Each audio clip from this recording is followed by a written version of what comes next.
In the midst of a catastrophic plane crash, Fang Cheng finds himself stranded on a desolate island alongside his acerbic female superior, Li Qingman. Armed with survival skills gleaned from watching Bai Ye's Survivor on a deserted island, they embark on a harrowing journey for survival. Under the duress of existence, the essence of humanity and social hierarchies are redefined. On this island, I reign supreme. As the two delve deeper into their exploration of the island, they gradually uncover that this forsaken land is far more complex than it initially appears. Chapter 1. The Arrogant Superior. With a resounding slap, a stack of documents is hurled onto the desk. Following this, a voice as frigid as ice pierces the air. Fang Cheng, your fund's annualized return for the past 2 consecutive quarters has only reached 3%. I have received numerous complaints from our key clients. If this continues, they will lose faith in our Shungen. What was meant to be an explanation sounded more like an indictment. Li Qingman demanded solutions rather than excuses from Fang Cheng. The woman before him, cold and unapproachable, was none other than Li Qingman, the executive president of Huaxia Shungen Fund Company, Ltd. Rumors about Li Qingman abound, with the most prevalent concerning her background. A mere 25 years old, she commands one of the most renowned fund companies in the industry. What could possibly underpin her remarkable ascent? Speculation runs rampant. Some whisper that her rise to the executive position is linked to unsavory connections with the higher-ups, while others suggest an extraordinary relationship with Shungen Group, the parent company of Shungen Fund, as the reason for her elevation. Regardless of the speculations, one undeniable truth remains. Li Qingman is an exquisite beauty, with a face sculpted to perfection, skin resembling fine white jade, and eyes that reflect the depths of autumn waters, leaving an indelible impression upon first glance. Dressed in a tailored black suit complemented by a crisp white shirt that accentuates her enviable figure, she wears a form-fitting skirt that gracefully hugs her curves, revealing her long, slender legs clad in smooth black stockings, topped off with striking red high heels. Her raven hair is elegantly styled, exuding a blend of maturity and allure amidst her austere professional attire. Li Qingman holds her head high, exuding an air of arrogance, completely disregarding the man standing before her. This man, Fang Cheng, serves as a fund manager at Shungen Fund. Due to business matters, this marks the 5th occasion within the month that he has been summoned to Li Qingman's office for a private discussion. President, given the current nationwide economic downturn, market volatility, and the ongoing international financial crisis, achieving a 3% return is already the utmost limit. Fang Cheng implores in earnest. While 3% might suffice for other firms, do you comprehend what Shungen represents? It signifies the pinnacle of the industry. Li Qingman retorts, her expression as frigid as a slab of ice. As the foremost entity in the field, a 3% return is undoubtedly beneath the standards of Shungen. Our conservative fund must achieve an annualized return of no less than 7% this year, she asserts, laying down her demands. President, given the current environment, attaining a 7% return is simply unrealistic. Fang Cheng shakes his head, asserting the impossibility of such a feat. Li Qingman responds with unwavering certainty. If you are unable to deliver, then let someone else take over. Her tone brooks no argument, conveying a clear message. If Fang Cheng cannot rise to the occasion, he should pack his bags and leave. I will not yield. I can accomplish this. In that moment, Li Qingman's cold demeanor ignites a fire within Fang Cheng. He is weary of her incessant arrogance and refuses to be belittled any longer. He is determined to prove her wrong through action. For the first time, he boldly asserts his stance before Li Qingman, feeling a sense of newfound assertiveness, a rarity since her arrival as executive president. I have nothing further to discuss. I will take my leave. Wait a moment.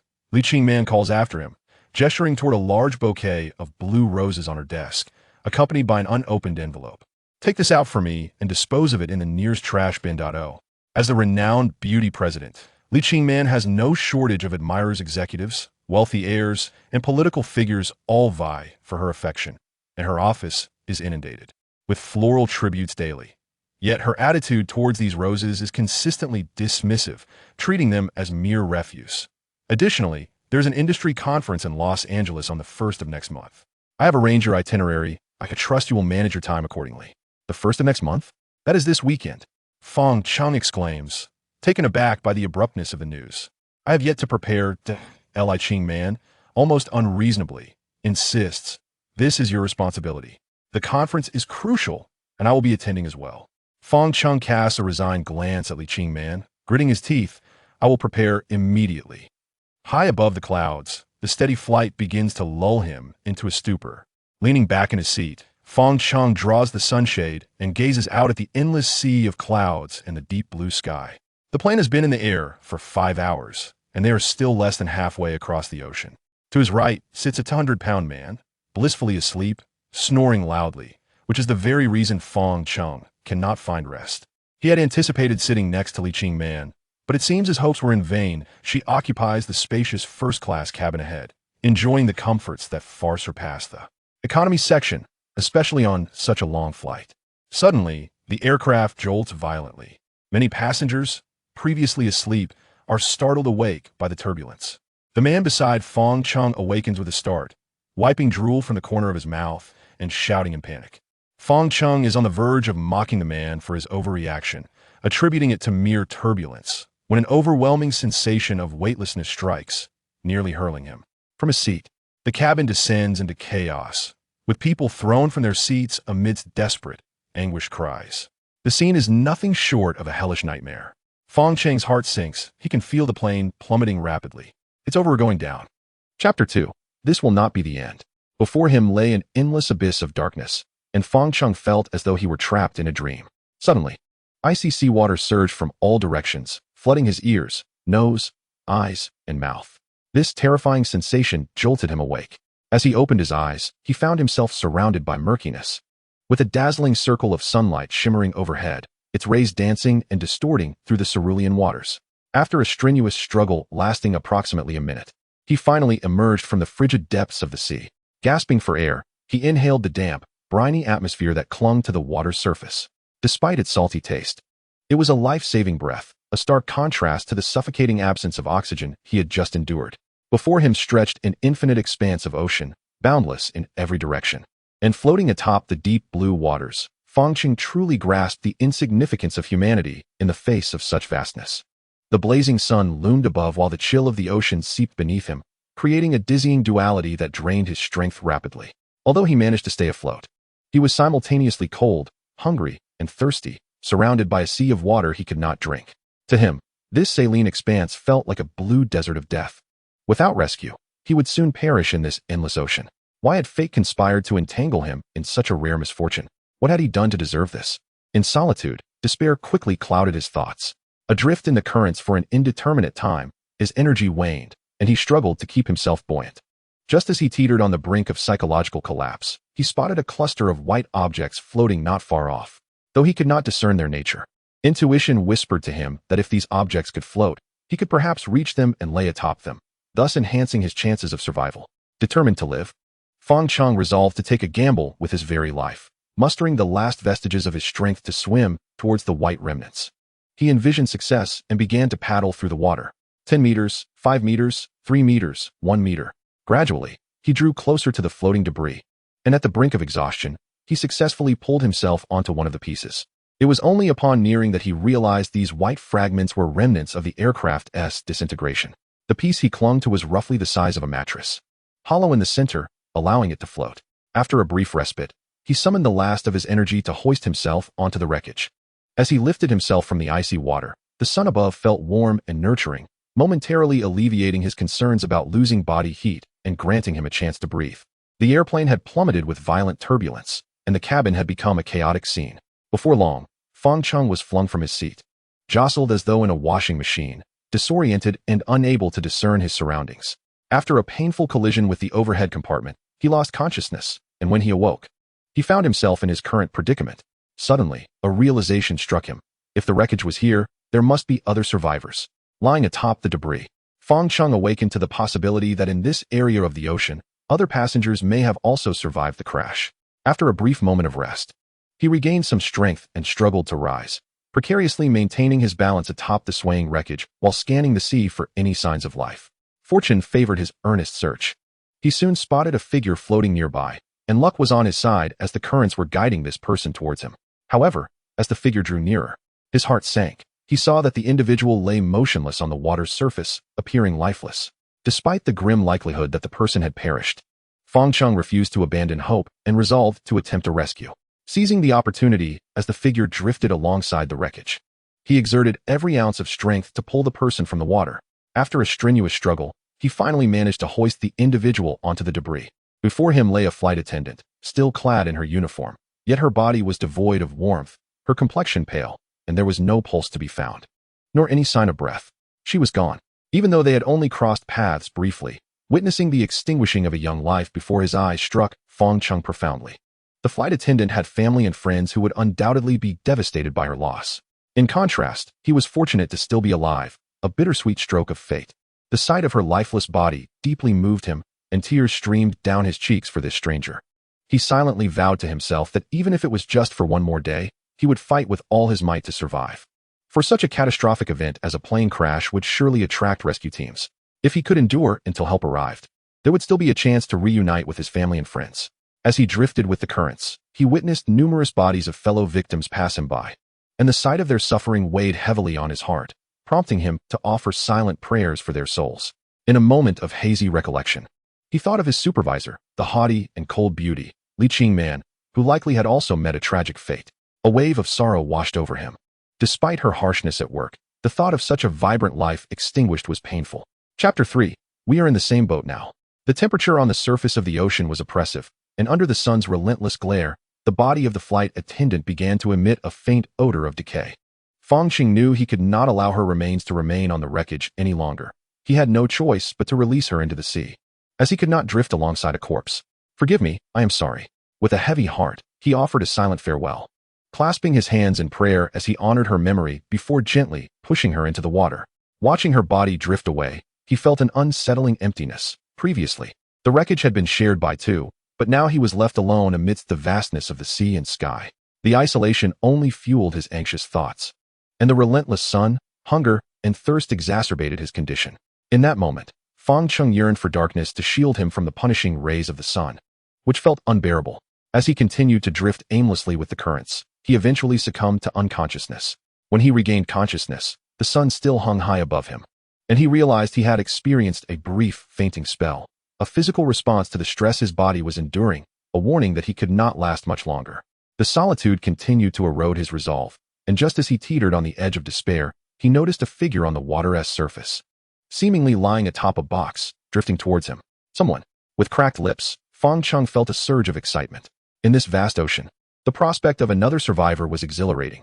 It meant he would not have to face the sea alone any longer. In a fervent attempt to approach the floating container, Fang Cheng paddled through the water with fervor akin to that of a spirited athlete, yet his efforts bore no fruit. The box's movement was solely dictated by the currents and waves. As he drew nearer and discerned the figure sprawled atop the box, a gasp escaped his lips. Li Qingman. The realization that this individual was Li Qingman left him utterly astonished.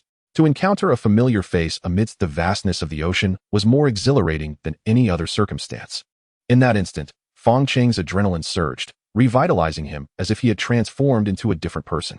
As Li Qingman drifted closer, Fang Cheng swiftly and adeptly pulled her, along with the silver container, onto the wreckage of the aircraft. Observing her disheveled hair, dampened by seawater, her pallid complexion, and the slight swelling of her cheeks, a pang of dread gripped Fang Cheng's heart. Could it be that Li Qingman had perished? In a moment of desperation, he checked for her breath, only to find none. A chilling wave of despair washed over him. He had finally encountered Li Qingman at sea, only to discover she might already be lifeless. Yet, unwilling to succumb to despair, he explored her neck for a pulse and was met with a flicker of hope. The pulse was faint but present. There was still a chance. In that moment, Fang Cheng was overcome with indescribable excitement. As long as she still lived, hope remained. Upon examining Li Qingman's body, he noted significant swelling in her abdomen, likely a result of swallowing excessive seawater. As he expelled the water from her abdomen, she retched and fell unconscious once more. Noticing no signs of awakening, Fang Cheng resorted to administering chest compressions, placing his hands on her chest and exerting all his strength in a desperate attempt to revive her. Time drifted by as he continued his efforts, yet Li Qingman remained unresponsive. Fang Cheng's anxiety deepened. He understood that each passing moment increased her peril. With nothing more to offer than relentless compressions, he pleaded, "Do not die. Wake up, Li Qingman. Do you realize how detestable you are? Always so aloof, maintaining a cold and disdainful demeanor. How could you so easily succumb to death?" Maintaining this mechanical rhythm, despair began to seep into Fang Cheng's heart. He cast a sorrowful glance at Li Qingman, her face unchanged. Perhaps she would never awaken again. This thought unleashed a torrent of tears, unrelated to any past grievances she had inflicted upon him. Witnessing a familiar figure fade away before his eyes, powerless to intervene, was a burden even the strongest could hardly bear. After one final attempt at resuscitation, he ceased the compressions, collapsing onto the wreckage, devoid of spirit. Just as Fang Cheng grappled with the enormity of Li Qingman's apparent demise, he noticed her eyelids fluttering, followed by the slow opening of her eyes. Where am I? Am I dead? She pondered, attempting to speak, but her weakness rendered her voiceless. Who was this person? Was he a devil come to escort her to the underworld? To her astonishment, she perceived others nearby. The sunlight was blinding, preventing her from discerning their features. After adjusting to the brightness, she realized the figure beside her was none other than Fang Cheng, who had been traveling with her to Los Angeles. Seeing Fang Cheng's reddened eyes and the tears streaming down his face filled her with confusion. Was this man truly crying? Did he believe her to be dead, weeping for her loss? Though her body felt weak, she summoned the strength to poke Fang Cheng's leg with her finger. Feeling the movement on his calf, Fang Cheng instinctively turned to her. In that moment, their eyes met, and Fang Cheng's countenance transformed from despair to joy as he embraced Li Qingman, laughing with relief. Amidst the vast, desolate ocean, Fang Cheng was no longer alone in his solitude. Thank goodness, you are alive. You are alive, he exclaimed, overwhelmed with joy. Let go of me, the feeble Li Qingman protested, struggling against his embrace, her head spinning from the sudden movement. Realizing his exuberance was excessive, Fang Cheng quickly released her. Apologizing profusely, I am so sorry, I was just overwhelmed with joy that you survived. As she regained her composure, Li Qingman noticed her clothing was disheveled, her face flushing red with embarrassment as she glared at Fang Cheng, demanding an explanation. I sincerely apologize. I retrieved you from the sea when you were unconscious. I had to perform resuscitation, he explained hastily, fearing she might misconstrue his actions. Li Qingman, not lacking in understanding, recognized that he had saved her life. Despite her irritation at her disheveled state, she acknowledged his efforts, her cheeks still flushed as she murmured, "Thank you." Thus, they drifted across the boundless ocean, with Li Qingman's presence granting Fang Cheng the courage to confront their dire predicament. Often, the reason a crisis is deemed insurmountable lies in its capacity to shatter one's inner resolve, driving an otherwise normal person to madness. Fortuitously, with Li Qingman by his side, that sense of overwhelming helplessness began to recede, reigniting Fang Cheng's will to survive. The aircraft wreckage was roughly the size of a bedboard, with Fang Cheng and Li Qingman seated at opposite ends to prevent it from capsizing. Perhaps accustomed to Li Qingman's haughty demeanor during their work together, Fang Cheng found himself a tad intimidated by her presence, fearing her stern nature might resurface at any moment. While I was unconscious, did you say something? Li Qingman inquired, vaguely recalling a voice chastising her in her final moments. And no, nothing of the sort, Fang Cheng stammered, attempting to mask his anxiety. Li Qingman's piercing gaze scrutinized him, as if she could penetrate his innermost thoughts. Forget it, she finally said after a pause. Even if Fang Cheng had spoken harshly, she would overlook it, given that he had saved her life. As they floated along the current for a day, the sun dipped below the horizon, leaving only the last remnants of twilight. The crimson clouds illuminated the sky, and the shimmering waves painted a picturesque scene. However, for Fang Cheng and Li Qingman, the beauty of their surroundings was lost on them as their thoughts were consumed with the pressing need for survival in such harsh conditions. Having endured a day of relentless sun exposure, both were utterly exhausted, their remaining strength devoted solely to resisting the urge to sleep, fearing that slumber would lead to permanent unconsciousness. At long last, the two individuals recalled the box that had been salvaged. At the time, Fang Cheng had exerted tremendous effort to retrieve it, but subsequently, their attention had shifted entirely to rescuing Li Qingman, causing them to forget about the box. Do you know what is inside? Fang Cheng's gaze fell upon the large aluminum box. Li Qingman replied, I have no idea. I was floating on the surface of the sea, utterly exhausted and on the verge of sinking, when suddenly this box appeared before me. I clung to it with all my might and then, without realizing it, lost consciousness. Regardless of its contents, we must open it to discover, Fang Cheng suggested. As they deliberated, both were parched and famished, with no provisions at hand, relying solely on the box before them. Li Qingman agreed, saying, then you should open it. Thus, Fang Cheng shifted his position to the front of the box, noting its exquisite craftsmanship, secured tightly with locks. After inspecting it thoroughly, he unscrewed all the locks, leading to the most exhilarating moment.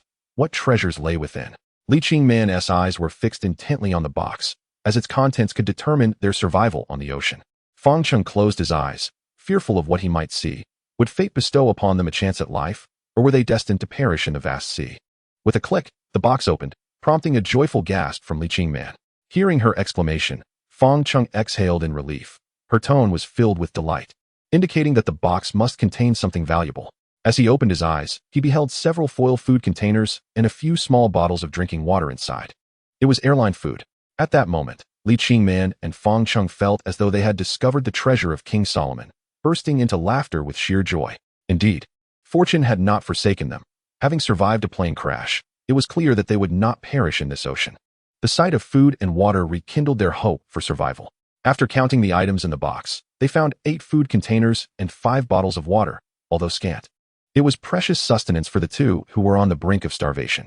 As Fang Cheng eagerly reached for a bottle of water, Li Qingman's expression suddenly turned tense. The supplies were limited, and drifting along the current, they could not predict how long they would float. The consumption of resources would undoubtedly be greater together than alone, and should Fang Cheng harbor ill intentions, Li Qingman had to prepare for self-preservation. "You drink first," she said. Just as Li Qingman remained on guard, Fang Cheng had already twisted open a bottle of water and offered it to her. Observing Fang Cheng's sunburnt face, Li Qingman realized he too must be parched, yet he thought of her first. She felt a wave of embarrassment for her earlier suspicions. Indeed, if Fang Cheng had wished to harm her, he need not have gone to such lengths to save her first. "Thank you," she said, her thirst overwhelming. She took the bottle and drank it down in one go, leaving not a drop behind. The sensation of finishing the bottle left her feeling somewhat numb. Her mouth remained parched, yet her body felt considerably better. The earlier anxiety made her blush, as she felt she had compromised her usual dignified demeanor, devouring the water greedily. She wondered whether Fang Cheng was silently mocking her at that moment. "Is that enough? Would you like another bottle?" Seeing her extreme thirst, Fang Cheng retrieved another bottle to offer her. After drinking the first bottle, Li Qingman felt much improved and her mind clearer. Looking at the water he presented, she apologetically replied, "You should drink it. You are thirsty as well." Fang Cheng was indeed parched, and upon her refusal, he felt no need to be courteous. He uncapped the bottle and drank heartily. After quenching his thirst, he turned to the airline meals, having gone a day without proper food. Thankfully, the aluminum box had preserved the contents well, and the meals were still edible. Previously, he had not found airline food particularly appealing, but now, it seemed the most delectable sustenance imaginable to both Fang Cheng and Li Qingman. Li Qingman ate sparingly, maintaining her poise, chewing slowly through one container before deciding to stop. "Aren't you going to eat more?" Fang Cheng inquired with concern. "No, I'm full," she replied, shaking her head. She had always had a modest appetite, and finishing an entire box was quite an achievement. Observing Fang Cheng devour his meal, she remarked, "You have expended much energy. You should eat more." Fang Cheng opened another airline meal, declaring, "Then I shall not hold back." Chapter 5. The situation is worse than expected. This meal was undoubtedly the most pleasant moment of their day. In that instant, Fang Cheng's mind was devoid of thoughts about where the current might take them or whether they could survive in such an expansive ocean. All that occupied his thoughts was the cold yet exquisitely delightful meal before him. After their meal, the two shared another bottle of water, each consuming half. Following their feast, Li Qingman had 1 container left, while Fang Cheng had devoured 4, leaving them with 3 containers of airline food and 2 bottles of water. Having satisfied their hunger and thirst, Fang Cheng reclined against the wreckage of the plane as night fell. The moonlight was enchanting, casting its glow upon the shimmering surface of the sea, occasionally obscured by clouds, rendering the moon's light fleeting. The refreshing sea breeze dispelled the heat of the day, with the constant sound of waves providing a soothing backdrop. Perhaps it was a shift in mindset, but whereas previously he had little desire to appreciate his surroundings, Fang Cheng now found solace in this moment of tranquility. Beside him sat Li Qingman, hugging her knees, refraining from reclining like Fang Cheng, perhaps deeming such a posture unbecoming of her stature. The gentle sea breeze played with Li Qingman's hair, and under the moonlight, her beauty seemed to be adorned with a delicate frost, captivating to the point of making one hesitant to gaze directly at her. It would be unrealistic to claim that Fang Cheng had never fantasized about this stunning and aloof superior. He had indeed daydreamed of what it would be like to have someone like Li Qingman as a partner, believing it might be the pinnacle of happiness. Yet, fantasies were merely that. After spending considerable time working alongside Li Qingman, he found such aspirations increasingly far-fetched. With her impressive education, formidable background, striking appearance, and extraordinary aura, she embodied a multitude of virtues, surrounded by an array of worthy suitors. How could such a woman ever intersect with the life of an ordinary office worker? Despite Fang Cheng's relatively favorable standing among the working class, his material conditions were still insignificant when compared to those of genuine wealth. Over the course of 2 years, the only exchanges between Li Qingman and Fang Cheng had pertained to work, with most of their interactions involving her unilaterally holding him accountable. "We have only 2 bottles of water remaining," Li Qingman suddenly stated softly, her tone tinged with pessimism.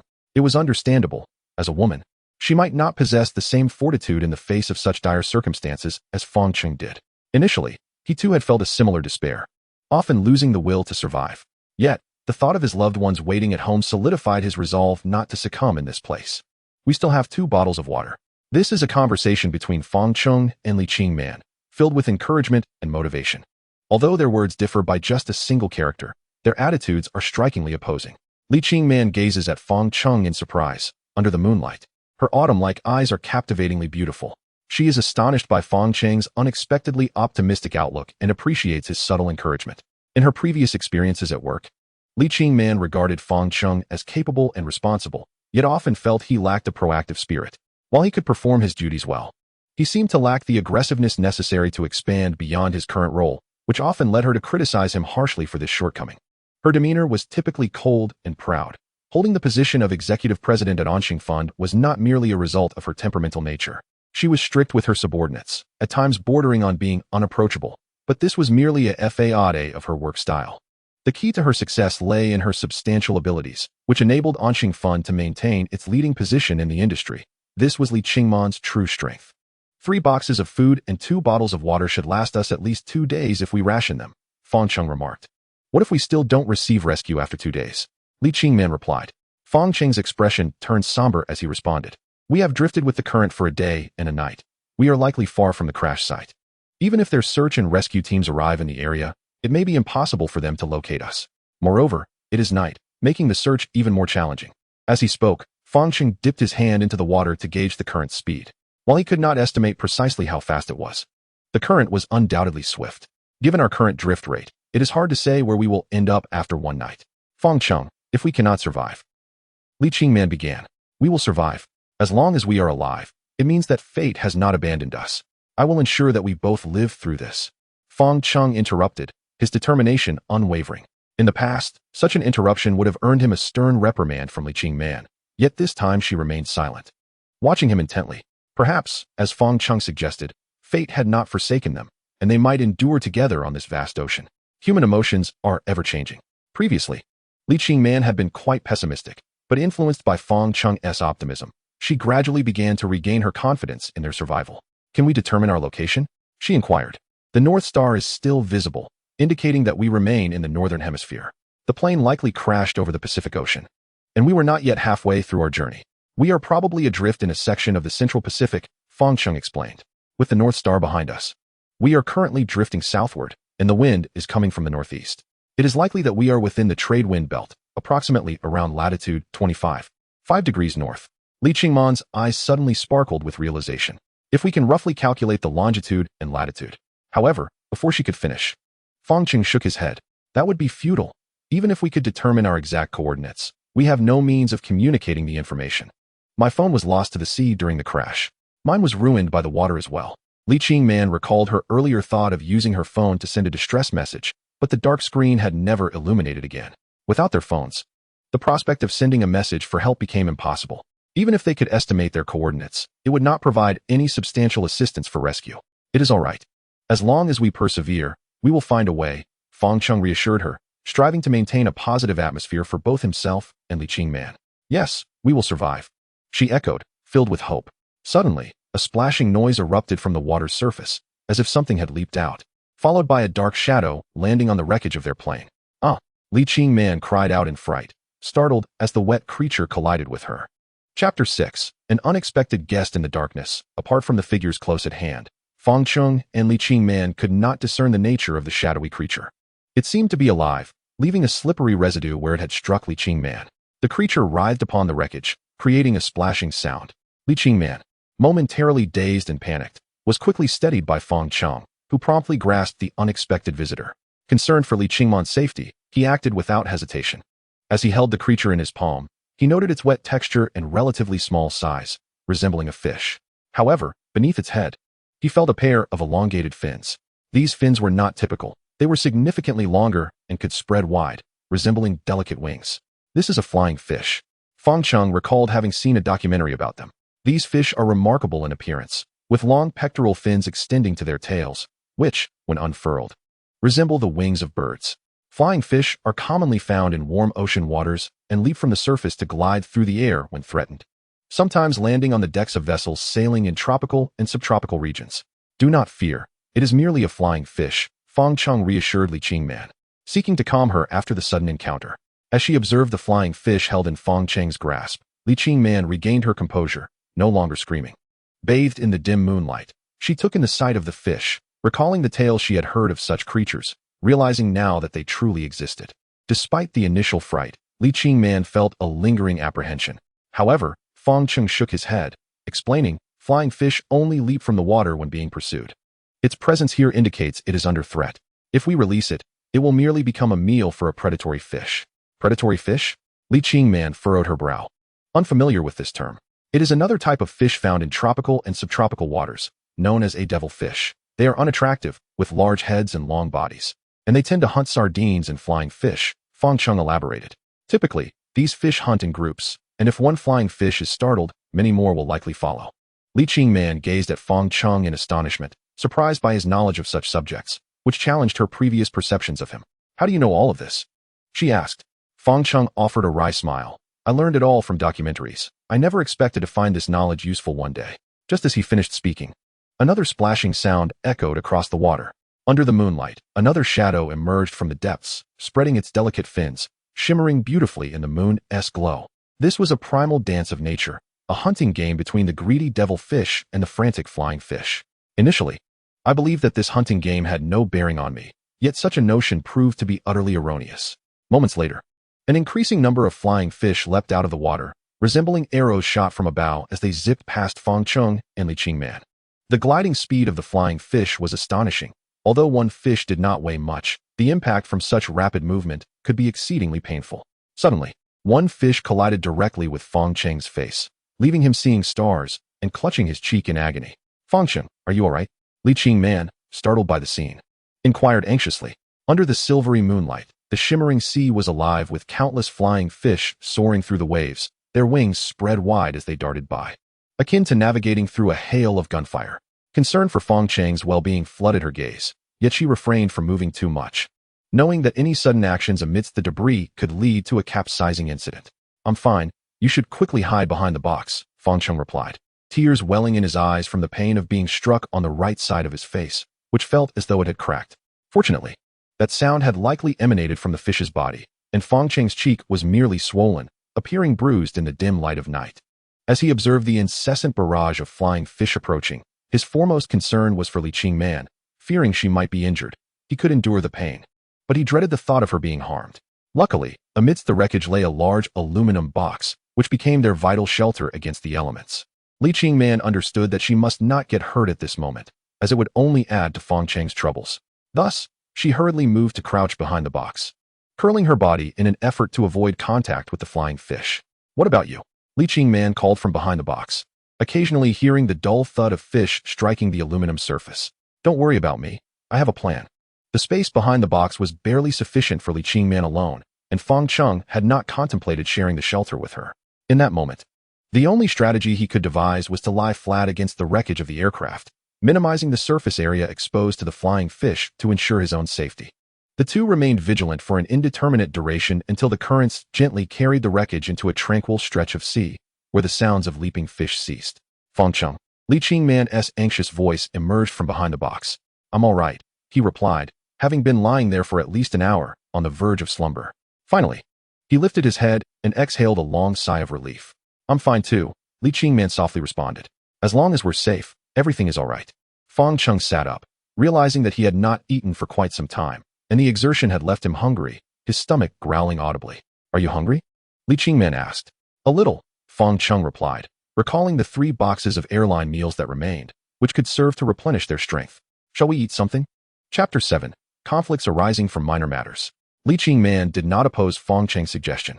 Their last meal had been in the afternoon, and at least 7 or 8 hours had elapsed since then. It was time to refuel their bodies. As he opened the large aluminum box, a faint, unpleasant odor wafted out. "Oh no," Fang Cheng exclaimed, realizing he had overly trusted the box's insulation capabilities. The heat of the day had spoiled the remaining meals, which now exuded a foul stench.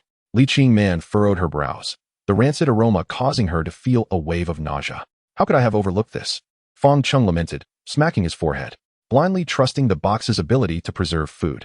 He had neglected the fact that the internal temperature would rise significantly under the sun's relentless rays, causing the high-calorie, nutritious meals to spoil quickly. "What should we do now?" Fang Cheng lamented, gazing regretfully at the 3 boxes of food. His stomach was truly aching with hunger. The thought of relishing that food was immensely appealing. However, faced with the reality of the spoiled meals, he was torn between consuming them or discarding them. "Endure it, don't eat it," Li Qingman advised, her stance on the spoiled food being decidedly pragmatic. She, having expended far less energy than Fang Cheng, did not share his intense hunger, and having grown up in a privileged environment, had never developed a habit of eating leftover meals. She would rather endure hunger than consume spoiled food. Fang Cheng, however, was preoccupied with survival. If the meals had merely begun to spoil, eating them might still provide vital nourishment. Ultimately, the instinct for survival eclipsed rational thought. Under normal circumstances, he would never consider eating spoiled food, but now, in the name of survival, he felt compelled to take the risk, even at the cost of potential illness. After expressing his thoughts, Li Qingman regarded him with skepticism, unable to fully comprehend his actions, even harboring a hint of disdain. Unfazed by her gaze, Fang Cheng reached into the box to retrieve a meal. The odor, less pungent when stored, became overwhelmingly foul once he held it before him. "This is it. The smell is so strong. Who knows how rotten they are," he thought, steeling himself to open one of the containers. Ugh! The overpowering stench struck him unexpectedly, nearly causing him to retch. Li Qingman, catching a whiff of the odor, instinctively covered her mouth and nose, exclaiming, "What is that smell? It's horrendous. There's nothing left to eat," Fang Cheng concluded, realizing that even his hunger could not compel him to consume the spoiled meals. Eating them would undoubtedly lead to dehydration, and in the vast expanse of the ocean, that could very well spell doom. Disappointment washed over him. He blamed his oversight for wasting such precious survival resources. Had he acted sooner, they might have feasted before the food spoiled. Suddenly, there was a splashing sound as Li Qingman discarded the 3 boxes overboard. "Li Qingman, what are you doing?" Fang Cheng exclaimed, his eyes wide with fury. This marked the first time he had ever yelled at her since their partnership began. "Why did you throw them away? They were already spoiled and stinking. Do you not find that disgusting?" She retorted, "But we can't just throw things away like that. We are adrift at sea, and anything might serve an important purpose, even potentially saving our lives. How could you so carelessly discard those meals?" Their argument escalated into a heated exchange, the first conflict arising after nearly 12 hours of solitude amidst the wreckage. Under the dire circumstances, one would assume that everyone would unite with a singular purpose to survive. However, such an idealistic notion may be overly optimistic. Individuals possess distinct personalities, and it is implausible to seamlessly integrate 2 contrasting characters in such a brief span of time. Consuming rotten food, regardless of the intent, would only lead to illness, hastening one's demise. When one suggests that these provisions might serve a purpose, one must question what that utility truly is. Li Qingman believed her actions were for the benefit of both, yet she could not elicit understanding from Fang Cheng, which left her troubled. Fang Cheng exclaimed, "Why must we eat? If we reach a point of utter desperation, perhaps we could use it as bait to catch fish." Li Qingman regarded Fang Cheng with astonishment, suddenly realizing this perspective had eluded her. In this arduous struggle for survival, Fang Cheng was the first to shift his mindset. He understood that to endure in such an environment, one must utilize every available resource. Li Qingman glared at Fang Cheng. Even though she internally acknowledged the validity of his argument, she was reluctant to concede her errors in front of him. This created an inexplicable sensation within her. Having always been his superior, she had maintained an authoritative demeanor, and now, to be lectured by Fang Cheng over spoiled food was a situation she found quite untenable. Just as she contemplated how to extricate herself from this predicament, Fang Cheng unexpectedly offered an apology. "I apologize for my earlier outburst. I hope you can overlook my hasty words." "Oh, I see, you underestimate me. How could I possibly be bothered by such matters?" In moments of tension, emotions often flare. The incident that transpired should not have escalated to an argument, yet in that environment, even minor frictions could erupt into significant conflicts. Once calm, Fang Cheng took the initiative to apologize for his earlier loss of composure. Li Qingman cast a complex glance at him. Had they been in the office, she would have reprimanded him fiercely and assigned him an insurmountable task to instill remorse. But now, as they huddled together amidst the wreckage of the aircraft. She recognized that this was not the time to exacerbate tensions, but rather to diffuse them, prioritizing survival above all else. Forget it, you need not apologize. I too have erred, failing to consider our current predicament. In a remarkable departure from her usual aloof demeanor, Li Qingman acknowledged her mistake and offered an apology to Fang Cheng for the first time. Why are you looking at me like that? I've apologized. Is there something you find unsatisfactory? No, it's just that I never expected you to apologize. Li Qingman's brows furrowed tightly, her eyes narrowing at Fang Cheng. What do you mean by never expected me to apologize? Fang Cheng chuckled awkwardly. In the office, he would have cowered under her icy rebuke. But in the isolation of the wreckage, devoid of their hierarchical relationship, he found that her anger was not so intimidating after all. In fact, it bore a certain charm. Isn't it true? Is it? In the office, you always exude an air of superiority. Your demeanor is cold as ice, perpetually creating distance. As the conversation progressed, Fang Cheng candidly shared the office's perception of Li Qingman. Do you know what they call you? They've nicknamed you the executioner. You are the executioner, Li Qingman retorted, nearly choking with indignation at the audacity of her colleagues to bestow such a derogatory title upon her. In a fit of anger, she grasped Fang Cheng's arm, demanding, "Tell me, was it you who named me that? Ouch, please let go." Fang Cheng pleaded, raising his hand in a mock oath. "I swear upon the sea. It was not I who coined that term. If I lie, let a wave cast me into the ocean to be devoured by sharks." Suddenly, the atmosphere grew quiet, and for a moment, both Li Qingman and Fang Cheng fell into silence. "Well," Fang Cheng interjected, striving to quell the prevailing pessimism, "we should discuss survival strategies." "Indeed," Li Qingman replied, "when two individuals are together, there will inevitably be both minor and major conflicts." "I am aware of that," Fang Cheng acknowledged. "Therefore, we must remind ourselves to remain rational and composed at all times." Li Qingman adjusted her position, leaning against a large crate for comfort. Recognizing the myriad sources of conflict were inconsequential, what mattered was that they refrain from quarreling, avoid the Cold War, and communicate promptly. "Can you manage that?" Reclining amidst the wreckage, Fang Cheng clasped his hands behind his head and gazed at the starry sky, responding nonchalantly, "Of course. The key is whether you can uphold your end." Li Qingman's cheeks flushed slightly, fortunately concealed by the night. In a somewhat defiant tone, she retorted, "Do not underestimate me. If you can do it, what reason do I have to falter? All right, I shall remember your words. No arguments, no Cold Wars, and timely communication." These principles were fundamental to ensuring their survival. Now that we are a small team, there must be a leader to make decisive judgments in critical moments. Fang Cheng turned to Li Qingman and inquired, "What is your stance on this?" Li Qingman asserted, "In terms of planning, management, command, and leadership skills, I excel beyond you. And since I have always been your superior, I believe I should assume the role of leader." Fang Cheng chuckled, dismissing her assertion. "Why are you laughing? Is it amusing?" "No, I mean no offense. I merely wish to ask, with only the two of us here, is it necessary to cling to the hierarchical structures of the office? So, do you still regard what I said as unnecessary?" Li Qingman countered, using Fang Cheng as an example. "If every action or decision we make results in such disputes, then survival for us would be a farce. How should I address you henceforth, president, general manager, or boss?" Fang Cheng teased. Li Qingman chose to ignore his jibes and replied coldly, "None of that is needed. The past social hierarchies no longer exist. Here, it is merely you and I. Please call me by my name." "So, Qingman," he mused, "that feels rather strange." "It is Li Qingman." As the night lingered on, they endured the cold within the aircraft wreckage, waiting for the dawn to break on the horizon. The night was a torment for both Fang Cheng and Li Qingman. In the chill of the night, they dared not move, fearing that a great wave might overturn the wreckage of the aircraft, or worse, that they could fall into the sea if they succumbed to sleep. In essence, this night was an ordeal for both of them. As the sun ascended above the horizon, it appeared as a fiery orb of crimson, its light not glaring but rather imbued with a gentle warmth. Before long, the surface of the sea was bathed in this sanguine morning glow, and Fang Cheng and Li Qingman gradually opened their eyes. "How did you sleep?" Fang Cheng stretched and yawned widely. "Terribly," replied Li Qingman, her eyes reddened from lack of sleep. She had been unable to close her eyes the entire night. Terrified of falling into the ocean, relying solely on the large box for support, a position that had left her spine feeling stiff and rigid. "Perhaps you should try to sleep a little longer. I'll keep watch over you." "Thank you, but that is unnecessary." Li Qingman appreciated Fang Cheng's kindness. Yet the thought of allowing a man to watch her sleep felt rather uncomfortable.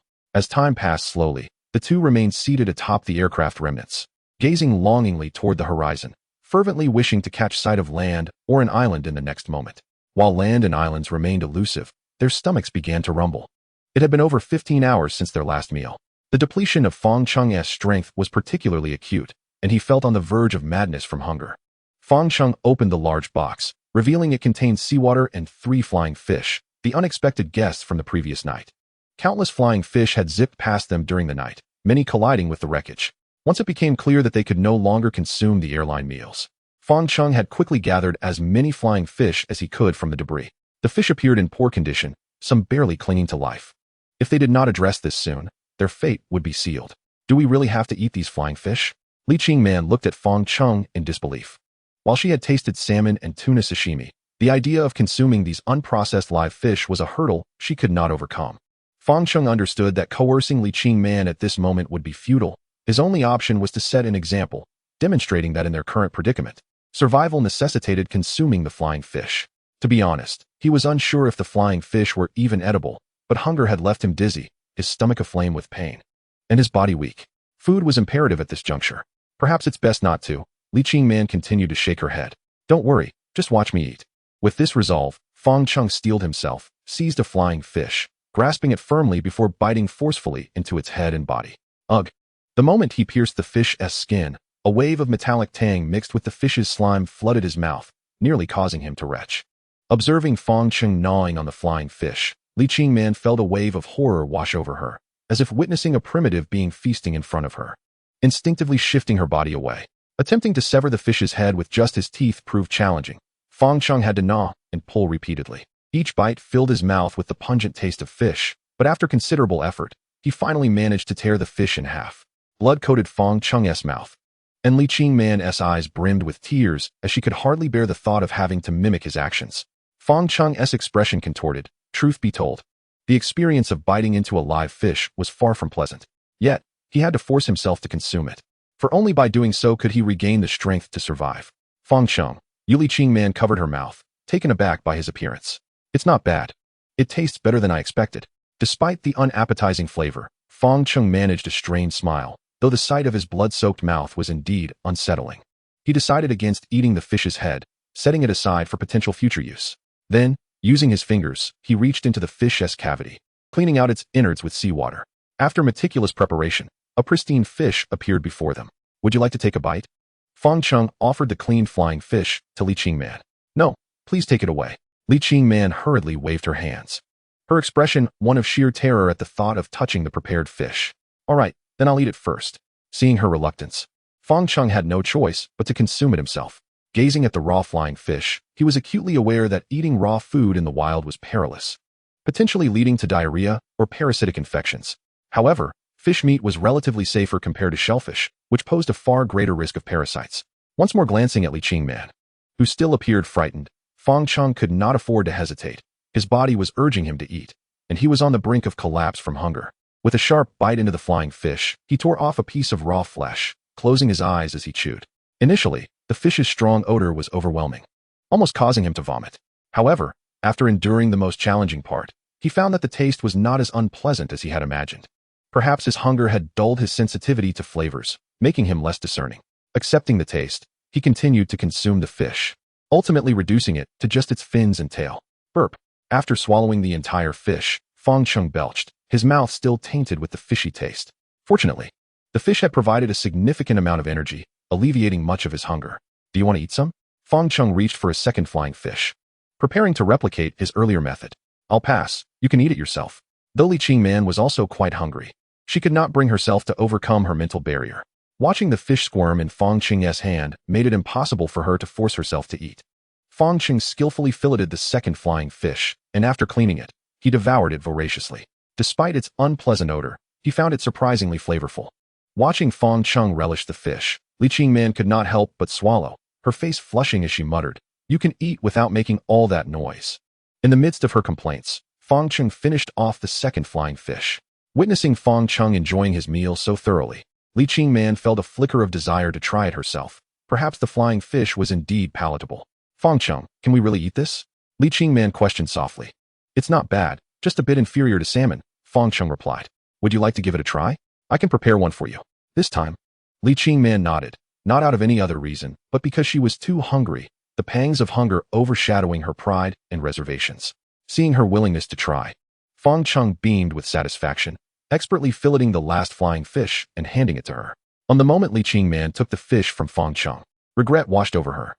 The object in her hand had a soft, sticky texture, resembling raw meat in a pink hue. When brought close to her nose, a strong, fishy odor assaulted her senses. Could this truly be eaten raw? Several times, Li Qingman brought the flying fish to her lips, only to hesitate at the last moment, unable to summon the courage to take a bite. Just one bite. It will replenish some energy, Fang Cheng encouraged from the side.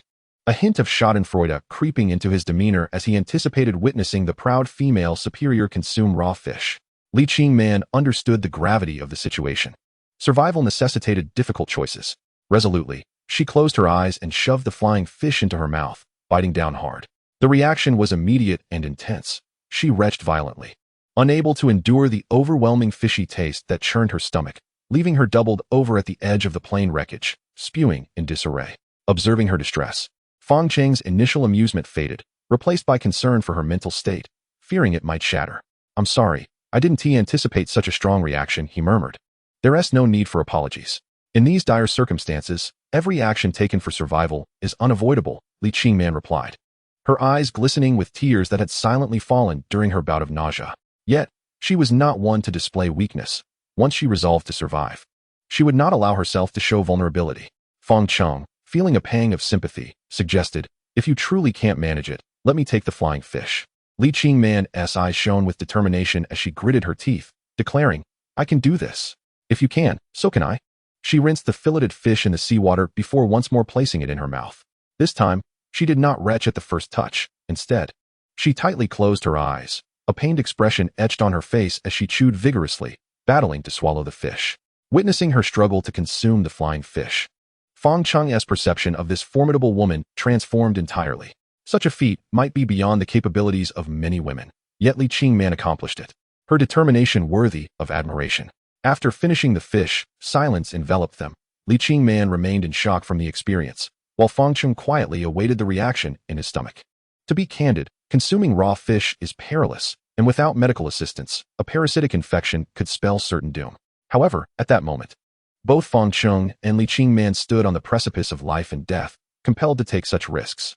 As midday approached, hours passed without any signs of nausea or gastrointestinal distress, a fortunate turn of events that allowed Fang Cheng to breathe a sigh of relief.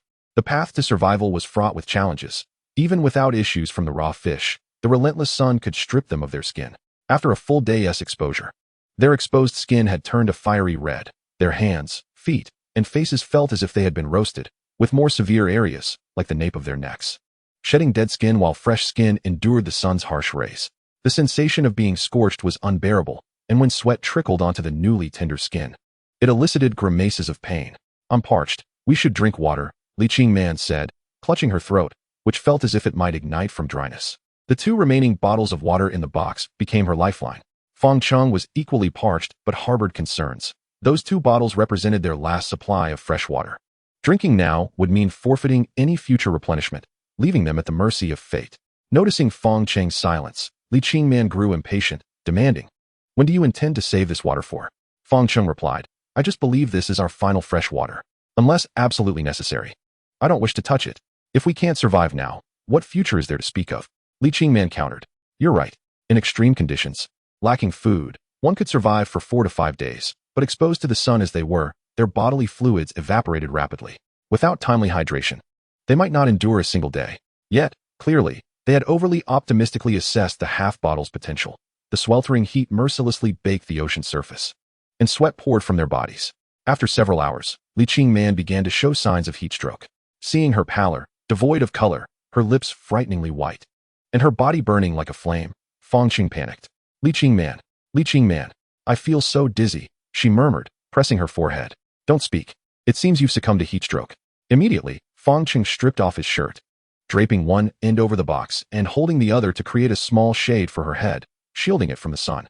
He then retrieved the last bottle of water, attempting to get her to drink. "That's our last water. Save it for yourself," Li Qingman weakly protested. Her eyes barely opened as she gazed at the bottle. "I might not last much longer. Don't waste the water on me." "Stop that. Just open your mouth." Chapter 11. A Life-Saving Rain. Gurgle, gurgle. Fang Cheng rested Li Qingman's head on his lap, gradually pouring water into her mouth. In addition to hydrating her, He unbuttoned the top 2 buttons of her shirt and fanned her with his hand, hoping to cool her down. After a tense rescue effort, Li Qingman's complexion finally improved. Her cheeks regained color, and her eyes slowly opened. "This must be our last water," she said.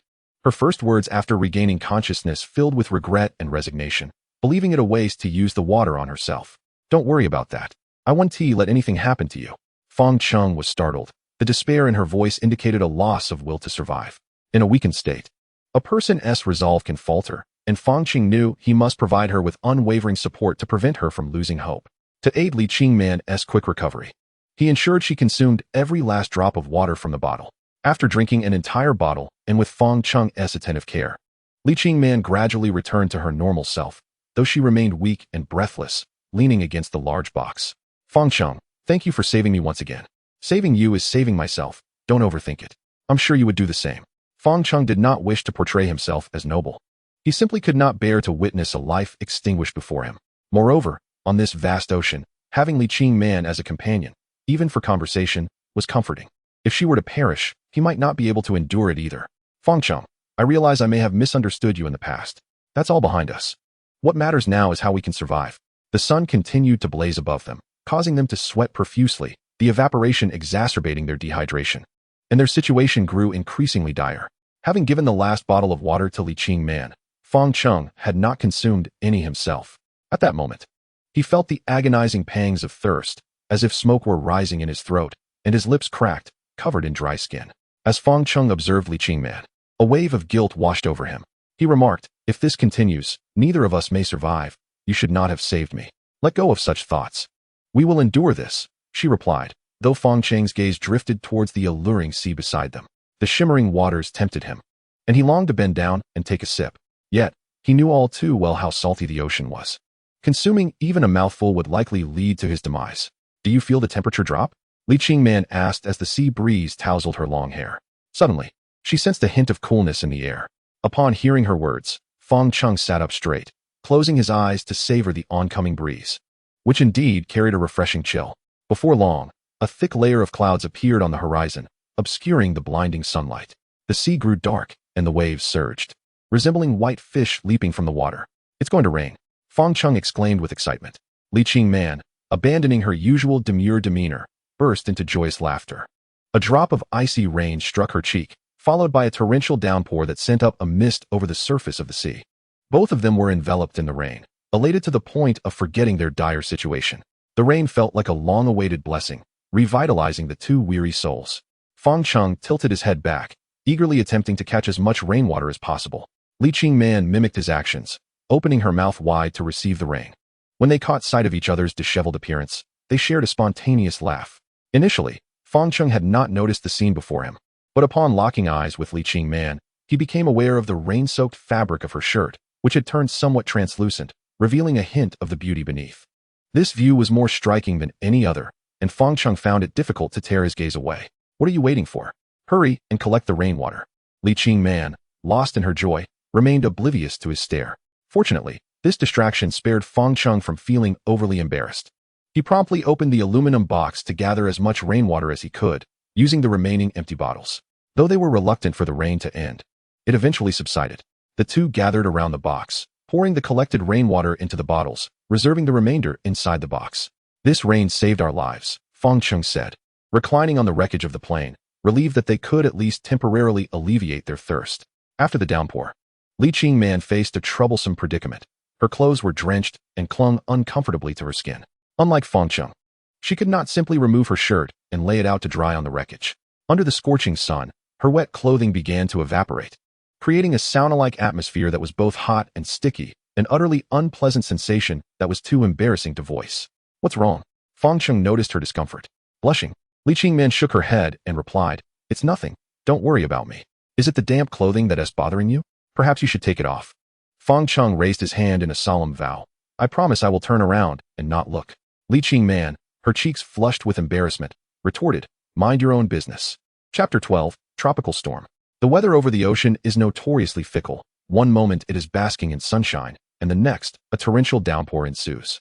For Fang Cheng and Li Qingman, this rain was a life-saving blessing. They raced against time to collect every drop. Thankfully, they had a well-sealed box to store the rainwater. A perfect solution. However, the unpredictable weather was not entirely beneficial. While they no longer had to worry about dehydration, the relentless cycle of heavy rain followed by scorching sun had left them utterly exhausted. Li Qingman's face reflected her fatigue. The downpour had drained her energy, and the wet clothes clung to her uncomfortably, making her susceptible to illness under the sun's relentless heat. Fang Cheng could only watch helplessly as he had no means to change the conditions at sea. Are we at the equator? Li Qingman asked weakly, without any reference points. It's impossible to determine our position. Given the stormy weather we've encountered, it is likely we have entered tropical waters, Fang Cheng replied. Li Qingman looked at him in surprise, her expression one of approval. You seem to know quite a bit. Fang Cheng chuckled. I learned it from books. Who would have thought I'd actually put it to use one day? We can't be drifting toward the southern hemisphere, can we? It's hard to say. It's possible, he replied. They continued their conversation, striving to keep the mood light. After about an hour, the weather finally stabilized, no longer shifting from sun to rain. Li Qingman took a deep breath, relieved, and sighed. At last, it seems the rain has ceased. Fang Cheng, lying back with his hands behind his head, responded, yes. We can finally have a moment of peace. The sea breeze danced through Li Qingman's hair, still damp from the rain, as it swirled in the wind. The sun was slowly setting behind them, casting a beautiful scene that Fang Cheng found enchanting. To imagine being in such dire straits, yet accompanied by a strikingly beautiful woman, especially one who was his superior, felt like a twist of fate offering some small consolation. Why do you keep staring at me? Li Qingman caught him off guard. Flustered. Fang Cheng quickly averted his gaze, lowering his head to murmur, I wasn't just observing the wind direction. Oh, is that so? A smile played at the corners of Li Qingman's lips, clearly unconvinced by his clumsy excuse. Fang Cheng, anxious, insisted, of course, it's important to know our direction. So, what did you observe? She inquired. Not much yet, he admitted, feeling the pressure of their exchange. Always feeling somewhat awkward around Li Qingman. He couldn't help but feel nervous, a common trait among many single men when faced with a captivating woman. A hint of triumph flickered in Li Qingman's expression. Once again, she had rendered Fang Cheng speechless, reminiscent of their previous debates. Something feels off, Fang Cheng suddenly stated. What do you mean? What feels off? Li Qingman asked, confused. I mean the wind speed seems unusually high. As he spoke, Fang Cheng dipped his hand into the sea, gauging the water's flow.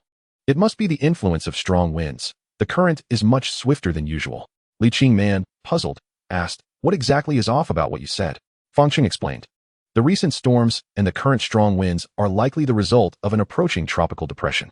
Could you simplify that? She pressed. Simply put, we have entered the range of a tropical depression, and if it continues to intensify, we will face a tropical storm. Fang Cheng's expression grew grave. His words were devoid of jest.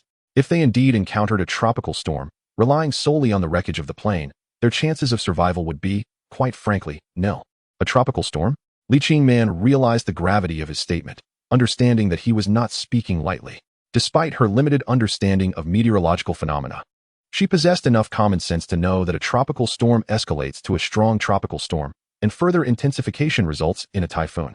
As they spoke, the wind grew increasingly fierce, and their drift upon the water quickened. The gusts disheveled Li Qingman's hair, amplifying their shared anxiety. Suddenly, Fang Cheng stripped off his shirt, revealing sunburnt skin. What are you doing? Li Qingman instinctively turned her head, hesitant to meet his gaze. If they were indeed to encounter a tropical storm, this piece of aircraft debris would be utterly insufficient for protection. To prevent them from becoming separated amidst the tempest, we should bind ourselves together. Fang Cheng rationalized his actions. Uncertain of what a storm would truly entail, yet resolute in ensuring Li Qingman remained by his side. In this vast ocean, separation equated to certain doom. Binding themselves together would guarantee they would not part ways during the storm. Bluntly put, if they were to perish, they would do so together. I'll do it now. No, I refuse. Rarely touched by a man, Li Qingman instinctively pushed his hand away as he reached to bind her wrist. Confused by her reaction, Fang Cheng felt the need to explain, I understand you may find this strange. I assure you, I mean no offense. I merely wish to ensure we remain together during the storm. This is an extraordinary situation that calls for extraordinary measures. I'm sorry, but I'm not comfortable being tied to a man. Li Qingman's resistance to Fang Cheng's plan revealed her belief that his actions were unwarranted. Just as they debated, a wave crashed against them, causing the aircraft debris to jolt violently. Help! Before she could finish, Li Qingman was swept into the sea. Fang Cheng's heart raced with terror. The rising winds and turbulent waters threatened to swallow her without a chance of return. Li Qingman. He clung to the wreckage, the surging waves threatening to toss him into the depths. Watching her vanish, Fang Cheng's anxiety surged. He needed to locate her amidst the tumultuous currents and rescue her. A wave surged, revealing a shadow in the water. It was Li Qingman, submerged. Fortunately, Fang Cheng still held onto a piece of fabric he had prepared earlier. He swiftly secured one end to the aircraft debris and the other to his wrist. Taking a deep breath, he plunged into the water. Upon entering, a powerful undercurrent nearly swept him away. Thankfully, the fabric tethered him, allowing him to stabilize after a brief struggle. As he descended into the dim, frigid depths, the evening light was insufficient, compelling him to squint in search of Li Qingman. Suddenly, a figure drifted past him. Acting quickly, he seized the form tightly, and relief washed over him as he recognized Li Qingman, who was desperately thrashing about, her face etched with terror and despair. The abrupt plunge into the water had terrified her to the core. After several failed attempts to right herself, even Fang Cheng began to lose hope. Perhaps perishing beneath the waves was his fate.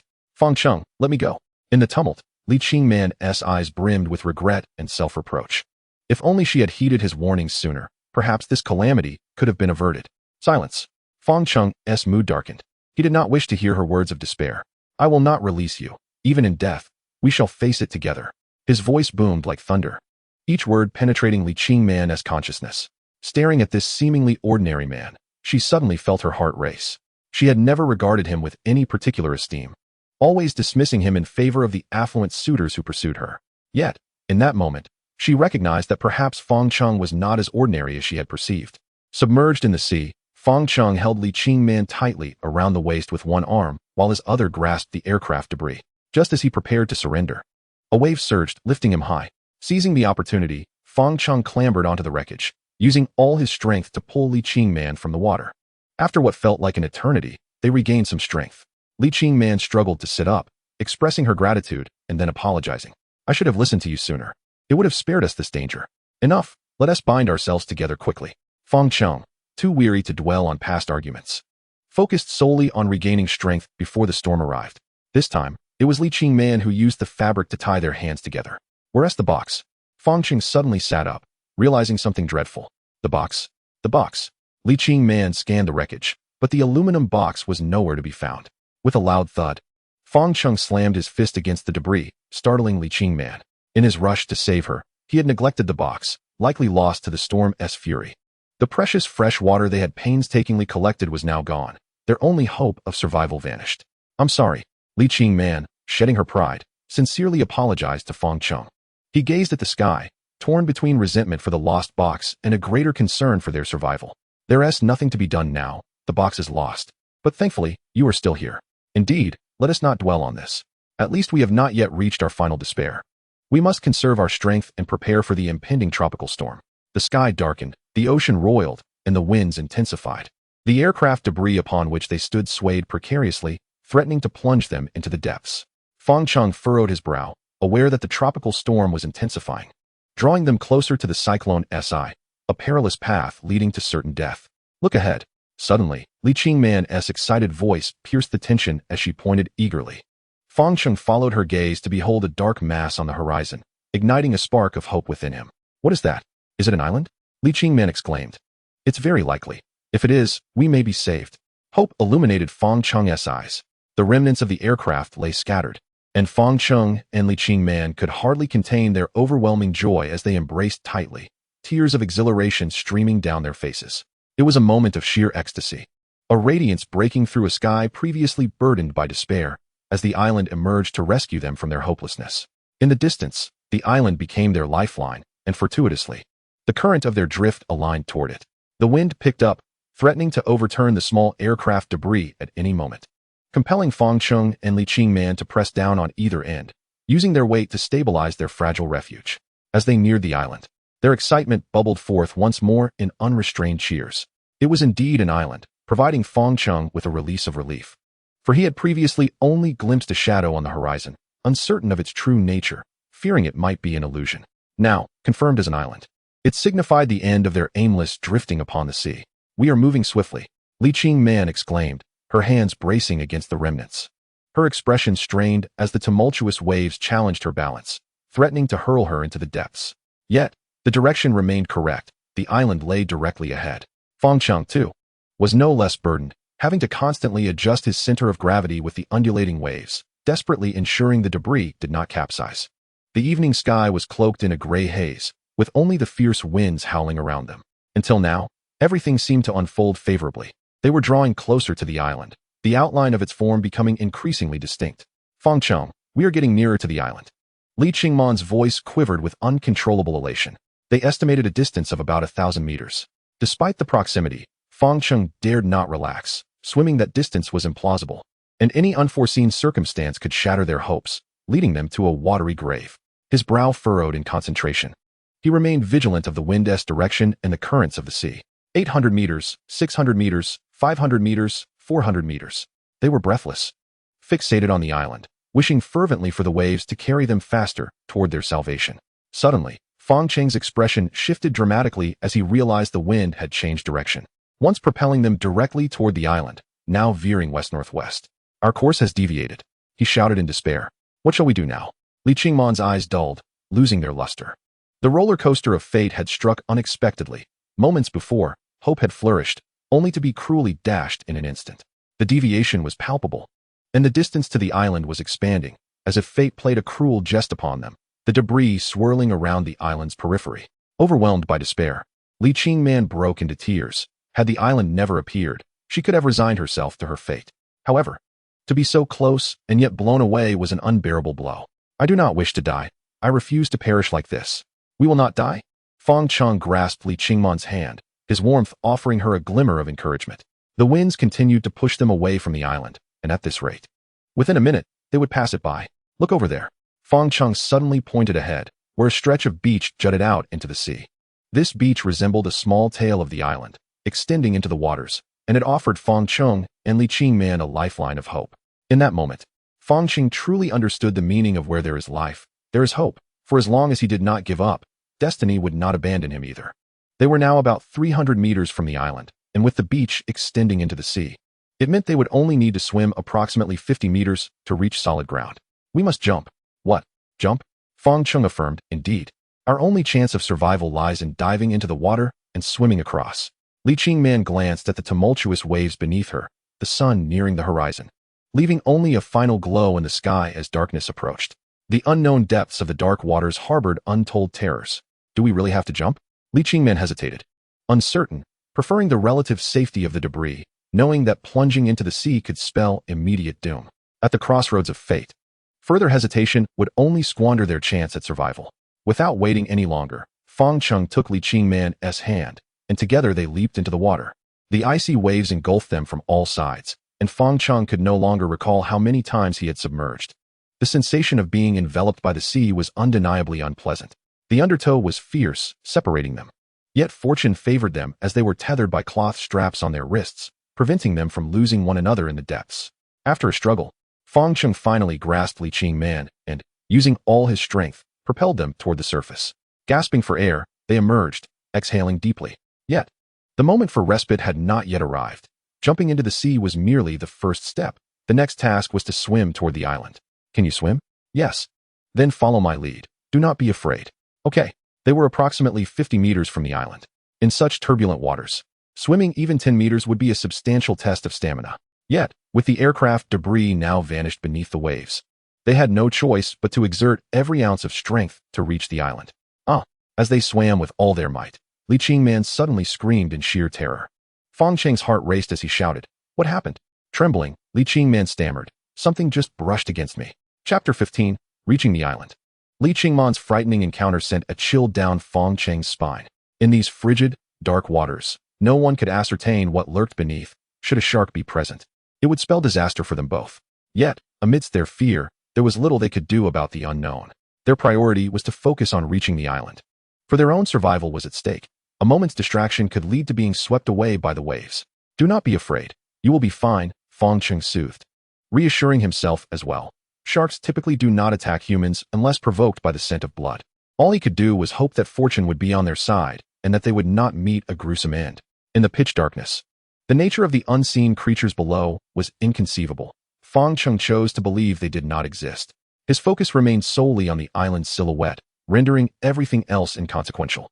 Suddenly, he felt his toes brush against the sand. This revelation filled Fang Cheng with euphoric elation, as long as his toes could touch the beach. He could walk upon it towards the island, to ascertain whether what he had just encountered was indeed the sandy shore. Fang Cheng exerted every ounce of his strength to swim forward another 2 meters, straining his toes to make contact. Indeed, what he touched this time was truly the soft, fine sand. I have stepped onto the beach. I have stepped onto the beach. We are saved. Fang Cheng let out a frantic shout. Never in his life had he felt such exhilaration. After drifting on the ocean for countless days, his feet once again found solid ground. A sensation so exquisite that it overwhelmed him, causing tears to stream down his face uncontrollably. With fervor, Fang Cheng walked along the beach, swiftly dragging Li Qingman to his side. Li Qingman, shorter than Fang Cheng, had to tilt her head back to keep her face above water. Though the posture appeared somewhat awkward, it did nothing to diminish her excitement at being reborn. Like Fang Cheng, tears flowed freely from Li Qingman, who sobbed openly. Unable to contain her emotions, not daring to linger in the water, they both exerted themselves to advance along the beach until their upper bodies finally emerged from the sea.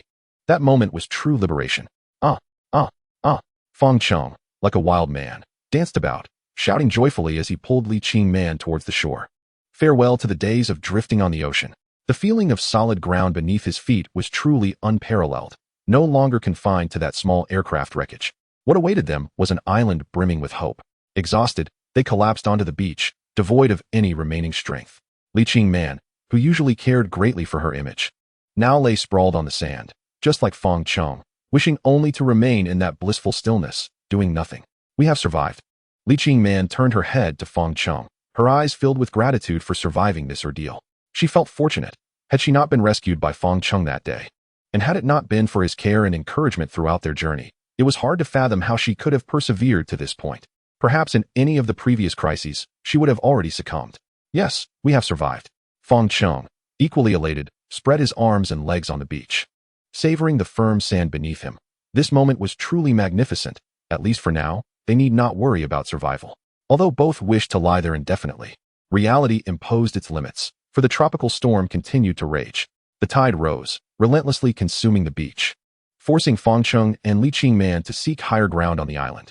After traversing about 100 meters, they passed through the sandy shore and entered the island's thicket. The sea breeze howled, causing the trees to rustle incessantly. The wind intensified. Fang Cheng's expression tightened. If a storm were to strike now, it would spell disaster. We must quickly find shelter from the storm. Li Qingman, struggling to keep up with Fang Cheng, understood that their current situation was far from secure. Should the storm approach, it would pose a dire threat to the two of them with no refuge. Despite their overwhelming fatigue, they pressed on deeper into the island, hoping to uncover a safe haven. The beach and the woods were two entirely different realms. The beach was clean and flat, a place where one could comfortably recline on the sand, while the thicket was complex, humid, and stifling, teeming with countless mosquitoes. These bloodsuckers, having never tasted human blood, would not overlook Fang Cheng and Li Qingman, who exuded an enticing aroma. Not long into their journey, Li Qingman could endure no more, dressed in a short skirt. Her exposed legs became prime targets for the mosquitoes. All along the way, the sound of her palms striking her legs echoed, as she desperately attempted to fend off the insects, striving to keep moving, yet her legs were soon covered in welts. Fang Cheng, I can't take it anymore. Li Qingman's voice was filled with distress as she scratched at the swollen bites. Fang Cheng, too, was not faring much better, bare-chested. The mosquitoes had left a myriad of marks on his neck, arms, and back. Perhaps we should not have ventured into the heart of the island at this time. Finally, Fang Cheng halted, no longer pressing forward blindly. It was night, enveloped in darkness, devoid of even a sliver of moonlight. Continuing into the denser foliage would expose them to unpredictable dangers, venomous insects, snakes lurking in the shadows, and unseen perilous terrain, all of which were potentially lethal. I will lead. You follow closely behind. Chapter 16. Watch how I deal with you. Survival is like this. Having overcome the first hurdle, 99 more await. Fang Cheng and Li Qingman, having naively thought that reaching the island meant safety, suffered a significant setback. The consequences of the island's venomous insects were far more severe than anticipated, leaving them with an unbearable itch, compelling them to scratch until their skin broke. Clearly, venturing into the island's center was not a wise choice. Fang Cheng could only bitterly laugh at himself, realizing his carelessness had inadvertently caused Li Qingman to suffer alongside him. Li Qingman, still in her short skirt, now bore numerous red rashes on her exposed legs. Unable to conceive of any remedy for their afflictions, they made their way to the shore, attempting to cleanse the bitten areas with seawater. Whether it was effective was uncertain, but the seawater seemed to alleviate the burning itch considerably, so they settled on the beach, leaning against the incoming waves to wash their bodies. Who would have thought the mosquitoes in the thicket would be so terrifying? Sitting on the beach, Li Qingman felt the itch lessening under the cleansing waves. Fang Cheng sighed, remarking, "These creatures must have been waiting on this deserted island for 500 years, anticipating our arrival to indulge in a feast." A casual remark that elicited laughter from Li Qingman, who covered her mouth, chuckling. "Do you think they are Sun Wukong, imprisoned on this little island for 500 years? It's not entirely impossible. Perhaps I and the Tang Sun come to rescue them." Fang Cheng made a gesture of prayer, playfully exaggerating. Uffed. Li Qingman could no longer contain herself, bursting into laughter. Since the plane crash until now, there had not been a moment when she laughed as she did then. Perhaps it was the arrival on the island that allowed her to relax completely. Or perhaps Fang Cheng genuinely amused her, but her laughter indicated she had shed the icy demeanor of her former self in Fang Cheng's presence. Watching the beautiful woman beside him laugh with such radiance, Fang Cheng found himself momentarily entranced. He had never dared to openly admire Li Qingman's beauty before. Li Qingman was stunning, the kind of beauty that captured one's attention at first glance, yet her allure had always felt distant, akin to the frigid ice of a snow-covered mountain, making one shiver before even reaching out to touch. This was why Fang Cheng had never dared to look her in the eye. A glance from her icy gaze would send a chill down his spine. However, that impression began to shift at this moment. As he beheld Li Qingman's beaming smile, he found himself lost in thought. "Fang Cheng, were you just looking at me?" Li Qingman inquired, her curiosity piqued. "No, not at all." Li Qingman smiled lightly at the corners of her mouth, saying, "Is it so difficult to admit it openly?" Fang Cheng lowered his head and replied, "Yes, I did see it just now." Observing Fang Cheng's awkward demeanor, Li Qingman felt a flicker of satisfaction within her. Her perception of Fang Cheng had evolved throughout their shared experiences of survival. Previously, she would never have entertained a conversation with him beyond professional matters, but today, she found herself uncharacteristically inclined to put him in a difficult position, eager to witness his flustered reaction. "I really don't understand," she remarked. "Oh, you look so charming when you smile. Why do you always wear such a cold expression at the company?" Hearing such praise, Li Qingman's mood lifted. Yet she still maintained a frosty demeanor, coldly retorting, "That's my business. You needn't concern yourself with it." Noticing Fang Cheng's silence, she realized that her earlier attitude had been rather forceful, a habit she had inadvertently carried over. To alleviate the awkwardness between them, she decided to initiate a conversation. "As the employee I criticize most frequently at work, you must have spoken ill of me in front of your colleagues, right?" Though her words sounded accusatory, there was no hint of blame in her tone. Instead, it carried a playful undertone, clearly an attempt to defuse the earlier tension. Fang Cheng, not being foolish, understood the implication behind her words. As a grown man, he would not stoop to quarreling with Li Qingman. Moreover, this was not the first time she had confronted him. He had grown accustomed to it, accepting it as part of their dynamic. "No, absolutely not. I assure you, the nickname Dismantling Master was not coined by me," Fang Cheng chuckled. "Dismantling Master?" Li Qingman exclaimed, her almond-shaped eyes widening in anger as she reached out to tug at Fang Cheng's ear. "You, Fang Cheng, are really asking for it. Just wait and see how I deal with you." "Spare me, Dismantling Master, spare me." Fang Cheng was already prepared, seeing Li Qingman lunge at him. He immediately sprang to his feet and began to run. Li Qingman refused to relent and chased after him, their apparent pursuit resembling playful banter. After arriving at the island, the tension that had previously enveloped them dissipated, and they found themselves smiling more often. After only a few steps, Li Qingman bent over, gasping for breath, and said, "I can't run anymore. I'm too exhausted." Fang Cheng was in a similar predicament. His energy had been severely depleted, and after just a few strides, he felt drained.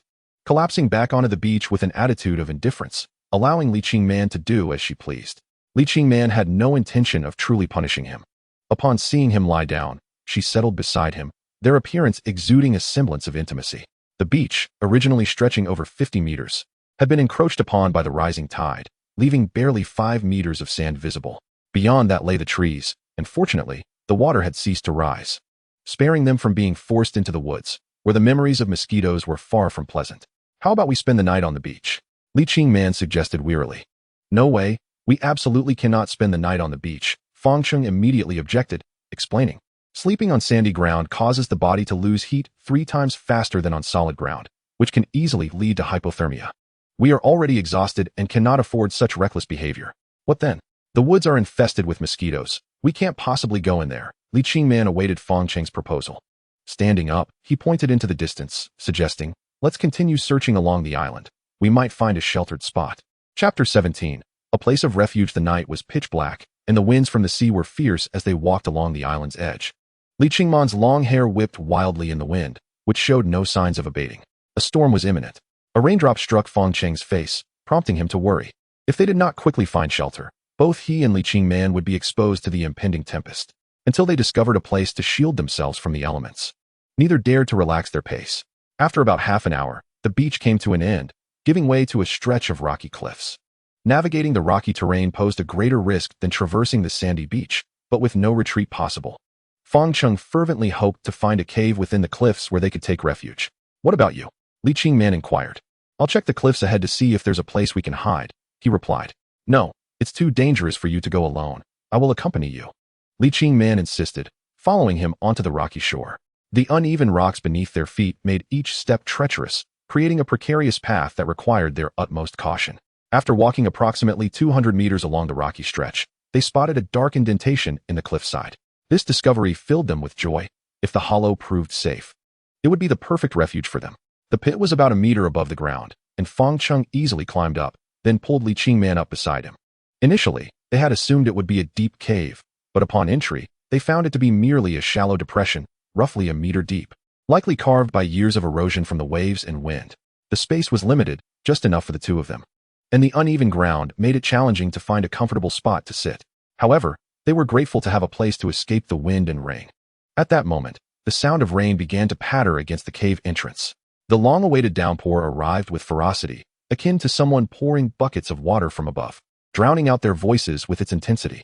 Alongside the rain, the howling wind raged unabated, whipping the rain into a frenzied dance. What a heavy rain, Li Qingman remarked. Still shaken, realizing that had they arrived even a moment later, they would have been caught in the storm. The storm has arrived. Fang Cheng exhaled deeply, leaning against the earthen wall of the cave, allowing his body to relax completely. They exchanged a glance, their eyes conveying emotions only they understood. In the vastness of the ocean, on this unfamiliar island, finding such a small haven was no small feat. When will this rain stop? Li Qingman asked. Hard to say. It could last through the night, or even a week, Fang Cheng replied, shaking his head. Currently, this is just a tropical storm. If the wind intensifies, it could escalate into a typhoon. Our only hope is that the eye of the storm does not pass over this island. Li Qingman appeared troubled. If the tempest continued unabated, she and Fang Cheng would be confined to this small hollow. Outside, the storm raged violently as they sat silently in the cave, the atmosphere growing heavy with silence. Time passed, though it felt eternal. The night remained dark, and the rain continued to pour relentlessly. Li Qingman stifled a yawn, her eyelids heavy with fatigue. I'm feeling a bit tired. I want to sleep, she said, covering her mouth as she yawned. Wait, Fang Cheng interrupted. What is it? Li Qingman asked, puzzled. We should check this cave thoroughly to ensure there are no dangerous creatures lurking inside, he suggested thoughtfully. If they were to spend the night in the hollow, it was essential to ensure that no threats to their safety, such as snakes, venomous insects, or other island inhabitants, awaited them. Under the proposal of the equation, the two individuals, shrouded in darkness, roughly inspected the small pit. Apart from the damp earthen walls surrounding them, they found nothing of particular significance. The absence of discoveries was, in fact, a blessing, for it indicated that their current refuge was, at least for the moment, safe. Li Qingman, utterly exhausted, let her heavy eyelids close and leaned against the earthen wall, succumbing to slumber. Finally, she could enjoy a tranquil sleep, devoid of the trepidation that had plagued her while resting amidst the wreckage of the airplane, where the fear of tumbling into the sea had haunted her. Despite the tempest raging outside, the cacophony of wind and rain proved to be a comforting lullaby for Li Qingman. In contrast, Fang Cheng remained wide awake, his mind occupied with myriad thoughts about how to ensure their survival on this island. Hearing Li Qingman's steady breath nearby filled him with relief. The most prudent decision he had made thus far was rescuing her. Whether motivated by selfishness or genuine goodwill, the fact remained that he no longer faced the daunting isolation of the deserted island alone, having a companion to converse with. Even one as proud and aloof as Li Qingman, who often scolded him, was a source of comfort in their dire situation. Life's intricacies are truly remarkable. Perhaps this was fate.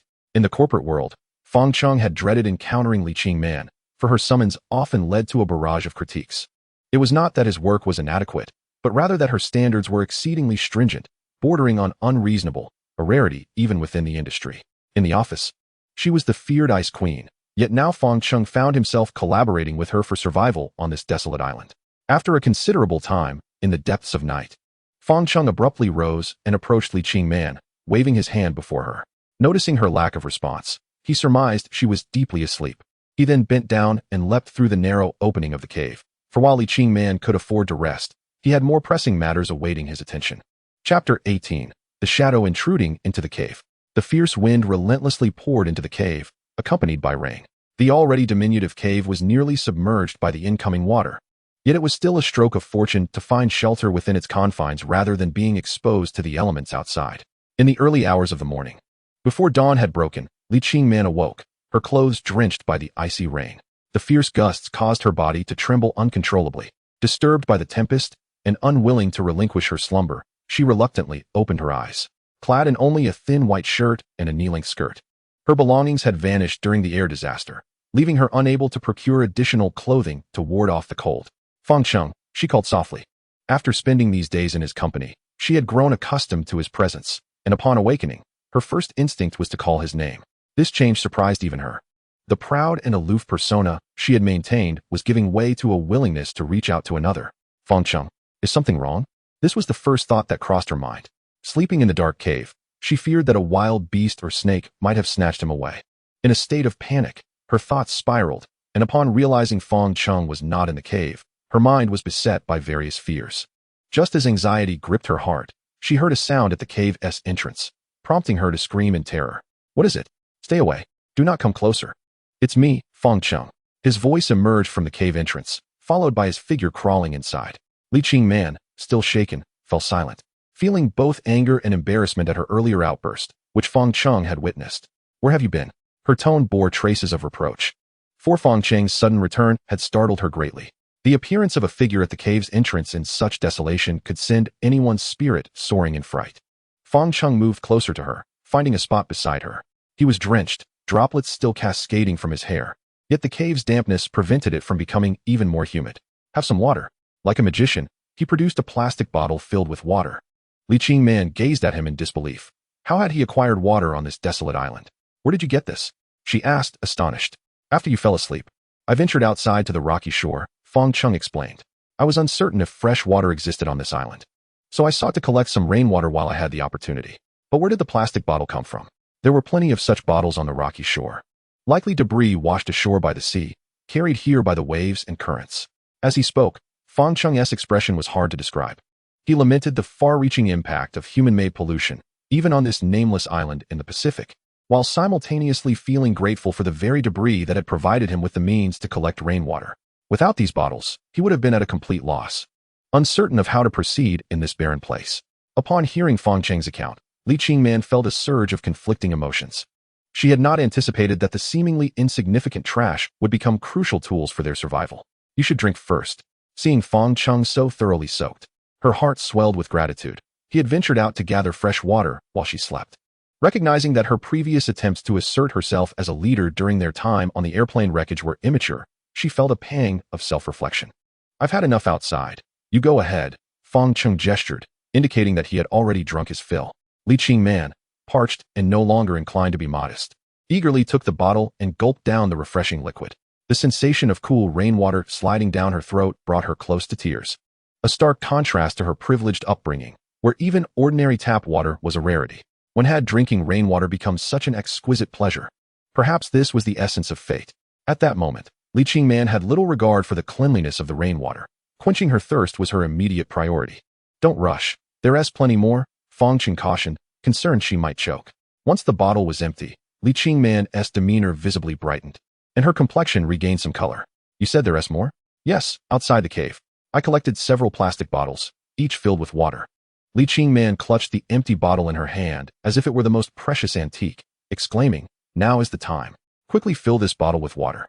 Only those who have experienced the depths of thirst can truly comprehend the significance of water. During this storm, one would wish to utilize every possible container to collect it. Outside, dawn had arrived. Although the sun was absent, the surroundings were clearly visible. The sky appeared overcast, with heavy rain pouring down relentlessly. Following Fang Cheng, Li Qingman reached the entrance of the cave, where she spotted the plastic bottles he had mentioned, 7 in total, transparent, green, blue, and a myriad of colors, all cleaned and filled with rainwater by Fang Cheng. The sight of these bottles brought a wave of reassurance. With this water, they felt a sense of security. Li Qingman asserted, "Don't underestimate me. I am not one to be easily swayed." Chapter 19, Coconut Water at Last. The sky was gloomy, dark clouds looming overhead as the rain continued to fall endlessly, seemingly never to cease. The ferocity of the storm was such that the wind could nearly knock one off their feet. Fang Cheng approached Li Qingman, noticing her clothes soaked through by the rain. The white shirt clung to her body, revealing a beautiful silhouette that compelled him to instinctively avert his gaze. "I'm fine. I can manage," Li Qingman gritted her teeth.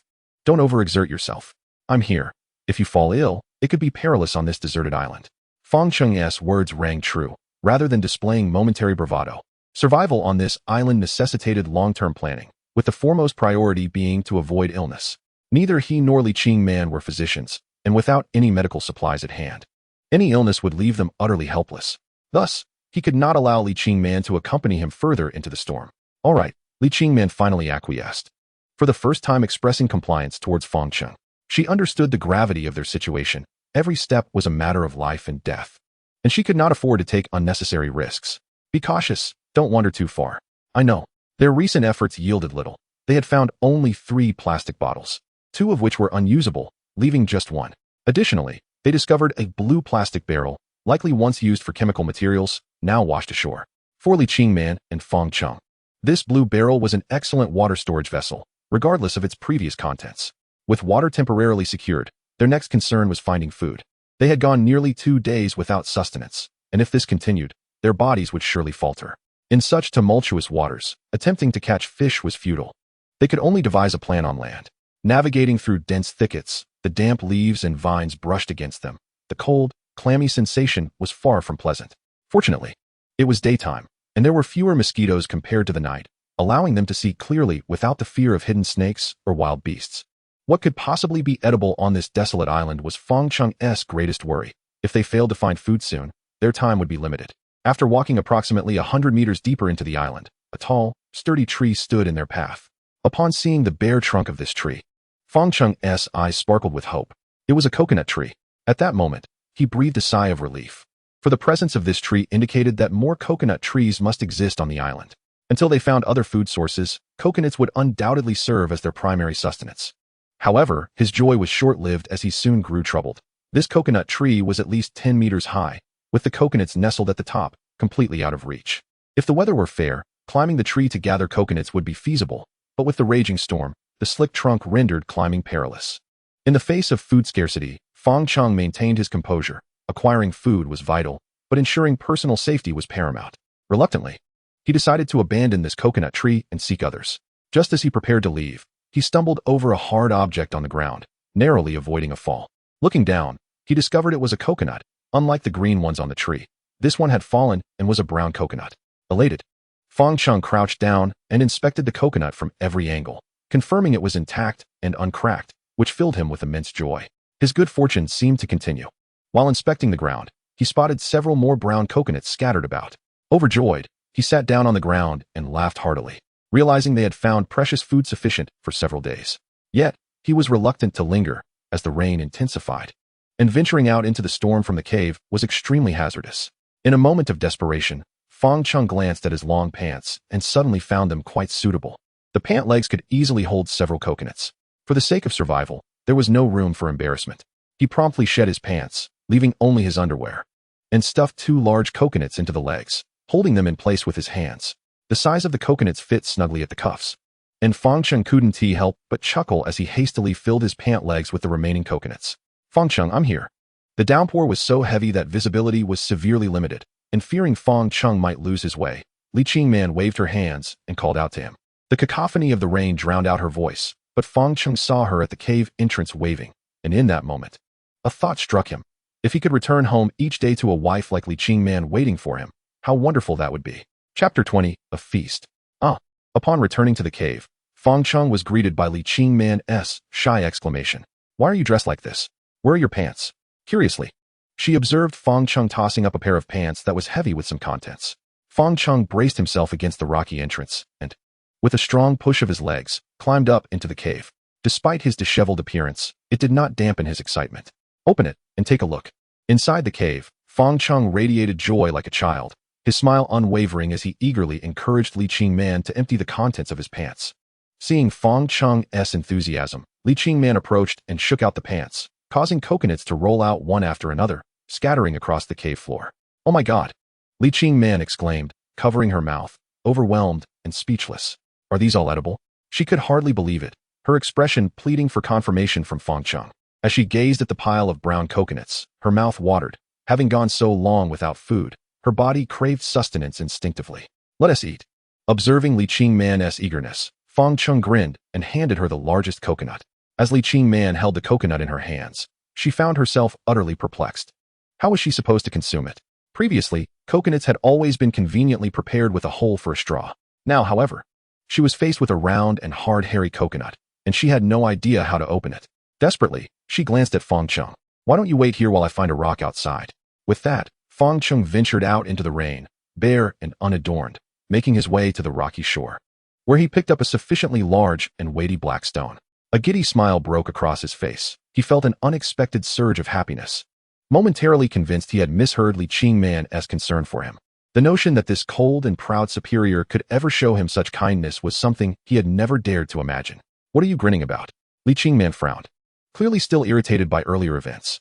Fang Cheng, rendered speechless by her rebuke, remained silent and began his earnest attempt to open the coconut. In the past, he had never considered the difficulty of opening a coconut. It was only when faced with the task that he realized how challenging it truly was. After several failed attempts, the coconut remained obstinately intact, with one side yearning for the refreshing coconut water and the other side presenting an impenetrable shell. Fang Cheng grew increasingly anxious. In such a tense situation, particularly while hungry, irritation is easily ignited. Fang Cheng was no exception. After numerous failed attempts, in a moment of exasperation, he hurled a coconut against the stone with a curse. Li Qingman was taken aback by Fang Cheng's sudden outburst. She had not anticipated his frustration. It was clear that opening a coconut was no simple task, and mastering this skill was essential for their survival on the island. "Why don't you take a break? Let me give it a try," she suggested, recognizing that Fang Cheng needed to regain his composure. "No, let me handle it. I was too hasty before. I won't rush this time." Her words calmed Fang Cheng down, and he realized that his earlier anger was unwarranted, prompting him to adjust his mindset and strive for tranquility. "Are you certain?" "It's fine, let me try." Fang Cheng offered her an encouraging nod, reminiscent of their work dynamic where he had always assured her he could meet her demanding expectations. This time, as he gripped the coconut, he refrained from impulsively smashing it against the stone. Instead, he turned the rock over, positioning its pointed edge upwards, and then he struck the coconut firmly against the protrusion. The sound of his efforts echoed through the small cave. After several more strikes, he felt a different sensation in his hand, followed by the sound of the hard shell cracking, with the clear coconut water spilling forth. "Quick, drink!" Fang Cheng exclaimed, his excitement bubbling over. After much effort, he had successfully opened his first coconut. Fearing the precious liquid would go to waste, he promptly handed it to Li Qingman, urging her to drink. Both of them, having experienced extreme thirst and hunger, understood the value of sustenance in the wilderness. Li Qingman took the hairy coconut and greedily drank every drop of the coconut water from the crack. As she relished the coconut water, Fang Cheng seemed to discover the method to open the coconuts. The second one yielded easily to his efforts. He, too, made sure not to waste a single drop. Drinking eagerly from the split, the sweet and salty coconut water rejuvenated them, revitalizing their strength. "Shall we have another?" Fang Cheng asked, noticing his coconut was now an empty shell, while Li Qingman had already finished hers. "Sure." With a few deft strikes, he opened another coconut and handed it to Li Qingman, before treating himself to another as well. After a hearty drink, Fang Cheng couldn't help but burp, patting his belly as he said, "That's enough. We can't just drink coconut water. We need to open these shells to access the coconut meat to fill our stomachs." Chapter 21. Exploring the island. In the following 3 days, the pair remained sheltered in the small cave. Even with the protection of the cave, conditions were hardly favorable. Each day was met with relentless wind and rain, with water pouring in unabated, leaving the cave damp. These 3 days were arduous for both Fang Cheng and Li Qingman, as they relied on coconuts to sustain them. Enduring the discomfort while the cave was littered with broken coconut shells, every morsel of coconut meat consumed. On the 4th day, the fierce typhoon finally subsided, allowing the island to emerge from the storm's grasp, welcoming a rare stretch of sunny weather. In the early morning, bright sunlight flooded the small island in the ocean. Due to several days of heavy rain, the island was drenched, and the air was thick with humidity. Inside the cave, Fang Cheng and Li Qingman awoke one after the other, and upon seeing the brilliant sunlight outside, they could hardly contain their joy. Eagerly leaping from the cave to bask in the morning rays, Finally, we can soak up the sun, Li Qingman exclaimed, stretching her arms wide and turning her face towards the sun, its warm rays illuminating her pale complexion. The days spent in the damp cave had taken a toll on her appearance, but fortunately, the sun had returned on the fourth day, restoring the island's weather to normalcy. Yes, we were almost growing mold, Fang Cheng replied. That's true, but before we gather more coconuts, there is something we need to do first. What is it? We should explore the island. Given that they knew coconuts were available for sustenance, finding a water source was not their top priority. Instead, understanding the island's basic layout was essential. The size and shape of the island, as well as the differences between the northern and southern regions, were critical pieces of information. When Fang Cheng articulated his plan, Li Qingman did not oppose him. Instead, she accepted his decision, intending to walk alongside him around the island's perimeter. They made their way from the rocky shore to the soft sandy beach, where the contrasting environment was immediately apparent. The cave they had occupied was situated on the island's northern side, while the beach lay to the south. The northern area, influenced by sea winds and waves, was significantly more humid than the southern region. Upon arriving at the beach, Li Qingman could not help but express her thoughts, noting that if there were no place to shelter from the storm, no one would choose to hide in that dark and damp cave. Indeed, when considering living conditions, the dry and comfortable southern side was preferable to the cold and damp northern side. Fang Cheng agreed, harboring little fondness for the cave. It was merely a temporary refuge from the storm. Long-term habitation there would undoubtedly be detrimental to their health. Let's settle here, Li Qingman suggested cheerfully.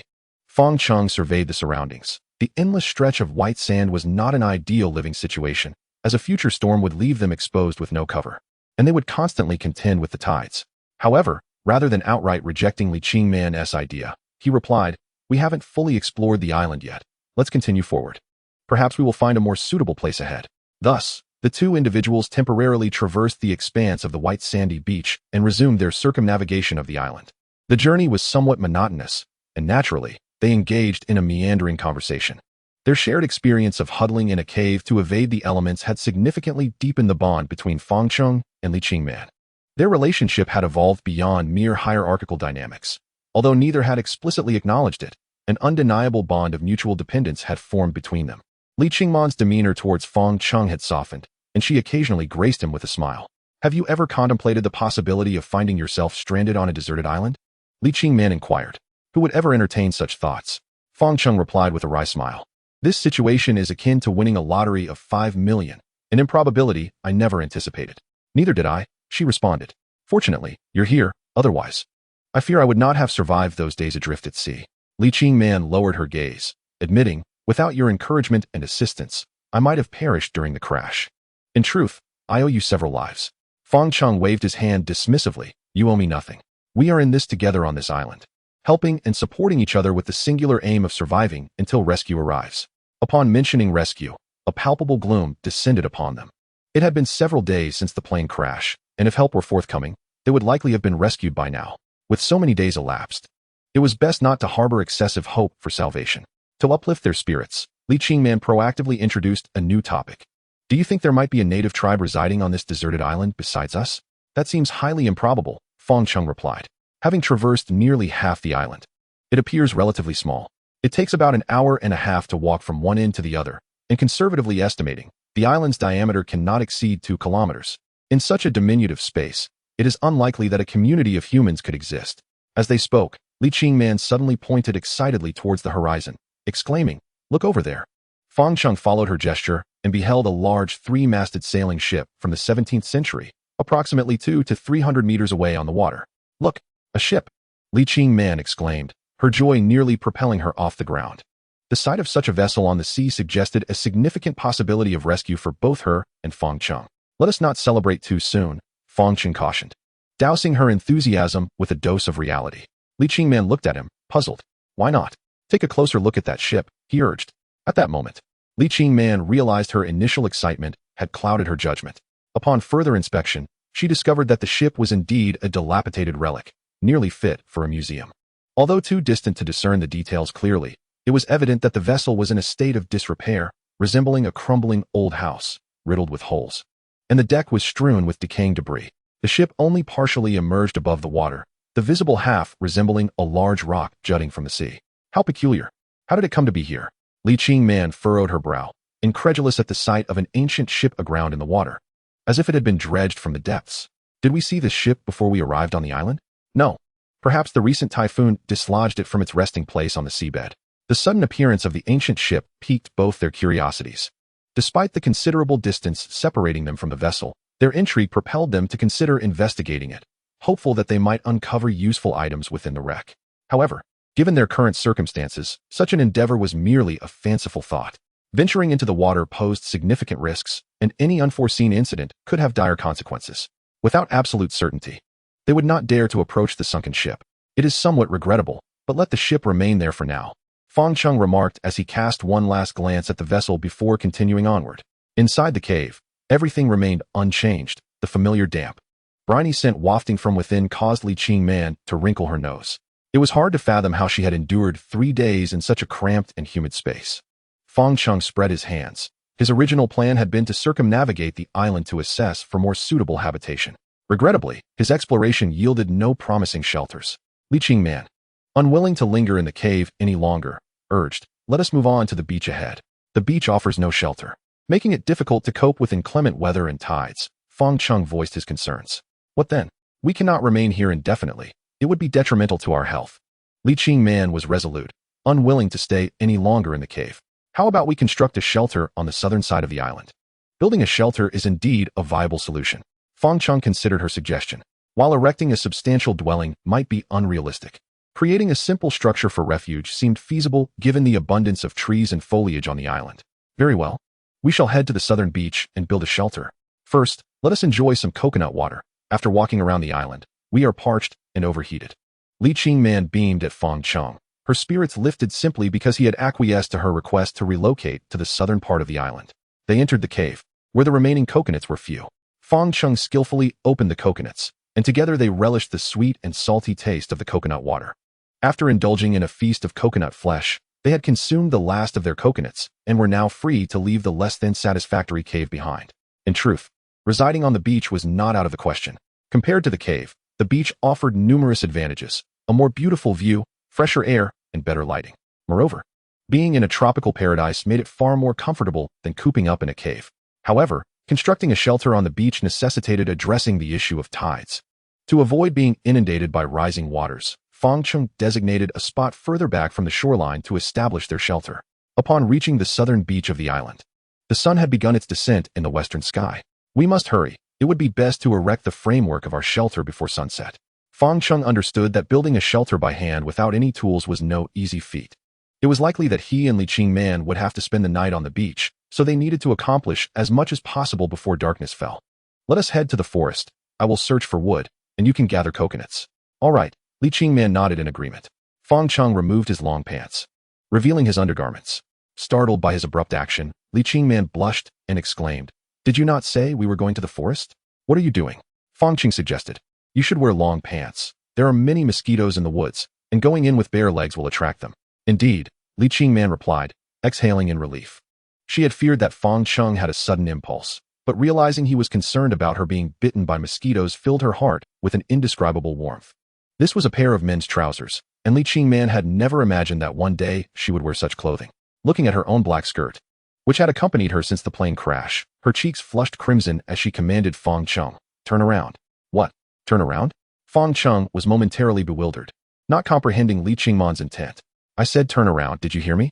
Li Qingman's face turned even redder as she stamped her foot and shouted at Fang Cheng, "I need to change my pants. Do you want to see?" "No, I don't want to."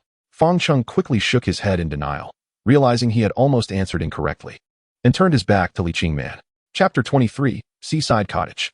The two ventured into the woods to search for usable materials, primarily looking for branches and leaves blown down by the typhoon. The large palm leaves could measure several meters long, resembling giant fans, making them perfect for a canopy roof. While finding roofing materials was relatively easy, sourcing suitable timber proved to be considerably more challenging. Although there were numerous branches and trunks scattered on the ground, they were either too thin or crooked, rendering them useless for constructing a frame.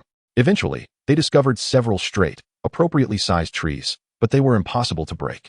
Initially, Fang Cheng attempted to use his body weight to snap one, but the tree's hardness far exceeded his expectations. Instead of breaking the tree, his actions appeared rather comical, resembling a large, lazy monkey stuck in the branches. Li Qingman couldn't help but laugh at the sight, and after she had her fill of amusement, She approached to assist him in breaking the tree. However, even with their combined efforts, the trunk remained steadfast. "Forget it. I've given up," Fang Cheng said. Exhausted after trying for a long time, leaning against the trunk, he could not hide his frustration. A sense of defeat washed over him as he questioned whether he had become too weak to handle even a small tree. Beyond his self-disappointment, he realized the vital role tools play in survival. If only he had even a dull knife in hand. It would be better than flailing like a gorilla against a tree. Well, if it doesn't work, let's just abandon it. The weather has improved, and staying in the cave is not as unbearable as before. Li Qingman, too, felt disheartened but remembered to comfort Fang Cheng. "It's all right, let's keep looking. We will surely find something suitable."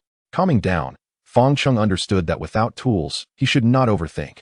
It was not necessary to find the best materials, as some branches and trunks blown down by the typhoon would suffice. Thus, they temporarily abandoned the idea of cutting down trees and began collecting wood in the woods. "Look over here." Not far along, Li Qingman pointed to the base of a large tree, where a patch of mushrooms was growing. After relying solely on coconuts for sustenance in recent days, they were weary of the monotony of their diet. The sight of the mushrooms stirred Li Qingman's desire to pick them, but Fang Cheng promptly stopped her. Wild mushrooms could be perilous. If one could not distinguish between toxic and non-toxic varieties, it was best to assume they were all poisonous. "Fine," she conceded. Fang Cheng was not willing to take risks with food. Consuming mushrooms carelessly could lead to dire consequences. They circumvented the rampant mushrooms and continued their search in the woods, relying on the sun's position to estimate the time. Upon returning to the beach, it was time to begin constructing the shelter. Lacking experience in building, Fang Cheng could only rely on his imagination. His plan was to erect a simple canopy by placing 2 poles at either end and a horizontal beam in the middle, then covering it with palm leaves to shield against the sun and ocean breeze. After several unsuccessful attempts, it became evident that constructing a shelter was more challenging than he had anticipated. Exhausted from the prolonged effort of solely consuming coconuts, he sat against a pole, panting heavily. "Why don't I give it a try?" At that moment, Li Qingman volunteered to take over the task of building the shelter. Fang Cheng was incredulous. If he, a fully grown man, could not manage the task, how could she? "You want to?" "Of course. Let me direct you. The heavy lifting will still be up to you." Li Qingman crossed her arms and glanced at Fang Cheng, clearly indicating that he would still handle the physical aspects while she would oversee the operation. Since he was not doing well anyway, he decided to give it a shot and see if Li Qingman had any unique methods. Rising from his seat, he dusted off the sand from his pants and gestured in compliance. Under Li Qingman's direction, Fang Cheng began constructing the shelter, unexpectedly finding that she was quite adept at instructing him on where each piece of wood should go to create a sturdy structure. Fang Cheng was intrigued. He had never considered that Li Qingman, a wealthy young lady, would possess such knowledge. Meanwhile, Li Qingman busied herself securing the wooden frame with ropes she had collected from the beach. These ropes were found during their daily scavenging trips along the shore, where they discovered various pieces of human-made debris, including plastic bottles and fishing nets washed ashore. It took them over 2 hours to assemble the basic framework of the shelter. Next, they needed to cover it with the collected palm leaves, layering several on top, while also placing leaves on the sandy floor inside. Thus, a temporary seaside cottage resembling a triangular tent was completed. As they wrapped up their efforts, the sun dipped below the horizon, painting the sky with hues of crimson. This breathtaking scene seemed to exist solely within the realm of artistic photography. Exhausted, the two sat in front of the shelter, watching the sunset where the sea met the sky, with frigate birds soaring above and occasional fish leaping from the water. Witnessing such beauty calmed even the most restless of hearts. What could surpass the splendor before them? Fang Cheng turned his head, stealing a glance at Li Qingman, the red sunset illuminating her lovely visage, making her appear even more enchanting. The thought of sitting side by side with her, watching the sun set, was a romantic notion Fang Cheng had never before imagined. Suddenly, Li Qingman's gaze shifted as if she sensed Fang Cheng's eyes upon her, preparing to turn her head. However, she caught sight of Fang Cheng's clumsy attempt to conceal his gaze, finding it amusing. This time, she chose not to confront him. She no longer felt the aversion to his stare she once had, and instead, a hint of pride emerged, her lips curling into a subtle smile as she turned her gaze to the distance. Chapter 24. Conversations under the starry sky. The sky was darkening. Li Qingman glanced at the humble shelter behind her, a sense of achievement swelling within her. This was the canopy she had personally helped construct, and tonight would be their first night spent within it. Fang Cheng stood up and said, "I'll go to the cave and fetch some water. Or maybe we should skip it. It will be dark soon," Li Qingman replied anxiously. Fang Cheng reassured her and then proceeded toward the cave. When the two individuals emerged from the cave, they left behind all the plastic bottles and buckets, treating the cave as a reservoir for their precious water supply. This was Fang Cheng's suggestion. As they prepared to depart, he believed that the beach might present numerous uncertainties. To safeguard their valuable water resources for unforeseen circumstances, he designated the cave as a storage facility. Now that the awning on the beach was complete, Fang Cheng naturally intended to retrieve some drinking water from the cave, while also checking on the condition of the stored water. Upon reaching the cave entrance, the sun had already dipped below the horizon, and darkness was swiftly encroaching. Inside the cave, it was already pitch black. Fang Cheng was quite familiar with the cave's layout, and soon located the stored water in a corner. Seeing that the water remained intact, he felt a wave of relief wash over him. After counting, there were a total of 12 plastic bottles, along with a large plastic bucket, all filled with rainwater collected over the past few days. Fang Cheng decided to take 4 bottles with him, leaving the remainder securely hidden in the corner. Is everything all right? Yes, the water is here. You should drink some, he said, handing a bottle to Li Qingman. She accepted it, took a few sips, and remarked, while you were away, there was a rather frightening noise coming from the woods behind us. Fang Cheng chuckled. It must be birds or small animals in the forest. It's nothing to worry about. Come, sit with me in the awning. I think I'll stay outside. Fang Cheng replied, glancing at the makeshift triangular structure of the awning, covered with leaves to shield against the evening sea breeze. If both of them squeezed inside, the space would feel rather cramped. Observing his reluctance, Li Qingman retorted, if I invite you in, just come. Why are you being so shy? Can the sea breeze blow all night? Fang Cheng found himself at a loss for words. His hesitation stemmed from a concern that being too close would create an awkward situation, but it seemed to have annoyed Li Qingman instead. Realizing his misunderstanding of women, he reluctantly bent down and entered the awning. Once inside, Fang Cheng felt a wave of comfort wash over him. Even in the tropics, the incessant sea breeze could be quite harsh, especially at night when it swiftly robbed the body of its warmth. Seeing his relaxed demeanor, Li Qingman cast him a knowing glance, saying, I told you to come in sooner. Trying to be tough didn't help, did it? Having grown accustomed to her playful jabs, Fang Cheng merely chuckled in response. The two initially sat together but soon found themselves lying down. The awning, being narrower at the top and wider at the bottom, provided ample space for them to lie side by side, with at least half a meter between them. This small gap allowed Fang Cheng to mask his nervousness, as being in such close proximity to Li Qingman was a scenario he had never even dared to dream of. The mere thought of being beside such a stunning beauty filled him with an overwhelming sense of joy.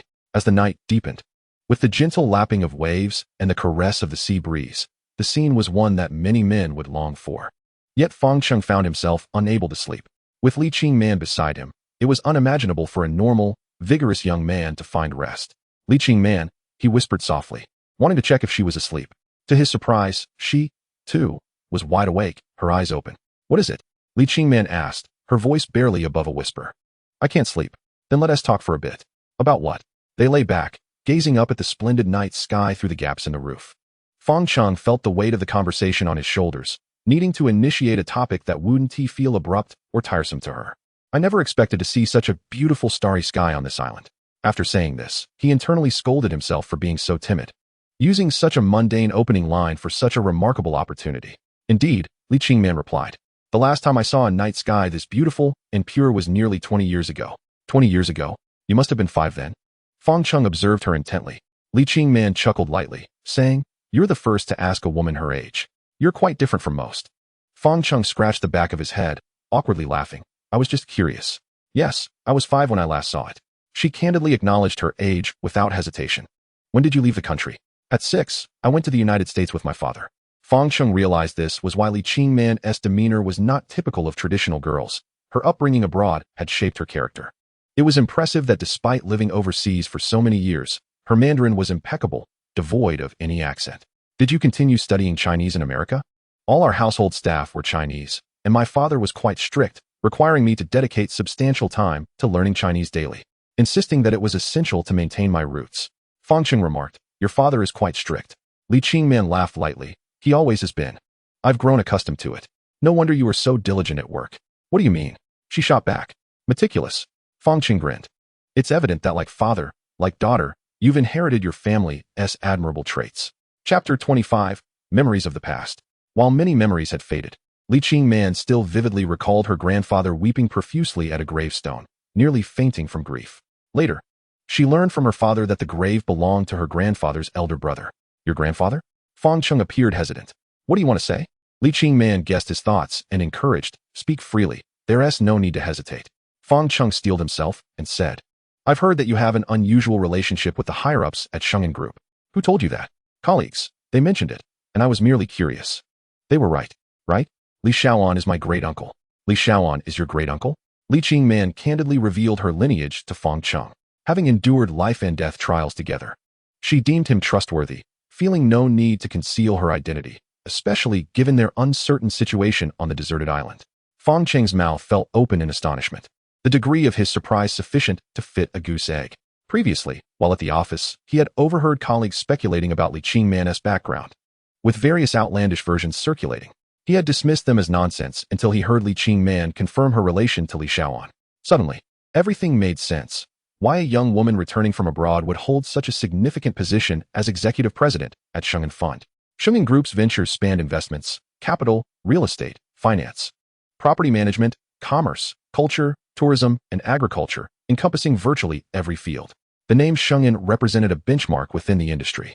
The founder and chairman, Li Shaoan, resided overseas, and his family was a regular feature on wealth media rankings both domestically and internationally.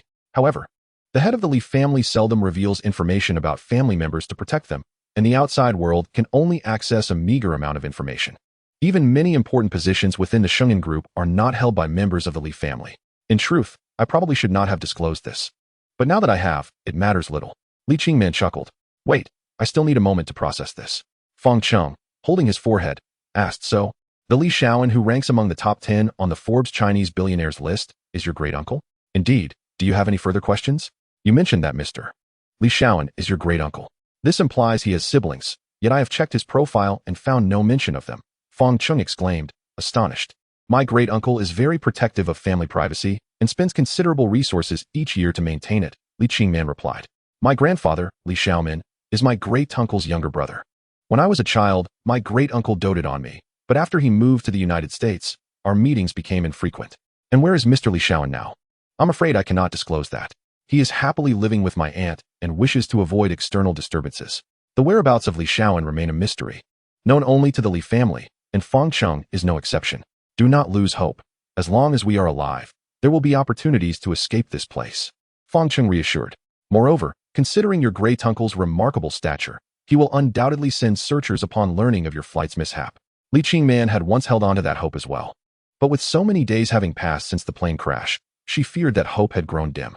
Glancing at Fang Cheng, the man she found reliable, she realized he was her only source of solace in this desolate island. At least she was not alone, which allowed her to retain a flicker of hope within.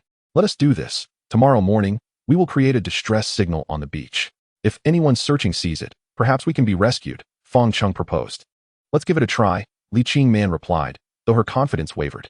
Yet, attempting something that could lead to salvation seemed worth it. It is getting late, we should rest. Li Qingman yawned, feeling fatigued from their conversation. Yes, sleep well, Fang Cheng said, lying back with his hands behind his head, his mind swirling with thoughts. He had never imagined that Li Qingman possessed such a prominent lineage, and at that moment, he felt an invisible chasm widen between them. The highborn young lady, Li Qingman, and he, an utterly ordinary individual, seemed destined for disparate paths. In an instant, Fang Cheng's mind was flooded with thoughts, but he shook his head, casting them aside. The immediate concern was survival on this deserted island, and everything else would have to wait. Lying beneath the shelter, he gazed at the starry night sky and suddenly felt an unfamiliarity. The stars appeared unlike any he had seen before. Chapter 26, The Unfamiliar Night Sky. The vast expanse of the night sky sparkled with countless stars. However, Fang Cheng was startled awake. The previous nights had forced them to take refuge in a cave due to storms, obscuring the stars from view. The once familiar night sky now seemed utterly alien, with constellations like the Big Dipper, the North Star, Ursa Major, and Ursa Minor completely absent. This revelation left Fang Cheng astounded. How could this be? Why were the constellations visible in the northern hemisphere nowhere to be found? Could it be that this small island was situated in the southern hemisphere? The island's vegetation and climate suggested it was in the tropics. Even if it were in the southern hemisphere, one could still see most constellations from both hemispheres. And even Orion, which is prominent near the equator, was absent from the sky. Gazing at this simultaneously familiar yet strange night sky, Fang Cheng was bewildered. Where was this place, and why did the stars differ so radically from what he previously knew? Why did such a magical location exist on Earth? Fang Cheng. Just as he was lost in thought about the celestial phenomena, he heard Li Qingman's voice behind him. She had sat up, having woken from her slumber to find him absent. Curious, she spotted him lost in contemplation outside the shelter. Fang Cheng hesitated to share his discovery with Li Qingman, as she still clung to a glimmer of hope for survival. If this were a standard island, the Li family's resources would surely locate them. But now, everything was different. His findings indicated that the island was anything but ordinary, likely beyond reach for any search efforts. Oh, don't stay up too late. Li Qingman murmured sleepily before drifting back off. With her asleep, Fang Cheng found himself wide awake, his mind racing with the questions he had just uncovered. Why were they on such a peculiar deserted island, and what secrets lay hidden within? The following morning, sunlight bathed the island in a pristine glow, filtering through the leaves above and illuminating Li Qingman's face. Reacting to the bright light, she slowly opened her eyes, feeling refreshed after a comfortable night's sleep. Compared to curling up in the cold, damp cave, this soft sandy beach felt like paradise. Where's Fang Cheng? Noticing the space beside her empty, she was slightly surprised. She recalled that he had been sitting outside late into the night and was astonished he had risen earlier than her. Stretching and emerging from the shelter, she began to move her limbs, invigorated by the restful night. "You're awake," came Fang Cheng's voice from nearby. Following the sound, she saw him arranging large stones on the smooth white sand into a prominent distress signal. "Did you do this?" Approaching him, she was moved to see the effort he had put into creating the large letters from stones, a task that must have taken quite some time. "Yes, I couldn't sleep, so I decided to keep busy," Fang Cheng replied with a broad smile, trying to mask his true feelings. In truth, he had lost faith in the idea of rescue. Without knowing the island's location, it seemed impossible for anyone to find them. He undertook this task merely to sustain Li Qingman's last shred of hope, granting her something to hold on to. Seeing what Fang Cheng had accomplished brought joy to Li Qingman, and she smiled brightly at him. "So what shall we do today? We have temporarily resolved our shelter issue, and we can rely on coconuts for sustenance. Our biggest challenge now is finding a water source. The rainwater we collected during the storm won't last long, and we cannot predict when the next storm will arrive," Fang Cheng explained. After a brief rest, the two ventured toward the island's interior, hoping to discover a source of drinkable water. As the days passed, Fang Cheng and Li Qingman gradually adapted to navigating through the woods, their pace quickening. However, for Fang Cheng, traversing the forest without clothing often presented painful challenges, as thorns and vines would frequently inflict discomfort. The mere sensation of pain is not particularly daunting. With a bit of endurance, it fades away. However, certain plants may possess toxic properties, causing the skin to become intensely itchy upon contact, leading to an irresistible urge to scratch. This is where the true discomfort lies. From the outside, this forest seems rather modest in size, yet upon entering, one discovers its vastness. The dense foliage can easily obscure the path one took, but fortunately, Fang Cheng had the foresight to mark his way as he traversed the terrain. Finding a water source on a desolate island is no trivial endeavor. Often, it hinges on luck. First and foremost, the island must harbor a water source. Without it, extensive searching would yield no results, regardless of the effort expended. Fortunately, after navigating through the jungle for a morning, the two finally made a discovery. Beneath a cliff, they observed that the ground was quite damp. Though not enough to form a small pool, rather, water trickled slowly down the barren cliff face. The cliff, standing roughly 2 meters tall, was composed of shale, and a few droplets of water seeped through the crevices of the rocks. Given the surrounding environment, it appeared to be a stable water source, as the stone wall was adorned with a layer of moss, nourished by the persistent dripping of water. Seeing the trickle, Fang Cheng leaned closer and extended his tongue. Li Qingman, feeling anxious, questioned, "What are you doing?" Fang Cheng licked the damp mark on the stone and smacked his lips, his expression transforming into one of jubilance as he exclaimed, "It's freshwater. This is freshwater." Li Qingman, resting her forehead in relief, had worried for nothing, assuming Fang Cheng was up to something more dubious, when in fact he was merely testing the taste of the water. With the revelation that they had discovered freshwater, Li Qingman shared in his elation, and the two celebrated with joyous leaps, knowing that they no longer had to worry about drinking water. However, a practical concern soon surfaced. Li Qingman furrowed her brow and asked, "But how are we going to collect this water?" Chapter 27, Tarzan of the Apes. Discovering freshwater on the island was indeed a cause for celebration. Yet amidst their joy, they had to confront another reality. Although freshwater was seeping from the cliff, the quantity was exceedingly limited, merely a thin layer trickling down the rock face, making collection quite challenging. It was not feasible for them to remain beside the cliff, relying on licking the stone for sustenance. What could they do? The discovery of the water source was promising, but if it could not be utilized, it would ultimately serve no purpose. As both of them wore expressions of worry, an idea suddenly flashed through Fang Cheng's mind. Perhaps there was a way to collect the freshwater. "I've got it." Fang Cheng exclaimed excitedly. You figured something out? Li Qingman asked, her eyes lighting up with curiosity. Let us give it a try. Without further ado, Fang Cheng removed his shoes, leaving him clad only in his underwear. He promptly untied his shoelaces and pulled them free. What do you need the shoelaces for? Li Qingman inquired, puzzled. You'll see, Fang Cheng replied, not elaborating further as he commenced his operation. He inserted one end of the shoelace into a crevice of the rock where water was seeping, then let it hang vertically against the cliff, the length just reaching the ground. He then placed the other end into the plastic bottle he had brought, securing it with a few stones. In this manner, an improvised water collection device was fashioned. Fang Cheng intended to use the shoelace as a siphon to channel the scant fresh water into the bottle. Can this really work? Li Qingman asked, her skepticism evident, feeling that the method seemed rather implausible. It will definitely work, Fang Cheng asserted confidently, repeating the process with a second shoelace and plastic bottle. Once everything was set up, they patiently observed to see if the water would flow into the bottle.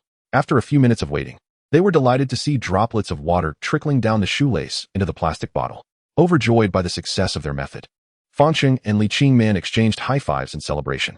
In that moment, their faces radiated pure happiness. As long as this method proved effective, they need not worry about their water supply any longer.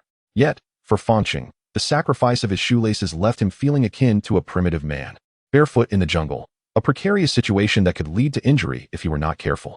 Just as he pondered this predicament, Li Qingman offered a solution. Let me handle it, she said, preparing to tie his shoelaces. Fang Cheng was taken aback by her gesture. Don't move, it'll be done in a moment, she reassured him. After a brief wait, Li Qingman had managed to secure new shoelaces for him. Though they were merely tightened around his feet and did not fit as snugly as the originals, the ability to wear shoes again was a significant improvement. Now that they had access to fresh water, the next step was to await the filling of the plastic bottle. Fang Cheng needed to estimate how long it would take to fill, enabling them to return to the source in a timely manner to refill or swap out bottles, thereby conserving the precious fresh water. Throughout their journey, Li Qingman gradually realized that she had begun to rely more on Fang Cheng's insights, perhaps revealing her own vulnerabilities even as a strong woman. Let us venture further and see what lies in the center of the island, she suggested. All right, let us go, Fang Cheng replied. They departed the water source and made their way toward the island's center. There, they encountered a small rocky hill, devoid of much vegetation, save for a few sparse grasses growing in the crevices. The wind whipped around the summit, likely due to the absence of tall trees. From this vantage point, the entire shape of the island was laid bare before them. Viewed from the rocky hill, the island resembled a colossal sea turtle. The central circular landmass represented the turtle's body, while the elongated tail extended to the sandy beach that Fang Cheng and Li Qingman had reached during their harrowing moment of survival. Had it not been for that tail, they might have overlooked the island entirely, leading to a tragic fate in the sea. At the center of the rocky hill stood a massive boulder, towering 4 to 5 meters high. One side was steep and sheer, while the opposite side sloped gently. Fang Cheng, eager to climb the boulder, gestured for Li Qingman to join him. Although she found it somewhat risky, she acquiesced to his enthusiasm and insisted on accompanying him.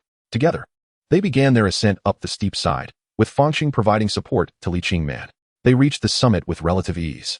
Standing atop the boulder, they were afforded a far superior view. The endless expanse of sea surrounded them, the sky of vivid blue, the sand glistening silver, and the crashing waves creating a breathtaking seascape. In that moment, Fang Cheng could not contain his exuberance. He threw his arms wide and let out a joyous shout. Li Qingman, amused by his antics, laughed and remarked, "You look quite the part now." Fang Cheng glanced at his own appearance and found himself clad in nothing but a single pair of modesty-preserving undergarments. In this state, he bore a striking resemblance to the legendary Taishan. He chuckled bashfully while scratching the back of his head. I must say, I do bear a slight resemblance to Tarzan. With that, he immediately mimicked the iconic Tarzan's roar from the film, cupping his hands around his mouth to bellow. Oh, Li Qingman couldn't contain herself and burst into laughter, holding her belly in delight. Seeing her uncontrollable laughter, Fang Cheng joined in, and after a hearty spell of mirth, the pair settled atop the large rock, basking in the radiant sunlight and refreshing sea breeze, reveling in the beauty of the moment. Chapter 28, The Wild Goat. Unquestionably, this large rock on the mountain summit provided the best vantage point on the entire island, allowing them to survey the landscape in its entirety. With leisure on their hands, they began to scrutinize the island's terrain. At the island's center lay the rocky hill they were currently perched upon, surrounded by a tropical rainforest comprised of coconut palms, date palms, and dense shrubbery. Beyond this flora, the beach unfurled before them, with sandy shores to the south and rocky outcrops to the north. They could even spot the cave where they had previously taken refuge and the makeshift shelter they had constructed alongside the approximate location of the water source. From this vantage, the entire island's layout became apparent. Further afield, beyond the beach, a magnificent ring of coral reefs emerged, thriving beneath the water's surface, invisible from the shore. Only from such an elevated position could they appreciate the hidden wonders of the sea. The reefs, which appeared to be shallow from a distance, were in fact quite deep, stretching for several hundred meters into the depths. They could even see a three-masted sailboat stranded on the coral after being blown ashore by a typhoon. Surrounding these reefs, the duo spotted several black sharks gliding through the water. The sight of these creatures sent a chill down their spines, and both Fang Cheng and Li Qingman broke out in a cold sweat. They felt fortunate that they had not encountered these sharks upon landing on the island, for otherwise, they might have met a grim fate. Indeed, we were truly fortunate that day, Li Qingman remarked, her voice trembling slightly, clearly shaken by the sight of the sharks. Fang Cheng shared her apprehension, but amidst his fears, a strange thought crossed his mind. Perhaps it was the prolonged absence of meat that led him to ponder the possibility of finding a way to procure some. Shark meat must be quite delectable, he mused. Fang Cheng, you? Li Qingman exclaimed, her eyes widening in disbelief. Ha, I was merely jesting. Unless they swim ashore on their own. The idea of diving in to catch a shark would be akin to suicide, Fang Cheng replied with a wry smile. The two continued to chat atop the rock, their conversation ranging widely, covering various topics, including Fang Cheng's childhood, thus deepening their understanding of one another. However, in stark contrast to Li Qingman's illustrious background, Fang Cheng's upbringing was rather mundane, lacking any noteworthy achievements. Yet, Li Qingman appeared unfazed by this disparity, her demeanor never betraying a hint of condescension towards him. That should suffice. Let us head towards the water source, Fang Cheng suggested, glancing at the sun's position in the sky. He estimated that they had been away from the water source for nearly 2 hours and wanted to assess how much water they had collected. The prolonged exposure to the sea breeze was beginning to make Li Qingman feel lightheaded. So she followed Fang Cheng down from the large rock towards the location where they had placed the plastic bottles. As they made their way, their spirits were buoyant, both anticipating that the plastic bottles would be filled with a good amount of water, and Fang Cheng even whistled a cheerful tune. Indeed, discovering a water source on this small island signified a vital means of survival, a fact that was bound to elate them. What's wrong? Li Qingman inquired softly, puzzled by Fang Cheng's sudden change in demeanor. Fang Cheng pointed to some marks on the ground, saying, "Look, these seem to be animal footprints." Indeed, Fang Cheng's keen observation was astute. In their path lay several scattered impressions that resembled those of a creature. Upon seeing these tracks, Fang Cheng's first instinct was to remain vigilant. Judging by the size of the prints, it was evident that the animal was likely not small. Encountering wild creatures in the wilderness posed a significant danger, especially without weapons, as overpowering them was nearly impossible, even if they managed to escape unharmed. Injury could lead to dire consequences, as there were no antibiotics in the wild, and an infected wound would spell certain doom. To ensure their safety, Fang Cheng picked up a broken tree branch from the ground and handed it to Li Qingman, instructing her to use it for protection. He then urged her to stay close behind him and remain low. Fang Cheng himself gathered a couple of stones, ready to use them to intimidate any potential threat. They approached the water source cautiously, striving to minimize any noise. Once they reached the rocky outcrop, Fang Cheng carefully peered around the edge and was taken aback to see a black wild goat licking the rock face with its tongue. To his dismay, the goat had knocked over one of their plastic bottles, spilling the precious water onto the ground. Fang Cheng was incensed. Their hard-earned water collection apparatus had been toppled by this wild beast. He sprang forth, shouting at the goat in an attempt to scare it away. However, the goat seemed unfazed by Fang Cheng's presence, perhaps due to its isolation on the island, having never encountered humans before. Unaware of the threat posed by Fang Cheng, the formidable ram lowered its head and charged, brandishing its sharp horns. At that moment, Fang Cheng felt a surge of anxiety. The ram was large, with elongated, sharp horns, and he was unsure if he could defend himself if it charged. Nonetheless, a confrontation did not easily ensue, as both parties were wary of each other. The ram, proud and defiant, raised its head, bleating loudly in a display of its strength, attempting to intimidate Fang Cheng. "I love you," Fang Cheng exclaimed, hurling a stone at the ground near the goat's feet. This startled the boastful ram, which promptly turned and fled into the forest. Once the wild goat had retreated, Li Qingman cautiously approached Fang Cheng, as she had been tense throughout the standoff, her palms clammy with sweat, fearing for Fang Cheng's safety. "Are you all right?" Li Qingman asked anxiously. "No worries, it just needed a scare to make it run," Fang Cheng dismissed, gritting his teeth in frustration. "But our water has been overturned by that beast," Li Qingman reassured him, What matters most is that you're unharmed. We can always collect more water. They arrived at the base of the rock face, where one of the two plastic bottles they had set up had indeed been knocked over by the wild goat. Not only had it been toppled, but the bottle had also been punctured, leaving no water within. This left Fang Cheng fuming with frustration. Fortunately, the creature had not completely destroyed their efforts. One bottle remained intact, allowing for a glimmer of hope for future use. Chapter 29. The Contest for Water Sources. The broken plastic bottle was rendered utterly useless, a lamentable loss. In contrast, the remaining bottle contained only about 1/10 of its capacity, approximately 50 milliliters. Given that it had taken around 2 hours to accumulate this small amount, it would require about 20 hours to fill a bottle completely. Due to the limited number of shoelaces, which are merely 2, and the finite amount of water seeping from the cliff, no matter how many plastic bottles are gathered, the yield of water remains unchanged. Consequently, the two individuals can harvest approximately 1 liter of freshwater daily from this source, a precious resource for their survival on the deserted island. However, an urgent issue looms before them: the wild goat they had spotted earlier. If left unaddressed, its presence could disrupt their water collection efforts, as it is impractical for them to remain on guard here at all times. Perhaps we should drink some water first, Fang Cheng suggested, handing the remaining plastic bottle to Li Qingman, concerned that she might become too parched during their journey.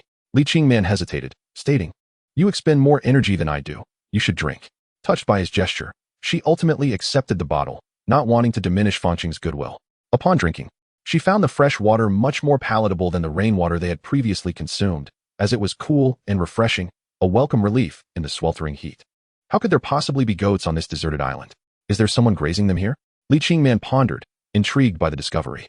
An isolated island suspended in the ocean seems an unlikely home for goats. Could there be indigenous tribes residing here? Fang Cheng shook his head, stating, "That seems improbable. We have been on this island for several days and have seen no signs of human activity." Li Qingman inquired, "Then where did these goats come from?" During the age of exploration, ships often carried various animals, and many islands now host feral livestock abandoned by sailors. If this were the case, it would suggest that vessels had indeed passed by this island. The ancient shipwreck visible offshore serves as evidence. It could not have drifted here without the influence of a storm. Thus, it seems plausible that the goats are remnants of those bygone ships. Although Fang Cheng's theories were somewhat audacious, they held a semblance of coherence. Fang Cheng had acquired some knowledge about the presence of mammals on islands from documentaries. Yet neither he nor Li Qingman felt the need to delve into the deeper reasons for their existence. Their priority was survival on this island, not scientific exploration. Currently, they faced the challenge of cohabiting with one or more wild goats that frequented their only water source. To ensure the goats would not interfere, they needed a strategic plan. Eliminating the goats was the most straightforward approach, a thought that initially crossed Fang Cheng's mind. However, he quickly dismissed the idea. Without a weapon, confronting an adult goat was unwise. The question of whether he could overpower it was one thing. The subsequent issue of how to consume and preserve the meat was another. Eating it raw posed significant risks. And with coconuts available, it was best to avoid attempting to eat goat meat uncooked. Additionally, a goat would yield a substantial amount of meat, far more than the two could consume in one sitting. In the humid tropical environment, failure to consume the meat promptly would lead to spoilage, resulting in a waste of perfectly good food. Alas, we lack fire. If only we had fire, Fang Cheng sighed. Fire would provide cooked food, boiled water, and illumination at night, alleviating fears of venomous insects and lurking predators. Setting aside the issue of fire, he resolved to address the water source first, as it was essential for sustaining life. Perhaps we could construct a fence around the water source, Li Qingman proposed. Since direct confrontation with the wild goats was ill-advised, they could instead devise a means to keep them away from the water. "That's a brilliant idea," Fang Cheng replied, feeling a surge of optimism. With an abundance of branches, trunks, and vines in the forest, building a fence around the water source would not be overly challenging. With determination, they began to gather materials, transporting as much as they could to the base of the cliff. Once they had sufficient supplies, Fang Cheng located a suitably sized rock, and with Li Qingman's assistance, they drove the wooden stakes into the ground. After laboring diligently for half the day, they finally erected a simple fence around the water source. To fortify it, Fang Cheng gathered numerous stones and placed them on either side of the fence to prevent the goats from breaching it. Exhausted yet satisfied, they hoped the fence would serve its purpose, alleviating their concerns about freshwater. "Well, let us depart," Li Qingman agreed, following Fang Cheng as they left the thicket. Chapter 30. The Dilemma of Fire. That night, the sea breeze was refreshing. Sitting beneath the cool shelter, Fang Cheng and Li Qingman stared blankly at the starry sky. The celestial phenomena they had observed the previous night were indeed real. Tonight's sky mirrored that of the previous evening, both familiar and foreign, filled with stars they did not recognize. It became increasingly apparent that this island was shrouded in mystery, rendering its location indeterminate. As for rescue, such thoughts were futile. They must instead focus on survival on the island. Since their arrival, their diet had consisted solely of coconuts, and Fang Cheng now felt acutely aware of his waning strength. Coupled with the day's labor of constructing the fence, he found himself devoid of energy, longing simply to sit quietly. At that moment, a distinct rumble emanated from his stomach. "Are you hungry?" Li Qingman approached him. "Yes," Fang Cheng replied, his face flushing as he sheepishly scratched the back of his head. Li Qingman did not mock him. She understood that his physical exertion far exceeded her own. Living together, Fang Cheng had taken on the bulk of the strenuous tasks, and she empathized with his plight, feeling a sense of compassion and guilt. "Surviving on coconuts alone is unsustainable. We need to devise a plan," she stated. "Seeing that goat earlier has left me with thoughts of goat meat. Every time I close my eyes, I envision it." As he spoke, Fang Cheng could hardly contain his drool. Previously, he had not been fond of goat meat, often finding it too gamey, yet now he yearned for a taste. "I could use some as well," Li Qingman admitted, her cheeks reddening. Like Fang Cheng, she had not had cooked food in quite some time, and the mere mention of meat ignited their appetites. Once they broached the subject, it was as if a dam had burst, and they could not stop themselves from salivating. Fang Cheng clutched his stomach, gritting his teeth. "I can't take it any longer. I need to crack open a coconut to calm down." "Can you still manage to eat coconuts?" Li Qingman asked with concern. Her words struck a chord with Fang Cheng. His stomach was still full of coconut water, and the mere sight of coconuts made him feel nauseous. "Forget it. I can't eat anymore," he said, tossing the coconut into a corner before standing up and stepping outside the shelter. Li Qingman inquired anxiously, "What are you going to do?" "I need to find something to start a fire." At that moment, Fang Cheng was driven mad by hunger, fixated solely on thoughts of that goat, with everything else fading into oblivion. "Hey, are you really going to the woods at this hour?" Li Qingman called out nervously from behind. "I can't take it anymore." Fang Cheng shouted towards the heavens. "Tch." Li Qingman scoffed softly, her heart aching at the sight of Fang Cheng sulking, feeling both pity and helplessness. Consequently, she climbed out of the cool shed and followed him into the woods. "You know it's dangerous?" Li Qingman reproached. "How can you still venture out alone?" Fang Cheng blushed and replied, "I'm starving." Li Qingman shook her head. "You really are impossible." Yet, despite her words, she followed Fang Cheng into the woods. Compared to their reckless first venture into the woods at night, this time proved considerably better, primarily due to the drier conditions that made walking less arduous. Perhaps it was the sun and wind that had toughened Fang Cheng's skin. He seemed less bothered by the mosquitoes now, even if bitten. He did not experience the same unbearable itching as before. Fire would not ignite itself. Fang Cheng's next task was to create one. He first found a sturdy wooden plank to lay beneath, then selected a perfectly sized stick to hold, and prepared a pile of dry coconut fibers he had torn from the coconut shell. Once everything was ready, Fang Cheng began to rub the stick between his hands, employing the method he had learned from television. When a person is both weary and famished, they often become stubborn, and Fang Cheng was no exception, appearing deeply troubled as he persisted in his efforts to create fire. Repeated failures left him increasingly agitated, his movements growing larger, muttering curses under his breath. Finally, in a fit of frustration, he flung the stick aside, cradled his face in his hands, overwhelmed by a profound sense of defeat. It was so simple to watch others start a fire, yet when it came to his own attempts, the situation was entirely different. Observing Fang Cheng's sorrowful expression, Li Qingman felt a twinge of sympathy for the man. Perhaps he had placed too much pressure on himself, or perhaps she could be of some assistance. "I'll help you." This simple declaration snapped Fang Cheng out of his self-imposed struggle. With a calmer demeanor, he nodded at Li Qingman. Together, they began to work in unison to create fire, taking turns as one person's hands grew tired, the other would step in. Before long, they achieved unexpected success. The scent of smoke began to waft through the air, igniting a sense of excitement within them. With smoke now present, it was only a matter of time before they could produce embers. Fang Cheng, eager to hasten the process, exerted every ounce of effort, desperate to rub the stick faster. However, despite their relentless efforts, they could not break through to the final step. Smoke remained mere smoke, with no spark of flame appearing. After 3 attempts, Li Qingman's arms were too fatigued to lift, and all efforts ended in failure. "Still not working," Fang Cheng said dejectedly. "Is there something we're missing?" Li Qingman suggested. Fang Cheng shook his head. "It seems today we can only go this far. Let's not push it. We should get some rest." Chapter 31. Li Qingman fell ill. Not long after dawn, the sunlight was already blinding. The azure sea and sky painted a splendid scene. When Fang Cheng awoke, he felt utterly fatigued, stretching lazily. The prolonged absence of starch and protein had rendered his body increasingly weak. Li Qingman, nearby, was not faring much better. Though her consumption had not been as extensive as Fang Cheng's, her constitution could not endure such strain, and signs of malnutrition were beginning to manifest. Fang Cheng was acutely aware of the situation and understood he must urgently devise a way to create fire. Only with fire could they prepare cooked food, which was of utmost importance. "I'm so tired," Li Qingman murmured sleepily, her breath weak. Seeing her pallor, Fang Cheng remarked, "You should rest here. I'll check the water source I found yesterday." This time, Li Qingman did not insist on accompanying him, and Fang Cheng ventured alone to the water source he had discovered. Upon arriving at the base of the high cliff, he found the fence intact, allowing his heart to relax, as it appeared the large ram had not caused any trouble since yesterday. Approaching the fence, he noticed 2 plastic bottles had collected nearly a full bottle of water, which filled Fang Cheng with joy.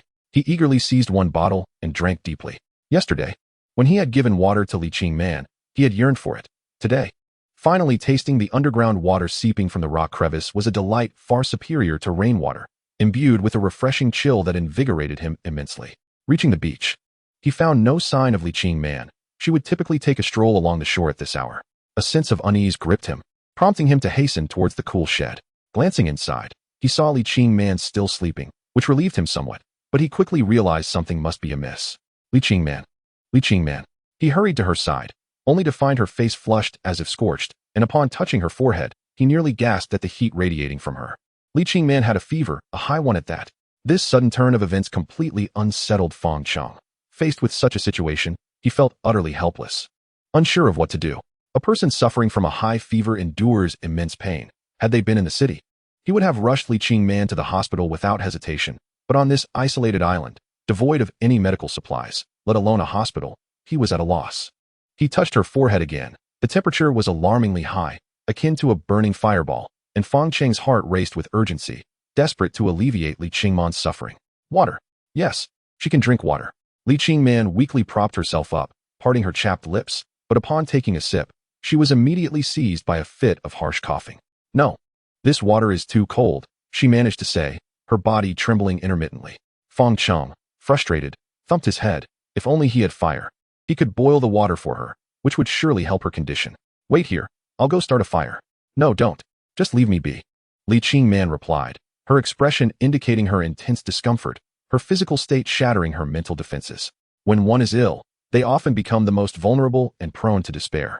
She was now pessimistic, dejected, sensitive, and even contemplating surrender. "What are you saying? I promised we would survive together. How could I abandon you? We cannot survive on this island like this. If we continue to languish, we will inevitably fail one day," Li Qingman said, her eyes vacant as she shook her head. "Then what does that matter?" Fang Cheng exclaimed, his demeanor uncharacteristically resolute, a determination he had never displayed before. "Fang Cheng." Li Qingman found it hard to meet his gaze. "Perhaps we will fail, but it will not be today." Li Qingman stared at him in astonishment, as if seeing a new side of this man once again.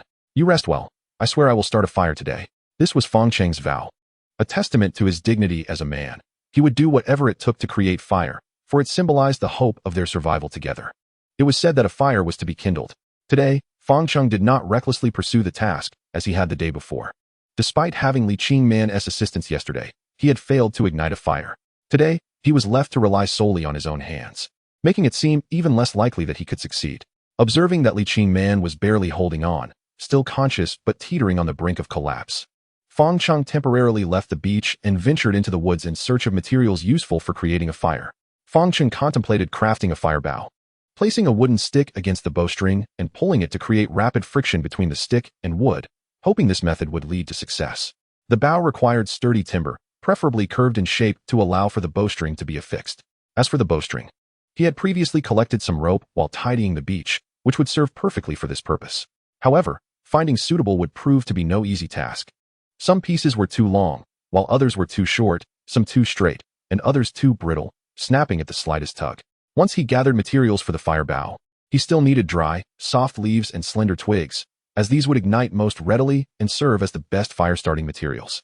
Chapter 32. A Desperate Downpour. With everything in place and all materials prepared, it was now time for Fang Cheng to fulfill his promise. He would embark on a desperate attempt. Regardless of any other matters, he would exert every ounce of strength to kindle a flame. After a simple assembly, he secured the ropes at both ends of the stick. completing the fire bow. Following his design, he placed the stick against the bowstring and began to rotate it against the wood. This method was indeed far easier than rubbing by hand. By swiftly pulling the fire bow, the stick spun rapidly on the wood beneath it, soon boring a small hole. And before long, wisps of white smoke began to rise. Upon seeing the smoke, Fang Cheng immediately intensified his efforts, pulling the fire bow faster and more forcefully. Drawing from the experience of his previous failure, he recognized that smoke indicated he was nearing success, and thus he gritted his teeth. Channeling every ounce of strength he had into the task, fixated solely on the goal of igniting a spark. Despite her illness, Li Qingman watched intently, and as she observed Fang Cheng's unwavering determination, her eyes unexpectedly moistened. A man she had never regarded with admiration now appeared rather handsome in his earnestness, leaving her momentarily bewildered, questioning if this fluttering sensation in her heart was what they called infatuation. Fang Cheng's arms were becoming fatigued, nearing numbness. With a final, forceful shout, he withdrew the stick, revealing a small ember glowing red within the hole. Seeing these precious sparks, akin to diamonds, he had no time to revel in joy. Fearing they might extinguish, he hastily placed them into the prepared dry leaves. If all went well, this time he would succeed in igniting the fire. Yet, how could it be so simple? Nature would not so easily yield to Fang Cheng's efforts. The spark, as it left the hole, extinguished at a visible pace, and the dry leaves failed to catch flame. Witnessing the extinguishment of the hard-won spark filled Fang Cheng with an indescribable sense of despair. Yet, beside him was the frail Li Qingman, more vulnerable than he, prompting him to remind himself to refrain from complaints and continue his pursuit of fire. Finally, after taking several deep breaths and shaking out his aching arms, Fang Cheng resumed his efforts with the fire bow. The island's temperature was not low, and it was midday. Even under the shade, the heat was stifling, causing both Li Qingman and Fang Cheng to sweat profusely. The cascade of sweat was not a favorable omen for Fang Cheng, who was attempting to kindle a fire. As expected, when he once again coaxed a spark, a single drop of sweat extinguished the potential for another ignition. Damn it! Fang Cheng silently cursed. Despite 2 failures, he refused to concede defeat, proceeding directly into a third attempt without rest. Li Qingman, watching, felt a mix of emotions, an intertwining of admiration and guilt. Fang Cheng, why not take a break? It's fine, I've already found the method, he replied with a gentle smile, offering her a reassuring glance. After 2 failed attempts, Fang Cheng had gradually discerned the technique for fire by friction during the initial rotation. He didn't need to apply excessive force, but when the smoke began to rise, he had to accelerate his movements to generate sparks. For Fang Cheng, the most challenging aspect was no longer producing sparks, but rather how to ignite the leaves with them. He struggled with either blowing too hard and extinguishing the spark or being too gentle, failing to ignite the leaves. Mastering the technique of blowing on the fire became imperative for someone who had never kindled a flame. Fortunately, the high temperature, while exhausting, also made the task of igniting the fire relatively easier, allowing him enough stamina to continue trying. Within the shade, as Fang Cheng remained focused on creating fire, a thick cloud silently drifted into the sky above. Preoccupied with his task, he did not notice the changes above him. His eyes were solely on the fire bow in his hands. Once more, smoke billowed as he sped up his movements, and the spark fell from the drilled hole onto the prepared coconut husk below, cradling the spark as if it were the most precious jewel in the world. Fang Cheng carefully enveloped it with the husk, gently blowing to encourage the ember while shielding it from the wind, terrified that this tiny spark might extinguish once again. Come on, ignite, ignite, he urged inwardly, his patience waning as fatigue overcame him. If this attempt failed, he might truly have to give up. Suddenly, the dry coconut husk erupted into a blaze of scorching yellow flames. Overwhelmed with joy, Fang Cheng wept like a child weighing over 100 pounds, never having imagined that igniting a fire alone in the wilderness could be such a formidable challenge. Fortunately, the flame was kindled. The days without fire were finally drawing to a close, and every effort had proven worthwhile. I did it. I succeeded, Fang Cheng exclaimed ecstatically. That is wonderful. Finally, there is fire, Li Qingman echoed joyfully. He placed the burning coconut husk into the prepared pile of dry wood, watching as the flames began to flicker and grow stronger. Everything seemingly heading in the best possible direction. Li Qingman felt a glimmer of relief, no longer needing to witness Fang Cheng laboring to the point of exhaustion. However, just as they were about to revel in their triumph, a fierce gust of wind swept through. The wind was so strong that it nearly toppled the makeshift shelter they had constructed. Fang Cheng's heart raced as he instinctively shielded the flame. After the gust passed, the fire remained alight. Thank goodness it didn't go out. Fang Cheng's joy was short-lived, as a torrential downpour descended without warning. Rain droplets, akin to beans, pelted the roof of the shelter, streaming through the gaps and extinguishing the newly kindled flames in an instant. At that moment, Fang Cheng fully grasped the meaning of despair.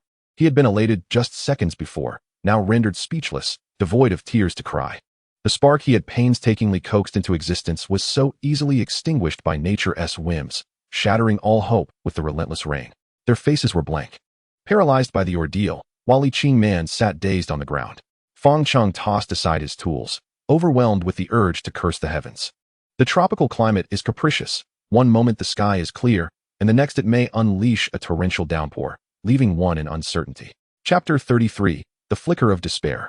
As the heavy rain fell, chaos ensued. There are matters more pressing than venting one's frustration through curses, and that is to swiftly escort Li Qingman to a shelter from the rain.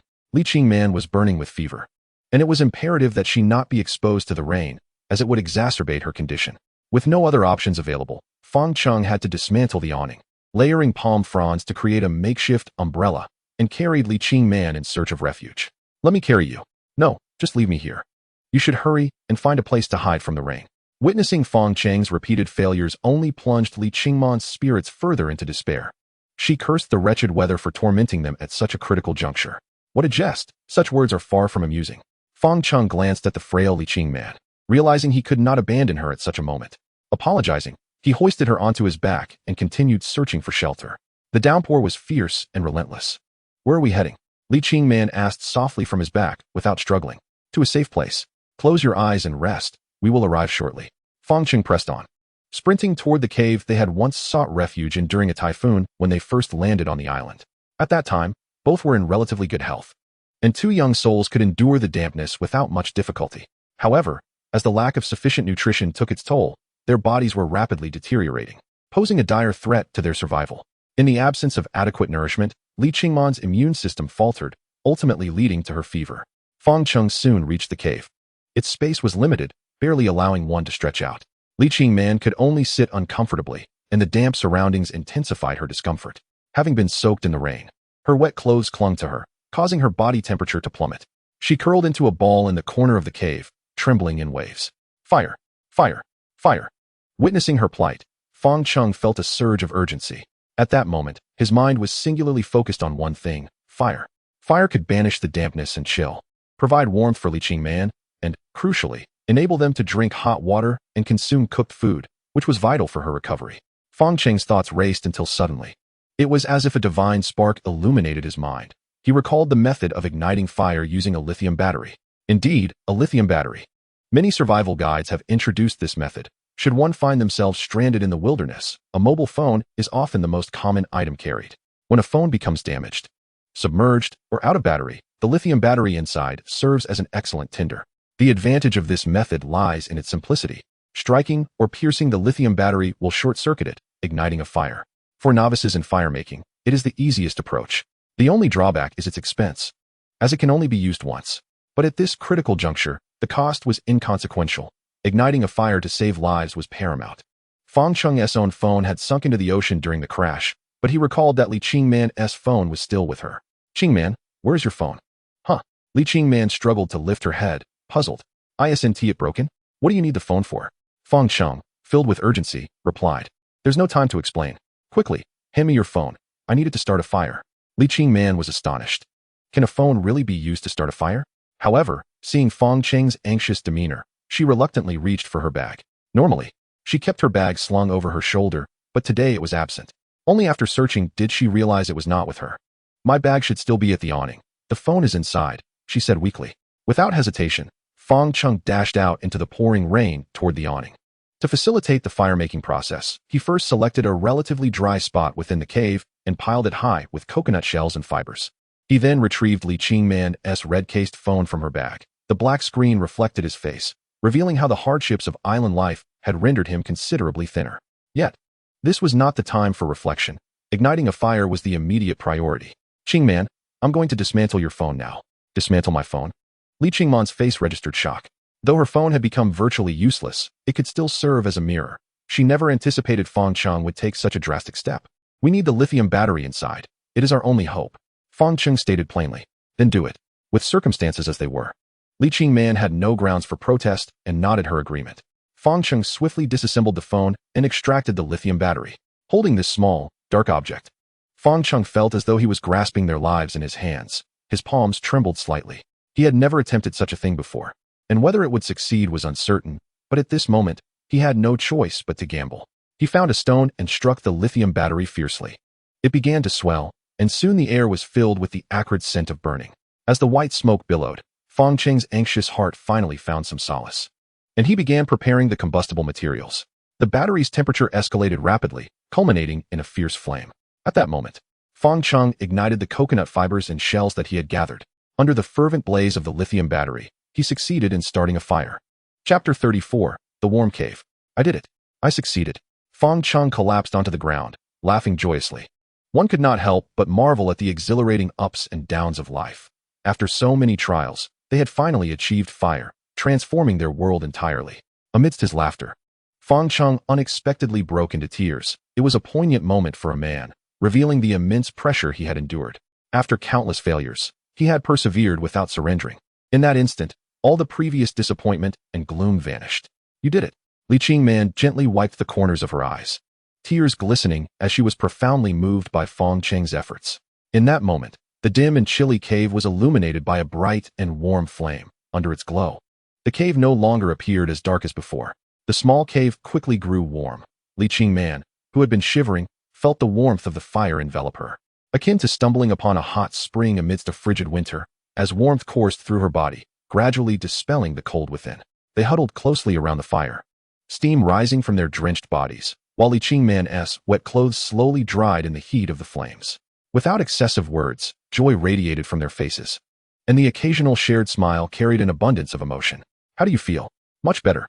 Despite still battling a high fever, the warmth from the fire brought Li Qingman considerable comfort. Fang Cheng, with an instinctive gesture, gently reached out to touch Li Qingman's forehead, a seemingly casual act that conveyed his deep concern for her. Li Qingman did not withdraw or resist, allowing Fang Cheng to caress her forehead. Don't go yet. The fire is comforting, and you must be weary. Rest well, he advised. His concern was not unwarranted, for the cave was littered with coconut shells from their previous stay. Li Qingman nodded, despite recognizing Fang Cheng's fatigue, wishing he could stay a while longer. Yet, she acknowledged his words. He had much to accomplish. Be careful outside, she urged. I will, he replied, braving the rain as he departed the cave. Not long after Fang Cheng stepped outside, the torrential rain ceased. The tropical island climate was unpredictable, often unleashing sudden downpours. Much like the one that had just caught them off guard, he gathered wood beside the fire, first drying it with the heat before adding it to the flames. After approximately 2 hours of labor, Fang Cheng had amassed a sufficient supply of wood to last through the night. Meanwhile, Li Qingman leaned against the wall, her eyes closed in silent recuperation. Her clothes had dried, and she felt considerably more comfortable. Her sole task was to endure and withstand the fever that gripped her. Once the firewood was prepared, Fang Cheng added more logs to keep the fire ablaze. He then ventured toward the rocky shore in search of useful tools. Upon arrival, he found the terrain treacherous, riddled with pits and slick from years of seawater. Sharp stones dotted the landscape, creating an environment where debris washed ashore and remained. As he navigated the rocky expanse, his eyes scanned every crevice like a radar, leaving no stone unexamined. Suddenly, a brilliant gleam caught his attention, momentarily dazzling his eyes. Instinctively squinting, he felt a surge of joy. Such a bright object could only be metal. He hastily moved toward the source of the light. Indeed, he soon discovered a metal can nestled within a crevice, likely a milk powder container, partially buried in mud and rusted, with a hint of sheen remaining on the rim. This was evidently refuse that had recently washed ashore. The sight of the can filled Fang Cheng with elation. It meant he could boil water for Li Qingman. Just as he unearthed the can, a shadow darted from the mud, a small crab, startled by the disturbance. Fang Cheng's reflexes kicked in. He swiftly pinned the crab down with his foot and caught it. After cleaning the can, he placed the crab inside and resumed his search along the rocky shore. The capture of this crab suggested that more lay hidden among the rocks. Previously, he had refrained from consuming crabs for fear of parasites from raw seafood. However, the situation had changed. With a fire in the cave, he could cook the crab, allowing him to consider it a viable food source. Moreover, with Li Qingman ill, it was imperative that she received nourishing food to aid her recovery. Thus, Fang Cheng embarked on his quest for sustenance. Not having grown up by the sea, he was unpracticed in the art of foraging, often finding himself clumsy and missing crabs, small fish, and shrimp that slipped through his fingers, much to his dismay. Today, I shall treat you both to a feast. He chuckled to himself. Upon returning to the cave, a warm breeze enveloped him. The once damp cave, now warmed by the fire, had transformed into a cozy refuge. However, upon entering, he was met with a shocking sight. Li Qingman lay unconscious on the ground. Alarmed, Fang Cheng rushed to her side, feeling her forehead, which was even hotter than before. "You and I," Li Qingman murmured, struggling to open her eyes. Yet her words were indecipherable. Her elevated temperature had begun to affect her consciousness. If left unaddressed, her condition could become dire. Seeing her plight, Fang Cheng was filled with dread. He needed to cool her down immediately. The cave, heated by the fire, offered little respite, save for the entrance where the sea breeze could reach. He carried her to that cooler spot. Mere wind was insufficient. He needed to help her body release heat. In a moment of urgency, he apologized softly and began to unbutton her shirt. The gravity of the situation demanded that he act without hesitation. His thoughts were solely focused on saving her. As the water in the can began to boil, Fang Cheng used 2 sticks to carefully place the hot can at the entrance, where the sea breeze could cool it more quickly. Once it reached a drinkable temperature, he gently helped Li Qingman sip the water. "This is hot water. Drink plenty," he encouraged. The warmth provided immediate relief, enveloping her in a soothing sensation akin to a gentle hot spring. Li Qingman remained silent, diligently drinking as much as she could. "Just a moment longer, and there will be something delicious to eat," Fang Cheng reassured her. Within the cave, he busily prepared. As the water began to boil, he tossed the large, dark crab into the pot. Within seconds, the crab changed color, transforming into a mouth-watering red. The sight of the succulent crab made Fang Cheng's mouth water. It had been half a month since he last tasted meat. Envisioning the tender white crab meat, he felt an overwhelming urge to indulge. Yet, despite the temptation, he restrained himself. This crab was meant for Li Qingman, who needed nourishment more than he did. Using a stick, he retrieved the crab from the pot, eager to prepare it for her. As a more alert Li Qingman beheld the vibrant crab, her eyes widened in astonishment. "Did you catch a crab?" she asked softly. Fang Cheng chuckled. "This fellow came right to me," as he deftly broke off a claw, cracked the shell, and extracted the tender meat to feed her. Seeing the translucent crab meat still quivering with freshness, the aroma wafted toward her, and Li Qingman could no longer contain her instincts. She eagerly opened her mouth to savor the delicacy. The crab meat was exquisitely sweet, dissolving instantly in her mouth. In that moment, tears welled in the corners of her eyes. It was the first cooked food she had tasted since the plane crash, the first morsel of meat. Nothing in the world could compare to this crab. Even the grandest of crabs paled in comparison. This was undoubtedly the most delectable crab she had ever eaten in her life. As Li Qingman savored the delicacy before her, Fang Cheng felt an immense joy. As if her enjoyment surpassed his own, he continued to break off another crab claw, deftly peeling it for her. "You ought to indulge as well." Having tasted the exquisite crab meat, Li Qingman glanced at Fang Cheng, touched by all he had done for her during her illness. "You should eat," Fang Cheng smiled. "Your body is still weak. You need to consume more crab meat to restore your strength." Li Qingman shook her head, reluctant to continue eating. Fang Cheng's kindness stirred a sense of guilt within her. She did not wish to finish the crab alone. The flesh of sea snails and shells lacked the safety and ease of absorption that crab meat offered. Some sea snails could even be toxic. Hence Fang Cheng yielded the crab to Li Qingman and opted for the snails and shells instead. After several gentle persuasions, he finally convinced her to continue eating. Although the crab meat was delectable, the process of shelling it was somewhat inconvenient.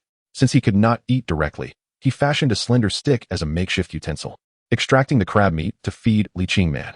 Initially, she felt a bit embarrassed. Aside from her father and grandfather, this was the first time another man had fed her. However, given the circumstances, her reservations faded, and she gradually accepted this new reality, allowing Fang Cheng to nourish her with ease. Once they finished a crab, Fang Cheng gathered the shells and tossed them into the fire, addressing both the issue of waste in the cave and providing fuel. In their current state, anything that could burn was welcome in the flames. The shells crackled in the fire, filling the air with a tantalizing aroma, which stirred Fang Cheng's appetite considerably. Chapter 36. Nesting Plans. Time passed slowly, and darkness enveloped the outside world. The cave glowed with flickering flames, becoming the sole beacon of light on the island and the solitary lamp across the vast ocean. The warmth of the fire dispelled the seemingly endless darkness of night and chased away the pervasive chill. Shadows of Fang Cheng and Li Qingman danced upon the cave walls, and as she sat beside him, the proximity revealed a significant reduction in the psychological distance between them. Their unconscious closeness during moments of leisure signified the evolving nature of their relationship. After the nourishment they had shared, Li Qingman's health had improved remarkably.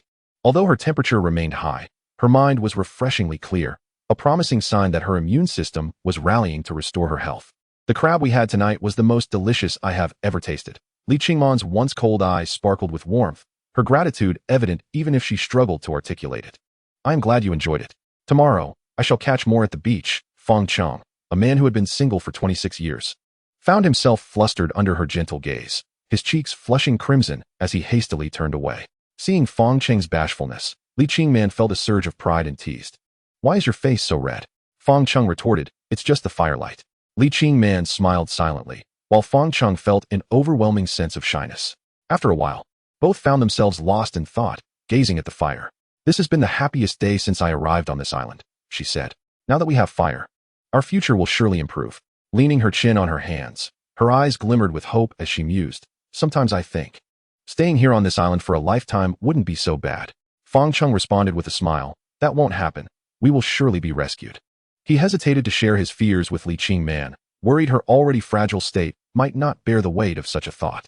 Now that they had a water source and fire, food was also available on the island. What they needed most was a secure place to stay. Fang Cheng understood Li Qingman's sentiments, but after much contemplation, he had made a decision. This island, a tropical paradise, boasted unpredictable weather. One moment sunny, the next a torrential downpour. Living outside posed a significant risk of their fire being extinguished by the rain. However, if they resided in the cave, they would largely be shielded from such calamities. Previously, Li Qingman had harbored a dislike for the cave, primarily due to its dark and damp conditions, but the presence of fire had greatly improved the situation. The cave was no longer gloomy or cold. It had transformed into a more habitable space. With Fang Cheng's reasoning, Li Qingman began to accept the proposal, realizing that it would indeed be much safer in the cave. They had explored the island together, and thus far, this was the best shelter from the elements. However, the cave felt a bit cramped, and Li Qingman voiced her concern, adding, I mean no offense, it just feels too small. I have considered that too. We could expand the cave a bit, Fang Cheng suggested. Expand the cave? Li Qingman had not thought of that before. Earlier, when hunger had drained their energy, they had not even contemplated such an endeavor. Now, with fire and cooked food, Fang Cheng's thoughts turned to more possibilities. The cave was indeed a bit small, but with some excavation, leveling, and proper drainage, they could create a comfortable dwelling. Listening to Fang Cheng's description, Li Qingman grew increasingly intrigued. In such an environment, having a stable nest, even if it were just a cave, would provide her with significant psychological comfort. What do you think? If possible, I can start digging tomorrow. Since we can dig a cave, why not choose a more suitable location instead of staying here? Li Qingman's insight awakened Fang Cheng. His plan to excavate the existing cave, despite its advantages, was flawed. It was situated on the northern side of the island, near rocky shores, which posed a challenge. Although he had thought of digging a cave, he had not considered abandoning this one for a better site, his mind momentarily trapped in conventional thinking. Of course, why did I not think of that? Fang Cheng exclaimed, slapping his thigh in excitement. On the southern side of the island, as long as the conditions were favorable, he could carve out a new dwelling, which would undoubtedly be better than settling in the current cave.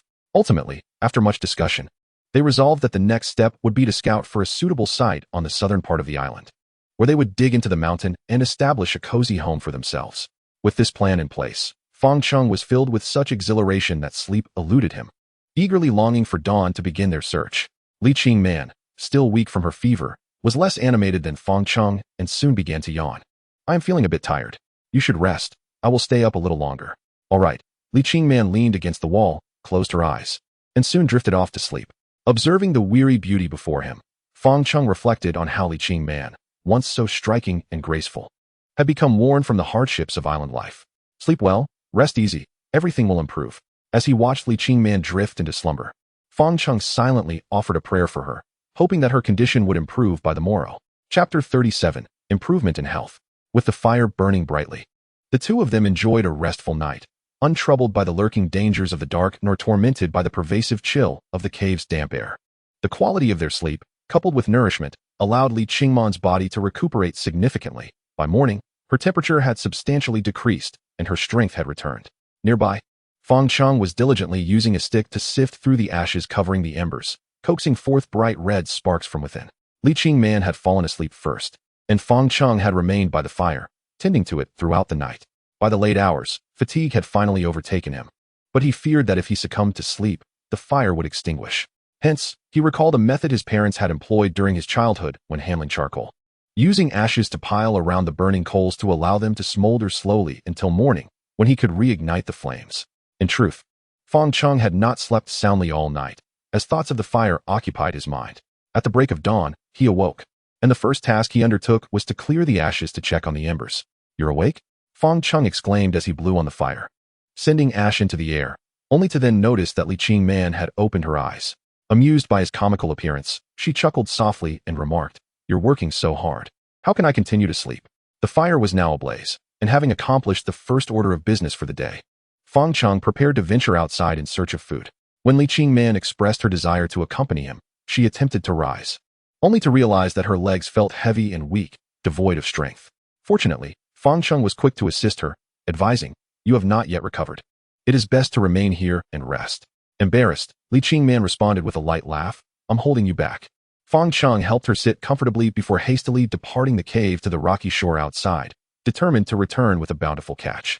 Drawing from his experience of encountering crabs the previous day, Fang Cheng understood that these creatures favored hiding among the rocks and would burrow into the mud when startled. Once they disturbed the water, it became exceedingly difficult to extricate them, and any attempt to reach for them risked a painful pinch from their formidable claws. To tackle this predicament, Fang Cheng had brought along a tool, half a coconut shell. This shell would serve as a scoop. If the crabs remained on the mudflat, he would not need it, but if they retreated into the water, he would use it to scoop them out. After more than an hour, he returned with a commendable haul of 5 crabs, each no smaller than the one he had caught the previous day, filling the tin to the brim. To be honest, the coconut shell had a limited role, as it was not a professional fishing tool. 4 of the crabs had been caught directly on the mudflat. "So many," Fang Cheng exclaimed as he deftly prepared to cook the crabs, pouring water into a pot.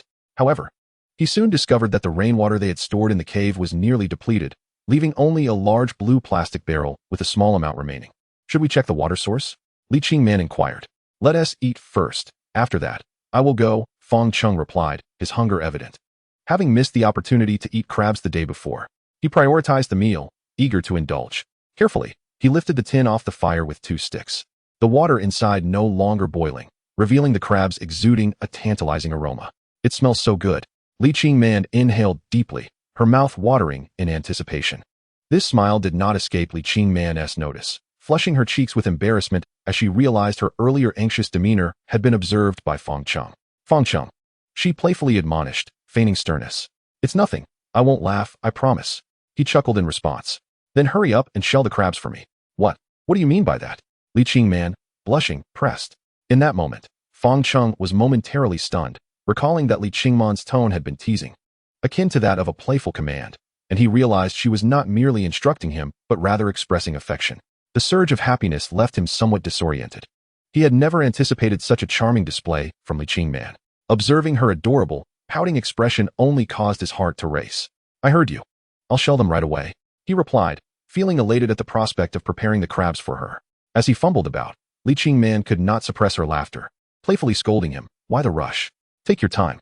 The crab shells are a bit hot," he replied, grinning foolishly. The atmosphere during breakfast was delightful. They shared laughter while devouring the 5 crabs. Li Qingman enjoyed 2, while Fang Cheng savored 3, marking it as the most satisfying meal since their arrival on the island. As before, Fang Cheng discarded the crab shells into the fire, efficiently managing their food waste. "I will head to the water source shortly. You should rest in the cave," he informed her. "But I want to go too." Li Qingman pouted, her eyes filled with reluctance. "Very well," she conceded. Chapter 38, The Threat from Behind. Fang Cheng ventured outside alone, with the water source as his first destination. A day had passed, and it was time to assess the freshwater collection. Upon reaching the base of the cliff, he noted that the recent rain had left the soil soft and muddy, revealing numerous distinct animal tracks scattered about. Among them, a particularly large set of prints likely belonged to the male goat he had encountered previously, while smaller prints resembling those of a goat hinted that the old goat had brought its kids to drink. In addition to the goat tracks, there were many others that Fang Cheng could not identify, suggesting a rich diversity of wildlife on the island. This was a promising sign.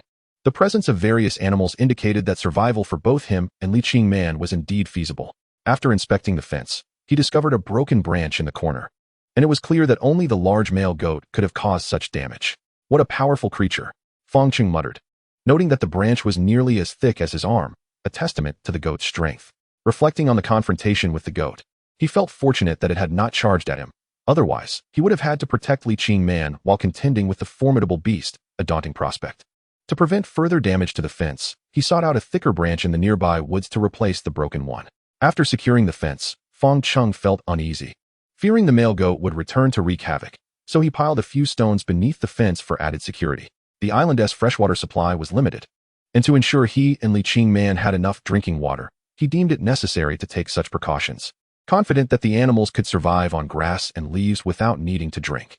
Furthermore, in Fang Cheng's eyes, these creatures have now become a reserve of sustenance. The only reason he refrains from consuming them is due to the inability to capture them at present. Once he has the means to catch these animals, he is determined to savor the taste of that magnificent ram.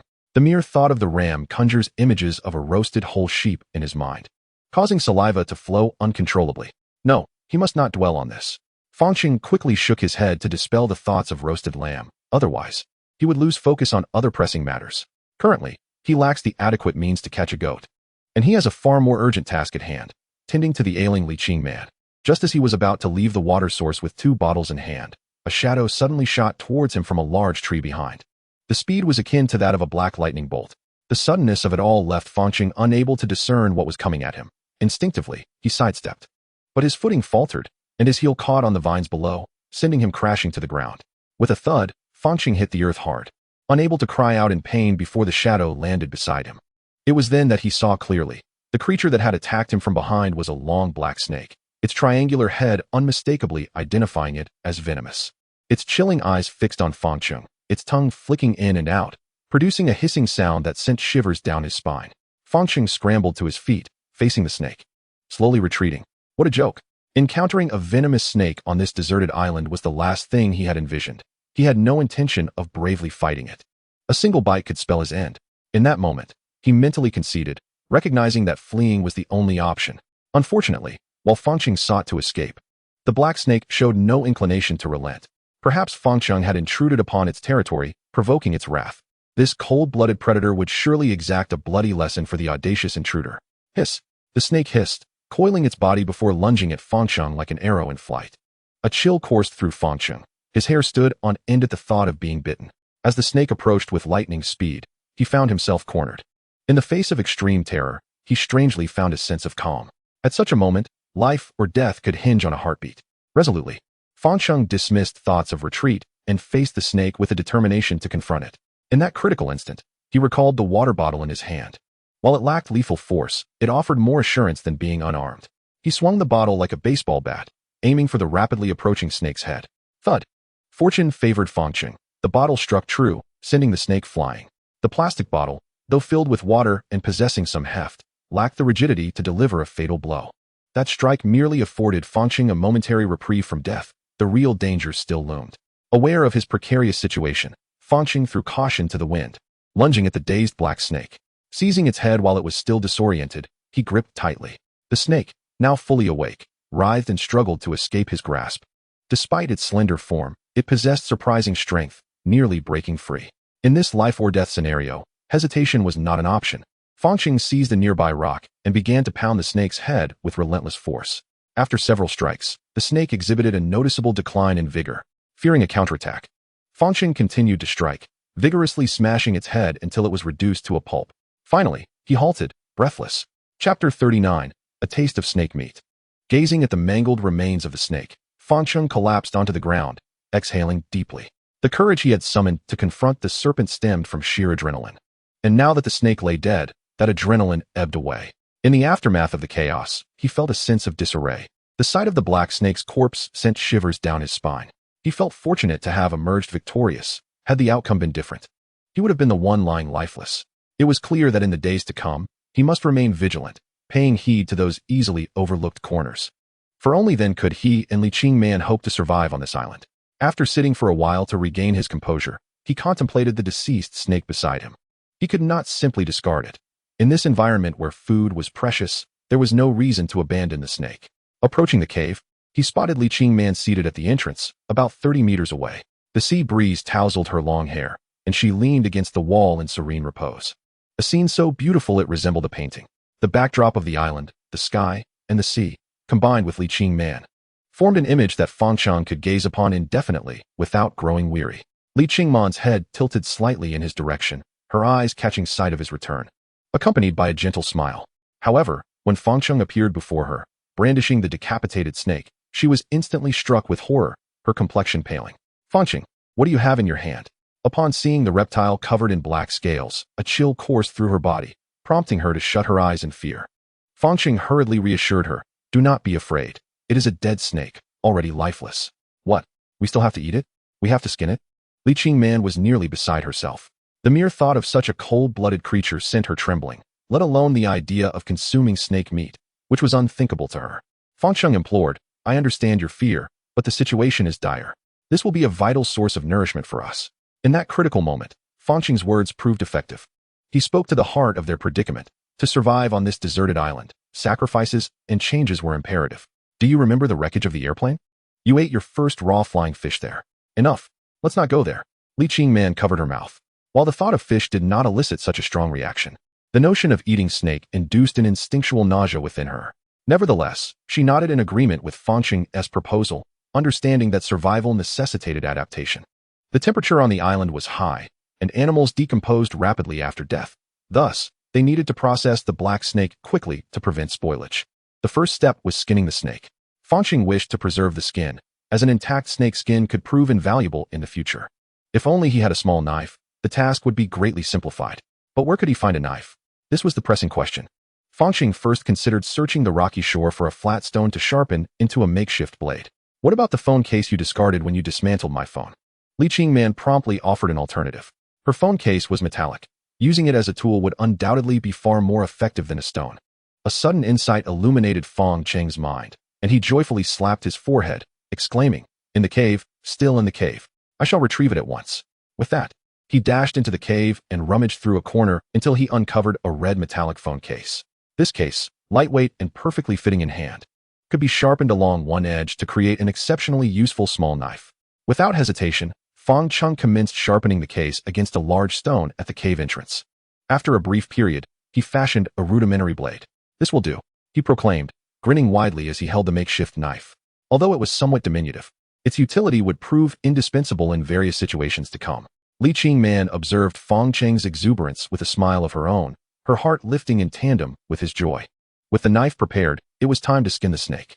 To avoid staining the cave with blood, and to spare Li Qingman the sight of such a gruesome task, Fang Cheng carried the snake to a rocky shore and found a small pond where he could perform the grisly act discreetly. The skimming process was swift. He made an incision beneath the snake's severed neck, peeled away a section of skin, and with a vigorous tug, removed a strip of the serpent's hide. As Fang Cheng dealt with the snake, remnants of blood and internal organs fell into the pond, quickly attracting a swarm of small fish and shrimp. An idea sparked in Fang Cheng's mind. These entrails would serve as the perfect bait for fishing. However, lacking any effective tools made capturing fish a daunting task, and he resolved to set that thought aside, focusing instead on preparing the snake meat. Li Qingman, witnessing the skinned snake, frowned and quickly turned her head away. Fang Cheng chuckled softly, but said nothing. He approached the fire pit in the cave, found a long stick, and impaled the snake, beginning to roast it over the flames. Soon, the enticing aroma of grilled meat wafted through the cave, the snake turning a golden hue and sizzling with juice, causing one's appetite to awaken irresistibly. Qingman, the snake meat is ready. Come have a taste. Fang Cheng called out. You go ahead.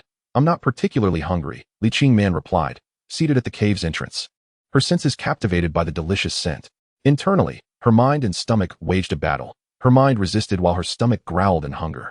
The aroma proving too tempting to withstand. What are you thinking? Come eat a bit. Just as Li Qingman hesitated over whether to indulge, Fang Cheng cheerfully tore off a piece of snake meat and brought it to her. This was Li Qingman's first encounter with snake meat. She had never considered what it might taste like. Upon the first bite, a rich, meaty flavor enveloped her palate, tender, succulent, with a texture reminiscent of both fish and chicken, far surpassing her previous imaginings. After an initial reluctance, she succumbed to the allure of the dish and, alongside Fang Cheng, savored every morsel, leaving nothing behind.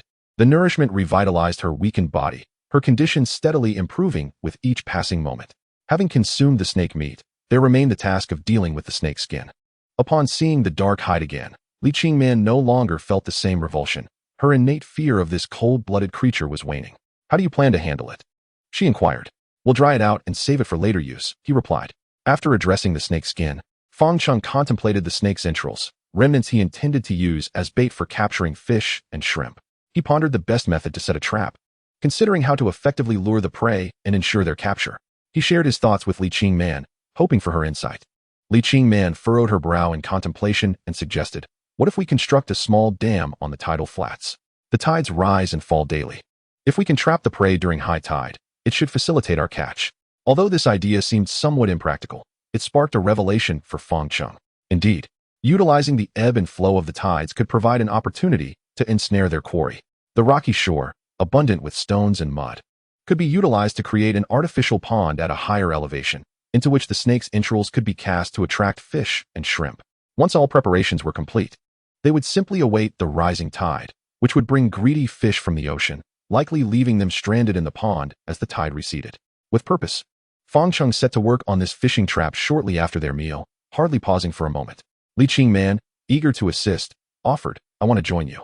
Observing her improved condition, Fang Cheng felt it was still too soon for her to labor, believing she should remain in the cave to rest.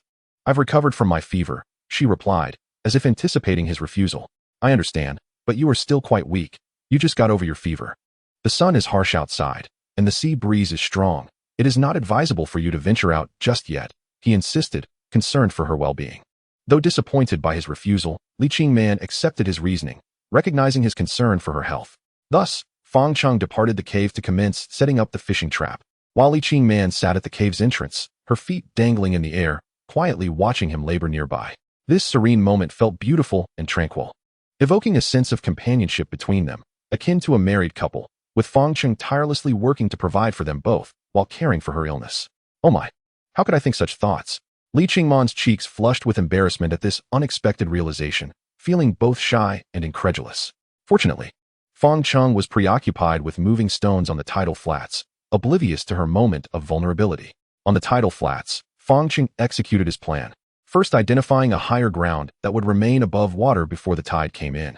He then gathered stones of various sizes from the surrounding area to construct an oval dam approximately 3 meters in diameter. Once the dam was completed, he tossed the snake's entrails into the enclosure, marking the end of that task, after which he would leave and await the rising tide. In addition to setting the fishing trap, Fang Cheng had many other essential tasks to undertake, each crucial for their survival, compelling him to proceed without pause. Once finished at the flats, he made his way to the beach, passing by the remnants of the shelter he and Li Qingman had constructed, now reduced to a skeletal frame after a storm. Upon seeing the remains of their shelter, Fang Cheng couldn't help but chuckle at the folly of their earlier decision. They had deemed the cave too uncomfortable, envisioning a delightful refuge on the beach where sun, waves, and sand would create a picturesque haven. However, in nature, beauty often signifies danger. At that moment, they were only aware of the beauty surrounding them, neglecting the imminent risks, and as a result, a sudden downpour led to their significant misfortune. Reflecting on their arrival to this island, neither the initially cold cave nor the later beach shelter represented an ideal dwelling. Fang Cheng understood the formidable challenge of finding a suitable living space on a deserted island, and thus his current task was to seek such a place. Crossing the expanse of white sandy beach, Fang Cheng ventured into the forest, heading southward. Having experienced an attack from a black snake the day before, he became cautious and vigilant as he navigated through the woods. He picked up a stick, tapping it on the underbrush to scare away any hidden venomous serpents. Progress through the forest was slow. After nearly half an hour, he finally emerged from the dense woods to the gentle slope on the island's southern side. Here, the thorny thickets were absent, replaced by a few solitary coconut trees. From the mountain top to the beach, the terrain was relatively flat compared to the rest of the island. From this vantage point, the white sand beach sprawled beneath him, and the distant coral reefs were clearly visible. In that moment, Fang Cheng pondered why he should not establish a new home here. The thought invigorated him, and he felt an overwhelming excitement at the prospect of settling in this promising location. Chapter 41, The Skull Terminator. Determined to establish a home on the southern side of the island, Fang Cheng was filled with exhilaration. His next step was to meticulously select the most suitable spot and begin excavating. Unlike the rocky cliffs of the island's northern side, this area featured a thick layer of soil, predominantly acidic red earth. Finding a suitable site for excavation proved challenging. It was crucial to avoid low-lying areas, as rain could lead to flooding, creating a chaotic situation. In addition to the elevation requirements, the terrain also mattered. A cave needed to be supported by a hillside, rather than simply being dug into a sloping area without consideration. The quest for an appropriate location consumed half of Fang Cheng's afternoon, but fortune smiled upon him, for he discovered an ideal site, justifying all his efforts. The chosen location was slightly above the mid-slope, characterized by a gentle incline, almost level. The site boasted a slight gradient, providing natural drainage. Unless there were torrential rains, water would flow downhill without concern for flooding. Furthermore, this spot had the foundational conditions necessary for excavation, as a fault line revealed fractured rock and exposed soil, allowing him to commence digging. Fang Cheng sat on a stone to rest, casting a glance at the sun setting in the west, his eyes reflecting a profound despair. Ever since he noticed the peculiarities of the starry sky, he had been observant of the celestial body's movements. The sun consistently rose in the east and set in the west, and nearly a month had passed since their arrival on the island, with no deviation in its trajectory. Fang Cheng understood that this island, where he and Li Qingman resided, held many mysterious secrets, yet he had no leisure to explore them. His sole focus was on survival. The descent from the hillside to the beach was convenient, as he could easily run down the gentle slope in just a few minutes. Bounding down the slope, he occasionally let out a long howl, his sun-kissed skin and wild demeanor giving him the appearance of a primitive man. Traversing the soft, fine white sand, he arrived at the muddy tidal flats, timing his arrival perfectly as the tide had just receded. Eagerly, he hurried to the water dam he had constructed, eager to see what gluttonous creatures might be trapped within. Upon witnessing the scene within the dam, Fang Cheng could not suppress his laughter. He was pleasantly surprised to find that the dam had indeed captured something.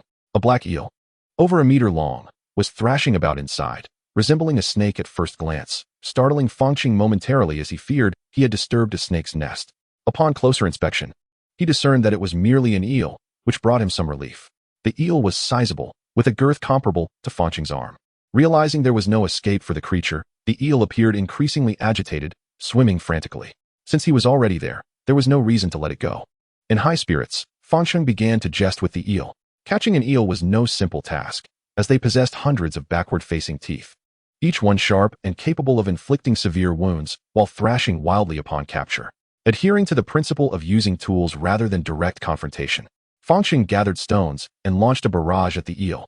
Despite its agile maneuvers to evade the incoming projectiles, the confined space left little room for escape.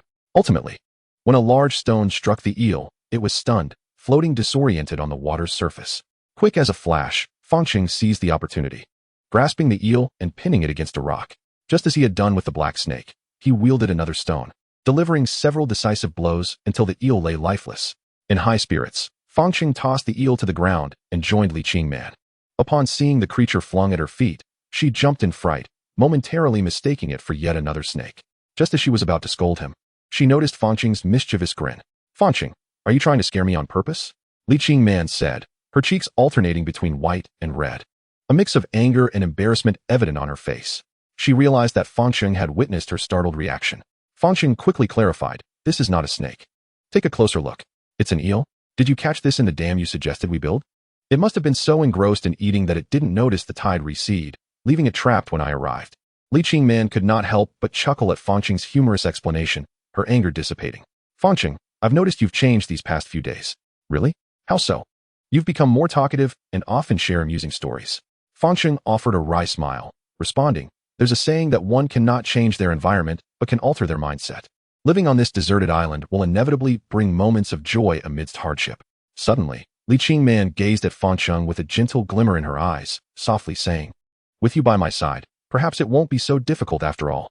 Under her affectionate gaze and the near confession in her words, Fang Cheng felt his face flush crimson, like a ripe fruit, and he quickly averted his eyes, unable to meet her gaze.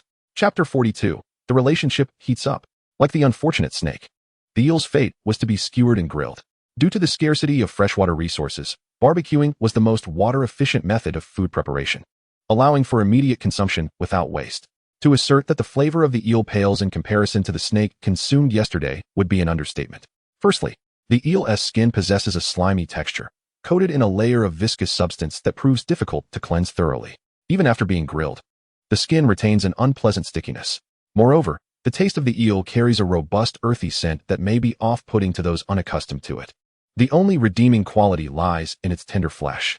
While enjoying the snake meat, the two of them eagerly relished each bite, whereas their enthusiasm for the eel was markedly subdued. "Do you enjoy eating eel?" Fang Cheng casually inquired. He jested. "It seems that the delectable meals we've been indulging in lately have spoiled our palates." Li Qingman chuckled in response. "Isn't it all you're doing?" Seeing that Li Qingman's complexion had improved considerably, Fang Cheng finally felt a weight lifted from his heart. For days, He had been deeply troubled by her illness and fever. With no medical resources available on the island, all he could do was hope for her immune system to prevail. Now, everything seemed to be progressing positively, with Li Qingman's health gradually returning, and he believed she would soon be as good as new. After dinner, the sky had darkened outside, enveloping the island in profound darkness, save for a flicker of firelight within the cave. Fang Cheng's tone bore a hint of reproach as he remarked, "Didn't we agree that your body is still quite weak? You shouldn't be wandering outside. The island harbors many unpredictable dangers." Fang Cheng paused, momentarily stunned, as if petrified. Goodness, is this truly the Li Qingman I know? In his memory, she had always exhibited an expression so frigid it could send shivers down one's spine, particularly her icy gaze, which could deter anyone from approaching. Recalling instances at the office where she had mercilessly scolded him for work-related matters, he was astounded to witness a side of her that had never been displayed before. She was even playfully cooing softly in his presence. "Can you believe this? Are you really Li Qingman?" Fang Cheng foolishly reached out to pinch her cheek. "What were you about to do?" Li Qingman demanded assertively. "And nothing," Fang Cheng stammered, forcing a sheepish smile. Witnessing Fang Cheng so easily subdued filled Li Qingman with a sense of triumph. Yet she wasn't ready to let him off the hook, continuing to probe. "What did you mean by that question?" Fang Cheng felt his cheeks flush, stumbling over his words. "I just thought you think I'm not strict enough with you. Don't you?" Suddenly, Fang Cheng's expression shifted, and he burst into laughter. Li Qingman, incensed, huffed through her nose and reached to pinch him, scolding, "Oh, Fang Cheng, it seems you're becoming a bit too mischievous. The kinder I am to you, the more uncomfortable you feel. You must be asking for it." Infuriated, Li Qingman exhibited a captivating charm when angry, glaring at Fang Cheng and declaring, "Let us see if you dare to do so again." Fang Cheng, realizing the peril of provoking her further, quickly shook his head in submission, exclaiming, "I won't dare, absolutely not. Look at you, so cowardly." Unable to resist Fang Cheng's playful antics, Li Qingman finally broke into laughter despite her earlier irritation. The cave, already warm, felt even hotter after their playful tussle, causing beads of sweat to pour down. Fang Cheng, being naturally bare-skinned, was relatively comfortable, while Li Qingman's shirt became soaked, revealing a beautiful yet tantalizing sight. As a man, Fang Cheng found it increasingly difficult to maintain composure, especially since Li Qingman seemed unfazed by her state, occasionally shifting, which only heightened his struggle. "It's too hot in here. I think I'll sit at the entrance of the cave." Fang Cheng nervously adjusted his nose, seeking an escape route. He could no longer remain in the cave. Li Qingman's lips curled into a barely perceptible smile, noticing Fang Cheng's furtive glances that were filled with a mix of desire and hesitation, which made her feel quite pleased. She believed that should she wish to capture the attention of any man, it would be an effortless endeavor. For Li Qingman, attracting men was simply a matter of willingness.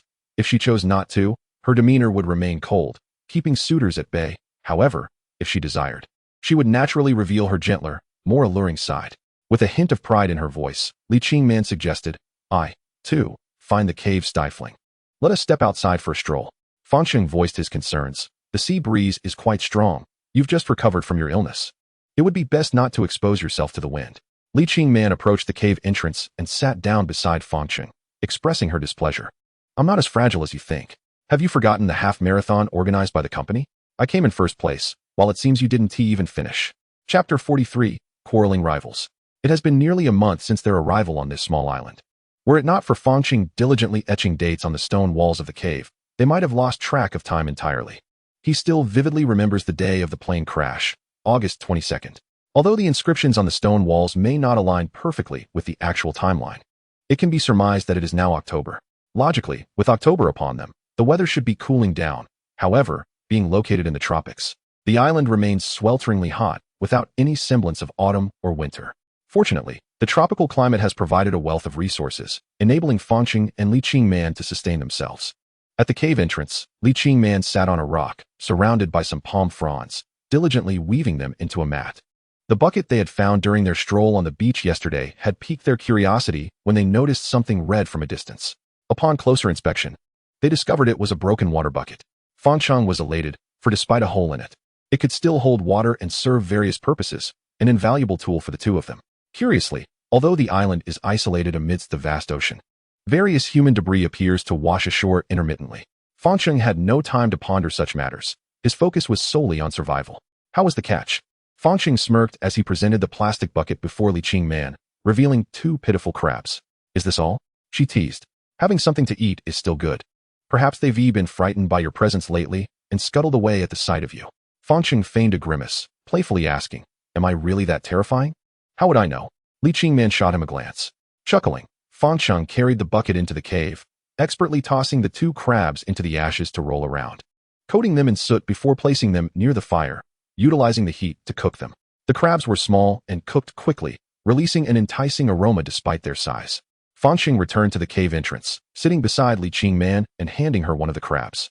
They deftly cracked the shells, savoring the rich roe before consuming every last morsel of the crab meat. "How are you feeling? Do you feel better?" "I've been fine for a while now." "You're the one who insisted I remain in the cave." Li Qingman seemed to harbor a hint of reproach. Fang Cheng replied, "I was only concerned for your well-being. Dangers lurk all around the island, and the cave is comparatively safer. Regardless, you have a point." The equation left Fang Cheng speechless, as he thought to himself that he was merely acting in Li Qingman's best interest, wishing to protect her from the dangers outside the cave. Yet, it seemed that his intentions had instead upset her. Indeed, the intricacies of a woman's heart are difficult to decipher, and perhaps it was best for him to remain silent. In truth, Li Qingman had merely become accustomed to verbally sparring with Fang Cheng. If she truly desired to leave the cave, could he possibly confine her? She only wished to engage in playful banter, but Fang Cheng, with his dense demeanor, failed to grasp her intentions, opting instead to fall silent. The 2 sat quietly at the entrance of the cave, the air thick with unspoken words, only the sea breeze whispering past their ears. Fang Cheng felt that such an atmosphere was less than ideal. As a man, he felt compelled to lighten the mood. But what topic could he broach? As he glanced around, his eyes fell upon an item woven by Li Qingman, prompting him to offer her an enthusiastic compliment. "Qingman, I never expected you to possess such a skill." Li Qingman crossed her arms and rolled her eyes. "What? Is it that difficult?" "Indeed, it is quite challenging. If you asked me to weave, I would surely fail," Fang Cheng replied, feigning innocence.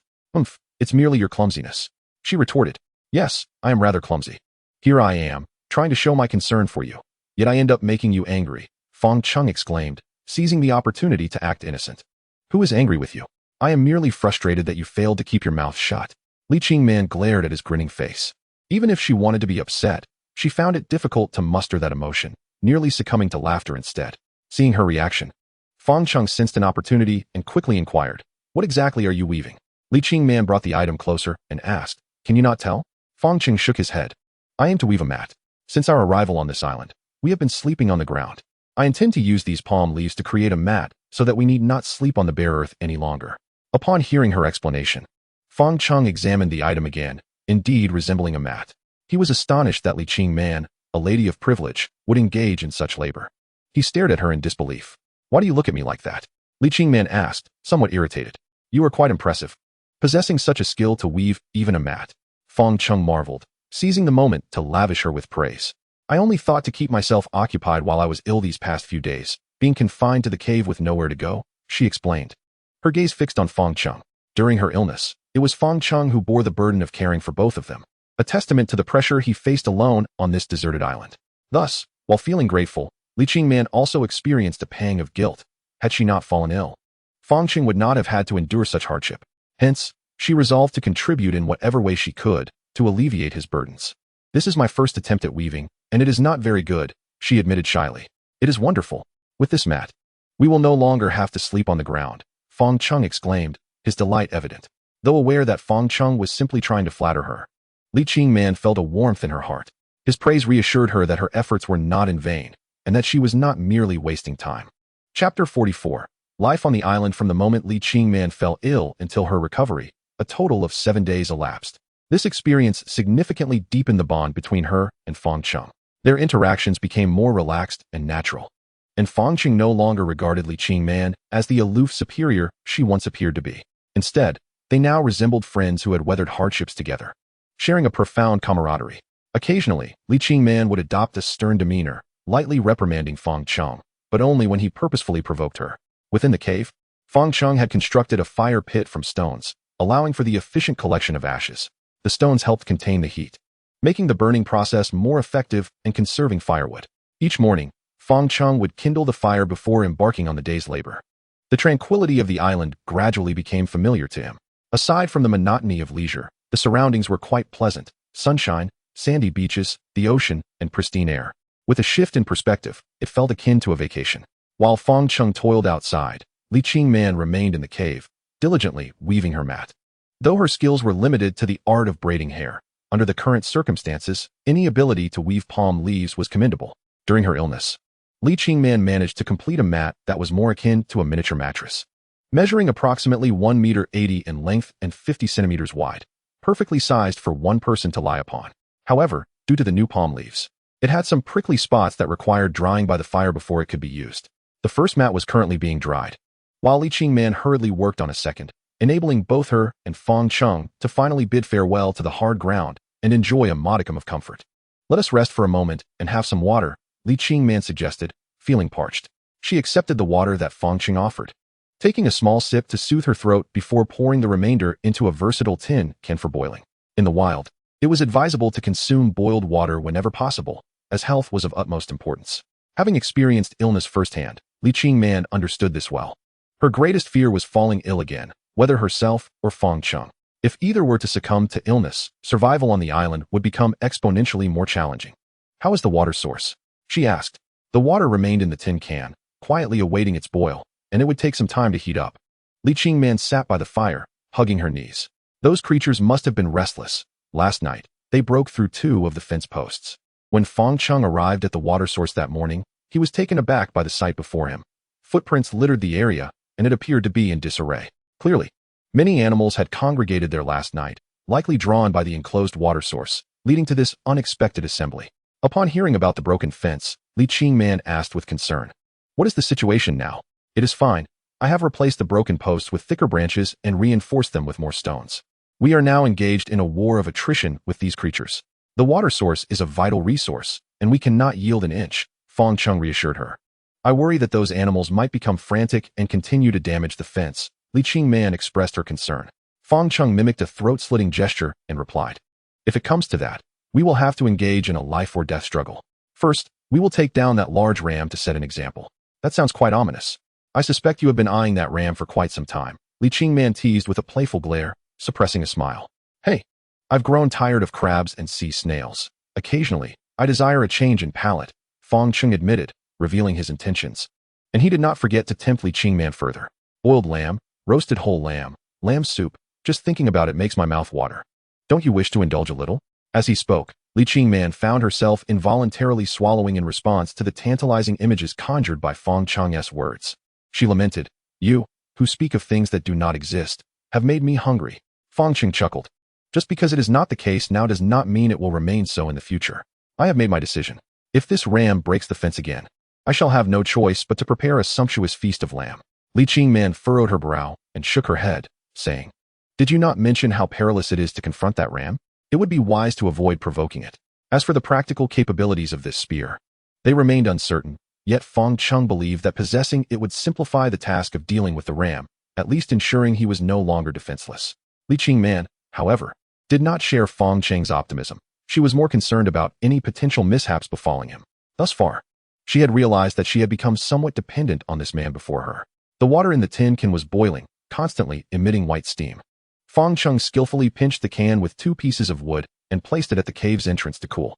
Once the boiling water had cooled to a drinkable temperature, he first allowed Li Qingman to sip from it before finishing the remainder himself. Although Li Qingman was undeniably a strong woman in her professional life and possessed a particularly assertive personality, in the presence of Fang Cheng on the island, she revealed a more vulnerable side typical of femininity. Fortunately, with Fang Cheng's meticulous care, she had managed to navigate numerous challenges and persist until now, thus occupying an irreplaceable position in her heart. "I have lingered in this cave for far too long. When shall you take me out for a stroll?" Li Qingman said, suddenly adopting a delicate demeanor. Fang Cheng replied with a smile, "Certainly, I was just about to take you somewhere." Chapter 45, A Gentle Kiss. Hearing that Fang Cheng had consented to her leaving the cave filled Li Qingman with elation. After such a lengthy confinement, she was finally able to explore the island. "What are we waiting for? Let us go," Li Qingman exclaimed, eager to leave. Fang Cheng gestured for her to wait, saying, "Hold on. I need to tend to the fire first." After extinguishing the fire and taking up the newly crafted spear, Fang Cheng led Li Qingman out of the cave towards the habitable area he had discovered to the south of the island. This time, Fang Cheng opted for a route that circumvented the beach rather than threading through the woods. Compared to the treacherous forest, the beach was significantly safer, offering less concealment and making it easier to detect any anomalies. haunted by the shadow of the previous black snake attack. Fang Cheng was particularly cautious whenever he ventured into the woods, especially with Li Qingman accompanying him. He could not afford any missteps. Li Qingman noticed these subtle gestures, feeling both touched and somewhat sweetened by them. Throughout the journey, Li Qingman remained silent, quietly walking alongside Fang Cheng. After half an hour of circumnavigating the island, they arrived at the location Fang Cheng had described. He had previously visited, conducting thorough assessments, deeming it the most suitable site for excavating a dwelling. Climbing from the gentle slope to the mid-hill, Li Qingman found her breath ragged. Recovering from a serious illness and having not engaged in such physical exertion for some time made it somewhat overwhelming. "Are you all right? Would you care for some water?" Fang Cheng inquired. "No, thank you," replied Li Qingman. Anticipating this situation, he had brought along a bottle of water when they left the cave. Li Qingman leaned on her knees, her upper body bent, her face flushed, with sweat trickling down her neck. Adding to the challenge, 2 buttons of her shirt were undone, creating a tantalizing view as she bent over. Fang Cheng had initially intended to simply check on her, yet upon this sight, his mind was consumed by a singular thought: how exceptionally fair she was. Fortunately, Li Qingman seemed oblivious to the moment, focusing instead on regulating her breathing to acclimate to the physical exertion. "Is this the place you spoke of?" Li Qingman wiped the sweat from her brow, tugging at her shirt that clung to her skin, fanning herself with her hand. "Indeed, this is it. What do you think?" Fang Cheng looked at her expectantly, eager to see if she would approve of the location he had painstakingly selected after exploring the entire island. After a while, Li Qingman's breathing began to stabilize, the flush on her cheeks gradually fading, and her discomfort dissipated, allowing her to finally appreciate the surroundings. Standing on the flat area, before them was a gently sloping expanse leading down to the beach, beyond which lay the white-capped sands and the azure sea, a breathtaking vista that immediately uplifted one's spirits, instilling a sense of vastness akin to the ocean and sky. Behind them rose the mountain peak, a rocky summit where Fang Cheng and Li Qingman had previously stood, surveying the entirety of the island. The brilliant sunlight and the sea breeze from the south always brought joy to one's heart. Li Qingman smiled with satisfaction. This is undoubtedly the best spot on the island. Hearing her approval filled Fang Cheng with a sense of validation for his efforts over the past days. "I am glad you like it," he replied with a smile. The atmosphere grew intimate as Li Qingman's eyes sparkled gently, noticing Fang Cheng's flushed face, which made her nervous. "You have worked hard. How do you intend to thank me?" Li Qingman teased, a playful smirk crossing her lips, transforming her from the icy beauty she once was into someone exuding warmth and charm. "What would you like?" she inquired, her voice as gentle as a breeze, stepping closer, her body almost brushing against his, imbued with playful intent. Fang Cheng, having never encountered such a scenario, felt overwhelmed at the age of 26. Having never received such an overt advance from any girl, he rarely had the opportunity to speak alone with women, and now faced with the alluring Li Qingman, who was teasing him so subtly, he found himself at a loss. "What do I want?" Fang Cheng stole a glance at the enchanting Li Qingman, his mind swirling with mischief. "Fang Cheng, what are you thinking?" Li Qingman suddenly shifted from her previous enchanting demeanor to one of mock admonition. "Nothing. I was not thinking of anything." He was lost in a reverie when she interrupted his thoughts just as he reached a critical moment. Noticing her stern gaze, Fang Cheng's heart raced, wondering if he had inadvertently displayed some inappropriate expression. But upon reflection, he thought it unlikely. He had been quite serious, devoid of any overt expression. How could she possibly discern his thoughts? Just then, as Fang Cheng wrestled with his internal conflict, he felt a gentle touch on his left cheek. The soft caress sent an electric shock through him, leaving his mind blank, with only one thought resonating. "She kissed me. She kissed me. Li Qingman kissed me." "Qingman!" Fang Cheng exclaimed in delight, turning to find her standing there like a blushing water lily, her face aglow with a radiant blush. "This is your reward. Remember, if you dare to have such thoughts again, I shall not let you off lightly." Li Qingman's expression was bashful, a stark contrast to her previous alluring demeanor.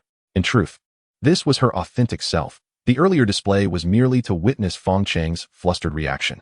Perhaps the average person might assume that a woman like Li Qingman never lacks for exceptional suitors. Yet, the truth is that her romantic history is a blank slate. Countless admirers, ranging from wealthy scions and corporate executives to sports stars and political dignitaries, have pursued her. However, in Li Qingman's eyes, they are all indistinguishable. Given her identity and background, she can dismiss them all without a second thought. Chapter 46. Since we are here, let us be at ease. Happiness arrived rather unexpectedly for Fang Cheng. He was unprepared when Li Qingman expressed her affection, nearly overwhelming him with excitement. The goddess-like figure kissed him, prompting Fang Cheng to leap and dance around like a native of the island, spear in hand. Regrettably, the kiss was fleeting, a mere glimpse lost before he could fully appreciate that exquisite moment. Li Qingman was amused by Fang Cheng's antics and playfully said, "All right, no more dancing. Let's discuss your plans moving forward." Quickly regaining his composure, Fang Cheng adopted a serious demeanor, though inwardly he was overjoyed, striving to mask his elation. The most stable living environment on the island is the cave. He pointed to the cliff behind him, stating, "I intend to excavate a cave from here so that we can reside within. I will need to find some flowers and plants to cultivate at the entrance." Creating a view of the sea with blooming spring, Li Qingman replied, her face radiating happiness. After over a month on the island, both had gradually begun to forget the circumstances of their rescue. Fang Cheng understood that this island, shrouded in mystery and whose exact location was indeterminate, would hardly be a site for rescue. Li Qingman, unaware of this, found her mindset shifting with the passage of days. It had been so long that perhaps everyone had forgotten about them. "Yes," she replied, her eyes glistening with unshed tears. In moments of crisis, she had never wept, nor had she shed tears during illness, yet at this moment, her emotions overwhelmed her, and tears streamed down her cheeks. Fang Cheng felt helpless, uncertain of what to say or do. He could only watch her tear-streaked face with a heavy heart. In the past, he might have simply cast her a glance and walked away, but now he realized that Li Qingman needed a sturdy shoulder to lean on. "I will stay by your side, no matter how long it takes," he mustered the courage to say, enveloping her shoulders with his embrace, allowing her to lean against him. This declaration, akin to a confession, poured into Li Qingman's heart like a refreshing spring, moving her deeply and causing her tears to flow freely. As she cried in his arms, Fang Cheng felt a pang in his heart. In that moment, he silently vowed that even if he could never leave the island, he would create the most beautiful garden in the ocean for Li Qingman. Under Fang Cheng's patient comfort, Li Qingman halted her tears, putting away her sorrow. She recognized the reality that leaving the island seemed a distant hope, yet this did not deter her from living with a positive mindset. Fang Cheng then began to explain his plans to Li Qingman. He had chosen a relatively elevated site, ensuring that proper drainage would prevent flooding. The drainage system was undoubtedly of utmost importance. Before excavating the cave, they needed to establish effective drainage and consider rainwater collection. As the island's fresh water barely sufficed for their needs, rainwater was a crucial source of fresh water. Once the drainage system was in place, they would begin excavating inward from the cliff, determining the depth and size according to necessity. Afterward, they would construct a sunshade and rain shelter at the cave entrance. And finally, tidy up the surrounding area to provide Li Qingman with space for planting flowers and grass. Merely discussing his ideas set Fang Cheng's imagination alight, as if the surroundings had transformed into the vision he envisioned. "Great designer, shall we commence work now?" Li Qingman asked, her smile radiant as she looked at him. The sun had already begun to set, and Fang Cheng estimated it was around 3 in the afternoon. Since it grew dark around 6 on the island, they still had time to begin their work. Eager to get started, Li Qingman was even more excited than Fang Cheng about their new dwelling. The thought of living there made everything seem beautiful.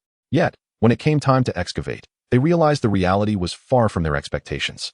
Lacking tools, they could only use wooden sticks to chip away at the cliff. The fragile and insufficiently sturdy sticks proved ineffective, and as dirt and small stones cascaded down like snowflakes, it became apparent that even digging a small hole would take an entire day, let alone creating a space the size of a house. This was assuming they did not encounter large rocks. If they did, their excavation plans would be forced to halt. Despite the arduous process, both Fang Cheng and Li Qingman remained enthusiastic, understanding that they were constructing a new home for themselves. The thought of their new abode made the little hardships they faced seem trivial.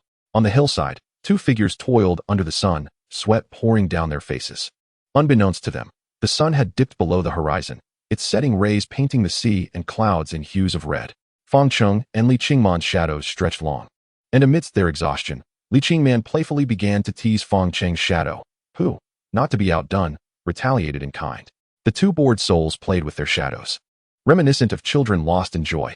"How much have we dug today?" Li Qingman panted, breathless. "Not much, just a little," Fang Cheng replied, glancing at the unchanged cliff face. "Oh, how long will that take?" she asked, looking dejected. Fang Cheng smiled gently, saying, "No rush, we'll take our time." Chapter 47, The Stone Age. Having resolved to settle on the island, Fang Cheng's demeanor grew more relaxed. After enduring so much, he no longer reacted to challenges and troubles with anger, frustration, or self-reproach. Instead, he learned to face them with a smile. For example, their efforts at the cliff had consumed much of the afternoon, resulting in only a shallow indentation. This could have been a source of frustration, but Fang Cheng did not mind. They were bound to the island, and there would be plenty of time ahead. What was the rush? Your attitude is truly admirable, Li Qingman remarked, somewhat surprised. Typically, she would be the one comforting him. But this time the roles were reversed. We have plenty of time ahead, don't we? Fang Cheng replied, his lips curving into a serene smile that reflected his inner tranquility. Rather than remain in a state of frustration, why not embrace the journey? Indeed, you are right, Li Qingman said, her understanding of Fang Cheng's intent bringing a smile to her face. The golden sun had half sunk below the horizon, the sky ablaze with crimson clouds. And distant seabirds soared gracefully. The scenery before them was utterly refreshing. After a long day's toil, the two sought a tranquil spot to rest, their unfinished new home standing behind them as they quietly admired the splendid seascape, losing track of time in its beauty. My arms are so sore, Li Qingman exclaimed, playfully shaking her arms. Shall I give you a massage? Fang Cheng offered with a grin. No way, she retorted, casting him a haughty glance before continuing. I thought digging would be easy, but it's filled with rocks. It's so hard. Unbeknownst to her, her casual remark sparked a revelation in Fang Cheng. Rocks, yes. Rocks, he thought. Earlier that afternoon, while digging, he had noticed several large stones embedded in the cliff's soil, which he had carelessly piled to the side. Now, he rushed over to examine the black stones closely. What's wrong? Li Qingman asked, intrigued. These are basalt. Fang Cheng exclaimed, his excitement palpable. So what about basalt? She queried, still not comprehending. What we desperately need are tools, and basalt is an excellent material for crafting them. Rocks on Earth are primarily classified into three types: igneous, metamorphic, and sedimentary. Basalt, an igneous rock formed by the cooling and solidification of lava, is known for its durability and can be sculpted for toolmaking. Many ancient civilizations have left behind artifacts crafted from basalt, including stone knives and axes. The discovery of basalt filled Fang Cheng with uncontainable joy. As he danced and shouted in delight, observing his exuberance, Li Qingman covered her eyes, feeling bashful. Look at how happy you are, she remarked. Fang Cheng laughed heartily. Our ancestors used these stones to make tools. Surely we can do the same. With these rocks, we'll never worry about tools again. What is your plan? Are you going to carry all these rocks? She asked, glancing at the considerable pile of basalt. Let us pick a few useful ones, Fang Cheng replied, bending down to search among the stones. Okay, Li Qingman responded, joining him in the endeavor.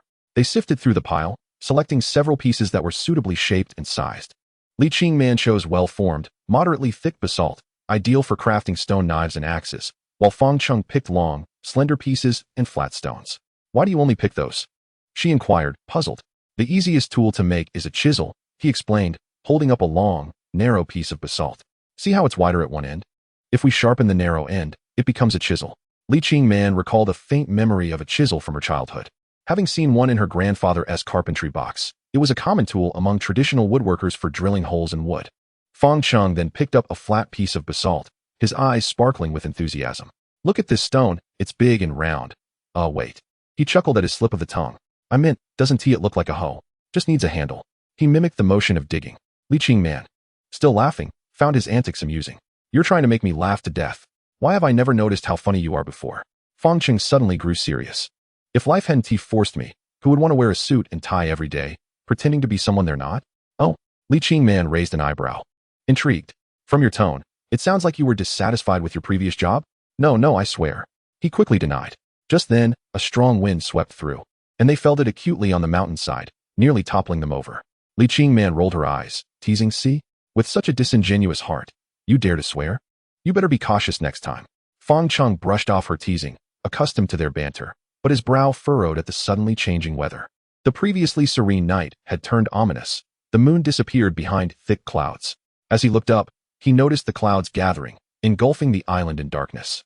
And the wind began to howl. This is bad. A storm is coming, he exclaimed, his expression shifting. He grabbed Li Qingman's hand and hurried towards the cave. Chapter 48. A heavy rain. The night was dark and windy, with the palm trees rustling. They crossed the white sandy beach, and Fang Cheng felt a sense of relief as they approached the rocky shore. The cave was just ahead, a refuge from the storm. However, before they could rejoice, raindrops the size of broad beans began to pelt their faces, painful in their intensity, and in an instant, a long-anticipated downpour cascaded down.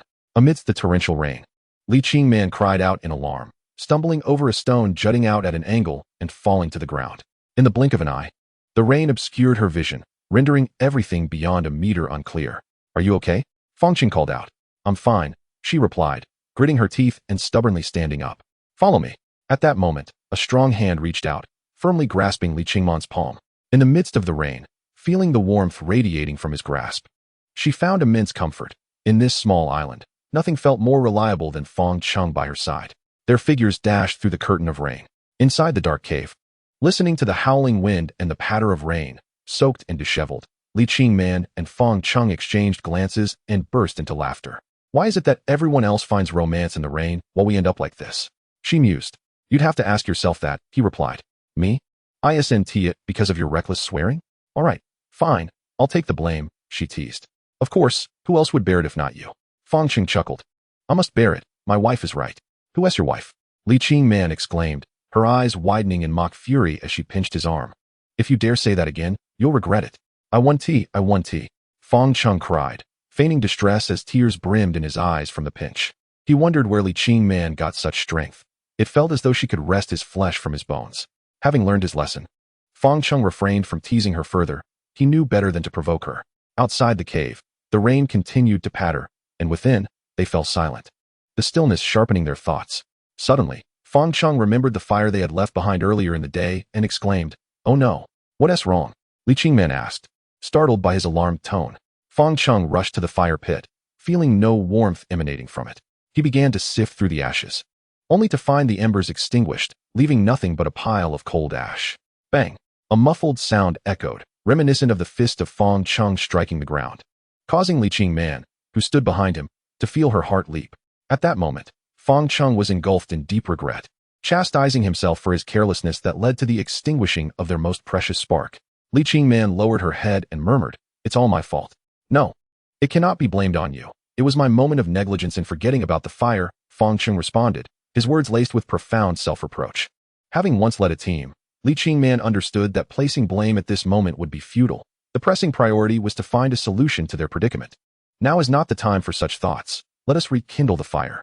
But we have no lithium batteries left, Fang Cheng grimaced, his expression pained.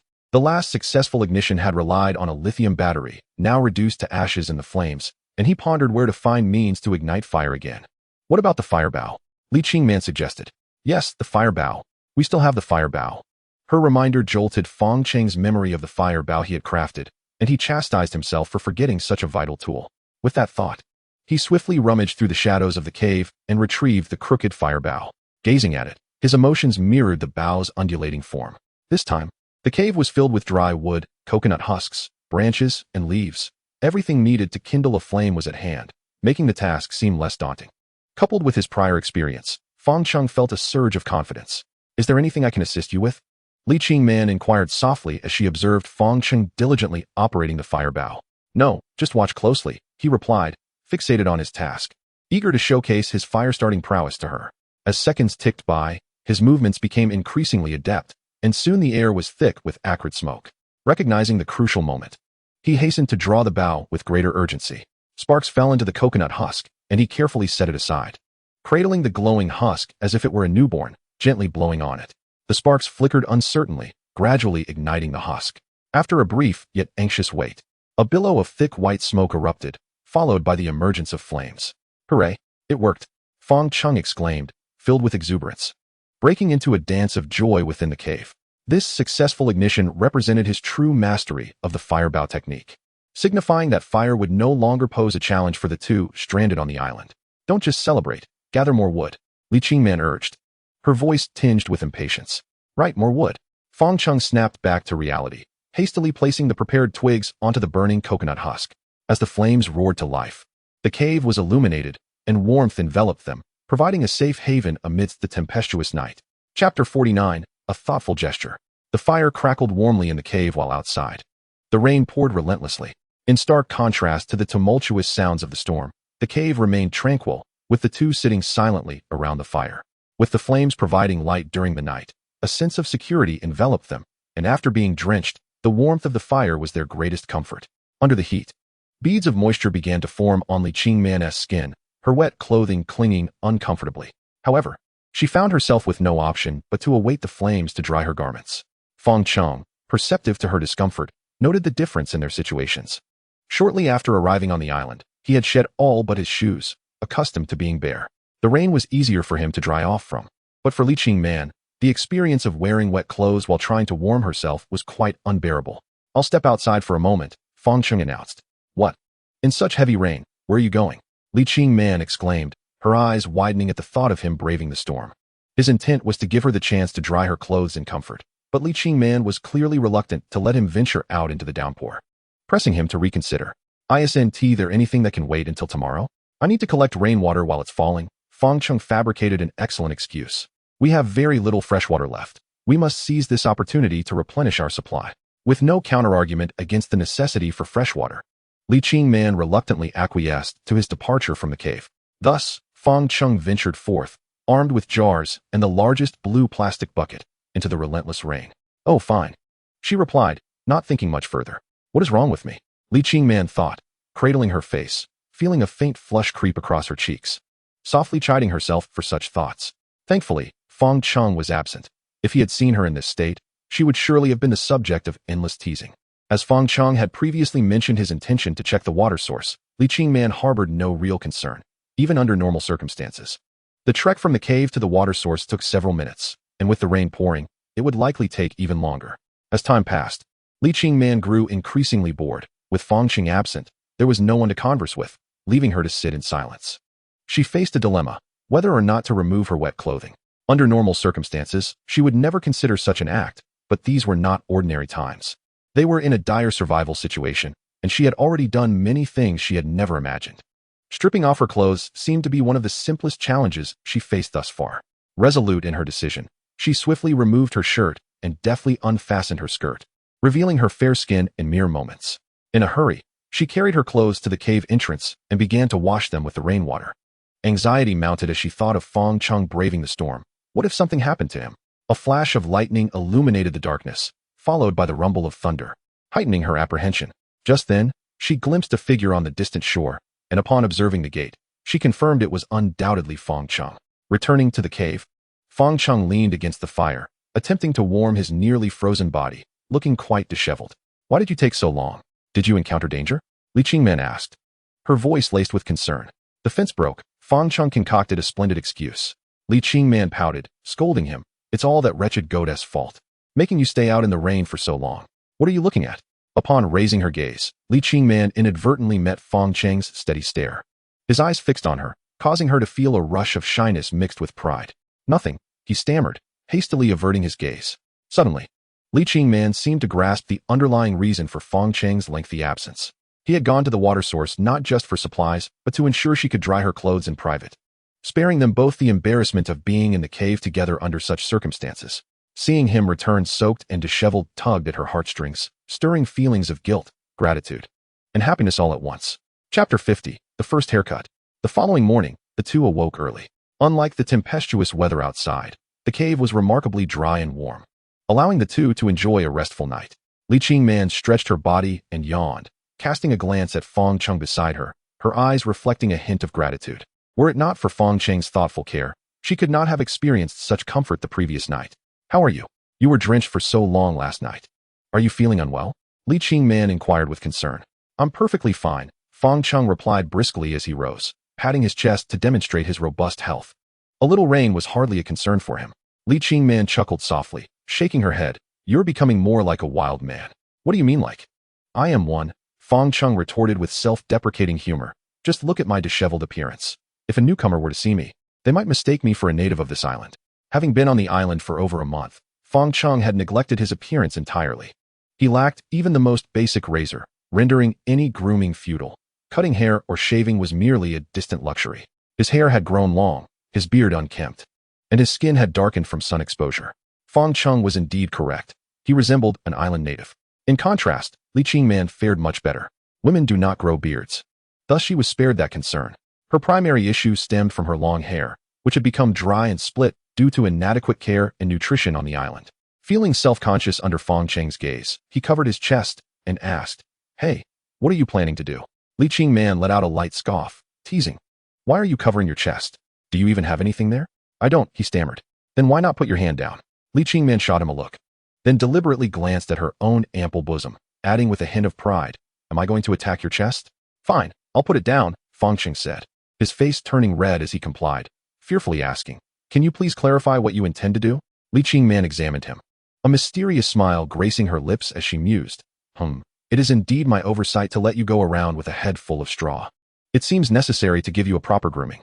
Fang Cheng's eyes widened in surprise. You're going to cut my hair? Indeed. She nodded gently, arms crossed.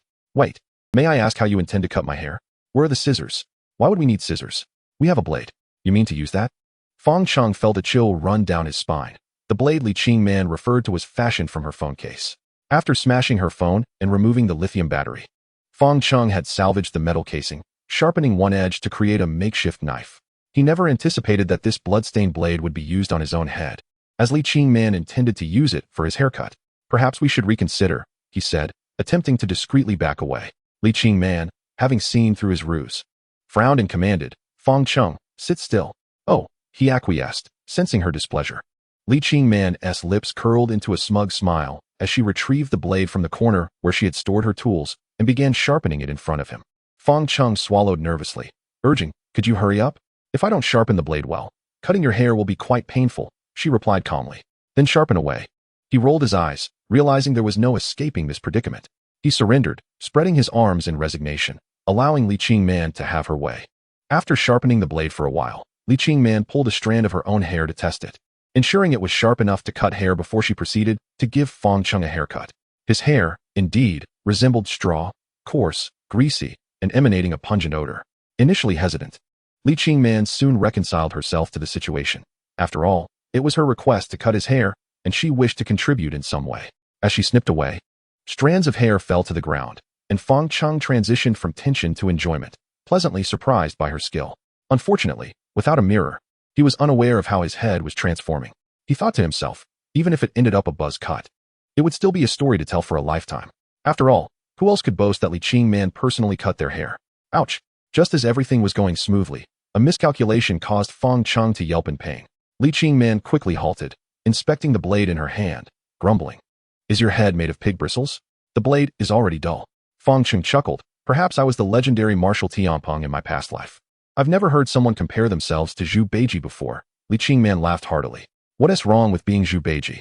If I were him, I would stay at Gao Laozhuang, marry the young lady of the Gao family, and live a leisurely life, tending to the fields and enjoying my wife's company. Fang Cheng said, his words carrying a deeper meaning. Li Qingman blushed at the implication, realizing his intentions. Lecherous pig, she exclaimed. Where's the lechery in that? Li Qingman sharpened the blade with a sharp sound, commanding, lower your head. If you move too much, I won't be responsible for cutting your ears. Chapter 51, The Unending Ring. Done, Li Qingman declared, raking her fingers through Fang Cheng's hair, satisfied with her handiwork. Not bad, not bad. You no longer look like a wild man. She circled around him several times, visibly pleased with her creation. Fang Cheng felt rejuvenated, although he could not see the result. He trusted her judgment. After enduring a month with a head full of straw, he was indifferent to any further degradation in appearance. My heavens! Fang Cheng gazed in disbelief at the transformation of his once unruly mane into a more manageable style. He never imagined Li Qingman possessed such talent. Her skills had exceeded his expectations. While slightly rough around the edges, the haircut was undeniably impressive. Now, how shall you thank me? Li Qingman asked, her joy evident as she witnessed Fang Cheng's astonishment. Huh, he responded, standing obediently. Why would you venture out in this downpour? She scolded, her expression stern. Do not go. Wait until the rain ceases. Very well, he conceded. However, as the morning wore on, the rain showed no signs of abating, and it appeared to intensify. The expressions of the two in the cave grew grim, as the rain had continued since last night, threatening to persist for days. Is another tropical storm approaching? Li Qingman pondered anxiously, gazing outside. It's quite possible. Our island is in the tropics, and tropical storms are not uncommon, Fang Cheng affirmed. Li Qingman reluctantly remarked. It seems we'll be stuck in this cave for several more days. Fang Cheng reassured her. At least we have fire now, allowing us to drink hot water and eat cooked food. This dry, warm cave is a significant improvement compared to our first experience in such circumstances. Li Qingman, finding solace in the midst of hardship, gazed at Fang Cheng and remarked, I have noticed that not only have your survival skills sharpened, but your ability to comfort others has also grown remarkably. Pleased by Li Qingman's praise, Fang Cheng felt a swell of pride. In an effort to present himself as more charming before her, he feigned seriousness and declared, life is always filled with wonders. One must never surrender. Li Qingman, wearing an expression of playful disdain, chuckled as she covered her mouth and replied, All right, my esteemed Chef Fang. I shall require a bowl of your chicken soup every day. Amidst their light-hearted banter, Fang Cheng was troubled by a pressing concern: food. The relentless rain showed no signs of abating, and the fierce winds and torrential downpour had turned the sea into a treacherous expanse of towering waves. The tidal flats were submerged, making the search for fish and shrimp nearly impossible, and approaching the shoreline was fraught with danger. Presently, the duo's sustenance on this island stemmed primarily from two sources: the beach and the forest. Clearly, with the current circumstances, the supply of food from the sea had been severed. Thus, Fang Cheng resolved to gather provisions from the forest more diligently. "I think I should venture out for a while," he suggested, his anxiety mounting as the downpour continued unabated. "I will accompany you." Fearing for Fang Cheng's safety in the storm, Li Qingman insisted on joining him. However, Fang Cheng firmly declined, determined to keep her safe within the cave. Concerned that exposure to such a tempest might jeopardize her health, an outcome they both dreaded. Moreover, staying behind held its own significance. She needed to tend to the fire, ensuring it did not extinguish. After much persuasion, Li Qingman reluctantly agreed to remain in the cave, while Fang Cheng armed himself with a wooden spear he had crafted and bravely stepped into the storm, heading toward the heart of the forest. In the face of nature's overwhelming power, one often feels diminutive and powerless, and Fang Cheng could only pray that the rain would not linger. Upon entering the woods, his first task was to locate coconuts. The forest floor was muddy, complicating his journey, yet it did not deter Fang Cheng from his quest. At each coconut tree, he meticulously searched within a 10-meter radius, ensuring that not a single fallen coconut escaped his notice. The bounty of coconuts he gathered would suffice to weather the impending storm, and Li Qingman, filled with concern, wished to dissuade him from venturing further. Despite her repeated pleas, Fang Cheng's determination remained unyielding. Ultimately, she conceded, permitting him to return to the woods before darkness fell. Due to the rain, the sky was shrouded in heavy clouds, casting an early gloom over the landscape. Water dripped from the foliage, and the muddy ground made traversing the forest arduous. As he sought coconuts, Fang Cheng remained vigilant, ever alert for the venomous snakes that might lurk in the shadows. Tension gripped him as he clutched his spear, prepared to react should danger arise. As he walked, an unusual sound behind him ignited a sense of unease. It felt as though someone were trailing him. Could it be Li Qingman? That was his initial thought, realizing she had disobeyed his wishes. Yet something felt amiss. It was unlikely to be her, for if it were, she would not need to conceal her presence. However, with only the two of them on the island, the notion of anyone else following him was alarming. The realization sent chills down his spine. Could there be others on this island? They had lived here for over a month without encountering any signs of other humans. To ascertain whether he truly had company, Fang Cheng maintained a facade of nonchalance as he continued forward, straining to listen for any further sounds. Not long after, he heard the unmistakable crack of a twig underfoot. At that moment, the sound reverberated in his ears like thunder, and he was certain something was indeed following him. "Who is there?" he shouted, gripping his spear tightly, eager to reveal the identity of his pursuer. As twilight descended and the rain intensified, Fang Cheng's surroundings grew increasingly hostile. To his surprise, when he finally glimpsed the creature behind him, he exhaled in relief. Emerging from the rain-soaked shadows was a goat-like figure, and it dawned on him that the entity tailing him was none other than a large ram. "Oh, you've taken to following me?" Fang Cheng thought, bemused, as he recalled their previous encounters that had turned into a sort of rivalry. He had often contemplated how best to feast upon this goat, pondering whether to grill or boil its meat, or how its hide might serve as clothing for Li Qingman. Little did he expect that today, the tables had turned, and he found himself being pursued by the very creature he had considered prey. Fang Cheng stood his ground, curious to see how the ram would respond. To his astonishment, rather than fleeing, the ram approached him with bold strides. As the distance between them narrowed to about 5 meters, he could see the ram's impressive size. Larger than an adult dog, with a formidable pair of long horns that instilled a sense of trepidation. A single misstep could result in a grievous injury. Fang Cheng tightened his grip on the spear, unable to distinguish whether his sweaty palms were due to exertion or the rain, bracing himself for the possibility of an attack. The ram raised its head, eyeing Fang Cheng with a defiant stance, pawing the ground and lowering its head, showcasing its formidable horns in a display of intimidation. This newcomer had encroached upon its territory, and the ram felt compelled to teach this intruder a lesson, asserting its dominance over the island. It became evident to Fang Cheng that a confrontation between the island's previous ruler and its new occupant was inevitable. Never before had Fang Cheng anticipated a standoff with the goat, and his greatest hope was that the creature would retreat as it had in the past. However, it appeared that the ram was not merely posturing. It intended to drive him away. Suddenly, with a loud bleat, the ram charged at him. Its horns aimed directly at Fang Cheng. With no avenue for retreat, he steeled himself and let out a defiant roar, summoning his courage. "Come on," The situation was perilous. Fang Cheng had no choice but to confront the ram head-on. The creature charged with alarming speed, closing the gap in an instant. Fang Cheng raised his spear high, targeting the space between the ram's horns as the sharp points drew closer to him. In that critical moment, he thrust the spear forward with all his might, determined to defend himself against the approaching beast. The strike was executed with remarkable swiftness, as the spear, being longer than the ram's horns, first pierced the top of the great ram's head. Success! A surge of joy filled Fang Cheng's heart, yet before a smile could grace his face, he felt an immense force emanating from the spear, which sent him hurtling backward. He had believed that this blow would claim the life of the great ram. However, reality proved Fang Cheng's optimism misguided.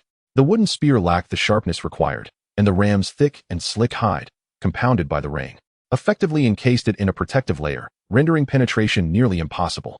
The failure to slay the ram resulted instead in Fang Cheng being thrown to the ground with considerable force. Fortunately, although he did not succeed in killing the ram, he managed to inflict some damage. The injured ram seemed to recognize Fang Cheng's prowess and, realizing that continuing the confrontation might not yield favorable results, instinctively chose to retreat after issuing 2 defiant calls, as if to assert its strength. It departed. Witnessing the ram's retreat, Fang Cheng sighed in relief, grateful to have escaped unscathed. Chapter 53. An unfortunate injury. The torrential rain continued unabated. The forest was inundated with standing water, and Fang Cheng lay in the mud, having landed heavily after being thrown. The impact had splattered mud all over him. Reflecting on his recent encounter with the great ram, he could not help but marvel at the stark reality of human frailty in the face of nature. The ram had easily sent him flying. Thankfully, he had armed himself with a spear that day, which spared him from being impaled by the ram's horns. Had the ram displayed its true strength, a collision would have inevitably resulted in severe injury. As Fang Cheng glanced at the fallen spear nearby, he contemplated the reason humanity had ultimately evolved into its current form: our ability to create and wield tools, compensating for our physical limitations and achieving seemingly impossible feats. This ingenuity had allowed humans to triumph in the vast evolutionary history of Earth. Just as he prepared to rise, a sudden, sharp pain in his wrist elicited a cry of agony from him. Could it be broken? A chill ran down his spine as anxiety gripped him. The thought of surviving on this deserted island with a fractured wrist was daunting. Recalling the moment he was thrown, he realized he had braced himself with his right hand before the full weight of his body came crashing down. The urgency of the situation had masked the pain in his wrist. Now, with relaxation setting in, he felt a swelling ache radiating from the joint. In a state of worry, Fang Cheng attempted to lift his hand, only to discover that his wrist was significantly swollen, resembling a large bun. Observing such an injury filled him with trepidation. He strained to rotate his wrist and found that there was still sensation, and he could move his fingers. Although forcing movement brought excruciating pain, it also suggested that his hand was not broken, which was a small mercy amid his misfortune. Had it truly been fractured? Enduring the conditions of this island without any medical assistance was a fate he dared not contemplate. Thankfully, it was merely swollen. Inside the cave, Li Qingman sat beside the fire, roasting a coconut, the sweet aroma wafting through the air. During the day, she had found herself bored in the cave, passing the time weaving palm fronds and polishing basalt, until she decided to experiment with the coconut. She discovered that roasting it over the fire enhanced the flavor of the coconut meat. What a stubborn disposition, Li Qingman muttered under her breath, noting how Fang Cheng's impulsive nature mirrored that of her father. Why have you been gone so long? Are you all right? I'm fine. Fang Cheng panted as he struggled to climb up to the cave entrance, using his left hand to grip the stone wall for support. Li Qingman observed this scene with keen eyes, sensing something amiss. Fang Cheng's expression bore signs of distress, and he appeared to be deliberately concealing his right hand behind his back. What about the coconut? It's too dark to find it. Li Qingman first posed a seemingly innocuous question, then abruptly inquired, what happened to your right hand? Why are you hiding it behind your back? Show me. No need. Are you injured? No. The rain is heavy at the entrance. Come inside quickly. However, Fang Cheng had not anticipated Li Qingman's tenacity. Unless he revealed his right hand, this matter would not easily conclude. Fang Cheng, you are lying. All right. Unable to withstand Li Qingman's penetrating gaze, Fang Cheng reluctantly nodded and admitted to his injury. Upon seeing Fang Cheng's outstretched right hand, Li Qingman's eyes widened with shock. She covered her mouth in disbelief as she beheld the swollen wrist, which had become deformed. The skin bruised and purplish, visible veins standing out. The pain of such an injury could only be truly understood by Fang Cheng. I told you not to go out. Yet you insisted. Li Qingman's words were tinged with reproach, but more so with concern. As she spoke, tears began to fall. The severity of his injury must have been unbearable. I'm fine. It doesn't hurt anymore. Witnessing Li Qingman's tears threw Fang Cheng into a flurry of emotions. It felt blissful yet heart-wrenching to see her so affected. How could it not hurt? It's much better now. It was just that ram we encountered earlier. Fang Cheng felt embarrassed admitting that he had been tossed aside by a ram, yet he recounted the events to Li Qingman. Are there any other injuries? Li Qingman, still unconvinced, insisted on inspecting him thoroughly from head to toe. No, just my wrist from the fall. Li Qingman's expression turned serious. You can never go out alone again. I will accompany you wherever you go. If we encounter that ram again, at least you will have support. Fang Cheng shook his head. That would be more dangerous. That ram is not easy to deal with. Do you think I would be a burden? Li Qingman arched an eyebrow. No, that's not what I meant. I'm just worried for your safety. Fang Cheng hastily gestured. Li Qingman's heart swelled with pleasure as she smirked. Well, at least you know how to speak nicely. Chapter 54. The birth of a weapon. Upon returning to the cave, the atmosphere was warm and dry, a stark contrast to the relentless downpour outside. Is your hand feeling better? Li Qingman approached Fang Cheng and inquired with genuine concern, offering him half a coconut shell filled with the tender coconut meat she had scooped out.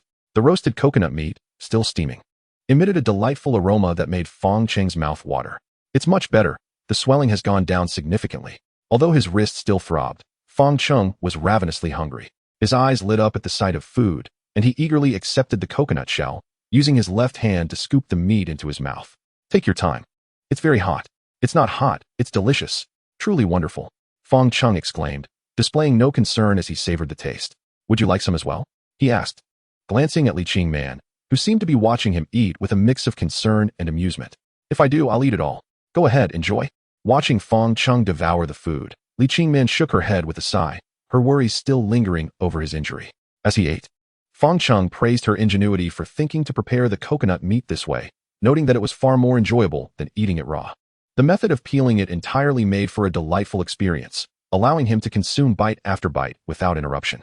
By the way, how did you manage to get all this coconut meat out? As he savored his meal, he became increasingly aware of the coconut flesh that had been sliced away.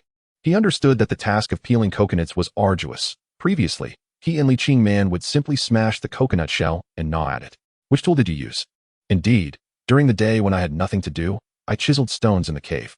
I managed to sharpen one piece into a point, and holding it in my hand, it served as a chisel, remarkably effective.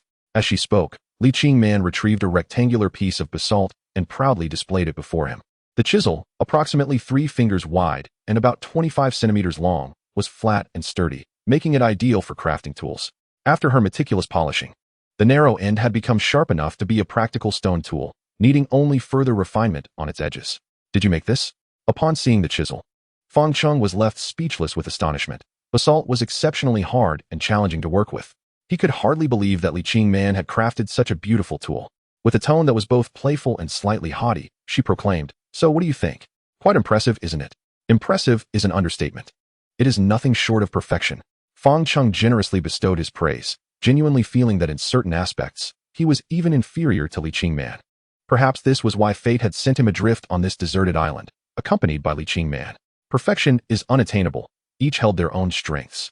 And to survive on the island, they must move forward together and learn to cooperate. I never expected you could craft such an exquisite tool. There are many things you wouldn't expect.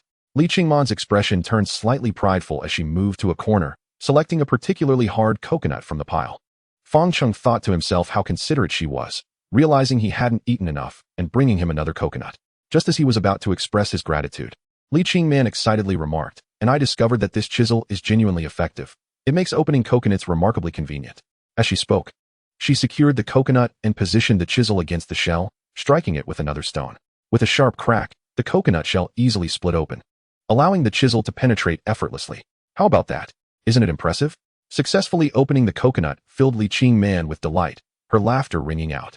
With the chisel, even without Fang Cheng's strength, she could easily access the coconut, and the pride she felt for having crafted the tool herself was indescribable. Witnessing the coconut being opened with such ease left Fang Cheng equally astonished, nodding in approval as he exclaimed, "Wow, this is incredibly useful. Then why don't you hurry up and praise me?"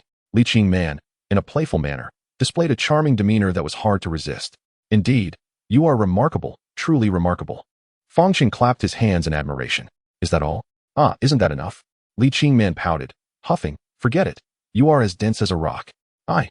Fang Cheng felt utterly perplexed. Despite their time together, he still couldn't grasp Li Qingman's temperament. The coconut she had opened was soon prepared and presented to Fang Cheng. Although he felt slightly disheartened that she hadn't taken his praise to heart, Li Qingman understood that Fang Cheng needed her care due to his injury. Eat quickly. Thank you. This chisel could still use some sharpening. I'll refine it further tomorrow, and it should become even more effective. Li Qingman spoke casually, yet Fang Cheng listened intently. If it could be sharpened further, it would certainly excel in opening coconuts and slicing coconut flesh. But what if it were to be used against beasts, such as the large ram they had encountered in the woods today? Are you thinking of something? Noticing Fang Cheng's furrowed brow and silence, Li Qingman understood he was contemplating matters again. Fang Cheng mused, if this chisel can serve as a tool, could it not also become a weapon? Creating a weapon should be feasible, provided it is sharpened sufficiently. It would simply be a weapon, wouldn't it? Li Qingman replied. Exactly. What we lack now is a sharp weapon capable of piercing the ram's hide. Only by defeating that ram can we safely navigate the island. Fang Cheng's concerns were not unfounded. He had nearly fallen victim to the ram's horns today. If Li Qingman had encountered the ram alone, the outcome could have been dire. For Fang Cheng, anything that posed a threat to him or Li Qingman must not be allowed to persist. Chapter 55. Nestled together in sleep honestly. Are you thinking of that ram, longing for some lamb? Li Qingman sat beside Fang Cheng, flashing him a rare, endearing smile. Since their relationship had grown closer, she had increasingly shed her aloof demeanor in his presence, her smiles becoming more frequent. I protest, I assure you. My desire to confront that ram is solely out of concern for your safety, Fang Cheng exclaimed dramatically. Li Qingman supported her chin with one hand, her finger playfully tapping her cheek as she smiled sweetly. What danger could I possibly face? I cannot be by your side every moment. What if one day you encounter that ram alone? Wouldn't that be perilous? Oh, so you truly do worry about me.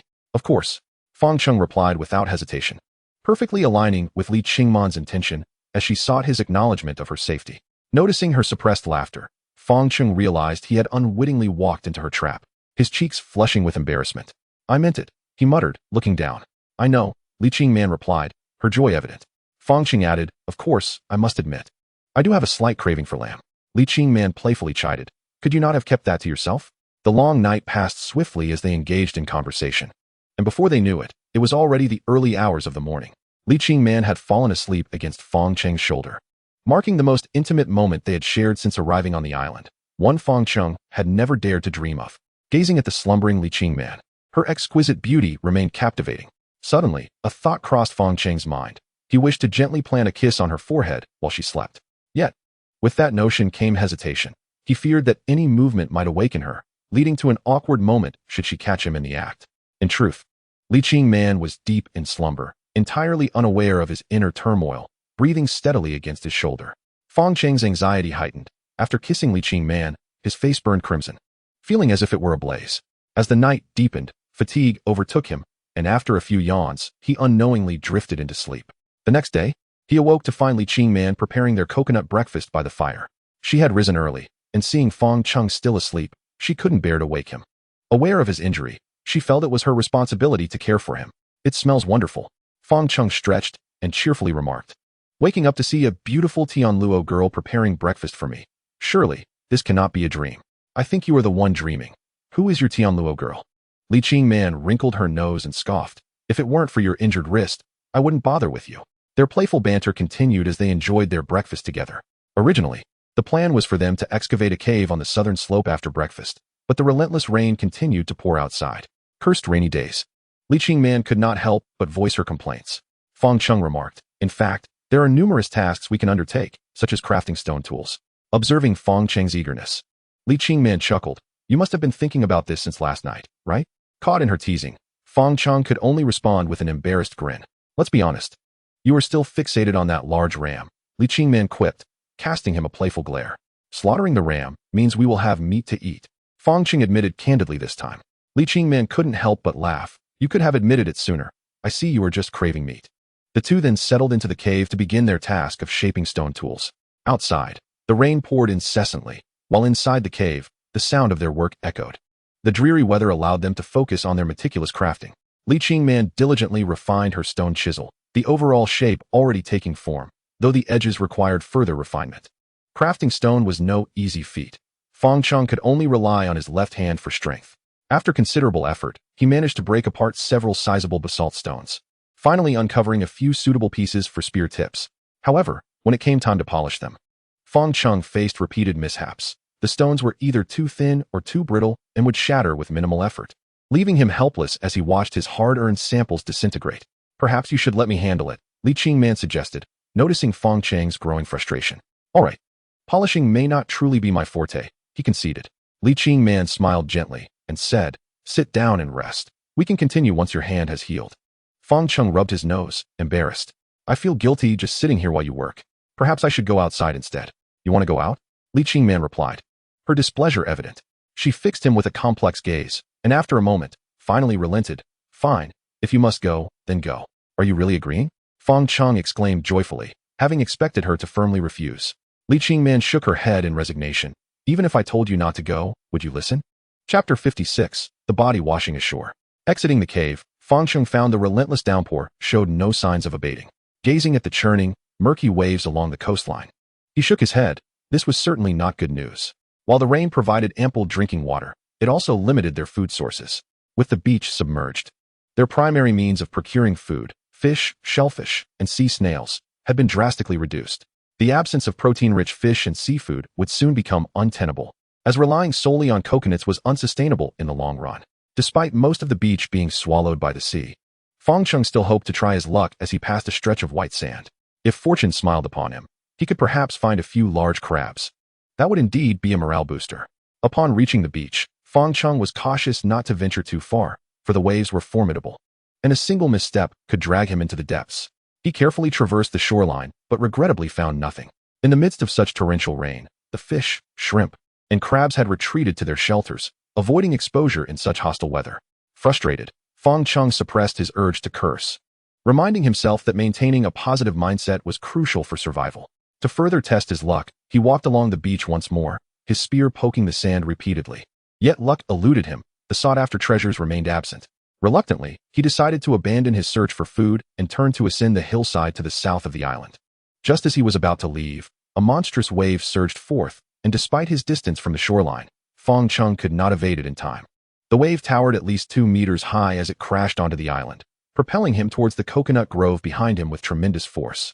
In that instant, he was powerless, swept away by the water, and in his panic, he swallowed a few mouthfuls of salty seawater.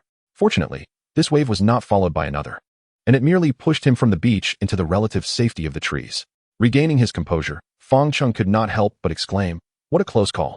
If I had encountered any more trouble, I wouldn't know how to explain it to Li Qingman." After checking himself for injuries, he was relieved to find he was unharmed. The scare had rattled him enough that he was reluctant to return to the beach. The thought of being swept away again was unsettling. Just when he thought it was all behind him, he noticed some white objects nearby. They appeared to be remnants of a shipwreck, scattered throughout the grove, likely washed ashore by the recent wave. The sight of the wreckage sent a wave of anxiety through him. If debris had been cast upon the island, it suggested that a ship had encountered trouble nearby. This realization ignited a flicker of hope within him. Perhaps there were survivors washed ashore, and the island could soon be filled with new companions for survival. Driven by the prospect of finding survivors, Fang Cheng began a thorough search along the coastline, leaving no potential spot unexamined. His hypothesis proved correct. The presence of shipwreck debris indicated that misfortune had befallen vessels in the vicinity. After covering less than 200 meters, he spotted 2 figures lying at the edge where the beach met the trees. Without a doubt, Fang Cheng recognized them as 2 individuals. As he sprinted towards them, a wave of despair washed over him, and he collapsed onto the ground. The 2 figures were lifeless, their faces pale and their limbs stiff, already cold to the touch. "Hey, you two. After finally finding you, how can you both be dead? Come on, hold on a little longer." Fang Cheng covered his face with his hands, feeling a deep sorrow for the 2 unfortunate souls. If only they had washed ashore earlier, they might have survived. Amidst his grief, a harsh reality confronted him. The 2 individuals were deceased, mere corpses. In the tropical climate, if he did not dispose of the bodies promptly, they would soon decay and emit a foul odor. The stench would likely permeate the entire beach, and worse, rotting corpses could bring about disease. Fang Cheng had to make a swift decision. How could he handle these 2 bodies? That was a pressing concern. Both individuals were over 185 meters tall and robust, far larger than Fang Cheng, weighing at least 170 to 180 pounds. Carrying a living person versus a dead one was an entirely different matter. Only those who had experienced it could understand the difference. The same weight felt significantly heavier when it was a lifeless body. Those who had not tried carrying a heavy sandbag weighing 170 to 180 pounds could never comprehend the burden. No. The mere thought of the buried bodies sends a chill down my spine. In the future, I will still be basking in the moonlight on this beach with Li Qingman. If we were to enjoy a sweet date, the notion that there are two corpses buried beneath the sand would certainly hinder any romantic conversation. Regardless, the equation has fire. Incinerating these two bodies is not unfeasible, but the relentless rain makes igniting a flame impossible. Sitting on the ground, I gaze at the two corpses, shaking my head in despair. Brothers, you have presented me with quite the conundrum. Chapter 57. A startling revelation. The rain continues to pour as I crouch before the bodies on the beach. After much contemplation on how to handle the remains, I finally resolve to cremate them, for that is indeed the most prudent course of action. However, with the rain still falling, I must wait for it to cease before I can proceed. Leaving the bodies temporarily abandoned on the shore. To ascertain whether there are any other survivors washed ashore, I continue to circle the island, hoping to find others.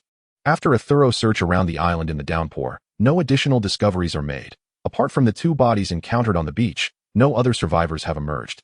I shake my head, my expression one of dismay, pondering how many perished in this shipwreck. Perhaps the others have already met their demise in the depths of the ocean.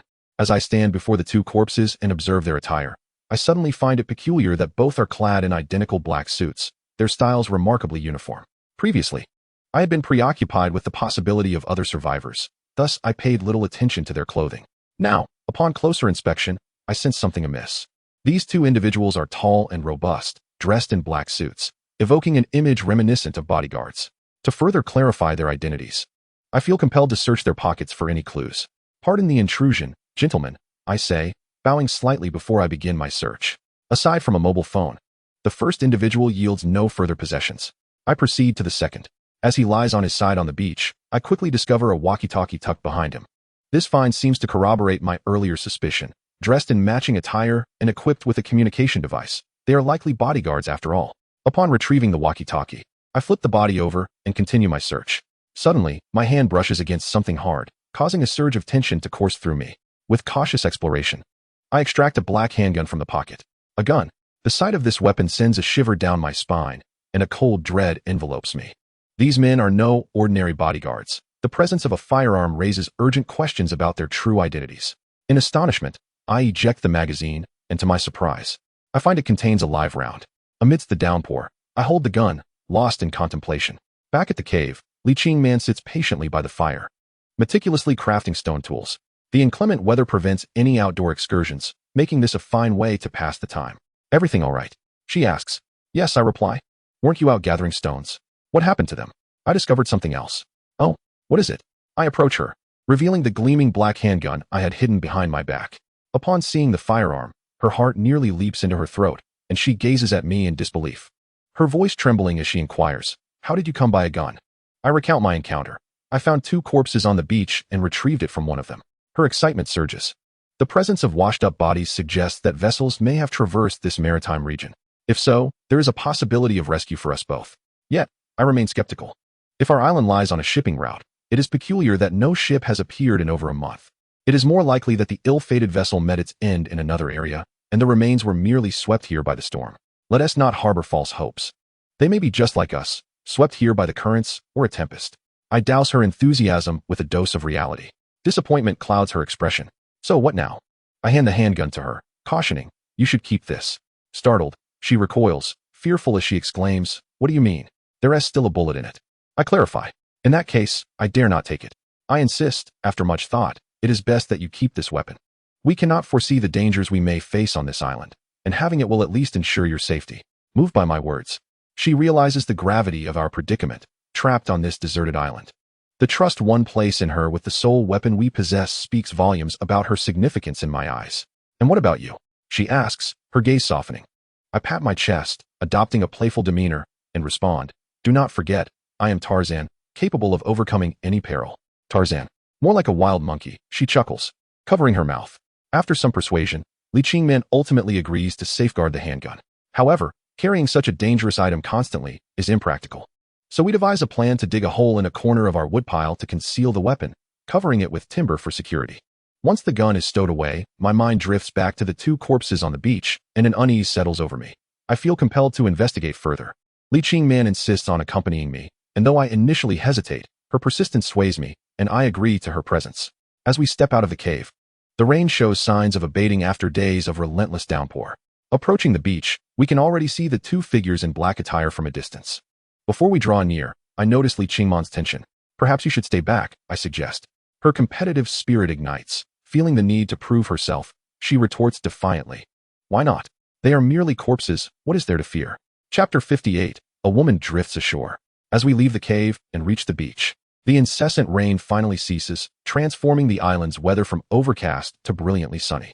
The clouds disperse, sunlight floods the landscape, and the humid air becomes stifling, exacerbated by the sun's heat, rendering the beach uncomfortably warm. Such is the nature of tropical weather. After enduring it for so long, we have grown accustomed to its whims. Driven by my earlier challenge, Li Qingman boldly approaches the two corpses. However, upon taking a closer look, she quickly feels the urge to vomit. This is her first encounter with a corpse at such proximity. The bodies, having been submerged in seawater for an extended period, display pallid, bloated faces, their features grotesquely distorted. The ghastly hue of their skin sends shivers down her spine, standing her hair on end. You might want to keep your distance. Fang Cheng expressed concern for Li Qingman. I am fine. Li Qingman, a strong-willed individual, had just boasted to Fang Cheng, and despite her fear, she mustered the courage to press on. As Fang Cheng turned over one of the bodies, a faint, foul odor wafted from the trapped side, reminiscent of a decaying rodent, yet far more repugnant.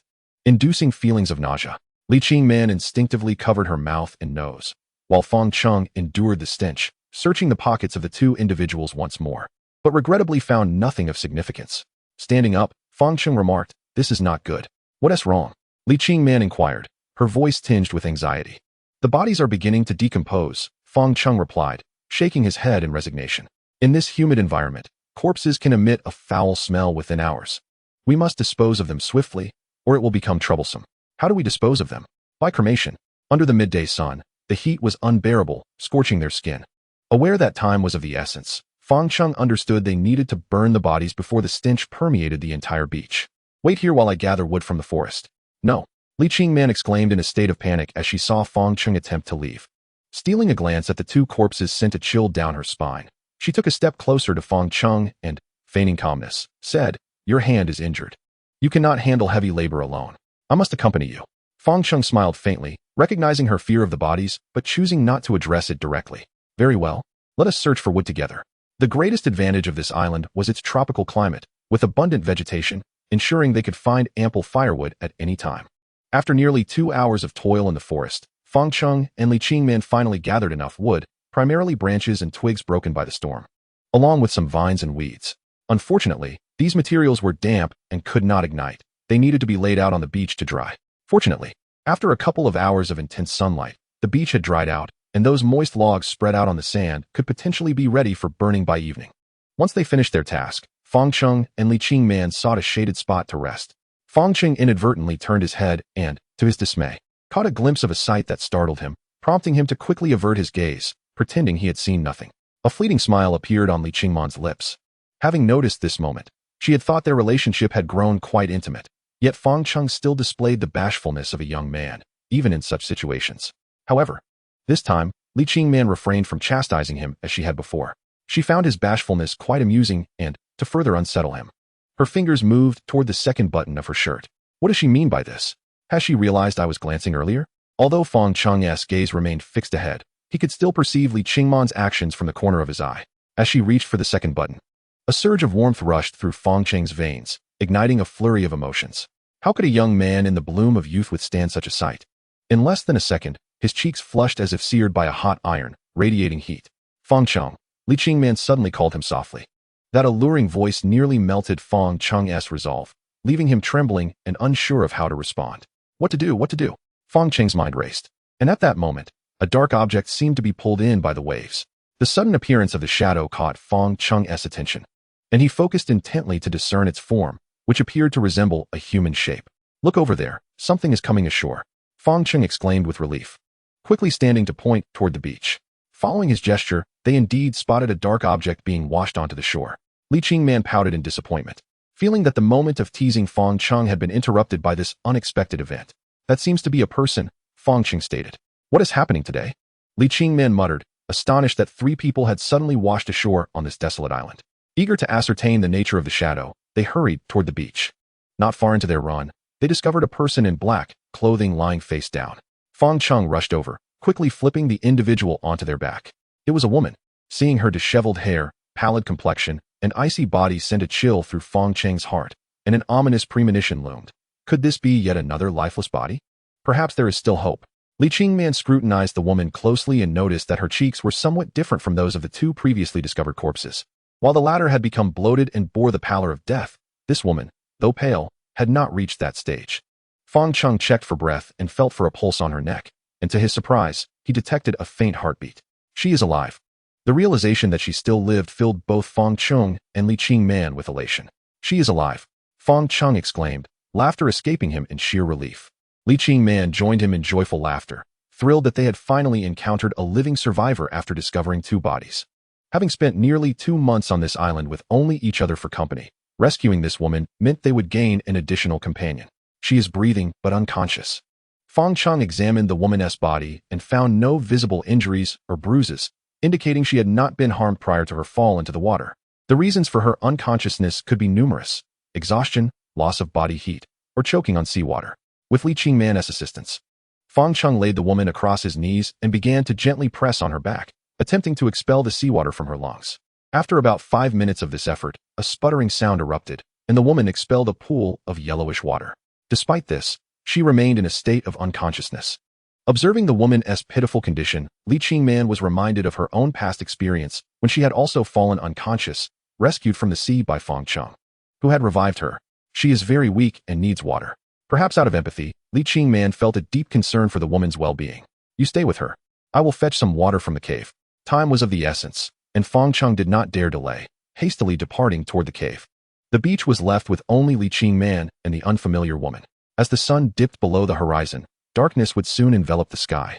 Li Qingman opened the woman's clothing, hoping to facilitate her breathing and hasten her recovery.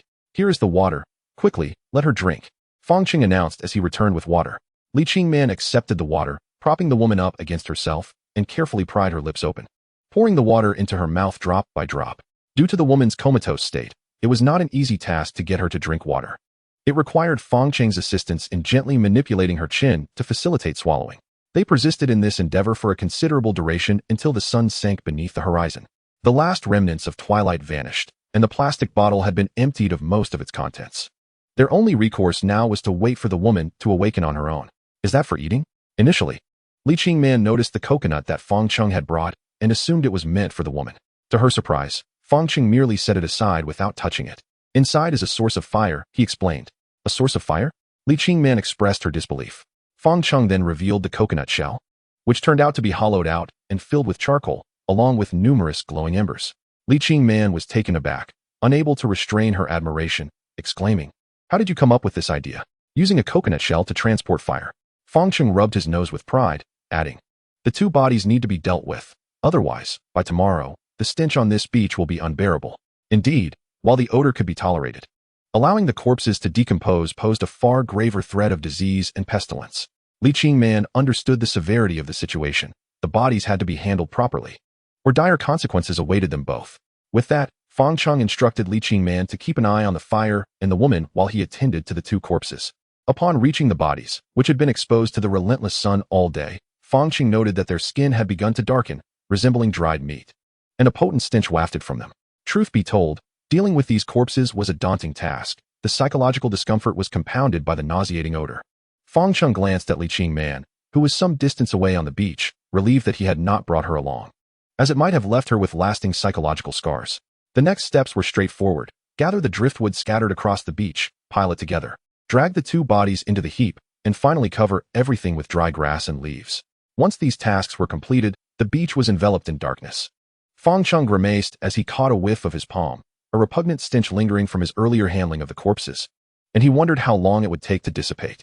"Qingman, I'm ready," Fang Cheng called out to Li Qingman, signaling that everything was prepared for the final act of ignition. "Wait for me. I'll be right there," she replied, still tending to the woman, who remained unresponsive.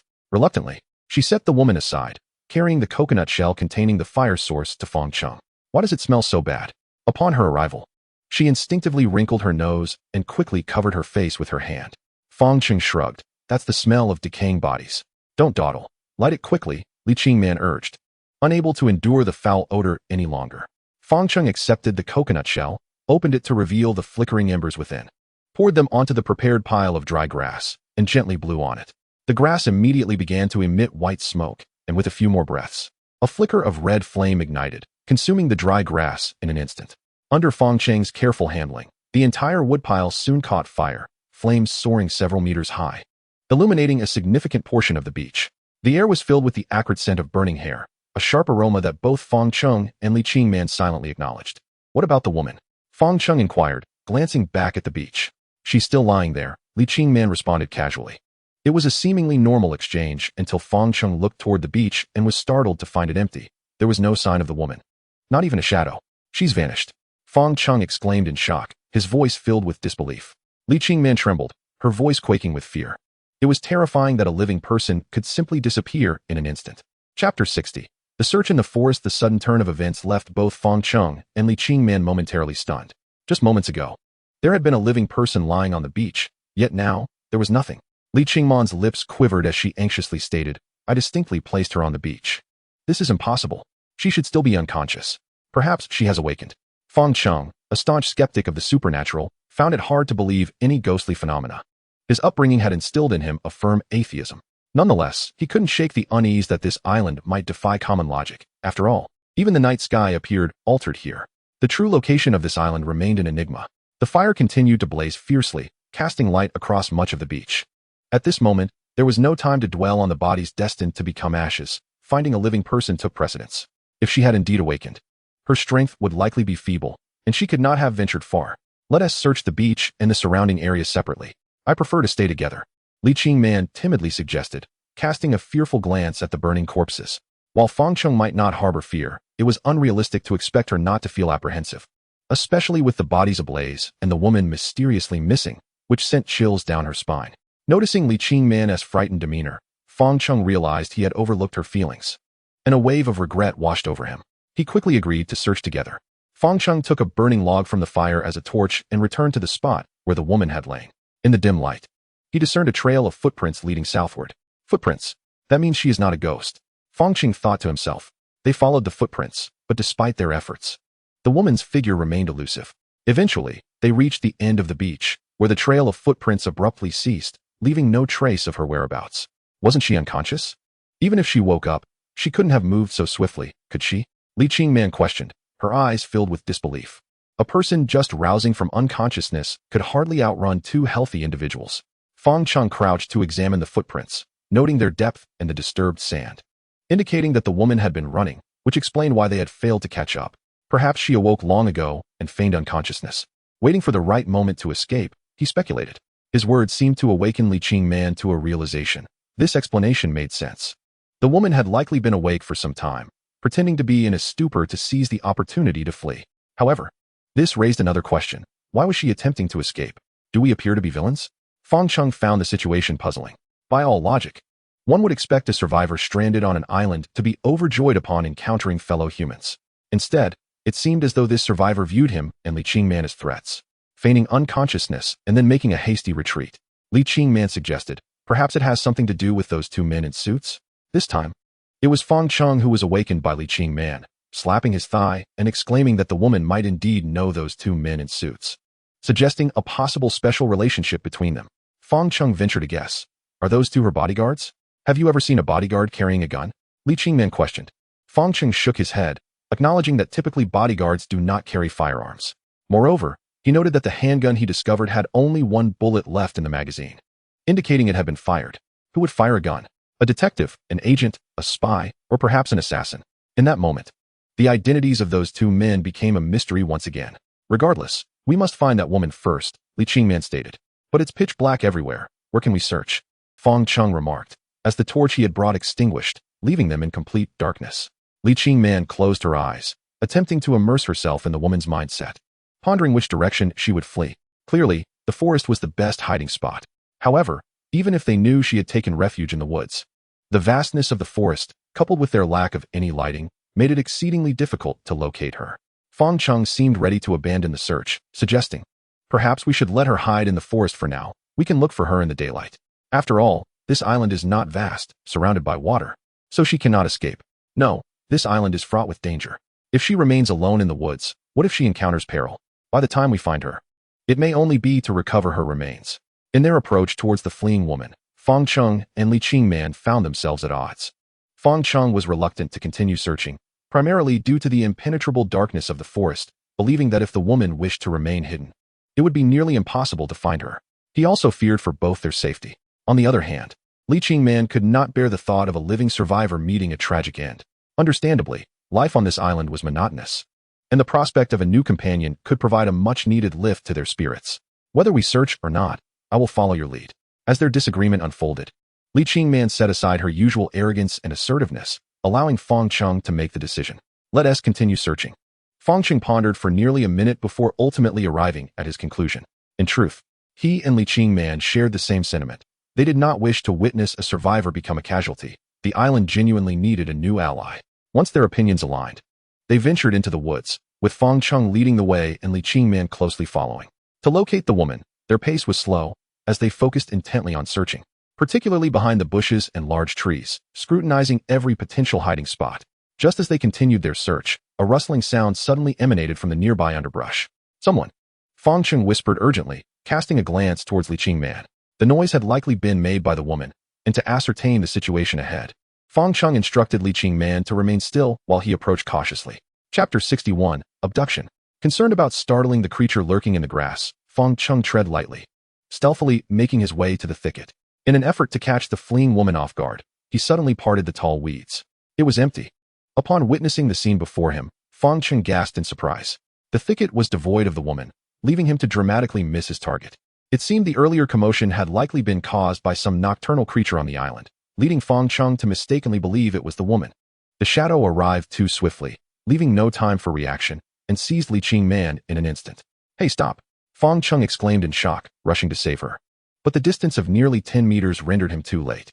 Earlier, they had only focused on the sounds in the grass, neglecting the possibility of someone concealed among the trees, allowing the woman to ambush Li Qingman right before their eyes.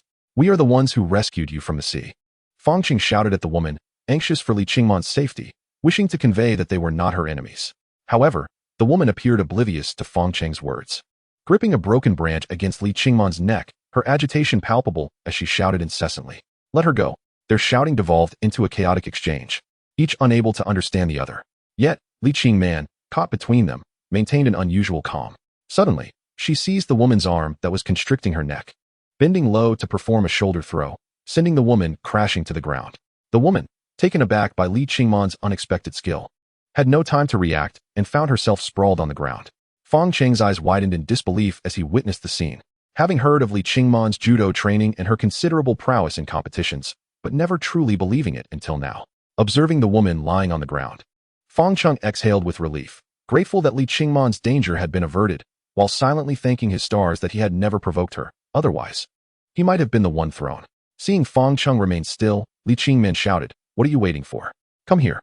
"Oh, I'm coming." The woman, realizing she had been subdued, grew frantic, struggling beneath Fang Cheng.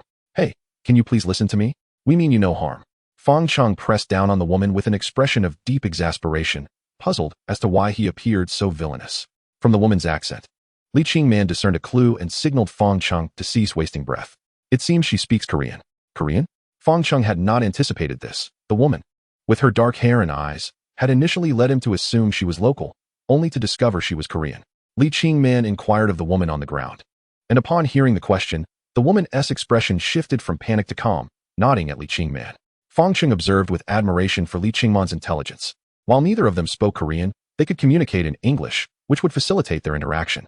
"Can you speak English?" Li Qingman asked again. The woman nodded. Fang Cheng shouted at her, "Listen carefully, we saved you." However, his tone and expression were somewhat aggressive, causing the woman to flinch. Li Qingman gestured for Fang Cheng to step aside so she could speak with the woman privately. "Is that wise? What if it becomes dangerous?" Fang Cheng hesitated.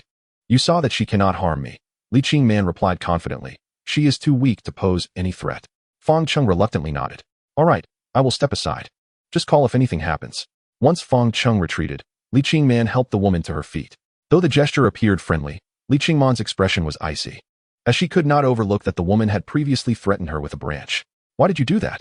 "I'm sorry, I had no choice in that moment." "Why? Give me a reason." Li Qingman's gaze was cold and piercing, making the woman feel exceedingly uncomfortable and unable to meet her eyes. "I am terrified." I witnessed you murder those two individuals who drifted to the island, and you are preparing to incinerate their bodies, the woman stammered.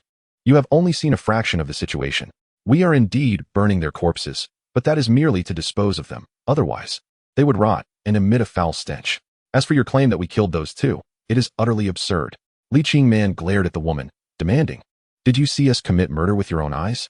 And no, the woman replied, completely overpowered by Li Qingman's commanding presence. She lowered her head, too afraid to raise it, continuously apologizing, I'm sorry, I did not witness anything firsthand. Everything was based on my imagination upon seeing you burn the bodies. Li Qingman's expression remained stern as she inquired, So you decided to flee, did you? The woman meekly responded, Yes, I fear that you would treat me the same way you treated them. You overestimate the situation. We are the ones who rescued you and provided you with fresh water, Li Qingman replied. Thank you. Thank you for saving me. The Korean woman continued to apologize. Please forgive my earlier foolish actions. The Korean woman nodded. Ask away. I will share everything I know. Chapter 62. The Surgeon. The woods at night are hardly a suitable place to linger, especially with the incessant mosquitoes. The bonfire on the beach still flickered, its light dimmer than before. Yet it continued to illuminate the surrounding area. The two corpses in the fire had nearly been consumed, and to ensure a thorough incineration, Fang Cheng busied himself gathering wood to replenish the flames, leaving Li Qingman to interrogate the Korean woman. After all, Fang Cheng could not contribute much to her line of questioning and would only create chaos, so he remained vigilant on the beach, ensuring that Li Qingman was not in danger. What is your name? Song Jiqi, 33 years old, a Korean, and I am a doctor. Without waiting for Li Qingman to ask her next question, the Korean woman voluntarily divulged additional information. Upon hearing this, Li Qingman was struck by the word doctor, which ignited a wave of exhilaration within her. She and Fang Cheng were struggling to survive on this island, and while issues concerning water, fire, and shelter were gradually being resolved through their own efforts, there was one thing that rendered them utterly powerless: illness. Previously, Li Qingman had endured an ailment, surviving solely due to Fang Cheng's meticulous care and her own resilience. If Song Jiqi was not lying and truly was a doctor, the likelihood of the three of them falling ill would significantly diminish. Are you truly a doctor? Li Qingman could not conceal her inner joy. It was indeed a doctor that she and Fang Cheng desperately needed. It seemed that fortune had favored them at last. After learning that Song Jiqi was a physician, Li Qingman's attitude towards her underwent a noticeable transformation. Her thoughts turned to swiftly uncovering the depths of Song Jiqi's background and, once assured of her harmlessness, incorporating her into their survival team. To lighten the atmosphere, Li Qingman began conversing about more casual topics. You are 33 years old. Yes, do I appear very old? Song Jiqi replied, somewhat shyly, as if lacking confidence in front of Li Qingman. Not at all, I am merely surprised. You claim to be 33, yet you seem much younger. Really? Thank you for the compliment. Song Jiqi finally mustered the courage to meet Li Qingman's gaze. Having not closely observed Song Jiqi's appearance before, the light from the bonfire now allowed Li Qingman to appreciate her features. Indeed, Song Jiqi appeared remarkably youthful. Perhaps her good maintenance was to thank.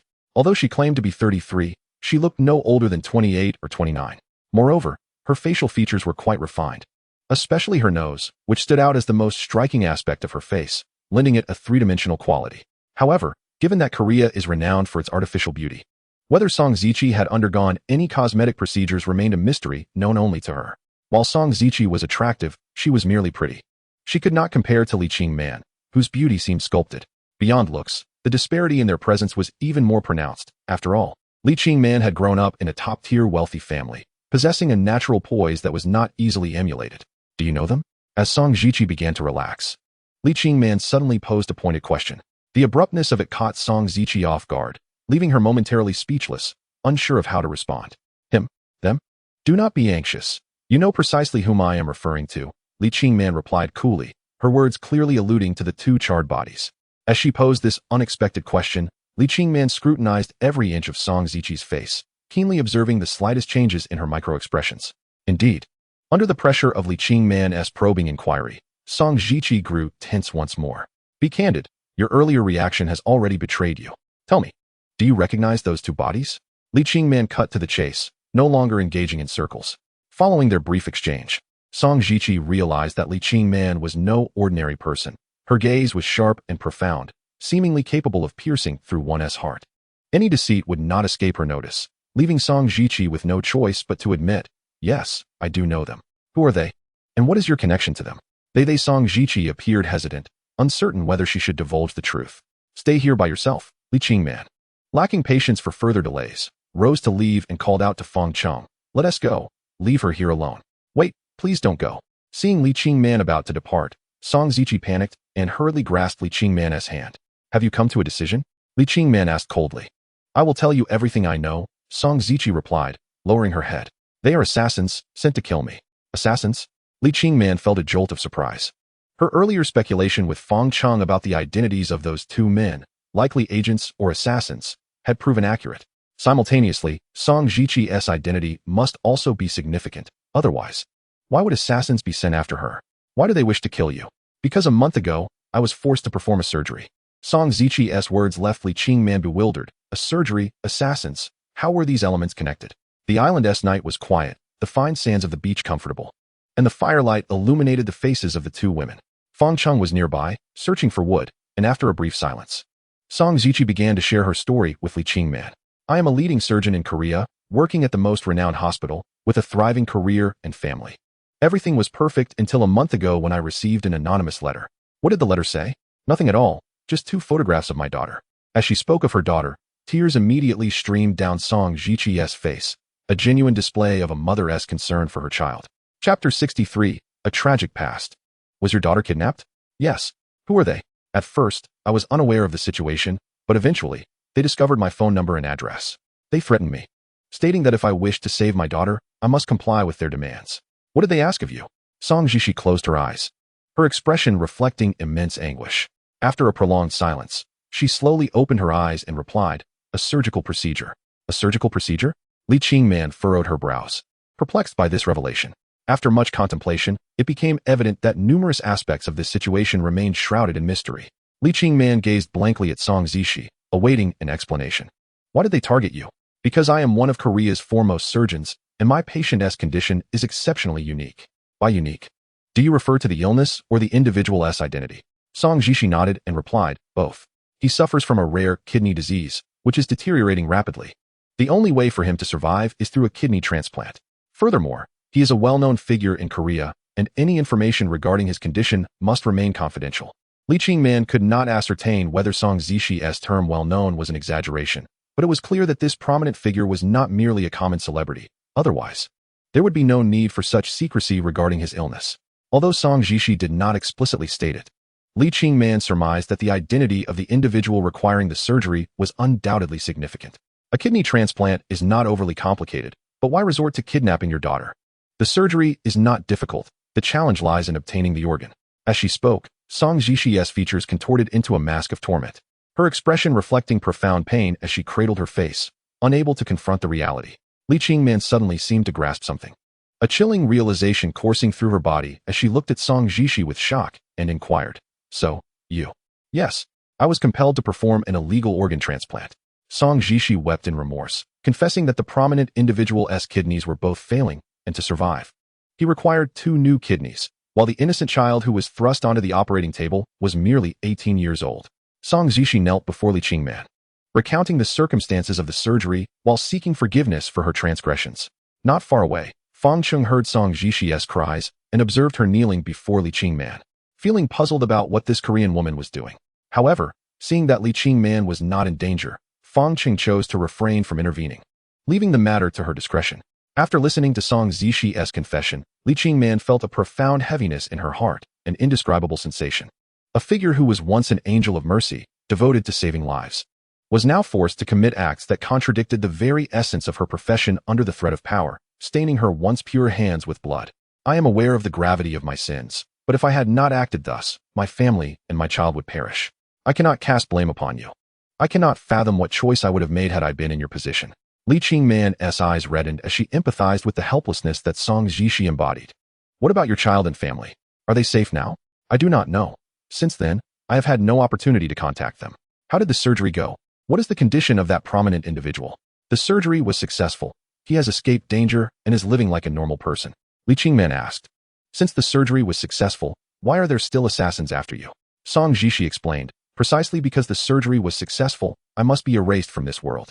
This matter is an absolute secret that cannot be revealed to anyone, for if it were to leak, that prominent individual would face ruin.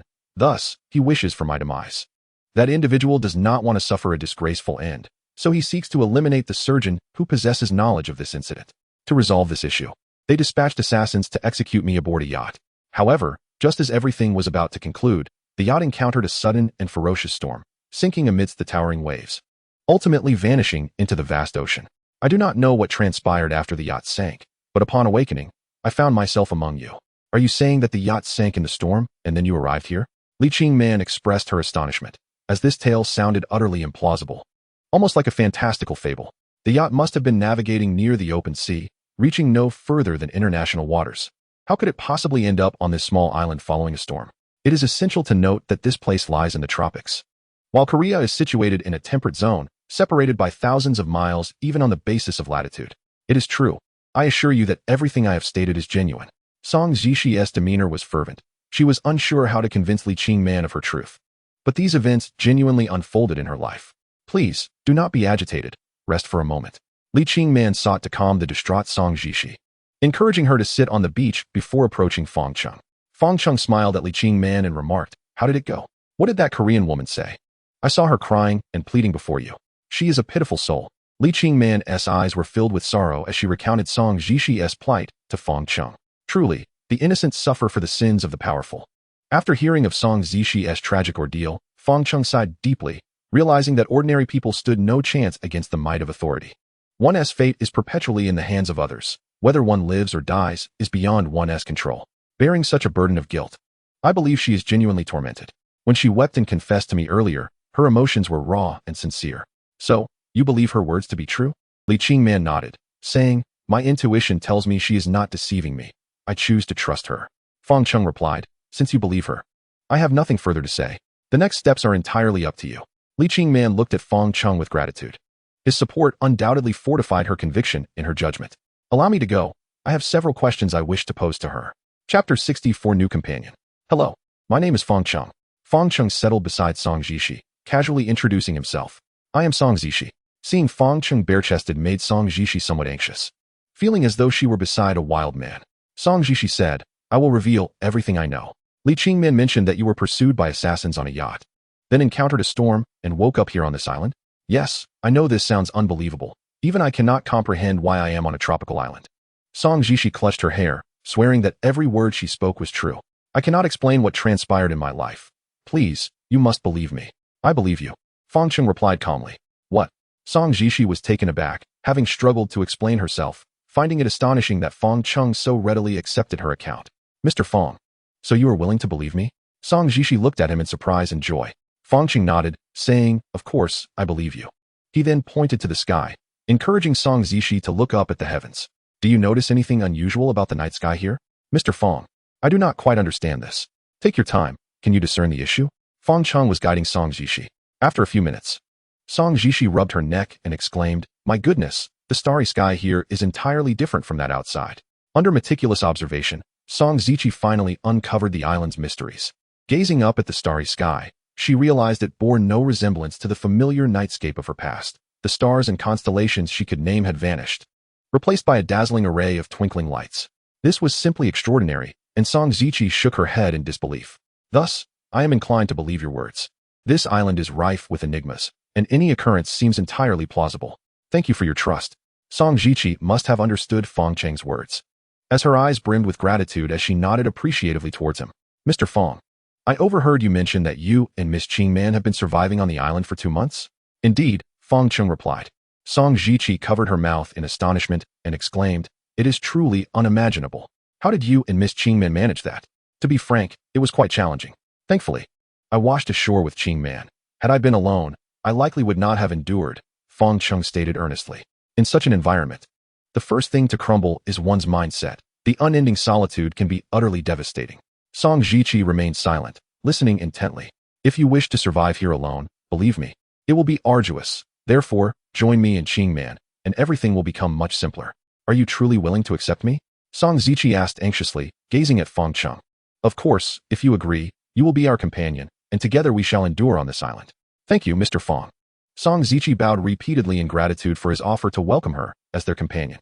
Suddenly, Fang Cheng's expression turned serious as he said in a low tone, "However, I prefer to lay my cards on the table. Should you harbor any ill intentions towards us, I I shall not let you off easily.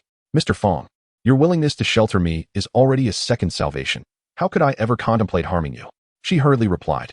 That is for the best. In the future, the three of us must unite in our efforts to survive. I hope you understand this from the outset. Yes, I will remember. As they conversed, a voice emerged from behind them. Li Qingman, growing impatient, approached the two. What have you two been discussing for so long? Oh, nothing much. We have said all that needed to be said, Fang Cheng replied, rising from the sand and brushing off the grains from his backside. Miss Qingman, Mr.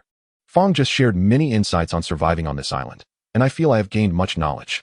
I hope to contribute my modest efforts by your side in the future. The cave? Song Zichi inquired curiously. Yes, that is where Fang Cheng and I reside. You are the first guest to come from our cave, Li Qingman replied enthusiastically, explaining the cave's origins. That day, Fang Cheng and I arrived on this island in dire straits, only to encounter a tropical storm. In search of shelter, we discovered the cave, which has since become our home. I am truly eager to see what your cave is like, Song Zichi expressed with excitement. Then what are we waiting for? Let's go? The bonfire on the beach slowly extinguished, leaving only a scattering of dark red embers and 2 charred remains. For Fang Cheng and Li Qingman, the arrival of Song Zichi marked the addition of a third member to their survival team, a top-tier surgeon, which was precisely the outcome they had hoped for. Chapter 65, The Importance of Resilience. Crossing the rocky shore, the trio arrived at the cave nestled within the cliff. With the assistance of Fang Cheng and Li Qingman, they helped Song Zichi climb inside. Wow! Upon witnessing the cave's interior, Song Zichi gasped in disbelief. She had not anticipated such a warm and inviting space on a remote island. Fang Cheng and Li Qingman exchanged glances, a sense of pride swelling within them. Despite merely being a cave, it reflected their considerable efforts to create a comfortable refuge. The cave was modest in size, and as Li Qingman provided a brief introduction to its features, Song Zichi was pleasantly surprised to find it warm and dry. In stark contrast to her expectations of a dark and damp environment. That is because we have fire. In the center of the cave, a stone fire pit was constructed. Fang Cheng approached, cleared the ashes, and skillfully rekindled the flames with dry coconut husks. With the fire's glow illuminating the space, everything became clear. In one corner lay a pile of wood, gathered for fuel, while on the opposite side was a stack of coconuts, collected by Fang Cheng as provisions against the storm. Additionally, rainwater was collected in plastic bottles and buckets, which would serve an essential purpose during times of freshwater scarcity. As Song Zichi surveyed the cave, her gaze quickly fell upon 2 palm leaf woven mattresses, each perfectly sized for one person. Are these mattresses? She asked, her excitement palpable. Fang Cheng, feeling quite pleased, glanced at Li Qingman and replied, These are mattresses woven from palm leaves by Qingman. We sleep on them at night. My goodness, how is this achieved? Song Zichi marveled, seeing Li Qingman as a true idol for her remarkable skill in crafting such items. Slightly blushing under Song Zichi's admiring gaze, Li Qingman shyly replied, It's not difficult. I discovered the method on my own. If you'd like to learn, I can teach you tomorrow. With your dexterity, you should grasp it quickly. Song Zichi nodded vigorously, eagerly agreeing, Absolutely, I will seek your guidance tomorrow. The bond between women often forms more swiftly than that between men and women, and in a short span of time. Li Qingman and Song Zichi were engrossed in lively conversation. As the two women chatted, Fang Cheng, with nothing to occupy him, began sharpening the spearhead, hoping to use it to hunt down the large ram. The sound of scraping echoed in the cave, quickly drawing Song Zichi's attention. Observing Fang Cheng repeatedly filing the stone, she felt a surge of curiosity. Mr. Fang, what are you doing? Creating a weapon, he replied casually. A weapon? Song Zichi's mouth fell open in astonishment. Indeed, a sharp spearhead, which can be used to hunt the island's animals. As he spoke, Fang Cheng demonstrated the motion of throwing a spear, his bare physique making the action appear rather comical, eliciting laughter from both women in the cave. Song Zichi struggled to contain her amusement, praising, Mr. Fang, you truly have a sense of humor. Li Qingman chimed in, teasingly, he is nothing but a monkey. A monkey? Have you forgotten I am Old Pig? I am destined to marry Miss Gao from Gao's family at Gao's old village. Fang Cheng retorted playfully, exchanging knowing glances with Li Qingman as they shared an inside joke. Instantly, Li Qingman's cheeks flushed with embarrassment, and she scolded Fang Cheng for his audacity, muttering, Pa, shameless. Fortunately, they conversed in Chinese, leaving Song Zichi, who could not comprehend their words, to merely observe their expressions, surmising that this couple was engaged in playful banter. Mr. Fang, Miss Qingman, may I be so bold as to inquire about your professions? Song Zichi, concerned about causing a misunderstanding between the two, hurriedly clarified, expressing that she meant no offense. She simply believed that both of their English skills were remarkable, particularly Miss Qingman's spoken English, which bore no distinction from that of the Americans she had encountered. Qingman grew up in America, thus her spoken English reflected an American accent. I see. And what about you, Mr. Fang? He inquired. As for me, I am just an ordinary graduate from a prestigious university, subsequently employed at a rather unremarkable fund company as a fund manager, Fang Cheng replied modestly. Li Qingman, overhearing, could not help but smirk, softly chiding. What do you mean, ordinary? It sounds like you're not being humble, but rather showing off. Fang Cheng chuckled foolishly. Please, save me some face in front of others. Li Qingman crossed her arms defiantly, tilting her chin, and arrogantly replied, then beg me. Startled, Fang Cheng widened his eyes at Li Qingman, taken aback by her unexpected display of pride. A glance at Song Zishi, who appeared completely bewildered, allowed him to breathe a sigh of relief, grateful that their conversation was in Chinese, sparing him from embarrassment as Song Zishi could not comprehend their banter. Will you beg or not? Li Qingman taunted gleefully. Rising to his feet, Fang Cheng's serious demeanor transformed into a beaming smile as he playfully pleaded, I beg you. My dear Qingman, would you grant me a little mercy? Li Qingman burst into laughter, finding his unexpected plea utterly amusing. Very well, you performed adequately. Is there a reward? Fang Cheng mischievously grinned at her. 2 rosy spots appeared on Li Qingman's cheeks as she understood his implication, lightly scolding, there are others present. How can you be so shameless? Though Song Zishi did not comprehend their words, she was nonetheless swept up in their cheerful atmosphere and joined in their laughter. Mr. Fang, you and Miss Qingman share a delightful bond. You two are quite the enviable couple. You have no idea, Fang Cheng began, eager to share his grievances. But he suddenly felt the piercing gaze of Li Qingman upon him. Turning his head, he saw her wearing a knowing smirk, her eyes gleaming with a fierce intensity that sent a shiver down his spine. What's wrong, Mr. Fang? Song Zishi inquired. Nothing at all, he stammered. Back then, she was quite demanding of me, urging me to become a better version of myself, and I have always cherished her words of concern. I have come to realize that perhaps this is love. Chapter 66, A Sudden Confession. As dawn broke, the gentle light penetrated the cave, dispelling the darkness that had lingered throughout the night. In the center of the cave, the firewood had nearly burned out, leaving only a wisp of blue smoke and a few glowing embers. Fang Cheng opened his eyes, and at nearly the same moment, Li Qingman awoke as well. They exchanged a smile, silently greeting each other before stretching lazily. She's still asleep, Fang Cheng observed, glancing at Song Zishi, who was curled up beside Li Qingman. Her soft breaths audible in the stillness. She must be exhausted from yesterday. Let her sleep a little longer, Li Qingman suggested. The two exchanged glances, shaking their heads at the sight of the unfortunate woman. Given Song Zishi's circumstances, she was likely most worried about her family and children at this moment. Alas, fate had dealt her a cruel hand, and now she was worlds apart from them, uncertain if she would ever see them again. If we can leave this place, I should be able to help her find her family and children, Li Qingman softly stated.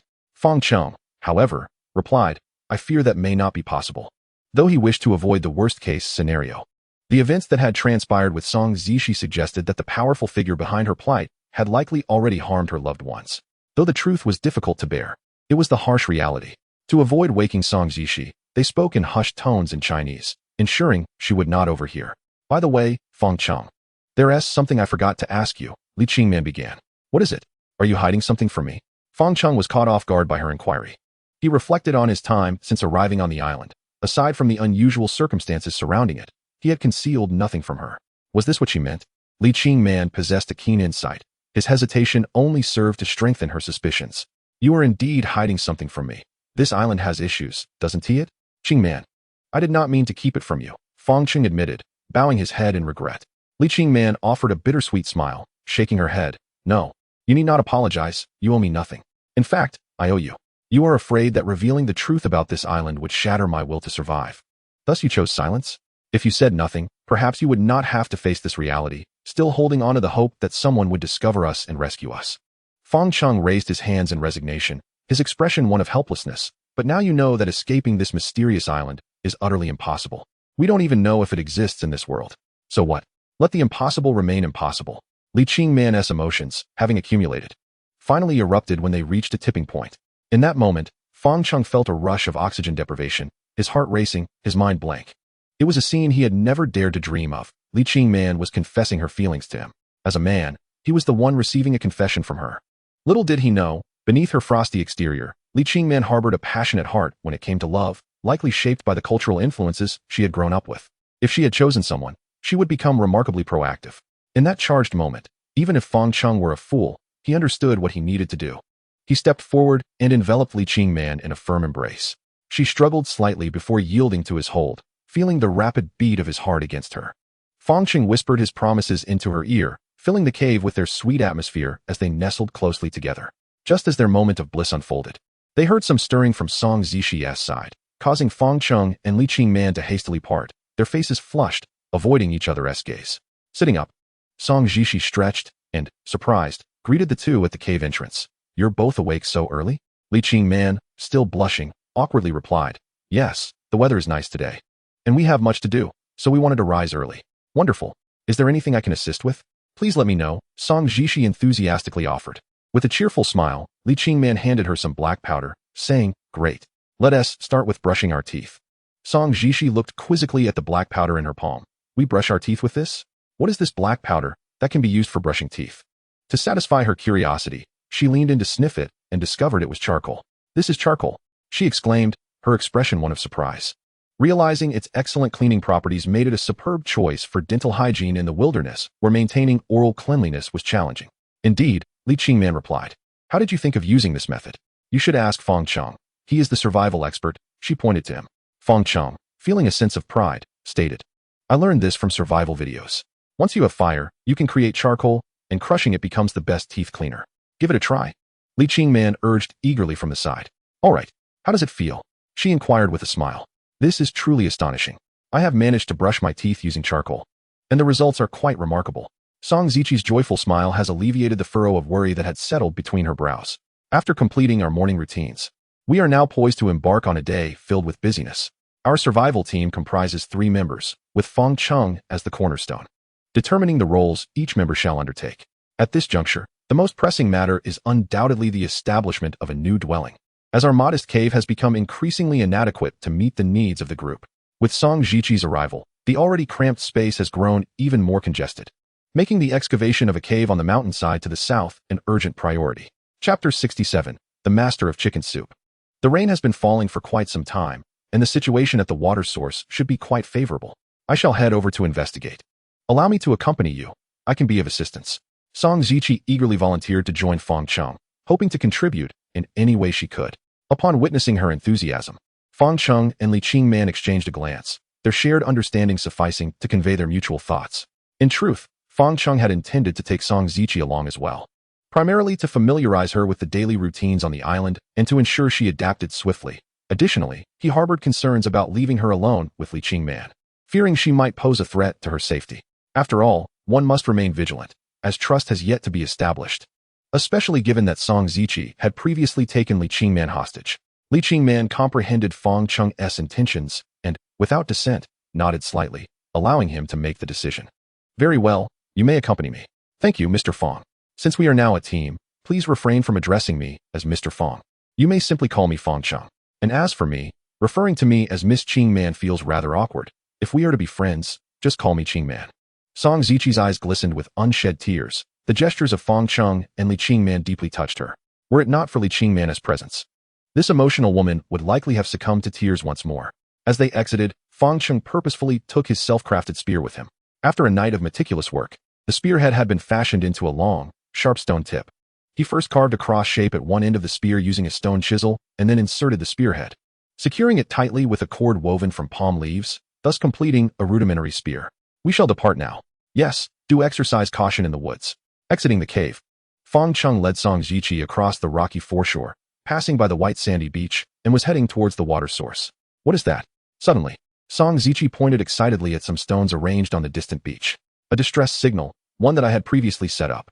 Fang Cheng glanced over and instantly recognized it as his own handiwork, created shortly after their arrival on the island to bolster Li Qingman's courage to survive. Although he had known from the outset that it would likely yield no results, he had nonetheless expended considerable effort arranging the distress signal. Song Zixie's excitement was palpable as she exclaimed, "If someone sees this signal, we might be rescued." In her heart, leaving the island was her primary desire. Surviving here was merely a last resort. Fang Cheng doused her enthusiasm with a splash of cold reality, stating, "Regrettably, this distress signal has been in place for 2 months, and it has proven ineffective. You have already grasped the island's mysteries. No one knows where we are, nor can anyone come to our aid." Song Zixie's smile vanished, her gaze dropping, visibly disheartened. This news likely meant she would never see her family again. "Hey, Noticing her distress, Fang Cheng quickly called her back to the present. Yes, I'm here. Do not lose focus. Think of more positive things. We are in survival mode, and do not allow despair to overpower you. Fang Cheng, being seasoned in these matters, understood the vital importance of a positive mindset for survival. As the team's linchpin, it was his responsibility to help Song Ziqi transcend her gloomy memories. This was essential for the group's continued survival. I am sorry for being a burden, Song Ziqi said softly as she approached Fang Cheng. Remember, we are a team. Any issues you face can be shared with me or Qingman. Do not bear your burdens alone, he advised. Song Ziqi nodded, I will. After traversing the white sandy beach, they entered the woods and walked towards the island's center for about 10 minutes, when Fang Cheng's ears caught the gentle sound of flowing water ahead. Listen, it is the sound of water. This discovery filled Fang Cheng with elation. After 2 months on the island, it was the first time he had heard water flowing from the crevices of the rocks, signifying an abundance of fresh water. He hurriedly ran forward, with Song Ziqi sprinting closely behind. After passing through a thicket, they arrived at the water source. This was Song Ziqi's first encounter with the island's water source.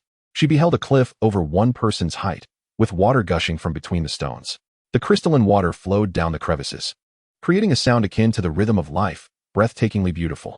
Song Ziqi approached the base of the cliff, cupped her hands, and drank deeply from the cool, sweet water. The fatigue that had enveloped her seemed to dissipate entirely. This is astonishing. Such an island still possesses fresh water. How fortunate we are, while fate has confined us here. It has not entirely extinguished our hopes. Song Ziqi turned to Fang Cheng and smiled gently. Your mindset is truly commendable. There is no choice to survive. One must learn to face challenges with optimism, Fang Cheng replied, gesturing.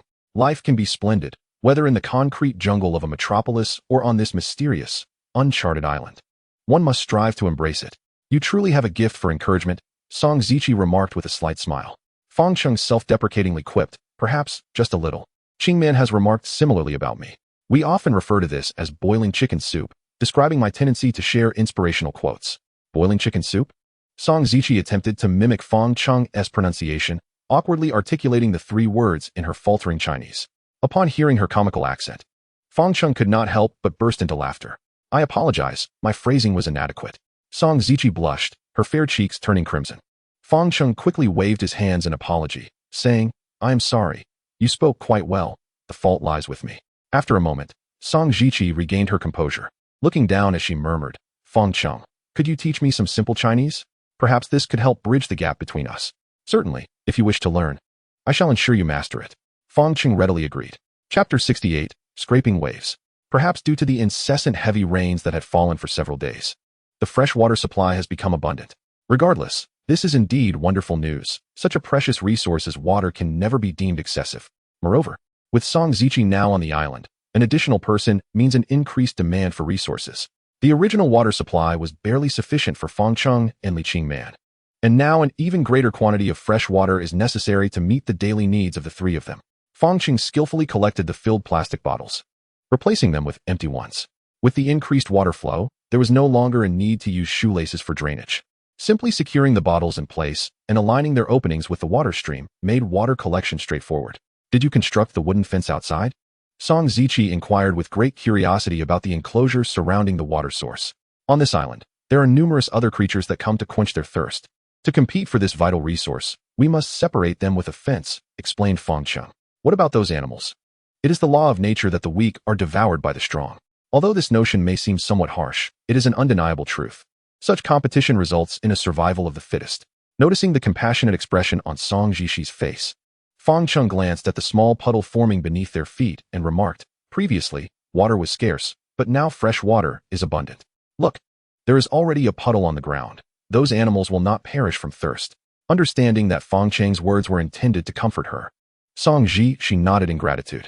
Throughout their journey, Song Ziqi appeared to be in good spirits, eagerly engaging Fang Cheng with numerous questions about the Chinese language. As her Chinese teacher, Fang Cheng readily answered all her inquiries, having initially boasted that he would teach her to speak the language. Their conversation was filled with laughter, creating a relaxed atmosphere. Whenever Song Ziqi pronounced Chinese words with a peculiar accent, Fang Cheng could not contain his laughter, which in turn made her feel shy. To retaliate, Song Ziqi asked, Can you speak Korean? Fang Cheng smiled lightly and nodded. I understand a bit, just a bit. Oh, Appa Kajima, don't go. What else? Saranghyo, I love you. Taken aback by Fang Cheng's sudden proclamation, Song Ziqi felt her cheeks flush with embarrassment, unable to meet his gaze. Observing her reaction, Fang Cheng realized he had gotten carried away.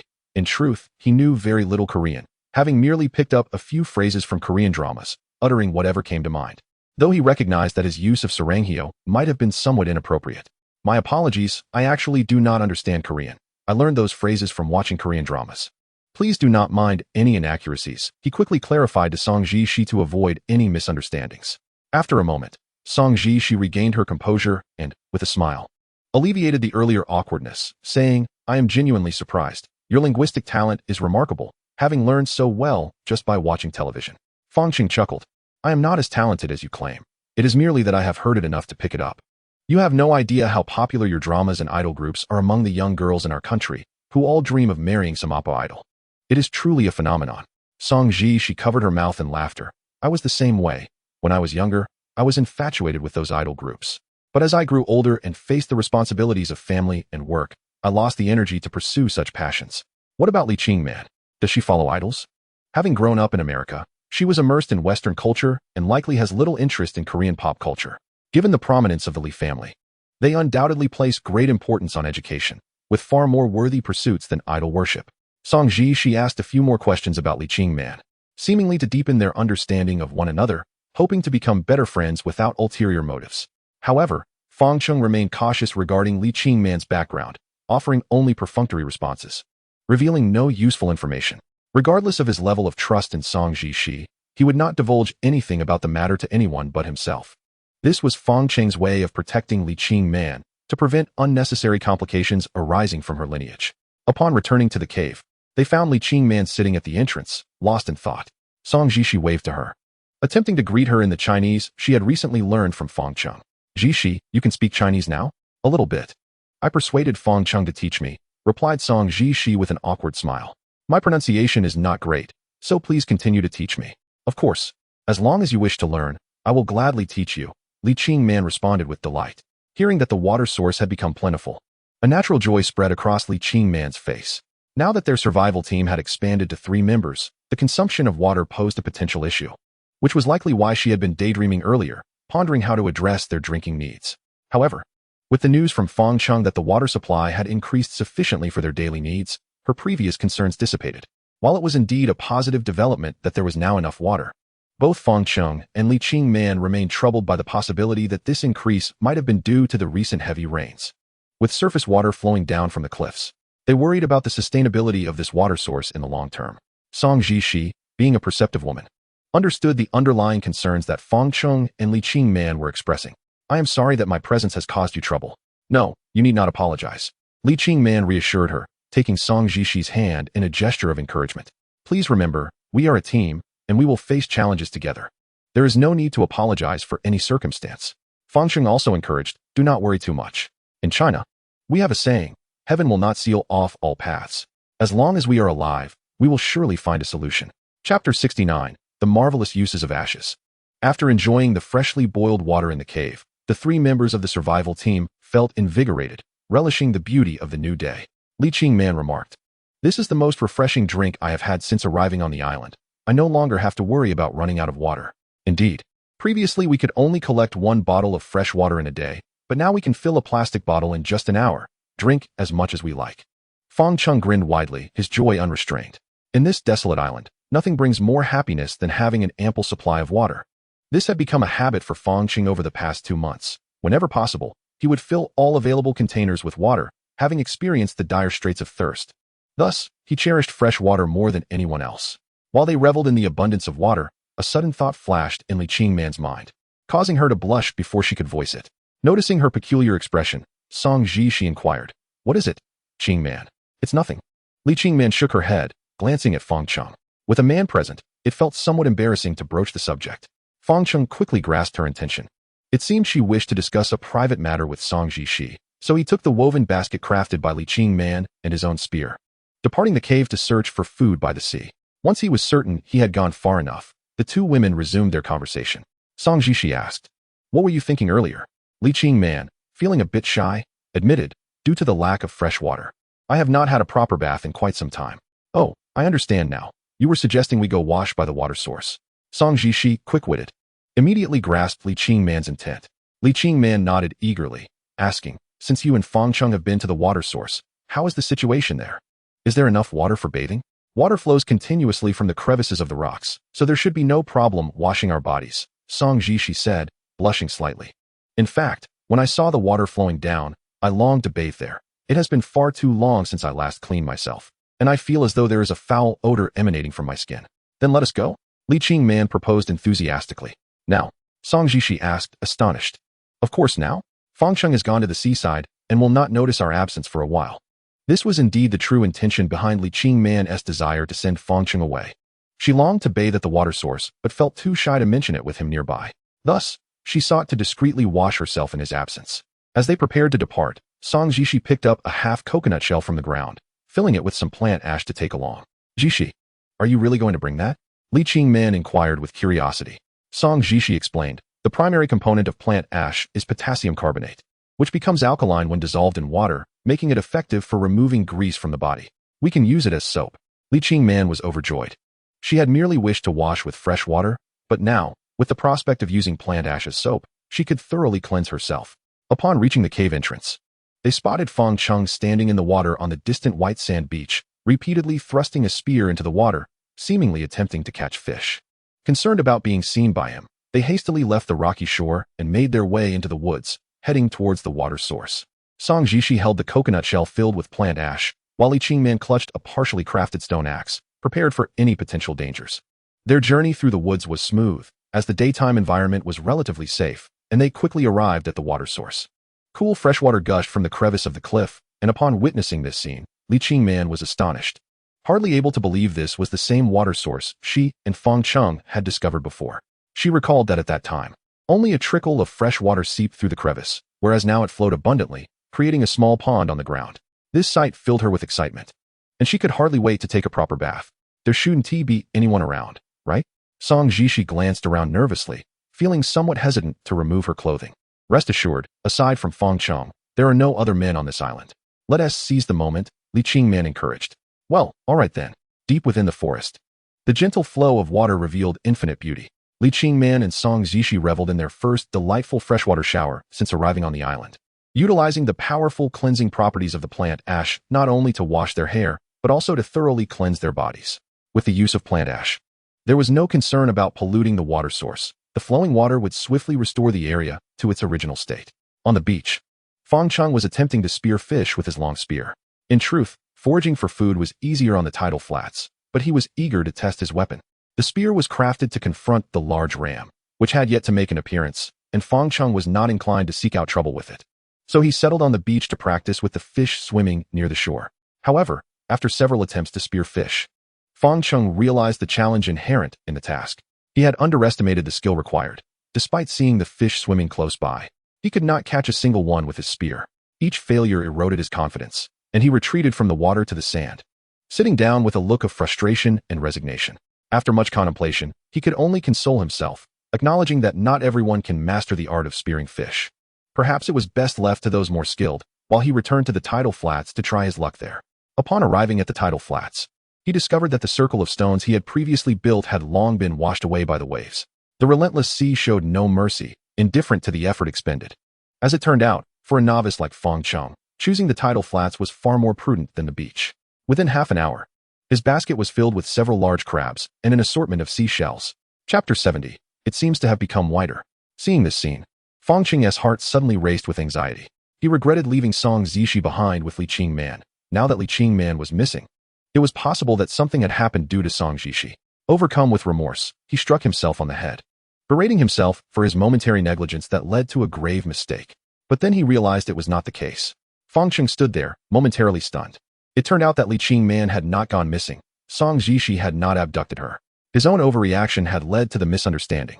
In the blink of an eye, the two women approached the cave entrance, and upon seeing Fang Cheng standing there, both Li Qingman and Song Jishi wore expressions of delight. "What are you doing standing there?" Li Qingman smiled at the bewildered Fang Cheng. "I faced with the two stunningly radiant women who had just returned from their bath." Fang Cheng found himself at a loss for where to direct his gaze. Looking at Li Qingman felt inappropriate. Looking at Song Jishi felt even more so. He wondered what had come over him today, questioning why he felt so flustered, or if perhaps the two women had become even more captivating. Summoning his courage, he dared to glance openly at them. only to find it peculiar that there seemed to be no significant change. They were still the same people. Yet, their skin appeared remarkably fairer. Upon a closer look, he noticed that Song Jishi too had undergone this transformation. What kind of magic had these two women employed to achieve such a swift enhancement, as if they had used a beauty filter? Hey, if you keep staring, your eyes might fall out. Li Qingman felt a surge of pride, delighted that a mere bath could leave Fang Cheng so entranced. It must be said that Li Qingman's charm was truly irresistible. A simple smile directed at Fang Cheng rendered his mind utterly blank. Earlier at the water source, Li Qingman had thoroughly cleaned herself with the plant ash and felt an unprecedented freshness. This was the most comfortable her skin had felt in the 2 months since arriving on the island. Do you see it now? You both took a bath? Fang Cheng stammered in disbelief. Li Qingman and Song Zishi exchanged glances before bursting into laughter. Yes, we took a bath. Li Qingman raised an eyebrow, speaking proudly. Fang Cheng rubbed his nose, feeling a wave of embarrassment wash over him. Bathing is fine, but why does Li Qingman have to tease me? He turned red with shame. What do you think? It's good, very good, Fang Cheng stuttered, at a loss for words. Li Qingman, beaming with happiness, expressed. If only there were always this much water by the cliff, then we could bathe every day. Fang Cheng asked in confusion. Can water alone make one's skin so fair and radiant? Of course not. It's thanks to Jishi's clever idea, Song Zishi humbly smiled. I was inspired by you using charcoal powder to clean your teeth, which led me to think of using plant ash for bathing. Actually, Fang Cheng, you understand this too. It was merely due to a lack of sufficient fresh water that we couldn't bathe before. Fang Cheng waved his hand dismissively. I won't take credit for that. The water from the cliff has increased only since you arrived on the island. Entering the cave, Fang Cheng displayed the bounty from his morning of foraging. Upon seeing the crabs, sea snails, and shells in the basket, Li Qingman and Song Zishi could no longer contain their salivation. After days of heavy rain preventing them from visiting the tidal flats, it was now time for a bountiful harvest. Fang Cheng joked. Now is the time to reap the rewards. Li Qingman had gained considerable experience in cooking seafood. Small crabs cooked quickly, while larger ones required more time.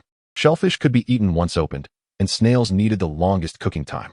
Although this would make the meat tough, it was the safest method to avoid parasitic infections. This is quite a sumptuous feast, and the three individuals are relishing the experience immensely. For Song Jishi, happiness envelopes her. For the treatment she has received since arriving on the island far surpasses the discomforts endured by Fang Cheng and Li Qingman during their initial days. To this day, she has yet to experience the pangs of extreme thirst or hunger. After indulging in the delightful cuisine, they linger in the cave, passing the time. Fang Cheng sits at the mouth of the cave, gazing vacantly towards the horizon, lost in contemplation. Aware of her status as a newcomer on the island and having benefited greatly from the care of Fang Cheng and Li Qingman, Song Jishi resolves to contribute in any way she can. Shortly after their meal, she approaches Li Qingman to inquire about the weaving techniques of palm leaves. The atmosphere in the cave is imbued with a leisurely and languid charm. Were it not for their survival on a deserted island, one might mistake their demeanor for that of vacationers on an idyllic isle. Before long, Li Qingman succumbs to slumber, while Fang Cheng rests against a stone at the cave's entrance. Only Song Jishi remains diligently practicing the art of palm leaf weaving, occasionally producing the sound of rustling leaves. Noon swiftly passes, the sun tilting westward, its rays no longer as harsh as before. The inhabitants of the cave awaken, and after a brief moment of respite, they regain their alertness. Fang Cheng is preoccupied with the day's most crucial task, excavating a cave on the southern hillside. After a restorative meal and sleep, they are prepared to proceed methodically. Excavating the cave is a formidable undertaking, and it is evident that Fang Cheng cannot manage it alone. Thus, Li Qingman and Song Jishi accompany him. Upon reaching the cliff's edge on the southern slope, Fang Cheng first provides Song Jishi with an overview of the area and his plans for its transformation. After listening to his explanation, her eyes brim with anticipation. If it can indeed be constructed as Fang Cheng envisions, this place would become an unparalleled seaside villa. The thought is utterly enchanting. It is undoubtedly the finest location on the island. Merely imagining a villa nestled against the mountains sends a thrill through her. Song Jishi gazes at Fang Cheng with admiration, lavishing him with praise. Rome was not built in a day, and neither will our seaside villa be. Fang Cheng hands her a stone hoe, grinning widely, signaling that it is time to commence their labor. Under the blazing sun, the trio begins to dig into the earth with their respective tools. Li Qingman and Song Jishi primarily attend to the smaller stones and soil, while Fang Cheng tackles the larger boulders concealed within. Among the two women, Song Jishi possesses lesser physical strength, and soon she finds herself panting, her complexion flushed, and her breathing labored. Perhaps you should take a break over there, Li Qingman suggests, concern etched on her face. It is worth noting that Song Jishi had only arrived on the island yesterday, having endured a harrowing ordeal. Her body surely requires more time to recuperate. Wiping the beads of sweat from her brow, Song Jishi defiantly replies, "I'm fine. I can persevere." She is unwilling to sit idly while Fang Cheng and Li Qingman labor, as it fills her with guilt. "Jishi, you should really take a moment to rest and have some water," Fang Cheng also encourages her. Witnessing her earnest efforts gradually alleviates his initial reservations, allowing him to begin viewing her as a genuine member of the team. Faced with the persistent pleas from both Li Qingman and Fang Cheng, Song Jishi reluctantly retreats to the shade of a nearby tree to rest. In contrast to the frail Song Jishi, Li Qingman displays significantly greater stamina. Likely a result of her consistent exercise, her dedication has endowed her with a physique that elicits envy from all women. Although she may not possess the strength of Fang Cheng, Li Qingman is certainly capable of contributing, rendering her at least half a laborer. As for Song Jishi, truthfully, Fang Cheng had never anticipated her to provide much assistance, as such physical toil is not her forte. As a physician, her primary role is to ensure the health of her team members and to treat their ailments. The three toil relentlessly, and before they realize it, the sun has dipped below the horizon, signaling that twilight is near. Fang Cheng rests his hands on his hips, exhaling a long sigh as he gazes at the small pit he has excavated in the cliff face. Immediately overwhelmed by the futility reminiscent of the tale of Yugong moving mountains, pondering how Yugong sought to shift the Taihang and Wanwu mountains, he reflects that he is merely digging a cave. With each stroke of the hoe, he wonders when this labor will come to an end. Li Qingman, having come to understand Fang Cheng well, quickly deduces the source of his distress upon observing his furrowed brow. "It's all right. Take your time," she reassures him.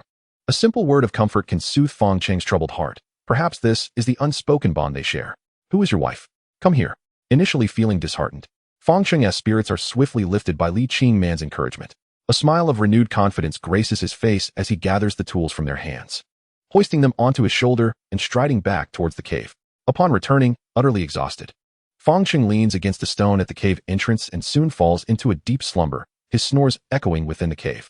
"Is this all right?" Song Jishi gestures towards Fang Cheng, inquiring of Li Qingman on how to proceed.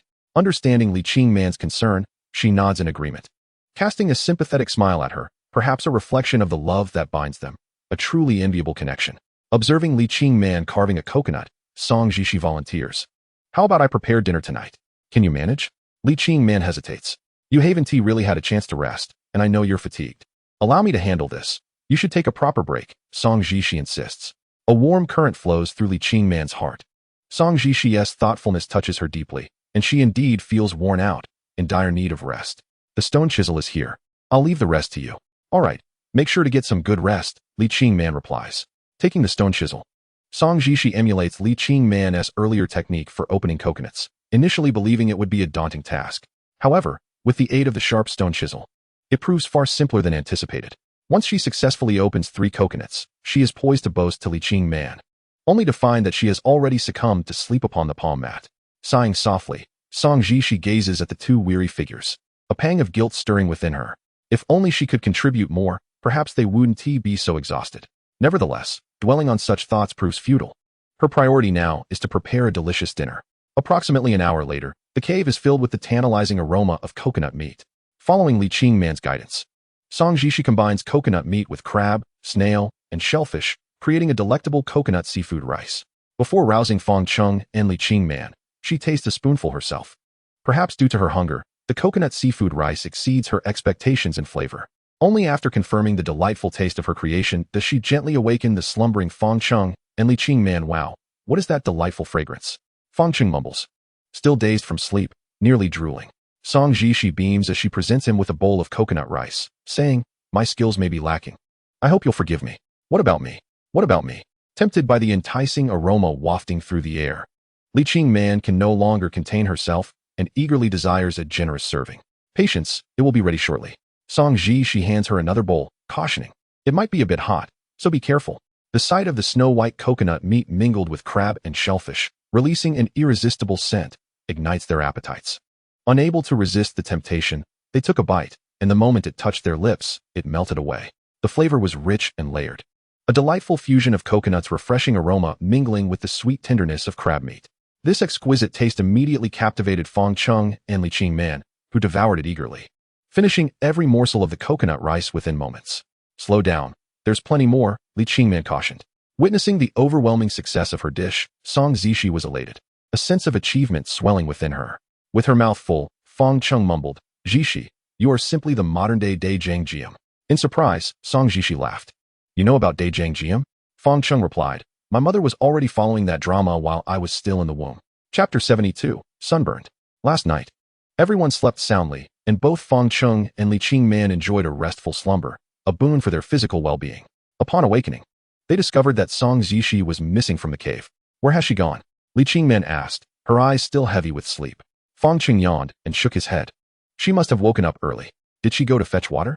Li Qingman asked, surprised that Song Zishi had ventured out alone so early. Song Zishi nodded slightly, explaining, "I saw you both were exhausted, so I thought I would let you rest longer. I can handle fetching water from now on, especially since today is a special circumstance." Fang Cheng scratched the back of his head sheepishly. Fetching water had always been his responsibility, and he was surprised that Song Zishi had taken it upon herself today.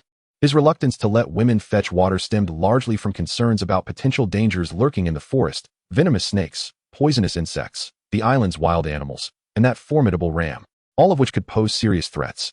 Previously, Li Qingman had been in charge of boiling water, but now Song Zishi was eager to take on that task. In her own words, she felt a need to contribute more to the team. As a seasoned company president, Li Qingman understood the importance of allowing each member to play their part within the team.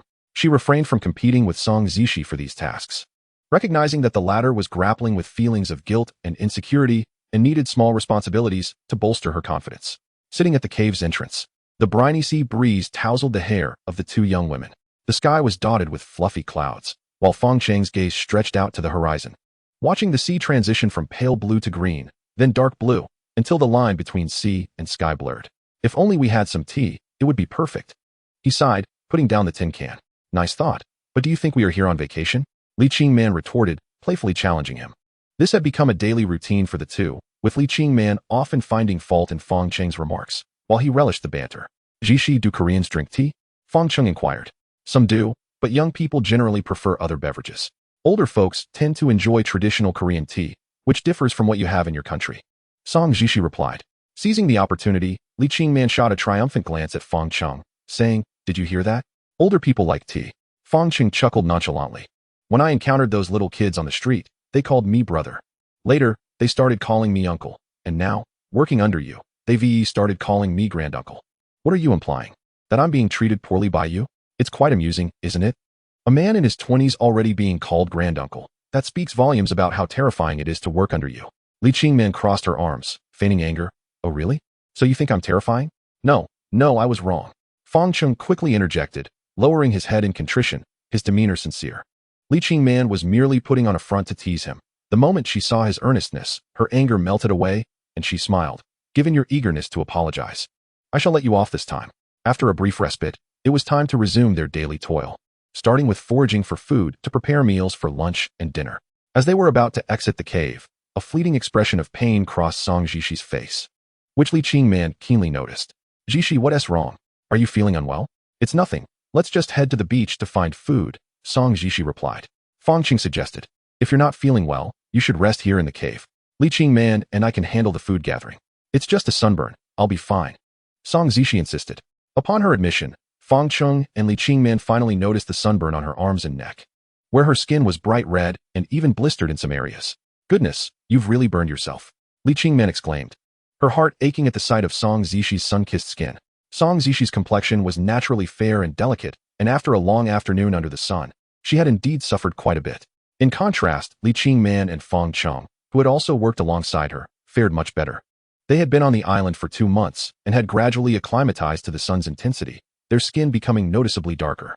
Comparatively, Li Qingman was somewhat better off as she spent more time in the cave, avoiding excessive sun exposure, while Fang Cheng frequently ventured to the beach and woods in search of food and wood, resulting in his sun-kissed, gleaming complexion that made him resemble a native islander. "It's all right, it's just a sunburn. I can still go with you to the sea," Song Jishi insisted, determined to accompany them in the search for food. Fang Cheng suddenly adopted a serious tone. "No, you are injured and must stay here. Please remember we are a team. Teamwork involves division of labor. Right now, Li Qingman and I are responsible for finding food, while you need to focus on healing." "Fang Cheng is right. You should listen to him," Li Qingman echoed her support. Once they left the cave, Fang Cheng chose not to head to the beach today, but instead directed Li Qingman towards the tidal flats. After the unpleasant experience of fishing yesterday, Fang Cheng completely abandoned the notion of using a spear. It was clear that expending the same effort on the tidal flats could yield exponentially better results. Only a fool would choose otherwise. What do you think we might find today? Fang Cheng asked eagerly. Who knows? Perhaps a big fish, Li Qingman replied with a smile. Chapter 73, Danger in the Water. Shall we check out the beach ahead? For reasons unknown, Fang Cheng suddenly felt adventurous today and wanted to explore further along the coastline. Do we really have to go further? Li Qingman asked. Glancing at their current position, they had reached the end of the rocky tidal flats, and beyond lay a steep cliff. Normally, it would be impossible to traverse the rocky area, but today, due to the low tide, the submerged rocks had become exposed, forming a natural pathway, which fueled Fang Cheng's desire for exploration. I'm tired of crabs and sea snails. Let's take a chance, and maybe we can try something different today, he said excitedly. All right, let's go with your plan, Li Qingman replied, indifferent to the destination as long as she was with Fang Cheng. Taking advantage of the receding tide, they stepped onto the exposed rocks and moved forward. Just as they were making their way, Fang Cheng suddenly reached out and caught Li Qingman as she slipped. But in the process, he lost his balance, and they both fell into the water. Fortunately, it was merely a shallow puddle, and they quickly stood up. Are you all right? Fang Cheng asked anxiously. No worries, I am grateful to you. Li Qingman looked at Fang Cheng with appreciation. And you, are you unharmed? I am fine too. Fang Cheng's gaze fell upon Li Qingman's chest, and suddenly a wave of heat surged within him. Her shirt, soaked through, clung tightly to her skin, revealing the outline of her black undergarments beneath the white fabric, the deep valley of her cleavage rendering his eyes unable to avert. Although they were now a couple, being stared at so openly by Fang Cheng still made Li Qingman feel bashful. Ahem. To remind Fang Cheng, Li Qingman had to clear her throat twice.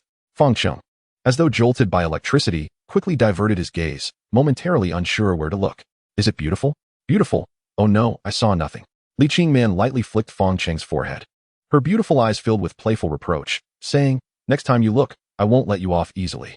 After the brief episode, the two continued their journey, traversing the slippery rocky path, until they finally arrived at a new beach. Before them lay a bay, the shape of the island firmly etched in Fang Cheng's mind. The entire island resembled a great turtle, and the place where Fang Cheng and Li Qingman stood was near the front leg on the left side of the turtle. This bay was not particularly large, roughly the size of half a football field, with beaches extending out to sea at both ends, enclosing the middle area. Shaped like a bottle with a wide mouth and a narrow base. It was low tide, and the water level in the bay had dropped significantly, creating a barrier between the bay and the ocean, transforming it into an independent lake. As the water receded, many rocks were exposed, and without much effort, one could see numerous fish swimming within the bay. Upon witnessing the scene before him, Fang Cheng could not contain his excitement and shouted loudly, startling the seabirds in the mangroves, causing them to flee in panic. This trip was indeed worthwhile. Overwhelmed with enthusiasm, Fang Cheng rushed into the water, eager to search for food. Don't be in such a hurry. Let's assess the situation first. In front of the vast shallows, Li Qingman appeared much more cautious, always fearing hidden dangers lurking beneath. It's fine, there's nothing to worry about here. Fang Cheng's attention was fully captured by the fist-sized sea conchs in the water, his movements reminiscent of a child who had just opened the treasure chest, unwilling to leave even one behind as he collected them into his basket. Just the sight of those enormous conchs made Fang Cheng's mouth water. The thought of their exquisite taste was tantalizing. Danger often lurks in the shadows, especially when one is careless, ready to strike unexpectedly. As Fang Cheng focused on gathering the conchs, he suddenly heard Li Qingman shouting frantically from behind. Hurry, come back. What? Quickly, something is in the water, heading your way, hurry. Seeing the urgency in Li Qingman's expression, Fang Cheng realized the situation was dire, leaving no time for him to discern from which direction the danger approached. The only option was to leave the water as swiftly as possible. He abandoned the conchs he had just collected, tossing the basket aside and sprinting towards Li Qingman. The water, only knee-deep, made running difficult. To move faster, Fang Cheng had to lift his legs high, splashing water everywhere. Fang Cheng ran desperately, while Li Qingman stood on the shore, calling out in a frenzy. As he neared Li Qingman, only 2 meters away, Fang Cheng leaped from the water onto the shore. Just as he left the water's surface, the white figure that had been swiftly approaching him finally ceased its pursuit. I can't believe it. The shark was about a meter long. It was likely a juvenile, trapped in the bay due to the low tide. However, even a juvenile shark could send chills down one's spine with its aggressive appearance and terrifying jaws. It was natural for anyone to avoid provoking a shark. Li Qingman, terrified, cried out and threw herself into Fang Cheng's arms, holding him tightly. In that moment, her heart raced. If he had been a second slower, Fang Cheng's legs could have been lost. I told you not to rush. You insisted on diving in. What would I have done if you had been bitten? Li Qingman cried, her eyes red and tear-streaked, unable to bear the thought of what could have happened. Fang Cheng, filled with guilt, embraced Li Qingman, wiping away her tears and soothing her fears. If it weren't for her timely warning, the consequences would have been unimaginable. No, let's wait a moment longer. Chapter 74, Confronting the Shark. Huh. Li Qingman looked at Fang Cheng in confusion. It was so dangerous here. He had almost met his end in the jaws of a shark. Why would he want to stay? Although Fang Cheng was also shaken by the earlier incident, he was not contemplating retreat, but rather seeking revenge on the shark. It had nearly cost him his life. How could he let it go so easily? Fang Cheng, what do you intend to do? Li Qingman sensed an ominous turn. Having been on the island for so long without tasting shark meat, why not take this opportunity to change things up? Are you joking? Li Qingman exclaimed in astonishment. Fang Cheng gripped his spear, grinning as he replied, I'm not joking. 2 months ago, I was already considering these sharks. Today, it has swum right into my path. It can only be deemed unfortunate for it. Watching Fang Cheng's fervent demeanor, Li Qingman felt an indescribable sensation within her. On one hand, she feared for his safety, but on the other, she understood that this version of Fang Cheng was enraged. He would not rest until that shark was dealt with. Are you truly going to do this? Li Qingman still tried to dissuade him. After all, their opponent was a shark. Don't worry, I will be fine. Fang Cheng whispered softly in her ear, I have not lost my senses. This shark can feed the 3 of us for 3 days. As we excavate our cave, our daily energy expenditure is immense. If we do not replenish high-protein food promptly, we will be drained. All right, I will trust you, but you must be careful. Ultimately, Li Qingman acquiesced to Fang Cheng's decision. Realizing that he was not simply acting out of anger, he was considering the survival of their entire team. The shark did not swim away but lingered in the shallow waters, seemingly unwilling to give up on its fleeing prey. Had it been an adult shark, Fang Cheng might have retreated, employing the age-old tactic of retreating as the best strategy. However, facing a juvenile shark of about a meter in length, Fang Cheng felt confident. A juvenile lacked the ability to breach the surface, so as long as he did not enter the water, he would be absolutely safe. All right, now that you're not swimming away, soon enough you won't have the chance to escape. Fang Cheng approached the water's edge, intending to spear the shark. Standing on the shore, he aimed carefully, aware that his fishing skills were inadequate, so he was determined to wait for the perfect moment to strike. After about a minute, he believed he had found the opportune moment. As the shark swam by, he suddenly hurled his spear forward. The spear plunged into the water like lightning, creating a flurry of white bubbles, but failed to pierce the shark, which instead dashed away in fright, retreating into the bay. Staring at the bare spear, Fang Cheng shook his head in frustration. It seemed that catching a shark was far more challenging than he had anticipated, as the shark's reflexes were astoundingly quick, making it difficult to land a hit. These aspects are not the most critical. Currently, the shark has retreated into the bay, and it will not surface anytime soon. However, Fang Cheng cannot remain idle on the shore. He must devise a method to lure the shark out. If he were to enter the water, it would undoubtedly become an exceedingly perilous endeavor. Fang Cheng, are you bleeding? Li Qingman, who had been fixated on Fang Cheng, finally spoke, pointing at the red streak on his calf. Fang Cheng glanced down and was surprised to see blood trickling from a wound on his knee, which must have been sustained during their earlier fall. Could it be that we got hurt when we fell? It should be. I didn't notice it at the time. This revelation led Fang Cheng to the realization that the shark's sudden aggression could very well be linked to the blood. The mere scent of fresh blood could incite a frenzy in a shark, and it was likely that the creature had detected the blood in the water, prompting its attack. Suddenly, an audacious idea sparked in Fang Cheng's mind. If fresh blood could attract the shark once, it could certainly do so again. To draw the shark back, he resolved to use his own blood as bait. However, Fang Cheng's plan was met with vehement opposition from Li Qingman. No, I absolutely cannot allow you to do that. It is far too dangerous, she insisted, shaking her head vigorously. Don't worry, I won't enter the water, Fang Cheng reassured her with a smile. In truth, Fang Cheng harbored a deep fear of sharks. Should he encounter one in the water, it would be akin to facing death. He had no intention of putting himself at risk.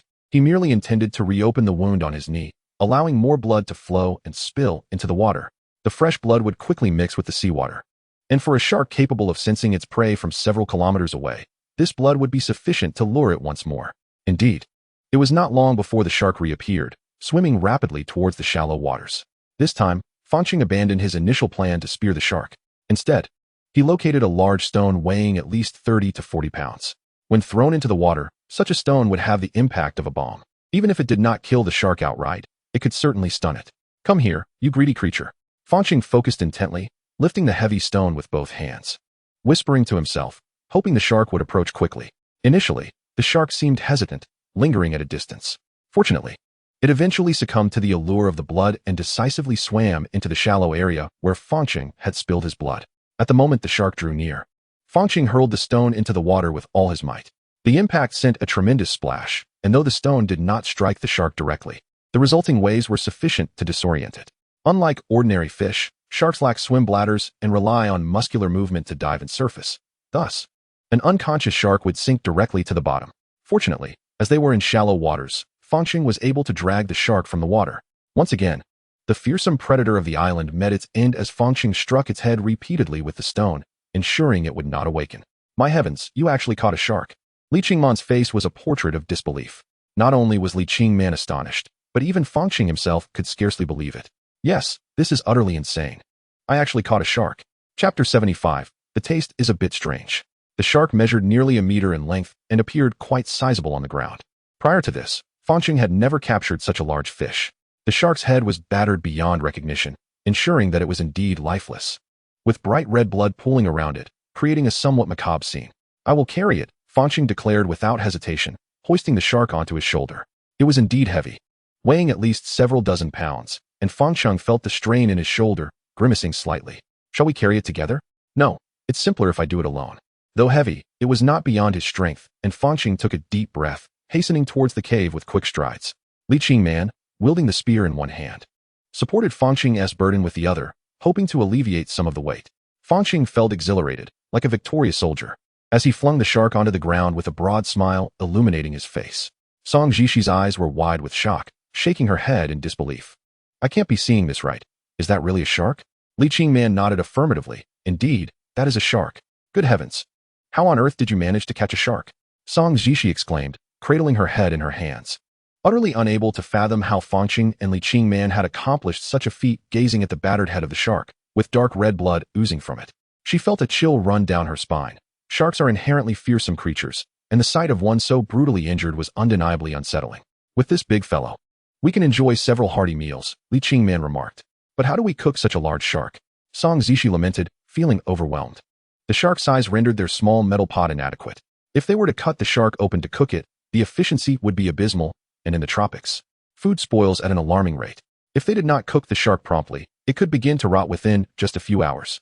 Let us roast it, Fang Cheng proposed, suggesting they resort to direct fire. Grilling is the most primitive and straightforward method, and the resulting meat would exude a delightful charred aroma. Cooking food this way rarely leads to failure. The only challenge lay in how to position the hefty shark over the fire, a task beyond Song Jishi's capabilities, but one that Fang Cheng could manage. He then used his ancestral pocket knife to gut the shark, removing its innards. With the organs gone, the shark's weight was significantly reduced. Next, he inserted the spear through the shark's mouth, pushing it out the other end, effectively skewering it, and placing it over the fire to begin roasting. Everything was in order. They merely needed to turn the shark occasionally to prevent charring. Before long, the outer layer of meat had cooked through, and the cave was filled with the tantalizing aroma of fish, igniting the appetites of the three, who could scarcely wait to sample the shark meat. Let me taste it first, Fang Cheng said with a grin, tearing away the charred outer layer to reveal the tender, white meat beneath. The sight of the enticing fish flesh made their mouths water. This was undoubtedly the most anticipated meal since arriving on the island. Without a moment's thought for the scorching heat, Fang Cheng tore off a sizable piece and stuffed it into his mouth. In that instant, a long-forgotten savory flavor enveloped his palate. To be able to eat meat so liberally on this deserted island felt like pure bliss. Delicious, delicious. Fang Cheng struggled to find the right words to describe the taste of the shark meat. It felt somewhat peculiar, yet undeniably delicious. His brain and stomach both affirmed that this experience was simply heavenly. One could only imagine the joy of someone who had not enjoyed meat in 2 months being able to feast so freely. Nothing could be more gratifying. Witnessing Fang Cheng nearly brought to tears with excitement, Li Qingman also took a piece of shark meat and placed it in her mouth. The moment it touched her tongue, a strange flavor spread throughout her mouth, causing her to frown. Why does it taste so odd? Is that the scent of urine? Li Qingman felt a sense of despair. Yet when she glanced at Fang Cheng, she nearly swallowed her own hand, oblivious to any apparent issues. Could it be that the piece of meat she had just torn was the culprit? To ascertain this, Li Qingman tore off another piece of meat and placed it in her mouth. Strangely, the same taste lingered. Qingman, shark meat is just like that, remarked Song Jishi, seemingly aware of her confusion, with a gentle smile. Li Qingman expressed her astonishment. Is that true? Song Zishi elaborated. Unlike humans, sharks retain a significant amount of urea from their protein metabolism, which elevates their blood's osmotic pressure beyond that of seawater, allowing them to absorb fresh water directly from it. They excrete waste through their skin, resulting in their flesh being infused with urea, which imparts an ammonia-like taste, essentially a urine flavor, hence the distinct taste of shark meat. Li Qingman displayed a troubled expression. After hearing Song Zishi's explanation, she understood why the shark meat in her mouth had an unpleasant odor. Song Zishi tore off a piece of shark meat and cheerfully commented, "However, in such circumstances, we have no choice. Moreover, shark meat is rich in protein and various amino acids, which are vital for our bodies." "All right, you are the doctor. I shall heed your advice," Li Qingman replied, still frowning, inwardly struggling with her aversion to shark meat. Nevertheless, she realized that on the island, there was no room for picky eating. After all, this was the shark Fang Cheng had risked his life to catch, and she had to eat it. Observing Fang Cheng devour his portion with relish, Li Qingman momentarily questioned whether they were consuming the same dish. "Fang Cheng," she inquired, "do you taste anything particularly different?" Fang Cheng shook his head vigorously, replying, "No, why? This shark meat is utterly delicious. I simply cannot stop." "Well then, enjoy your feast," she said. Chapter 76. Soul-searching. A small shark weighing dozens of pounds was eviscerated. Its head and tail removed. The edible flesh constituted about 60 to 70% of its total weight. Although shark meat was not particularly palatable, somewhat tough, sour, and with a hint of urine odor, it was undoubtedly the most satisfying meal Fang Cheng had experienced since arriving on the island, allowing him to indulge without restraint. In the span of a meal, only half of the shark remained, most of which Fang Cheng had consumed, while Li Qingman and Song Zishi, with lesser appetites and a distaste for the flavor, ate comparatively little. "Let us crack open a few more coconuts," Fang Cheng said, belching contentedly, the taste of shark meat still lingering in his mouth. Li Qingman chuckled. "What is this? Have you developed a taste for it?" Fang Cheng grinned, having endured such hardships. "I care not for this slight odor. As long as there is food, I could feast every day." As they jested, Song Zishi had already opened 2 coconuts and handed them to Fang Cheng and Li Qingman. "Drink up," she urged. "Thank you." Li Qingman smiled gratefully as she accepted the coconut. Fang Cheng patted his belly, exclaiming, "Being well fed and hydrated. This is what life is about." Li Qingman retorted, "Didn't you say it would be perfect with some tea?" Fang Cheng chuckled sheepishly, "I wish. But where would we procure tea leaves?" The leisurely moments after their meal passed swiftly. After taking refuge in the cave from the sweltering midday heat, it was once again time for their daily excavation. Improving their dwelling was the most pressing task for the trio. The sooner they could excavate a new cave, the sooner they could inhabit a spacious and pleasant new home. Unlike the previous day, at Fang Cheng's insistence, Song Zishi remained behind to tend the fire and prepare dinner while the others ventured to the southern hillside. As they walked, Li Qingman engaged Fang Cheng in conversation about Song Zishi. "I can see that Zishi wishes to accompany us. Is it really all right not to let her join?" "It's unavoidable. Someone must stay behind to watch over the camp. She has been sunburned, so this is a good opportunity for her to rest," Fang Cheng replied. "What do you think of Song Zishi?" Li Qingman suddenly asked, her gaze playfully fixed on Fang Cheng. "What do you mean by that?" Fang Cheng's heart skipped a beat. He wondered what she was implying. Women's hearts are as inscrutable as the depths of the ocean, and he felt anxious about giving the wrong answer. Li Qingman smiled sweetly and said, "Oh, don't be nervous. I'm merely asking what you think of her as a person. Do you find her beautiful?" No fibbing. Just as Fang Cheng thought he had evaded the situation, Li Qingman unexpectedly posed a question that could determine his fate. Casting a glance at Li Qingman, whose innocent smile belied her appearance, Fang Cheng felt a chill run down his spine. The more she smiled, the more perilous the situation became. "She is indeed pretty, but not as lovely as you, and her grace pales in comparison. If she is a beauty among 100, then you are a rare gem among thousands. Flattery will get you everywhere. That's music to my ears." Li Qingman beamed, planting a gentle kiss on his cheek. Fang Cheng was still sweating nervously. Fortunately, he had tactfully navigated the question regarding Song Zishi's beauty without uttering insincere words, embellishing his praise of Li Qingman, which delighted her immensely. The two continued their playful banter, passing the white sandy beach and weaving through the trees until they reached the cliffside halfway up the mountain.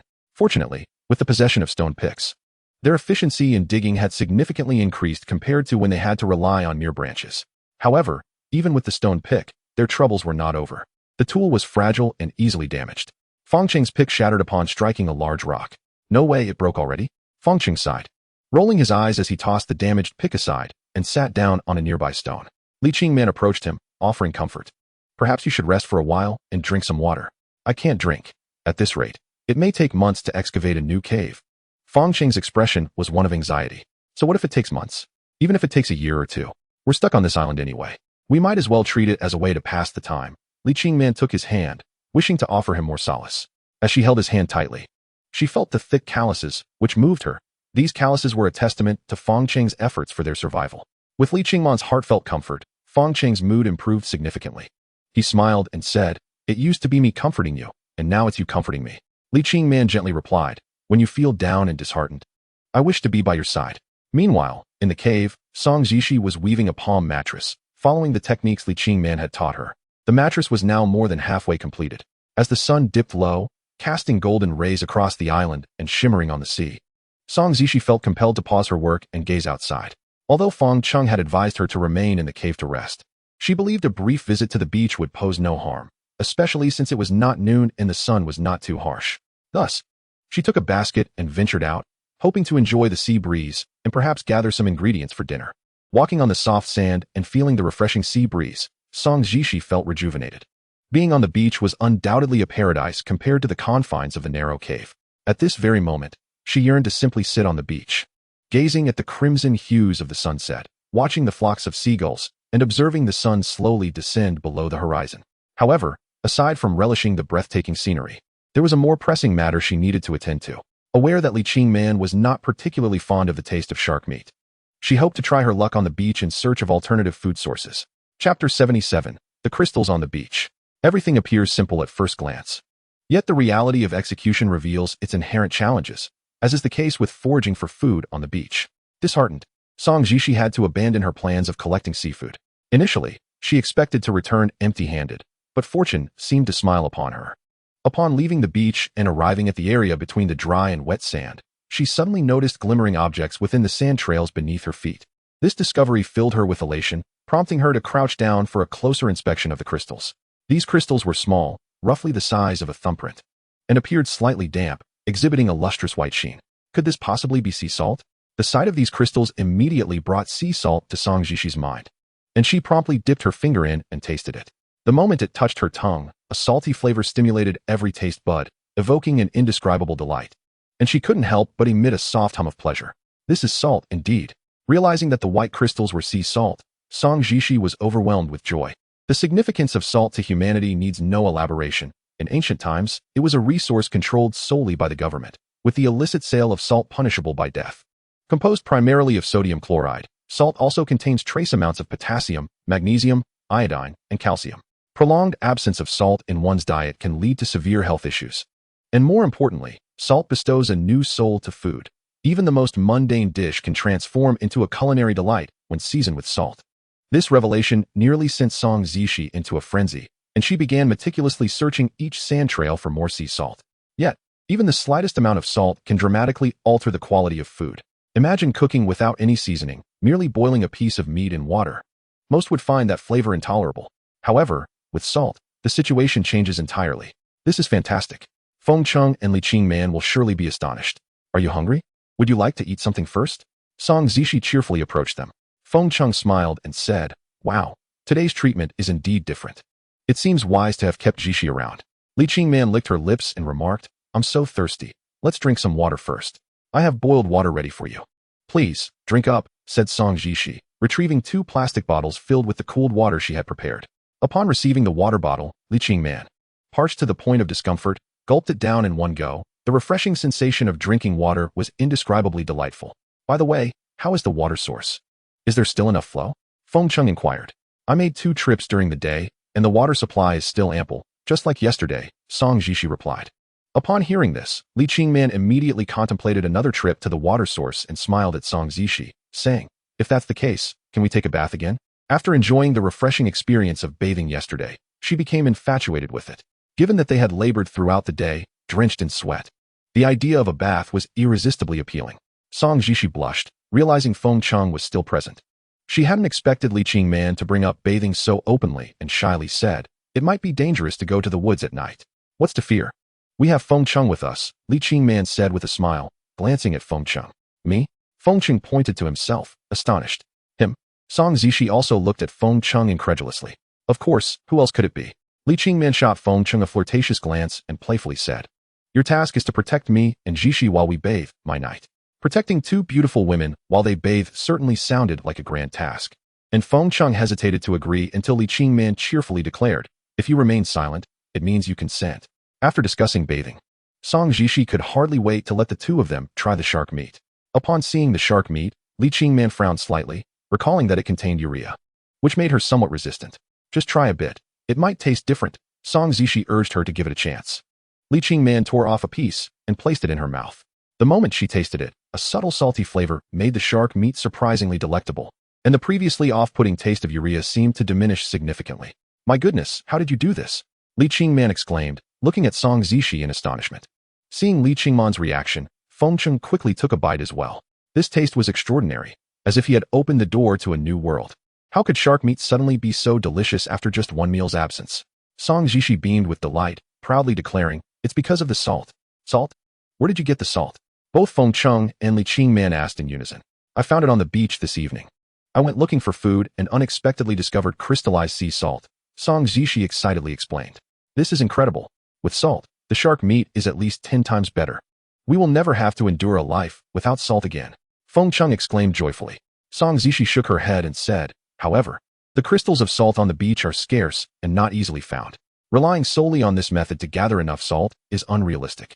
Fang Cheng nonchalantly replied. What's the big deal? We can just evaporate seawater to make salt. Chapter 78. A beautiful task or a burdensome chore. When it comes to evaporating salt, Fang Cheng was merely speaking casually.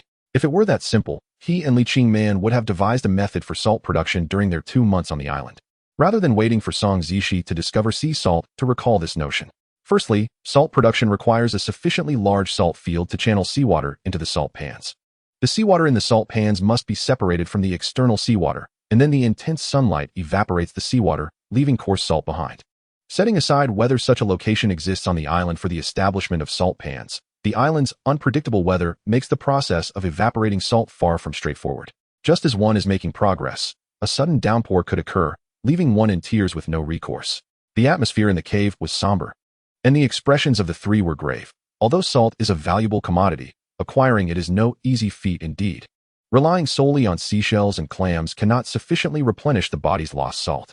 On this island, one sweats profusely every day, and perspiration carries away essential salt. A deficiency in salt can disrupt cellular osmotic pressure and lead to a lack of trace elements, resulting in symptoms of fatigue and dizziness, Song Jishi elaborated. Fang Cheng remarked. We were too careless before, thinking that eating seafood would suffice for our salt needs. It seems we need to give the matter of salt careful consideration. Song Jishi was the first to break the heavy atmosphere, smiling and saying, It's all right. If we ponder it slowly, we'll surely find a solution. At the very least, I can go to the beach every day. Perhaps I can gather enough sea salt for us. Li Qingman smiled at Song Jishi and said, Next time you go to the beach, please take me along. Besides taking a stroll, we can also search for sea salt together. The two women chatted cheerfully, while Fang Cheng remained furrowed in thought, troubled by the salt issue. As the leader of the group, he needed to devise a solution for the salt problem swiftly.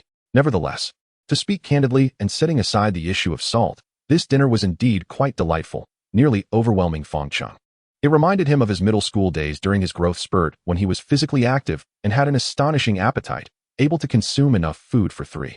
Yet, he would often find himself hungry again shortly after, frequently awakened in the middle of the night by hunger pangs. The plan was to savor the shark for 2 to 3 days, but unexpectedly, the second meal was devoured entirely by Fang Cheng. This turned out to be fortuitous, sparing him the headache of how to preserve the shark meat. Given the island's climate, even if it was smoked after being cooked, it was unlikely to last until the next day. Still pondering about the salt, Li Qingman observed Fang Cheng's furrowed brow and poked him gently. Huh. She shot him a playful glare and chided. When are you going to accompany me and Jishi to the woods? Shall we go now? Of course, unless you wish to wait indefinitely. Fang Cheng glanced at Song Jishi, who appeared somewhat bashful. Aware that her relationship with Fang Cheng was not as intimate as that of Li Qingman and Fang Cheng, and considering her age, she felt a bit awkward. Song Jishi tugged at Li Qingman's hand, whispering, Are we really going? Of course, it's been settled. With Fang Cheng accompanying us, there will be no danger. Li Qingman assured her. But Fang Cheng, rest assured, he is not that kind of person. Besides, if he dares to peek, I'll make sure he regrets it. She added firmly. Under Li Qingman's insistence, Song Jishi reluctantly agreed to join in for a bath, and naturally, Fang Cheng was also dragged along. Before heading out, Li Qingman and Song Jishi collected some plant ash in a coconut shell, intending to use it to cleanse the sweat from their bodies. Fang Cheng found a piece of wood to fashion a torch. While not exceptionally bright, it provided a modicum of light and served its purpose in the woods. He led the two women ahead, and not long after entering the forest, He heard the gentle sound of flowing water, realizing they had found a water source. All right, we can stop here. Ji and I will go bathe now, and you mustn't peek, Li Qingman declared. Oh, Fang Cheng's face flushed, internally protesting that he was a respectable man and not the sort to steal glances at women bathing. If he were to look, it would be with utmost propriety. He would never resort to such underhanded behavior. Why not take the torch with you? What are you thinking? Li Qingman asked with a peculiar smile. I'm not thinking anything, Fang Cheng replied, patting his chest in earnest. I'm merely worried you might not see without it. Li Qingman's eyes sparkled with mischief as she whispered in his ear, is that so? But then, wouldn't you see everything clearly? Fang Cheng's face turned crimson at the implication. He was merely concerned for their safety and quickly shook his head in denial. I swear, absolutely not. All right, I was just teasing you. Look at how flustered you are. Li Qingman said, playfully covering his mouth with her finger, winking as she added, Ji and I will go bathe. You wait here, it won't be long. You go ahead, call me if anything happens. Once Li Qingman and Song Jishi departed, Fang Cheng couldn't help but reflect that appearances could be deceiving. The seemingly proud and aloof Li Qingman, when playful, was an enchanting force. A woman capable of being as cold as ice or as fiery as the sun, how could a man resist such a lure? Fang Cheng stood about 10 meters from the water source. Although he could not see, he could distinctly hear the sounds of their merriment. Before long, the playful splashes and laughter of Li Qingman and Song Jishi reached his ears. Perhaps due to having eaten too much, thoughts that had never crossed his mind before now invaded his mind, and he found himself inundated with tantalizing images. What would it be like to see Li Qingman and Song Jishi bathing? Slapping himself across the face, he scolded himself for such inappropriate thoughts, trying to dispel those images from his mind. Yet, he underestimated the body's natural physiological reactions. He was no eunuch, and with two beautiful women bathing just behind him, how could he not have any thoughts?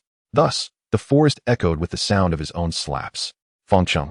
Li Qingman seemed to have heard the commotion and was concerned about him. What's wrong? Nothing. I'm just swatting mosquitoes. They are quite vicious here. Chapter 79. A terrifying incident in the woods. What he had initially thought would be a pleasant experience accompanying two beauties for a bath turned out to be a torturous ordeal, a man's torment. To divert his mind from the bathing women, Fang Cheng sought something else to occupy himself. How much longer will you be? He called out to Li Qingman and Song Jishi. A few minutes, just wait a bit longer, Li Qingman replied. I'll take a look around. I won't be far off. Call me if anything comes up. To clear his head, Fang Cheng decided to wander further away, hoping to escape the sounds of their frolicking. However, he dared not stray too far, as he needed to ensure he could respond quickly in case of danger. Thanks to the torch, he wasn't overly concerned about being attacked by wild beasts or venomous creatures, for most animals feared fire. Nonetheless, he remained cautious, as sustaining an injury in such a remote place was no trivial matter. After walking a few more steps, he could no longer hear their laughter. And Fang Cheng finally paused to catch his breath. What is this fruit? He noticed a large tree nearby, adorned with numerous bright red fruits hanging from a vine. At first glance, they resembled cherry tomatoes but were even smaller, their shiny, translucent skin enveloping a semi-transparent flesh that emitted a tantalizing aroma. Seeing these fruits, Fang Cheng began to salivate. Although he was aware that wild fruits should not be eaten recklessly, these little gems were undeniably enticing, and he couldn't resist the urge to taste one. Just one should be fine. Although he knew he was merely indulging his cravings, he picked a red fruit, rubbed it in his hands, and placed it in his mouth. Upon tasting it, he was pleasantly surprised by its delightful sweetness, accompanied by a subtle tartness. The combination of sweet and sour was remarkably refreshing, compelling him to hastily grab a second fruit. Before he knew it, he could not stop. Having been stranded on the deserted island for 2 months without a hint of sweetness, this sugary flavor was utterly irresistible. An affinity for sweetness is an instinct ingrained in human evolution, as sweet foods typically indicate higher sugar content, which provides direct energy and a sense of happiness. Burp. Fang Cheng had eaten too eagerly, having stuffed at least dozens of fruits into his mouth within a short span, depleting the entire vine's bounty. Only then did he recall that he should also gather some for Li Qingman and Song Jishi to try. Help! Suddenly, a piercing scream shattered the tranquil night air, the shrill sound reaching Fang Cheng's ears. Straining to identify the source, he realized it was likely Li Qingman's voice, and his heart immediately raced with anxiety. Regret washed over him for having distanced himself from the two women. He should not have wandered so far. Without hesitation, he sprinted back towards the water source. Qingman. Jishi, are you all right? Fang Cheng arrived at the water source, breathless and frantic, only to find it desolate, devoid of any sign of Li Qingman and Song Jishi. The only sound was the gentle trickling of spring water seeping through the crevices of the rocks. Qingman, Jishi, where have you gone? I am here, where are you? A single thought echoed in Fang Cheng's mind. It was over.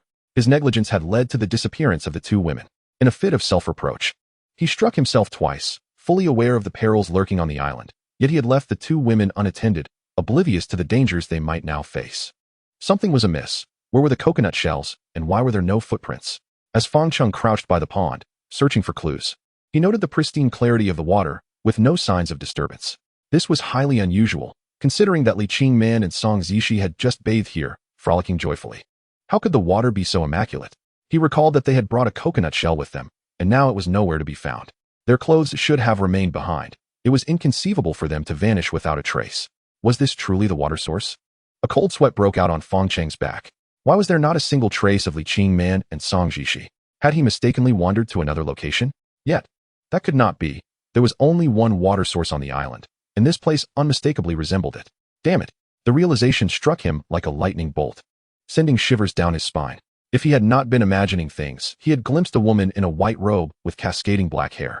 But she had vanished too quickly for him to discern her face. Yet, her figure bore a disturbing resemblance to Li Qingman.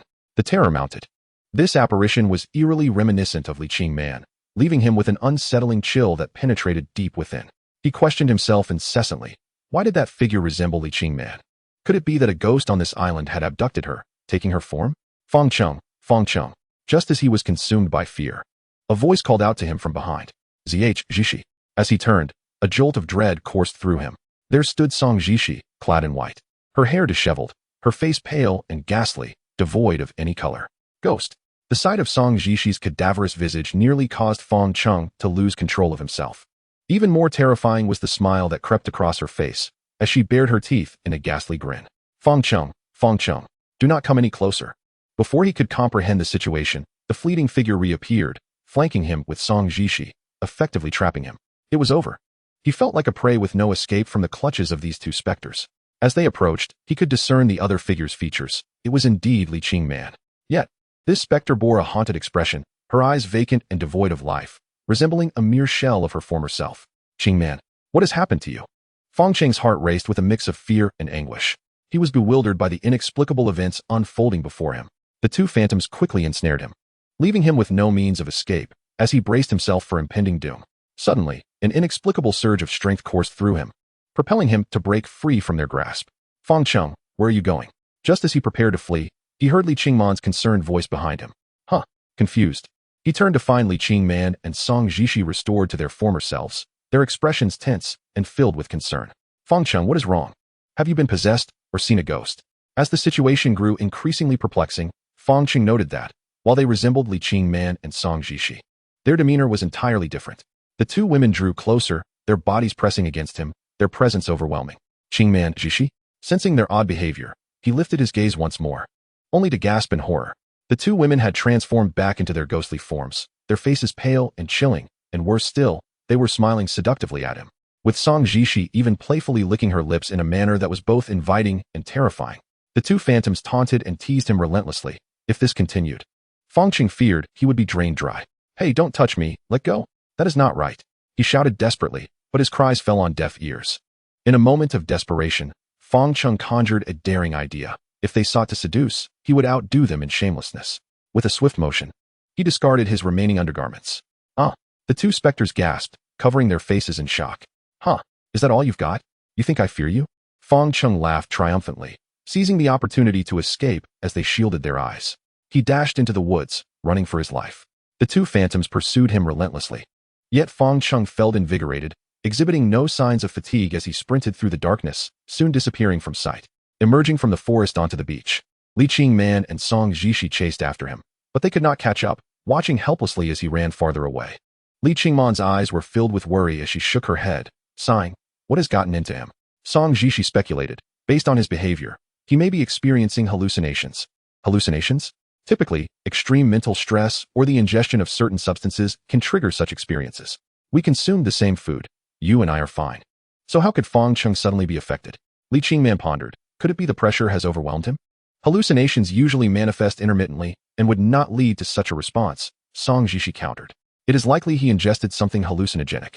According to Song Zishi's theory, Fang Cheng had probably ingested a substance that induced these visions, and once the neurotoxin was metabolized, he should return to normal. That is wonderful. Hearing that Fang Cheng would recover, Li Qingman finally felt a sense of relief. Qingman, over here. Fang Cheng is here. Not far along the path where Fang Cheng had fled, Song Ziqi spotted him collapsed on the ground. Upon hearing the call of Song Ziqi, Li Qingman hurried over in a flurry, only to find Fang Cheng sprawled on the ground, seemingly inebriated and unconscious. What happened to him? Do not worry. I have checked his heartbeat and pulse, and everything is normal.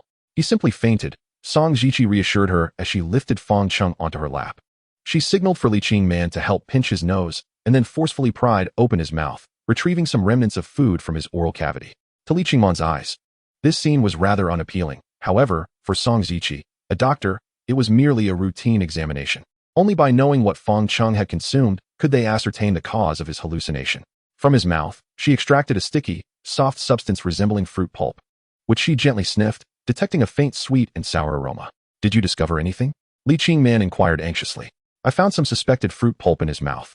It seems he must have consumed this fruit, which led to his hallucination, Song Ziqi analyzed. She shook her head. It remains unclear whether it is related to the fruit he ingested. Chapter 81. Seeking the Truth. The morning sunlight streamed into the cave, and Fang Cheng gradually regained consciousness. What happened to me? Supporting his forehead, he felt a throbbing pain in his head, as if it might split open. He could not recall anything from the previous night, leaving him bewildered as to why he had suddenly lost consciousness and found himself in a cave. You are awake? Came Song Ziqi's voice beside him. Turning his head, he saw her sitting behind him in a white t-shirt and jeans, their eyes meeting as she smiled gently. Are you feeling better? She asked, extending her hand to touch his forehead. Don't come near, he exclaimed, startled, and hastily fled towards the cave entrance. His commotion roused the sleeping Li Qingman, who rubbed her bleary eyes and scolded, Fang Cheng, why are you yelling so early in the morning? Qingman, is that you? He asked incredulously. Of course. Who else could I be if not Li Qingman? Her reprimand cleared his mind significantly. Qingman, Ziqi, you are here? What do you mean you are here? Are you wondering why we are not female ghosts? Li Qingman retorted, her face turning a shade of blue with anger. Fang Cheng offered an awkward smile. How can you say that? I don't know what madness I was spouting last night, pointing at you and Ziqi, calling you female ghosts and screaming to stay away.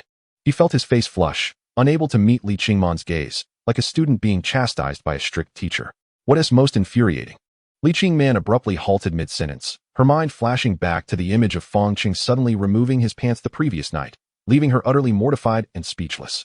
With wide eyes, Fang Cheng curiously asked, what is it? Pervert. Li Qingman spat, turning her head away. What did I do to earn that title? He exclaimed, raising his hands in indignation.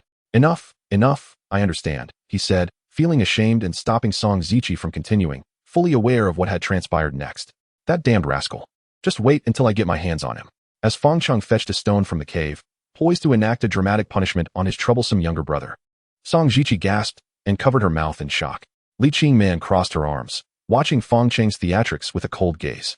His fierce demeanor faltered as he hesitated with his raised hand, frozen in place for what felt like eternity, contemplating why Li Qingman had not called for a stop. Did she truly wish for him to become a eunuch? Turning to glance at her, he met her mocking smile, which only added to his embarrassment. Why are you not striking? Is your hand cramping? Then let me help you, Li Qingman offered, stepping forward. No, I can manage it myself, he protested, realizing that she was not about to let him off easily. Fortunately, Song Ziqi intervened, gently pulling Li Qingman aside. Let it go. Fang Cheng acted out of unconsciousness. It would be best not to dwell on it. Thank you, dear, for your mercy, Fang Cheng chimed in with a grin. How shameless. Who is your dear? Li Qingman's cheeks flushed as she cast a sidelong glance at Song Ziqi, relieved that she did not understand Chinese and was unaware of Fang Cheng's earlier words, lest she mock him further. Through the recounting by Song Ziqi and Li Qingman, they reconstructed the events of the previous night. Initially, the scene had been both amusing and exasperating. They had thought Fang Cheng was merely joking, but gradually they realized something was amiss. He seemed to have lost his sanity entirely, unable to communicate and instead pointing at Li Qingman and Song Ziqi, shouting about female ghosts. What exactly did you see? Li Qingman pressed, her tone serious. And nothing much, Fang Cheng stammered, shaking his head vigorously. He dared not reveal the ghastly visage of Li Qingman and Song Ziqi with disheveled hair and ghostly faces. That would be tantamount to courting death. Once again, Song Ziqi came to his rescue, smiling gently. Let us discuss what you ate last night instead. So what did you eat? Li Qingman demanded, exasperated by Fang Cheng's foolishness in consuming unknown wild fruits. I had some, he admitted sheepishly. How many did you consume? Song Ziqi asked. A few dozen, perhaps? Heavens! You ate that many? Song Ziqi exclaimed in astonishment. Fang Cheng replied, They were quite sweet with a hint of sourness, almost irresistible. I ended up eating quite a lot, and I must admit, they were rather delicious. Li Qingman sighed, rolling her eyes. Even in such a predicament, he still thought about the taste, a true glutton. From your reaction, you must have gorged on that red fruit, which caused your brain to hallucinate, Song Jiqi concluded, suggesting that the fruit likely contained some substance that excited the mind. Chapter 82, The Hallucinogenic Fruit. The cause of Fang Cheng's hallucinations was identified as the consumption of those red fruits. The next course of action was to locate the very fruits he had eaten the previous day, to discover the nature of this fruit capable of inducing hallucinations. After a brief wash and tidying up, the trio decided to venture into the woods while the morning sun was still mild. In search of the fruit Fang Cheng had consumed. Based on his description, they began their search around the water source where he had discovered the fruit, fanning out in search patterns. Come quickly. Suddenly, Song Ziqi's excited voice rang out from the forest. The other two rushed from different directions, eager to see what the fruit looked like. Look at that tree. It's laden with red fruits. Song Ziqi exclaimed, pointing at a large tree entwined with vines, covered in bright red fruits. Those must be what Fang Cheng had consumed the previous night. Li Qingman looked at Fang Cheng expectantly and asked, "Is this the fruit?" Fang Cheng scratched his head, a look of embarrassment on his face. "I don't remember the details clearly, but it seems like this." While speaking, Song Ziqi had already approached the tree, plucking a red fruit from the vine and putting it into her mouth. "Hey, don't eat that." Li Qingman and Fang Cheng were startled by Song Ziqi's actions, both exclaiming loudly. Song Ziqi smiled and said, "It's nothing. I merely tasted one." "What if it's poisonous?" Li Qingman inquired. "It shouldn't be poisonous, since Fang Cheng consumed it without any signs of poisoning. We can deduce that this fruit is likely safe," Song Ziqi replied. Fang Cheng grinned and remarked, "So, I am quite the valuable test subject, adding some prestige to myself." Li Qingman shot him a glare, then curiously asked Song Ziqi, "Quickly, tell me, how does it taste?" "It is quite sweet, with a hint of sourness. It is truly delightful. Would you care to try one?" Song Ziqi offered, handing a fruit to Li Qingman. Gazing at the alluring red fruit, its semi-transparent skin enveloping the glistening flesh, even before tasting it, the sweet and sour flavor seemed to explode in her mouth. Unable to resist, Li Qingman popped the fruit into her mouth, and as she gently bit down, the luscious juice burst forth, the sweetness nearly bringing her to tears of happiness. "Wow, this is absolutely delicious," she exclaimed, covering her mouth in disbelief. Unsatisfied with just one, she immediately sought to pick another. Song Ziqi took hold of Li Qingman's hand and shook her head, saying, "Wait a moment. Let's see how your body reacts first." "But I really can't resist. I want another one," Li Qingman pouted, playfully shaking Song Ziqi's hand. "Just one more, please." "All right, you may have one more," Song Ziqi relented, unable to withstand Li Qingman's persistence. However, one was hardly sufficient. The flavor had captivated Li Qingman, and while Song Ziqi was momentarily distracted, she stealthily picked several more. "Qingman, do you know why humans are so fond of sweets?" Song Ziqi's voice reached Li Qingman's ears. Because sweets bring happiness, Li Qingman thought, fearing she had been caught stealing. Yet she maintained a facade of nonchalance. Indeed, this is an inherent trait humans developed during evolution. Sweetness evokes happiness, and sweet items often contain more nutrients, providing substantial energy, which is why humans have an irresistible instinct for sweets. Li Qingman smiled shyly. "All right, I understand." Song Ziqi replied with a smile, "But we cannot eat more now, otherwise you might end up like Fang Cheng did yesterday." In fact, Song Ziqi had already formed a rough judgment about the fruit. The toxins were virtually non-existent. If there were any poison, symptoms would have manifested in their bodies. Since all three had consumed the fruit with no adverse reactions, the only thing left to ascertain was the potency of its hallucinogenic effects. Last night, Fang Cheng had eaten dozens, leading to such intense hallucinations, while now, Song Ziqi had consumed one, and Li Qingman approximately 10. It would soon reveal how both would respond. Observing Fang Cheng drooling beside them, Song Ziqi chuckled. "I know you want to eat as well, but today you must endure. Don't worry, I'll keep a close watch on both of you, ensuring you don't wander off." Fang Cheng patted his chest, thinking, "It's just two women. I've single-handedly taken on sharks. If I can't keep an eye on you too, what kind of man would I be?" He glanced at Song Ziqi, noting her normal demeanor, and asked, "How do you feel?" "I'm fine, nothing special," Song Ziqi replied, appearing just like her usual self. "Why do I feel like I'm floating?" Li Qingman suddenly interjected. The two turned to her, startled to see her face flushed like a rosy cloud. "Qingman, do you feel unwell?" Song Ziqi asked with concern. "No, I feel like I'm floating in the sky. I've never felt this comfortable before," Li Qingman said dreamily, smiling. Fang Cheng thought, "This doesn't look good. Li Qingman's state seems off," and immediately sought Song Ziqi's opinion, asking, "Is she in danger like this?" Song Ziqi shook her head, She is likely just experiencing hallucinations. As long as we keep her in the cave, she should remain safe. Currently, Li Qingman resembled someone intoxicated, her face flushed, her gaze somewhat dazed, and she spoke nonsensically. It appeared the fruit had induced a mild hallucinatory effect after consuming about 10. Song Jishi touched her nose and noted, "It seems my deduction was correct. This fruit contains some hallucinogenic properties. Excessive consumption can lead to hallucinations." Fang Cheng was astonished, never expecting such a wondrous fruit existed on the island. It was akin to highly potent liquor. What a pity, such a delicious treat comes with hallucinations. If only 1 or 2 were consumed, it wouldn't be an issue. And one could still enjoy the sweetness. Song Zishi smiled at Fang Cheng. "Since you discovered this fruit, why not give it a name?" Fang Cheng scratched his head, thinking, "What do I know? I'll just call it the hallucinogenic fruit." Chapter 83, Rescue Arrives. Li Qingman was in a state akin to drunkenness, likely floating in the sky amid fluffy clouds. Witnessing her like this, Fang Cheng grew concerned and asked Song Jishi, "How long until she wakes up?" Song Jishi shook her head. "It's hard to say. We need to observe. It also depends on the individual's constitution. Some may awaken faster than others with the same amount consumed. In that case, let her rest in the cave. I will handle the digging." The daily routine on the island was to excavate, and as long as new caves remained undug, Fang Cheng would not rest. However, today he did not intend to take Li Qingman with him. She was still dazed, floating about, and it would be best for her to stay in the cave. "Let us call it a day." Song Jishi appeared somewhat pained, knowing how exhausting the digging could be. If only Fang Cheng were to do it alone, he would surely be worn out. Fang Cheng smiled and said, "It's no trouble. I'm quite sturdy. After eating that shark yesterday, I feel full of strength." Song Jishi expressed concern. "Perhaps we should wait until the sun is less harsh." "I'm fine. I can handle the sun," Fang Cheng replied, grabbing a stone pickaxe and a bottle of water before leaving the cave. Before stepping out, he specifically reminded Song Jishi to keep a close watch on Li Qingman. Following Fang Cheng to the cave entrance, as she watched his figure recede, rounding the white sandy beach and disappearing into the woods, Song Jishi felt an inexplicable emotion welling up inside her, reminiscent of her husband. Unbeknownst to her, tears began to stream down her cheeks, and soon she was sobbing uncontrollably, crouching down and covering her face as her heart ached. "Jishi, what's wrong?" Li Qingman swayed over to Song Jishi, seeing her in such distress, her own heart heavy with sorrow.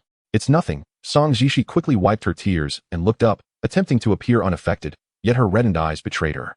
Li Qingman exclaimed, "Did that scoundrel Fang Cheng bully you? I'll go teach him a lesson."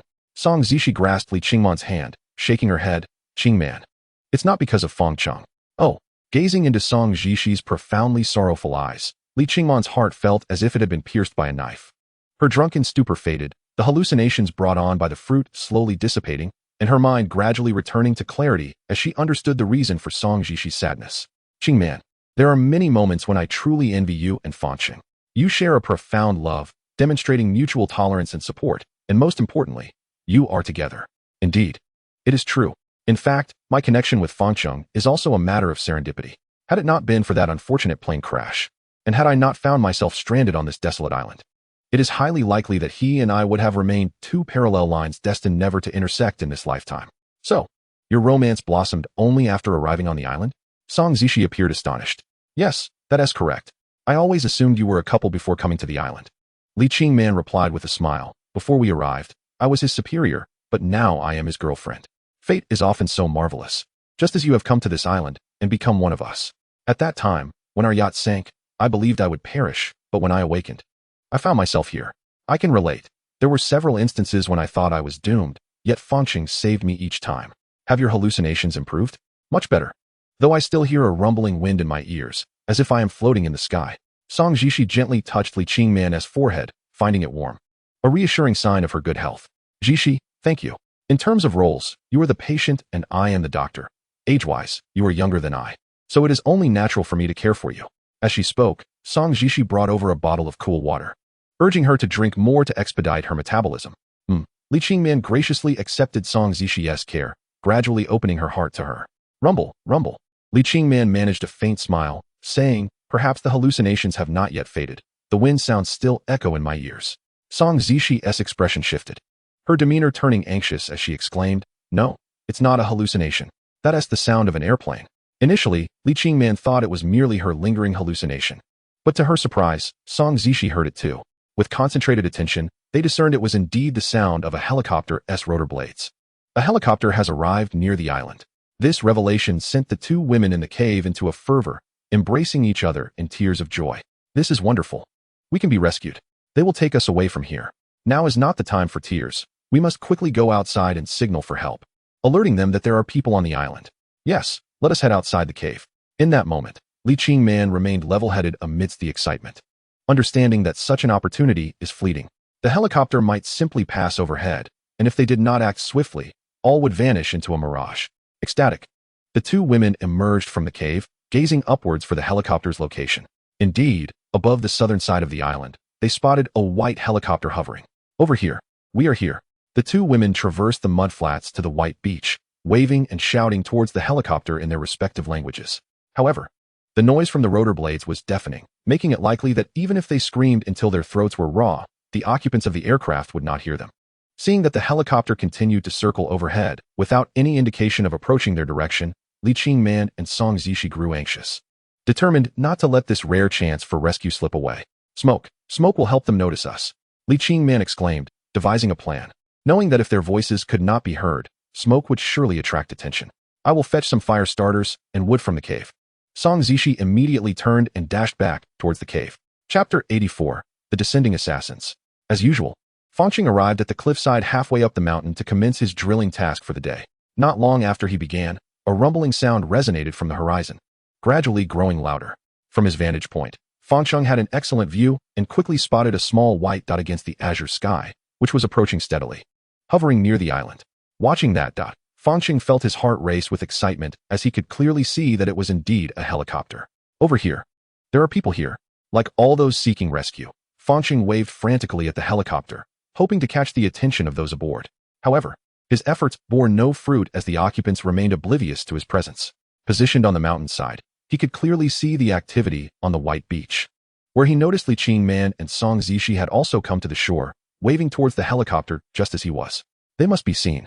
This was Fang Cheng's only thought at that moment, whether it was himself or Li Qingman, as long as someone was spotted by the helicopter. There was hope of leaving the island. This moment was incredible. It was everything Fang Cheng had dreamed of during countless days and nights, and now, at last, that dream was materializing. He could finally leave this island with Li Qingman and Song Zishi. Are there letters on the aircraft? Fang Cheng felt tears welling up in joy. Yet as the helicopter approached the beach, he noticed Korean characters emblazoned on its fuselage. This realization set off alarm bells in Fang Cheng's mind. If it had been English, it would not have aroused such suspicion, but the presence of Korean characters was indeed troubling. Moreover, this island was located in the tropics, thousands of miles from Korea, which was rather unusual. Could these individuals be connected to Song Zishi? With that thought, the elation of imminent rescue evaporated, replaced by a deep-seated anxiety. If these people were indeed searching for Song Zishi, then these cold-blooded assassins would not only eliminate her, but also kill him and Li Qingman as well. This is bad. Seeing the helicopter heading towards the beach and preparing to land, Fang Cheng broke out in a cold sweat for Li Qingman and Song Zishi and immediately sprinted towards the shore. Hurry, hurry, we must be quick. At that moment, the helicopter seemed to have noticed Li Qingman on the beach and began to adjust its course towards her. Yes, wonderful. They must have seen me. Li Qingman was nearly beside herself with excitement. The closer the helicopter got to the beach, the faster her heart raced. In her mind, she began envisioning what she would say upon meeting these people. This was utterly exhilarating, overwhelming her with joy. Yet in the next instant, her smile froze in shock as she spotted a man clad in a black suit and sunglasses standing by the helicopter door, shockingly brandishing a gun. The man aboard the helicopter bore East Asian features, dressed similarly to the two assassins they had previously encountered, causing Li Qingman to recall the potential connections to Song Zishi. This is terrible. Li Qingman's face turned ashen. These individuals were not here for a rescue, but rather to kill. It seemed she was truly facing an inescapable calamity. Despite evading the plane crash, the typhoon, and countless other dangers along the way, she never anticipated that she would ultimately fall victim to humanity's treachery. Bang! A gunshot jolted Li Qingman from her thoughts, the bullet striking the sand at her feet and sending dust flying. She realized that these individuals were ruthless assassins, having come to the island with the intent of killing Song Zishi and anyone associated with her. The helicopter drew ever closer, and the man with the gun no longer concealed his intentions, aiming directly at Li Qingman from the door. This was a sensation unlike any she had ever experienced. It was the first time in her life that someone had pointed a gun at her, and she found herself at the mercy of another's whims. In that moment, Li Qingman's composure nearly crumbled, yet she understood that if she succumbed to panic now, it would lead to her demise. To survive, she had to remain calm. Li Qingman exerted every ounce of her strength to prevent her legs from succumbing to numbness as she turned to flee desperately into the woods behind her. In a frantic bid to evade gunfire, she zigzagged left and right, with bullets stirring up dust at her feet. A single shot would signal the end of this deadly game, which was far more exhilarating than any virtual experience, for it was a matter of life and death. The grove of coconut trees served as her best shield. Helicopters could not soar above, granting her a temporary sense of safety, though it was a fleeting illusion. Soon, the helicopter landed on the beach, and two suited assassins leapt from the aircraft, guns drawn, pursuing her into the woods. After a harrowing sprint, Li Qingman emerged from the trees, only to encounter Song Jishi, who was exiting a cave with a coconut shell in hand. "They are coming," Li Qingman shouted in urgent alarm. "What? The ones who want to kill you?" The coconut shell clattered to the ground, its contents spilling out. The flicker of hope for rescue was extinguished in an instant. What she had believed to be salvation was, in fact, a death sentence. Akin to plummeting from paradise into hell. There's no time. Run. Grasping Song Jishi's hand, she pulled her toward the rocky coastline. The assassins would soon be on their heels. They were racing against time, needing to find refuge before the killers closed in. The white sands offered no escape. They had to retreat toward the opposite rocky shore. Fortunately, having explored that area with Fang Cheng the previous day, Li Qingman was somewhat familiar with the route. However, today as circumstances were different. Upon reaching the end of the tidal flats, they discovered that the rocks, which had been exposed during low tide, were now submerged beneath the water. What do we do now? Panic filled Song Zishi's eyes. She understood the ruthlessness of the assassins and knew that capture would mean certain death for both of them. There's no choice. We must wade through. Driven to desperation. There was no time for hesitation. Any delay could lead to disaster, and they had to risk crossing the water. Before them lay the murky depths of the sea. Its depth unknown. Li Qingman felt a knot of uncertainty in her stomach. She could not predict the consequences of her first step, but the urgency of their situation compelled her to proceed. The initial step was crucial. She had to test the ground beneath her feet. At that tense moment, her foot met solid rock below, and she sighed in relief. The next task was to guide Song Jishi down as well. Hand in hand, they cautiously navigated the stones.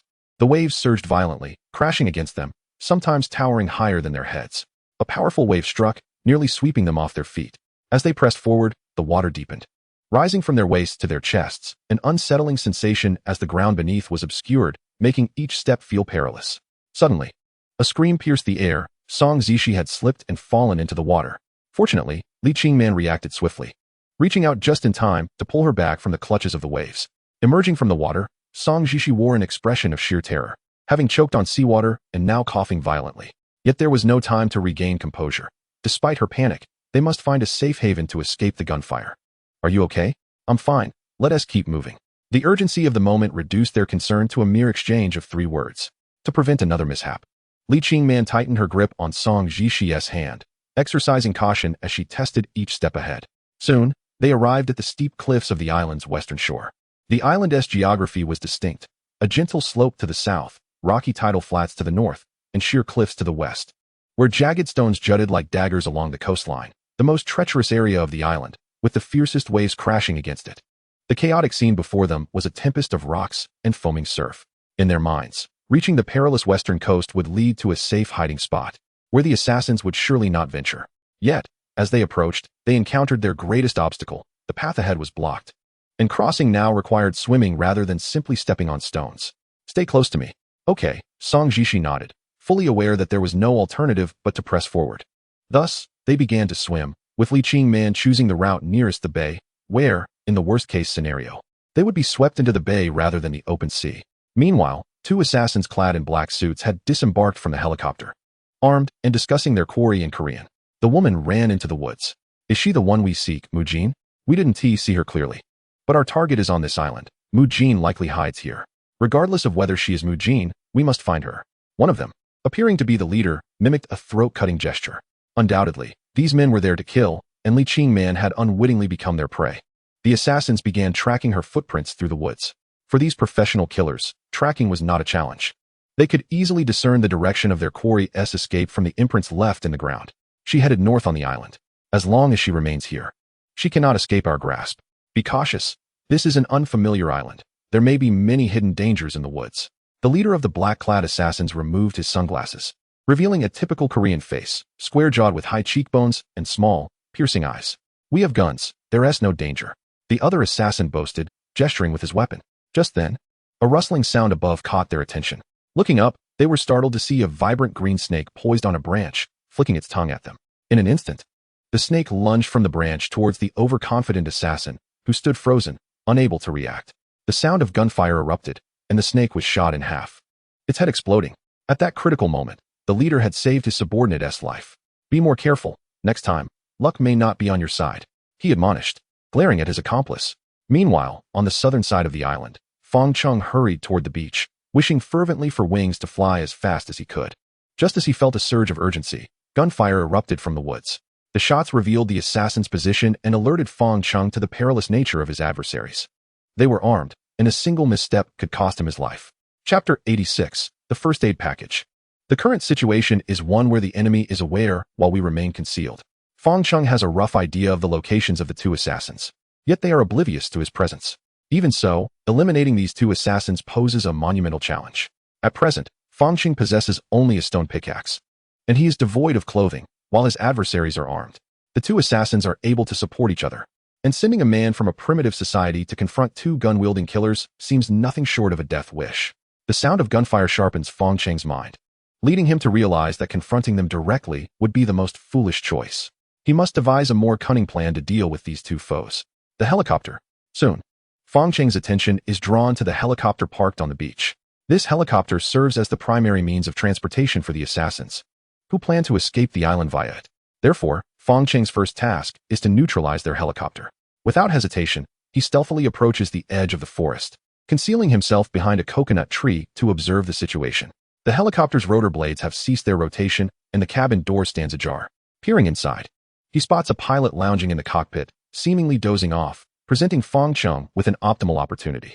Taking advantage of the pilot's unawareness, he quietly approaches the helicopter from its blind side, inching closer as he hears the pilot humming a tune. With deft movements, Fang Cheng leaps into the helicopter's cabin. Startled by the sudden noise, the pilot turns his head to investigate, only to find a bare-skinned man standing behind him. The pilot gasps in disbelief, cursing in Korean, utterly taken aback by the presence of a naked native on the island. In a life-and-death moment, Fang Cheng shows no hesitation, thrusting the stone pickaxe towards the pilot's face. With the pilot wearing a helmet, Fang Cheng has no choice but to aim for the exposed area. With a sickening crunch, the pilot's nasal bone shatters, a fountain of blood erupting as he clutches his face in agony. Get down, Fang Cheng commands. The great Comrade Lei once said that one must treat enemies with the ruthlessness of autumn winds sweeping away fallen leaves. Fang Cheng has deeply internalized this wisdom and applies it with fervor. To ensure the pilot's incapacitation, Fang Cheng relentlessly strikes with the pickaxe, soon shattering the helmet and kicking the pilot out onto the beach, following up with a barrage of blows.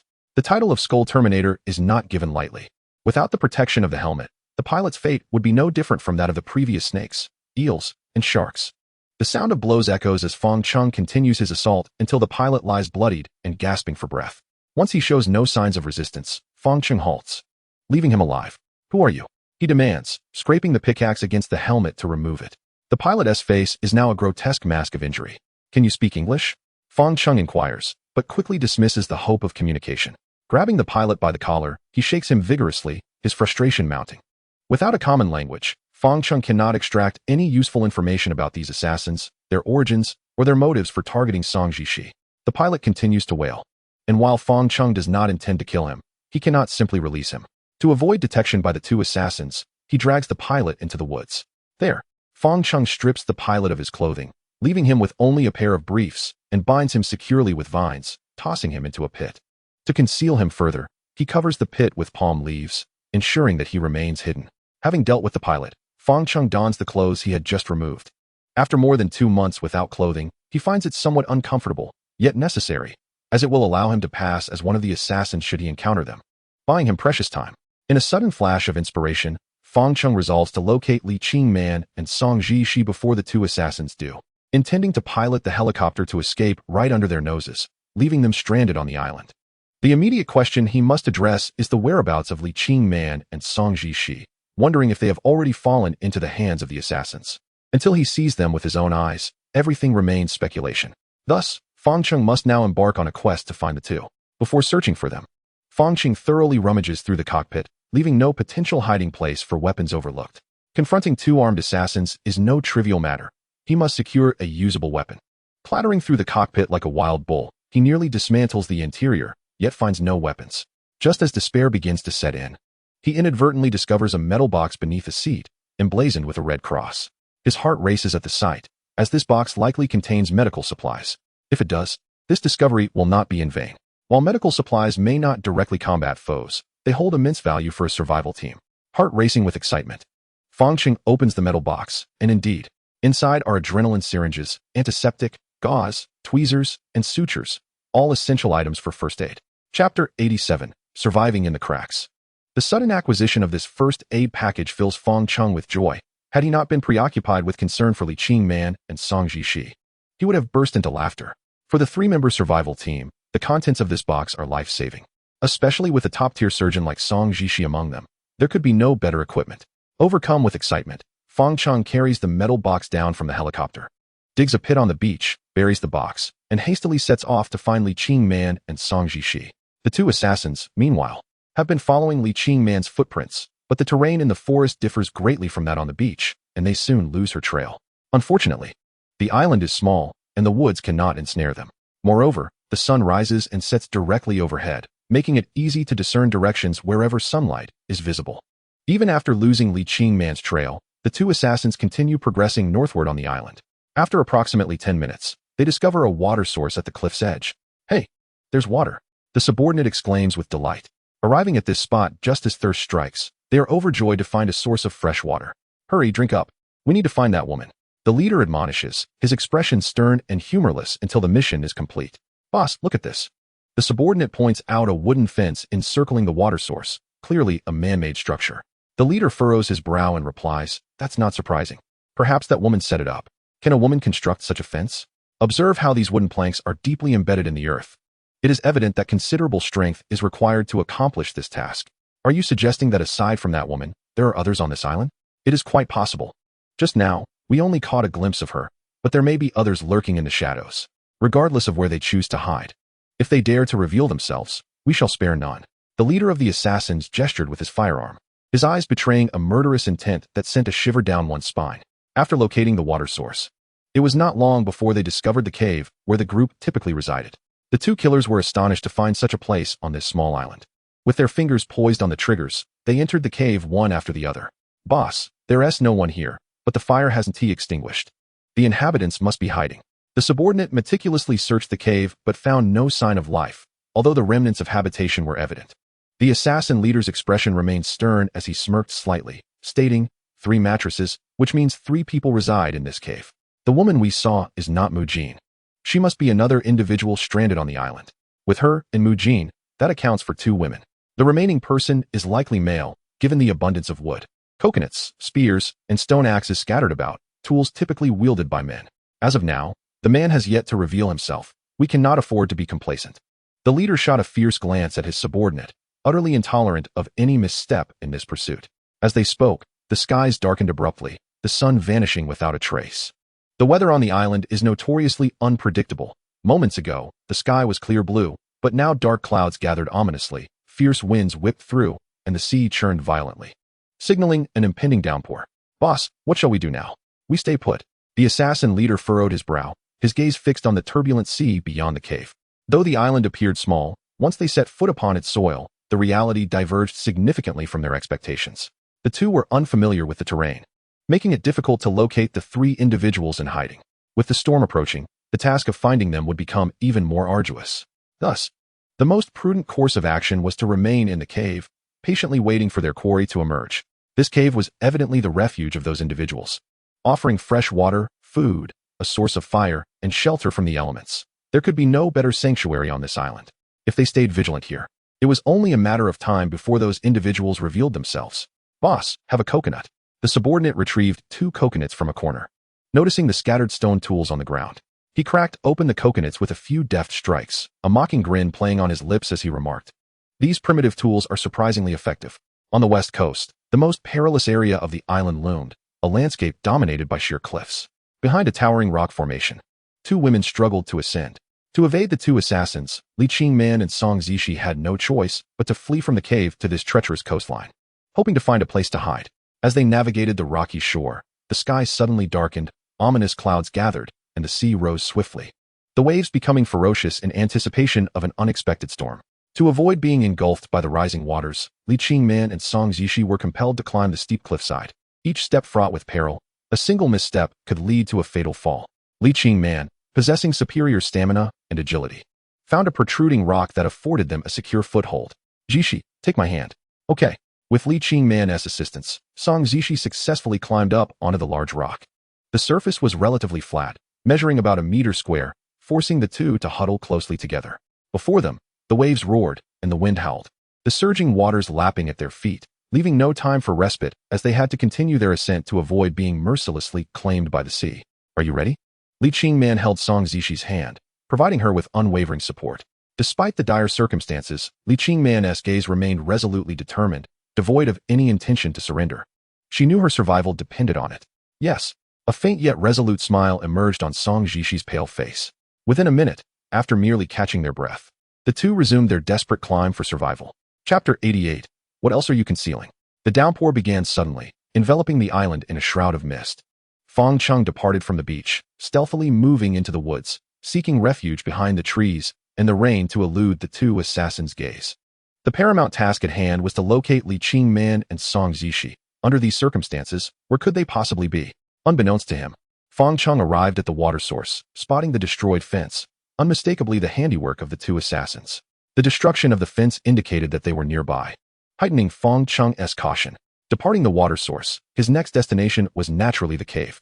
Realizing the necessity of assessing the situation at the cave, he began to approach it under the cover of the rain. Each step was cautious as he traversed the rocky shore, inching closer to the cave. Upon reaching the cave entrance, before he could even lean in to listen for any sounds inside, a coconut shell was hurled from within. This noise practically announced to Fang Cheng that the two assassins were indeed inside. Had it been Li Qingman and Song Zishi, they would have collected the shells rather than carelessly discard them.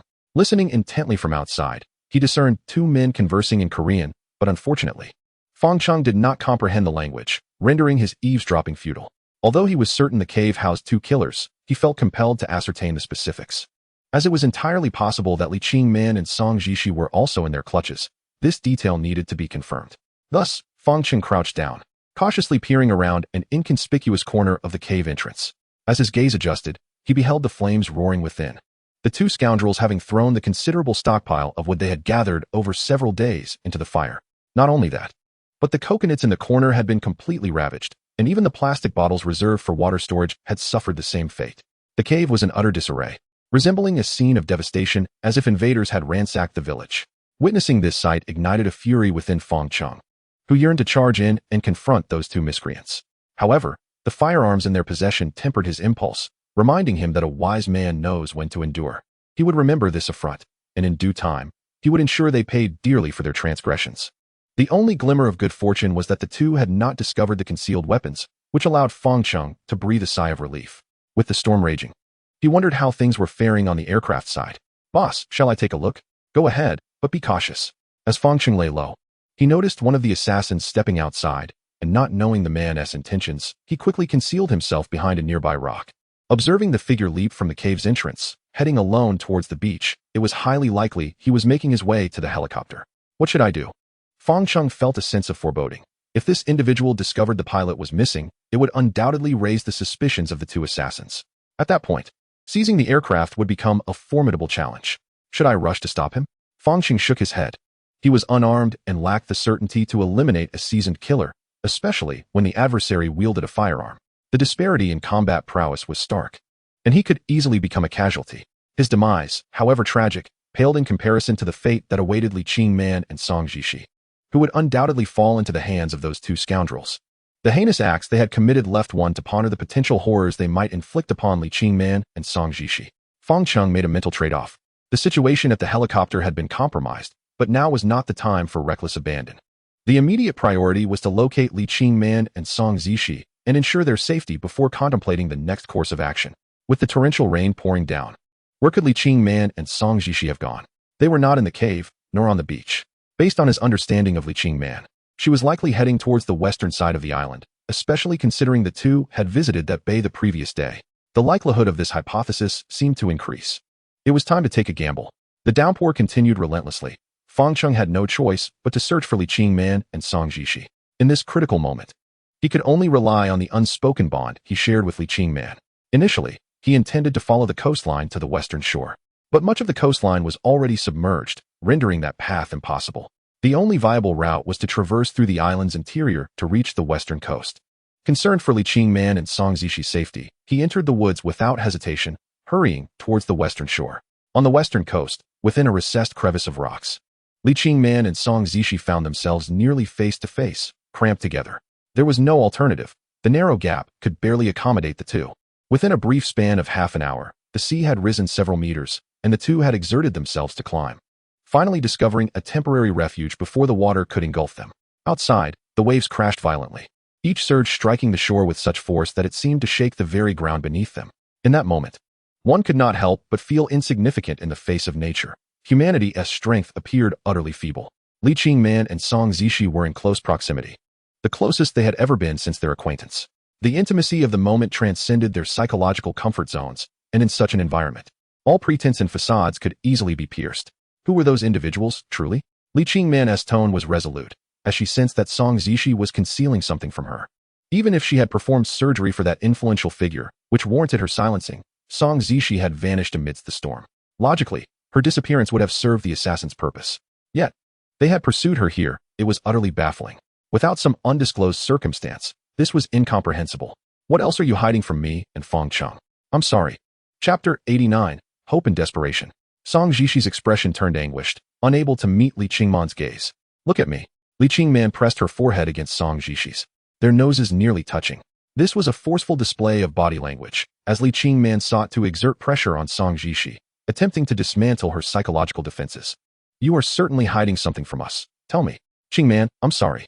Song Zixi shut her eyes, still unable to meet Li Qingman's stare, tears streaming from the corners of her eyes. What I want is not an apology. We have fled to this point together. Do you think it is merely for you to utter a single sorry? It was my mistake.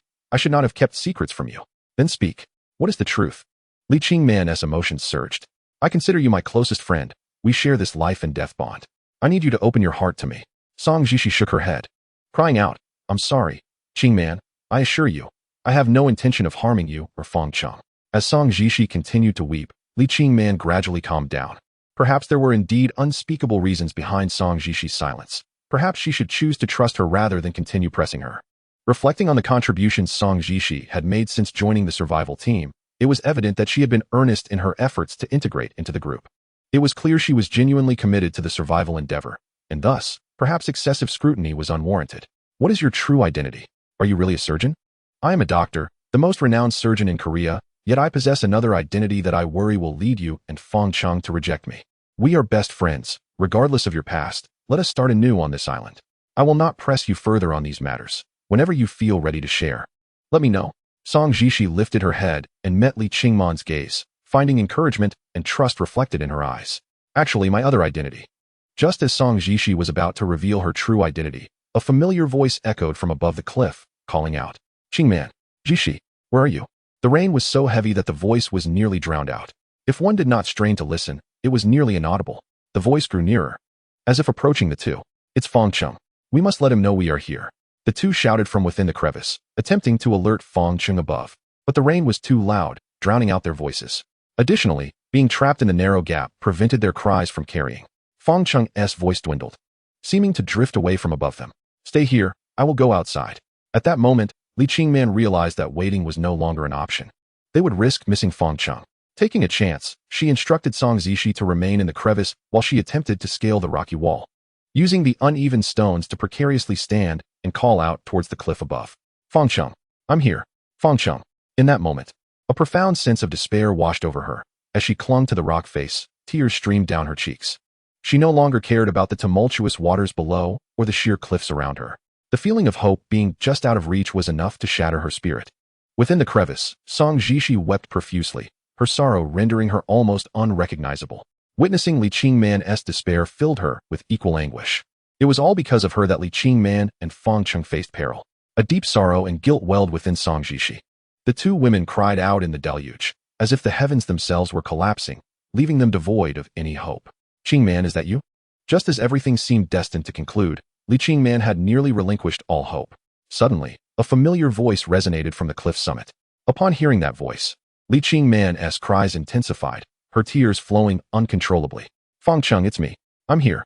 In that instant, Li Qingman summoned all her strength, calling out to the top of the cliff. Don't be afraid. I'm coming to save you. He could no longer wait. He clung to the rocky wall and descended to the cliff's base, where he spotted Li Qingman, who was similarly clinging to the stone face. Give me your hand. Fang Cheng stretched out his hand, pulling Li Qingman up from the cliff's edge. In the fleeting moment when their hands clasped together, Li Qingman felt an unparalleled sense of security, wishing to hold onto Fang Cheng's hand for eternity. Upon reaching the cliff's edge, she anxiously exclaimed, "What about Song Jishi? She's still down there. Stay here. I will go save her."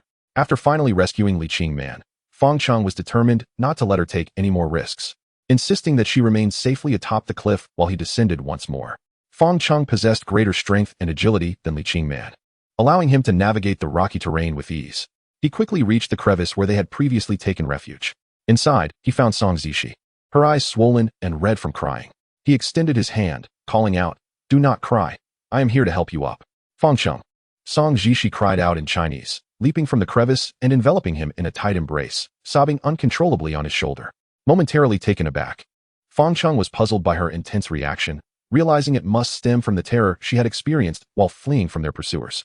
As Song Zishi clung to him, her body almost melding with his, her weeping persisted. With no other option, Fang Cheng gently patted her back, attempting to soothe her distress. After a while, she finally ceased her tears, gazing up at him with a pitiful expression, her voice hoarse as she murmured, "I am sorry." Fang Cheng was momentarily stunned, unable to comprehend the sudden apology, and replied, "It is all right now. Let us go up." Chapter 90, A Perilous Situation. The sea continued to rise, the crashing waves threatening to engulf their feet. Fang Cheng, hurry. A massive wave is coming. Li Qingman shouted from atop the cliff, pointing towards the horizon where a towering wave, dozens of meters high, roared menacingly towards the shore. Seeing this impending danger, Fang Cheng felt a chill run down his spine. If the wave struck the cliff, it would surely spell disaster. The monstrous wave drew nearer, the deafening roar echoing in his ears, a suffocating pressure overwhelming him. We must hide. The crevice was narrow, and getting inside was no easy feat. Fang Cheng urged Song Jishi to climb back into the fissure, while Li Qingman, helplessly watching from above, felt her heart race, chanting, "Faster, faster. The wave is coming." When Song Jishi finally squeezed into the crevice, the colossal wave crashed above Fang Cheng's head, plunging everything into darkness. Just before the world turned black, he glimpsed Song Jishi's anguished face as she cried out for him. Fang Cheng. Her hand reached out from the crevice, desperately trying to grasp his. She feared that after the wave, she might never again see his sunny smile. With a deafening roar, the towering wave slammed against the shore. In that instant, it felt as though the earth trembled, and the force unleashed was akin to 1,000 galloping horses, instilling a sense of despair. The waves surged, and the shore quaked, nearly sending Li Qingman tumbling from her precarious position atop the cliff. Fang Cheng, why? Why is this happening? Li Qingman cried, her tears flowing freely. She could scarcely believe that he might be lost to her forever. Inside the crevice, Song Jishi was momentarily stunned by the thunderous sound, her ears ringing as cold seawater rushed in. She instinctively closed her eyes, holding her breath and waiting for the tide to recede. After what felt like an eternity, just when she thought she could hold on no longer, the water finally retreated, allowing her to gasp for air. Fang Cheng. Upon opening her eyes, she was overwhelmed with joy to see him before her, tears streaming down her face. "Thank goodness, you are alive. I thought I would never see you again." Fang Cheng wore a smile of relief, assuring her, "I am not so easily defeated." In that moment, as the wave crashed down, he had not surrendered to despair, but had swiftly squeezed into the crevice, narrowly escaping death.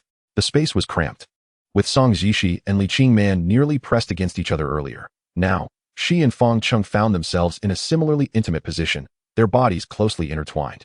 The atmosphere became charged, and Song Jishi felt a faint blush creep across her cheeks. For Fang Cheng, this close proximity was a test, during the life-and-death moment. He had not entertained any romantic notions, but now, with the waves receding, the reality of being so close to Song Jishi, a woman of graceful form, made his heart race. "We must hurry. Qingman is waiting for us." He turned his head away, unable to meet her gaze, fearing he might falter in this precarious situation.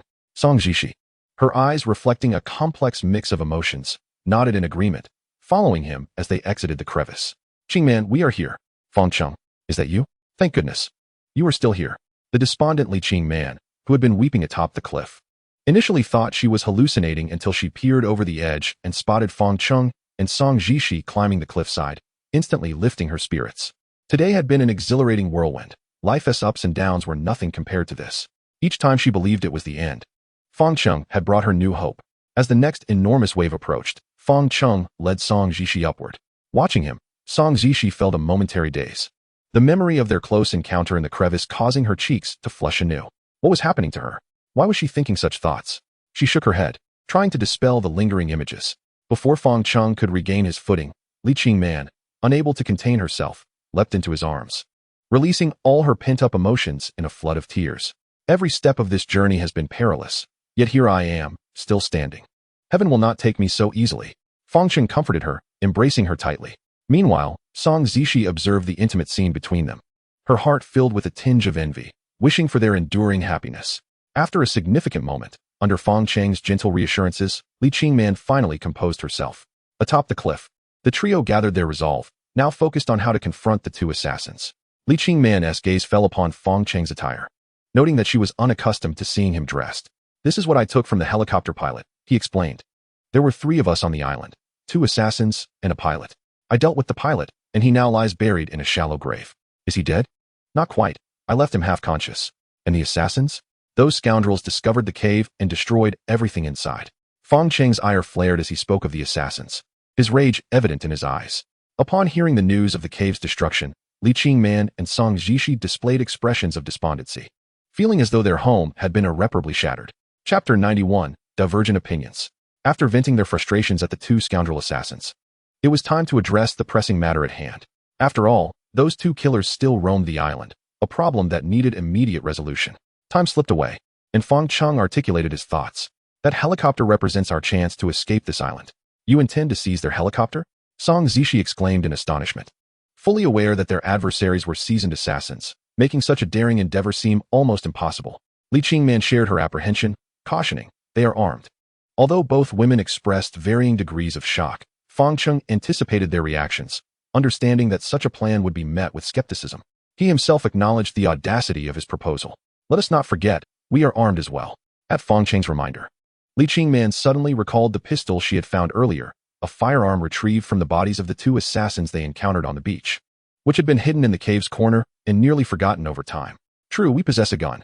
But did you not just say that the killers are in the cave, waiting for us? Li Qingman's brow furrowed with worry. While possessing a weapon could potentially aid them against the assassins, the dilemma remained. How could they retrieve it from within the cave? This is far too perilous. She voiced her dissent. Fang Cheng continued, I will distract the assassins, allowing you to seize the gun. It is indeed dangerous. But it may be our only chance to leave this island. Song Zishi shook her head in counsel. Engaging them in combat is exceedingly risky. I would prefer to remain on the island than see you 2 take such a gamble. In that moment, the trio found themselves divided in opinion. Fang Cheng believed this was an opportune moment to escape the island, refusing to let it slip away, while Li Qingman and Song Zishi felt that such an action was fraught with peril and could result in dire consequences. Fang Cheng, I realize you may not heed my words, but I must express them, Song Zishi said with an unprecedented seriousness in her gaze. They are professional assassins, and I know their ruthlessness. Their hands are stained with blood. If captured, they would show us no mercy. I am aware of the danger, Fang Cheng replied. Then let us not proceed. We can find a safe place to hide until they depart, Song Zishi implored, her eyes glistening. Since arriving on this island, I have been fortunate to meet you and Qingman. You treated me like family, and after having lost everything, I fear losing it all again. Let us stay together and live on this island. Song Zishi's words plunged Fang Cheng into contemplation. Over the course of their 2 months on the island, he had gradually adapted to this life. From the initial struggle for survival, he now found each day becoming increasingly bearable. The desolate island was not as arduous as he had imagined, and at times, he even found it beautiful. A glance at Li Qingman complicated his emotions further. Setting aside all other considerations, the sole reason compelling him to remain on the island was Li Qingman. Like a double-edged sword, the very reason that urged him to stay was also that which drove him to leave. For he loved Li Qingman deeply and could not bear to see her trapped on the island for eternity. Fang Cheng, we should not leave. Let us stay. Li Qingman sensed his thoughts, her fear of losing him growing. Fang Cheng shook his head, a bittersweet smile gracing his lips. Qingman, you do not belong here. I will ensure your escape. Despite the reluctance of both women to abandon the deserted island, the decision ultimately resided with Fang Cheng. Having made his choice, it was time to devise a concrete plan. In a moment, Qingman and I will retrieve the gun from the cave. And what about me? Song Zishi inquired anxiously. This is the safest location on the island. The assassins should not come here. Find a concealed spot to hide, and once we secure the gun, we will reunite with you. All right, I will wait for you. Song Jishi embraced Li Qingman first, then Fang Cheng. After a brief farewell, Fang Cheng and Li Qingman swiftly vanished into the forest, while Song Jishi found a suitable hiding place on the cliffside. The heavy rain showed no sign of abating, complicating the journey through the jungle for Fang Cheng and Li Qingman. However, it was not entirely disadvantageous, as the downpour concealed their movements, and the limited visibility of less than 10 meters made it challenging for the assassins to detect them. After half an hour of navigating, they arrived at the northern coast from the western shore. Here, the atmosphere grew tense, as this vicinity was likely where the two assassins would appear. With utmost caution, they finally reached the cave's entrance. Fang Cheng boldly peered inside, discovering only one assassin remained. The leader was mysteriously absent, leaving only the subordinate behind. What now? Li Qingman whispered softly. I will draw him away, and you take the opportunity to retrieve the pistol from the corner, then head to the cliff to find Jishi. Fang Cheng outlined the plan. Li Qingman, anxious, inquired, and you? Fang Cheng flashed a confident smile, assuring her, I will be fine, once I deal with him. I will come to find you. Chapter 92, The Gun Retrieval Operation. According to Fang Cheng's initial plan, there should be two assassins in the cave. However, with only one present, this was indeed fortuitous news, as it significantly reduced the threat he faced. Yet, he could not afford to be complacent about the whereabouts of the absent leader, whose sudden appearance could pose a grave danger. Thus, the operation needed to be swift. Are you ready? Fang Cheng confirmed with Li Qingman one last time. Yes. As the moment approached, Li Qingman steeled herself, reminding herself to remain composed and to retrieve the gun before retreating. With everything in place, Li Qingman concealed herself behind a rock outside the cave, while Fang Cheng picked up a stone, leaping to the cave's entrance and hurling it at the assassin inside, accompanied by a provocative taunt. Thud! The stone struck the assassin's head, opening a gash on his forehead and causing blood to spurt forth. Damn it! The assassin exclaimed, clutching his head and glaring at Fang Cheng with fiery eyes. He had not anticipated that the targets would dare to confront him, let alone throw stones. Though Fang Cheng could not speak Korean, he unleashed a stream of insults in English. Mere words were insufficient. He accompanied them with exaggerated gestures, shaking his hips provocatively, clearly aiming to infuriate his opponent. Fang Cheng's mockery escalated. He not only swayed his hips, but also cheekily slapped his backside. This series of reckless actions successfully incensed the assassin, who drew his gun and aimed it at Fang Cheng. In that split second, as the assassin brandished his weapon, Fang Cheng turned on his heel and fled.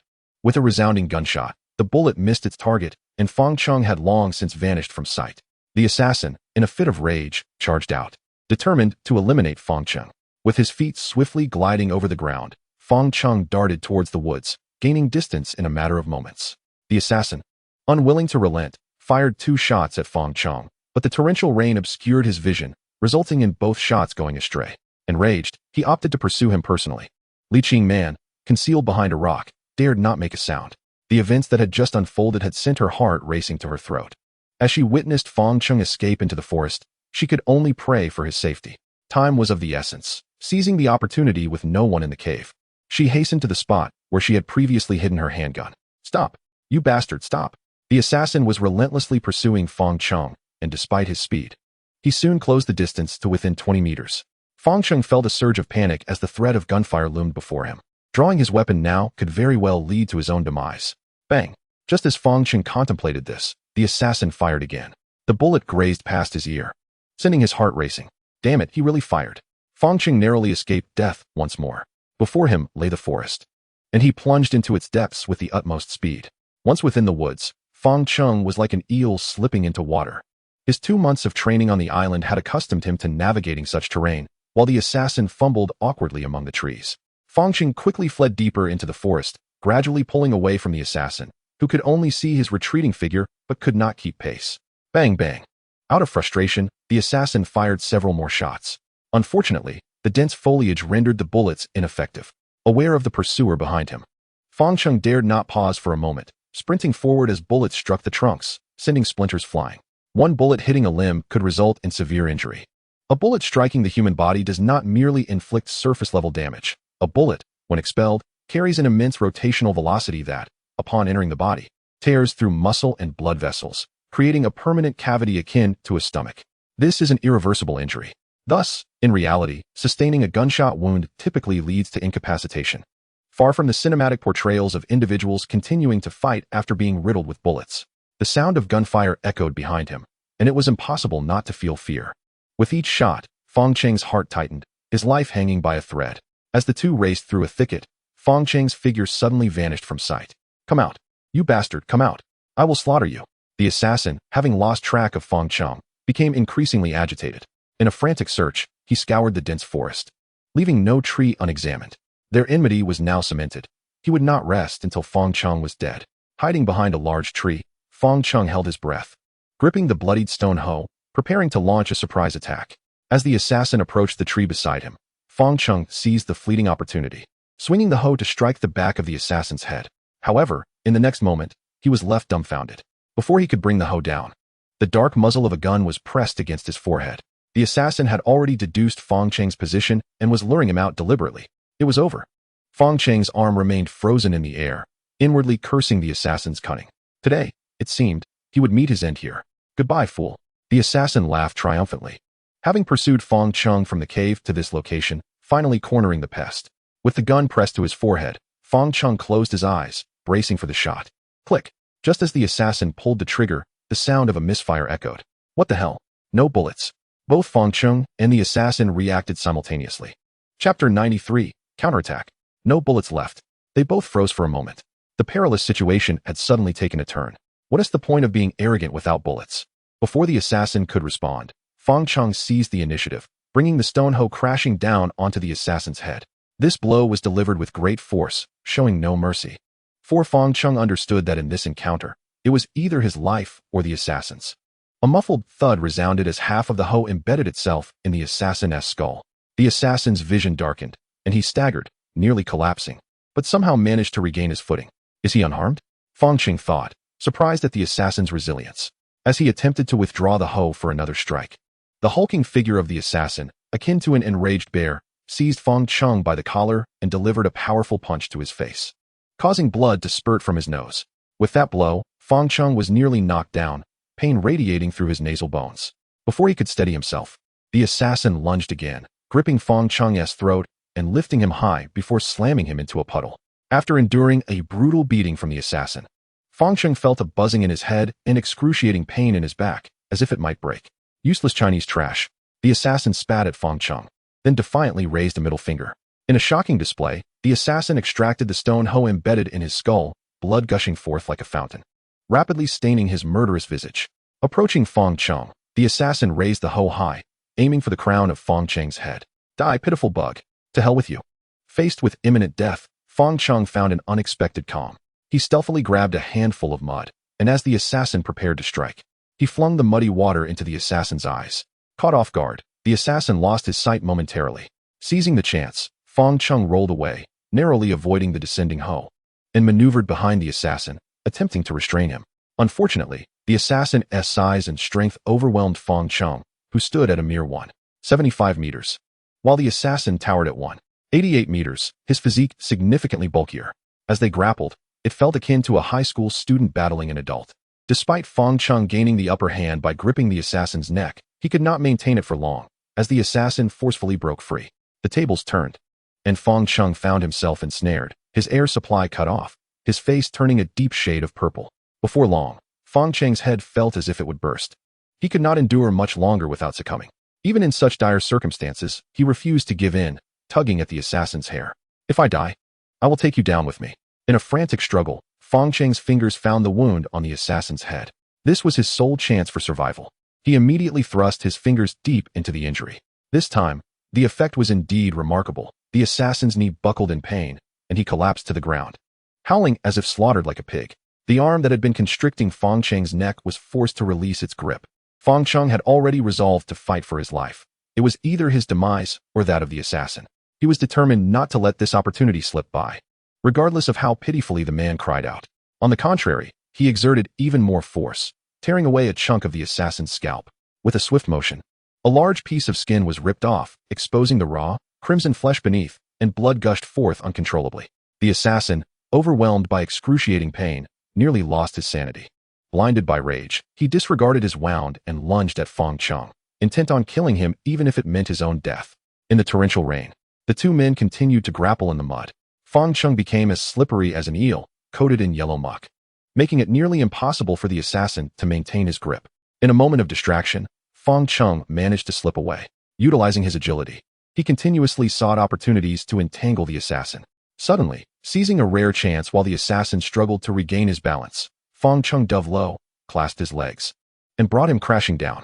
Amidst the chaos, he found some vines nearby and immediately wrapped them tightly around the assassin's neck. Chinese trash, I'll kill you. With a firm grip on the neck, Fang Cheng now held the upper hand. To prevent the assassin from breaking free, he twisted his body, tightening the vines further. After confirming that the assassin had ceased all movement, Fang Cheng hesitated to release his grip, checking for breath. He confirmed the absence of life. However, even then, he remained vigilant, tightening the vines for over 10 minutes until he was absolutely certain that the assassin could not possibly survive. Only then did he finally relinquish his hold. In the forest, a brutal battle had just concluded, with Fang Cheng emerging as the victor, albeit not without injury. Fortunately, he had triumphed in this harrowing encounter. The fierce struggle had nearly exhausted all his strength, leaving him unable to rise, forced to lie in the muddy water as the rain washed over his face.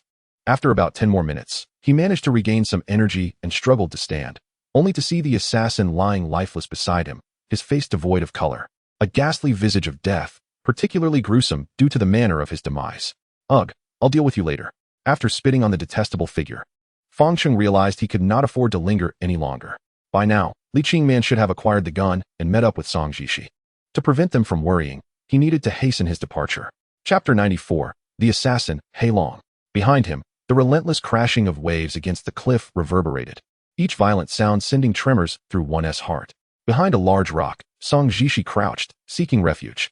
The stone provided no protection from the wind or rain, but it offered her a concealed spot to evade immediate detection.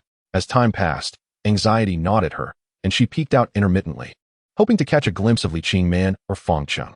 Once more, she cautiously raised her head to observe the approaching figure. Through the hazy curtain of rain, she discerned a silhouette drawing nearer to the cliff. Fang Cheng, I'm over here. Just as joy illuminated her face, another realization caused her smile to freeze, morphing into profound terror. The figure, too, had spotted her hidden behind the rock and slowly approached. The closer he came, the clearer he appeared. The man was clad in a black suit, gun in hand, and was unmistakably not Fang Cheng, but the leader of the assassins. How could it be him? Cowering behind the stone, Song Jishi trembled uncontrollably, her complexion as pale as death. In that instant, panic seized her, and she was at a loss as to whether to remain hidden or to flee.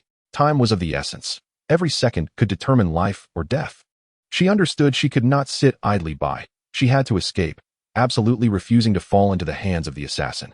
A figure sprang from behind the rock, and Song Jishi darted away in the opposite direction of the approaching threat. Unfortunately, her desperate attempt was destined for failure. From the moment the assassin leader set foot on the west coast, it signaled that there was no escape for her. The assassin leader pursued her fiercely, catching up in mere moments, seizing her by the hair and violently slamming her to the ground. Song Jishi cried out in pain, barely able to react before a boot pressed down on her face. Mujin, it seems you're not dead after all. I've been looking for you. A smug grin spread across the assassin leader's face as he brutally stomped on her, akin to a cat toying with its prey before devouring it. From the assassin's words, it was evident that they were acquainted, as he referred to her as Mujin, likely a codename. Hey Long, just kill me. Song Jishi shut her eyes. A look of resignation etched on her features. From her words, it became apparent that the assassin leader's name or alias was Hey Long. Their mutual use of code names indicated a familiarity that suggested they had once worked together. Kill you? Do you wish to reunite with your husband and daughter? Haha. I won't let you die so easily. What? What have you done to them? Hey Long's lips curled into a cruel smile, baring white teeth as he replied. You betrayed the organization, committing unforgivable sins. Thus, they shall pay the price for your transgressions. What are you saying? How could you do this to her? She's just a child. Suddenly, Song Zishi erupted in fury, scrambling to confront Hey Long. It was the wrath of a mother, willing to sacrifice her own life for vengeance against her daughter's fate. You filthy woman, seeking death. Hey Long, overwhelmed by Song Zishi's desperate scratching and biting, grew frustrated, delivering a powerful punch to her abdomen. The excruciating pain rendered her immobile, collapsing like a marionette with severed strings. Not satisfied with just that, Hey Long pressed her head into the ground, and within moments, blood oozed from a gash on her forehead. Filthy woman, I suggest you comply, or I won't hesitate to send you to meet your pitiful daughter. Hey Long gripped her hair tightly, forcing her head against the ground. his cruel laughter echoing as he taunted, "Your daughter was quite adorable. I still remember the look in her eyes just before she died." "Enough, enough. Don't say any more." Song Jishi covered her ears in agony. "You don't know." She pleaded for her life, calling me Uncle Hei Long without a hint of cruelty.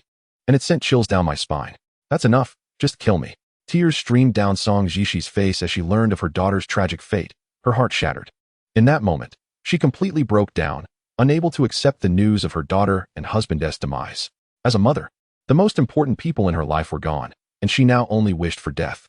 "I told you, it wouldn't be so easy for you to die."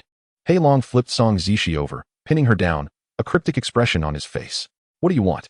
Panic gripped Song Jishi as she realized the beast before her might enact unspeakable horrors. She did not wish to suffer further before meeting her end. Hei Long grasped Song Jishi's chin, revealing a sinister grin as he remarked, "Indeed, you are a beauty. Even as a mother, your skin and figure remain tantalizingly alluring. Since we are all destined to perish, why not allow me to savor this moment?" Song Jishi shook her head violently, wrenching free from Hei Long's grip, glaring fiercely at him. And seething, "Hei Long, you demon, you shall descend into hell. Is that so? I can hardly wait to descend into hell." With that, Hei Long mounted Song Jishi, beginning to tear at her garments. "Stop! Do not touch me, you beast, you scum." Panic-stricken, Song Jishi's cheeks turned ashen with fear of being violated by this brute. She writhed desperately, refusing to yield to his advances. However, it appeared that Hei Long had no genuine intention to assault her. After terrifying her to the brink of collapse, he halted, sneering, "I can grant you a swift end, sparing you further torment, but that depends on your willingness to confess." With tears welling in her eyes, Song Jishi pleaded, "What do you want from me?" Chapter 95. Where is the serum? Where is it, the serum? Hei Long ceased his intimidation of Song Jishi and finally disclosed his true objective. In truth, eliminating Song Jishi had become inconsequential, the scandal surrounding the high-profile surgery, intertwined with the aftermath of the storm and the sunken yacht, had long since vanished into oblivion. This matter was in the past and would not stir the slightest ripple again. The reason for Hei Long's presence on this island was entirely due to another issue, the latest serum developed by the organization. On the eve of Song Jishi's intended demise, the organization's laboratory had been burglarized, and the most crucial serum had been stolen. This incident was likely connected to Song Jishi, prompting Hei Long to pursue every lead relentlessly. He was determined to recover the pilfered serum. "Will you speak or not?" Hei Long threatened. "Since I have no desire to live, just kill me." Song Jishi roared at him. Hei Long brandished a gun, pressing it against Song Jishi's forehead, coldly declaring, "I have 100 ways to extract the truth from you." After acquiring the firearm from the cave, Li Qingman hurriedly made her way to rendezvous with Song Jishi. Anxiety consumed her. She was equally concerned for Fang Cheng's safety and fervently hoped that no harm had befallen Song Jishi. The rain poured heavily as Li Qingman sprinted through the downpour, navigating the thicket until she finally reached the western coastline. Surveying the desolate hillside, she noted the sheer cliffs plunging dozens of meters into the frothy sea, obscuring any sign of Song Jishi's whereabouts. In such dire circumstances, where could Song Jishi be hiding? Li Qingman's mind raced until she spotted a massive boulder in the distance, a potential refuge where Song Jishi might be concealed. Eager to confirm her suspicions, she hastened towards the stone. As she drew near, she suddenly heard the sound of a woman weeping from behind the boulder. Li Qingman halted in shock. It was Song Jishi's voice, steeped in utter despair. What could have transpired to reduce her to such tears? Li Qingman's heart tightened with dread, fearing that the assassins had found Song Jishi. Gripping her gun tightly, she cautiously approached the boulder, though she had yet to witness what lay behind the stone. She could hear the exchange between Song Jishi and a man, their conversation in Korean rendering the content unintelligible, save for the overwhelming despair in Song Jishi's tone. There was only one assassin present, according to the information Li Qingman had gathered. If that were the case, she could likely handle the situation alone. Especially armed with a gun, a sudden ambush could swiftly eliminate the threat. However, to ascertain the number of adversaries, she needed to peek out for a clearer view. Jishi. Upon glancing, she saw Song Jishi pinned to the ground by the assassin, a gun pressed to her temple. The good news was that there was only one assailant. But the bad news was that Song Jishi was at his mercy, her life hanging by a thread. Fortunately, the assassin was facing away from Li Qingman, and the deluge masked her footsteps, granting her an exceptional opportunity.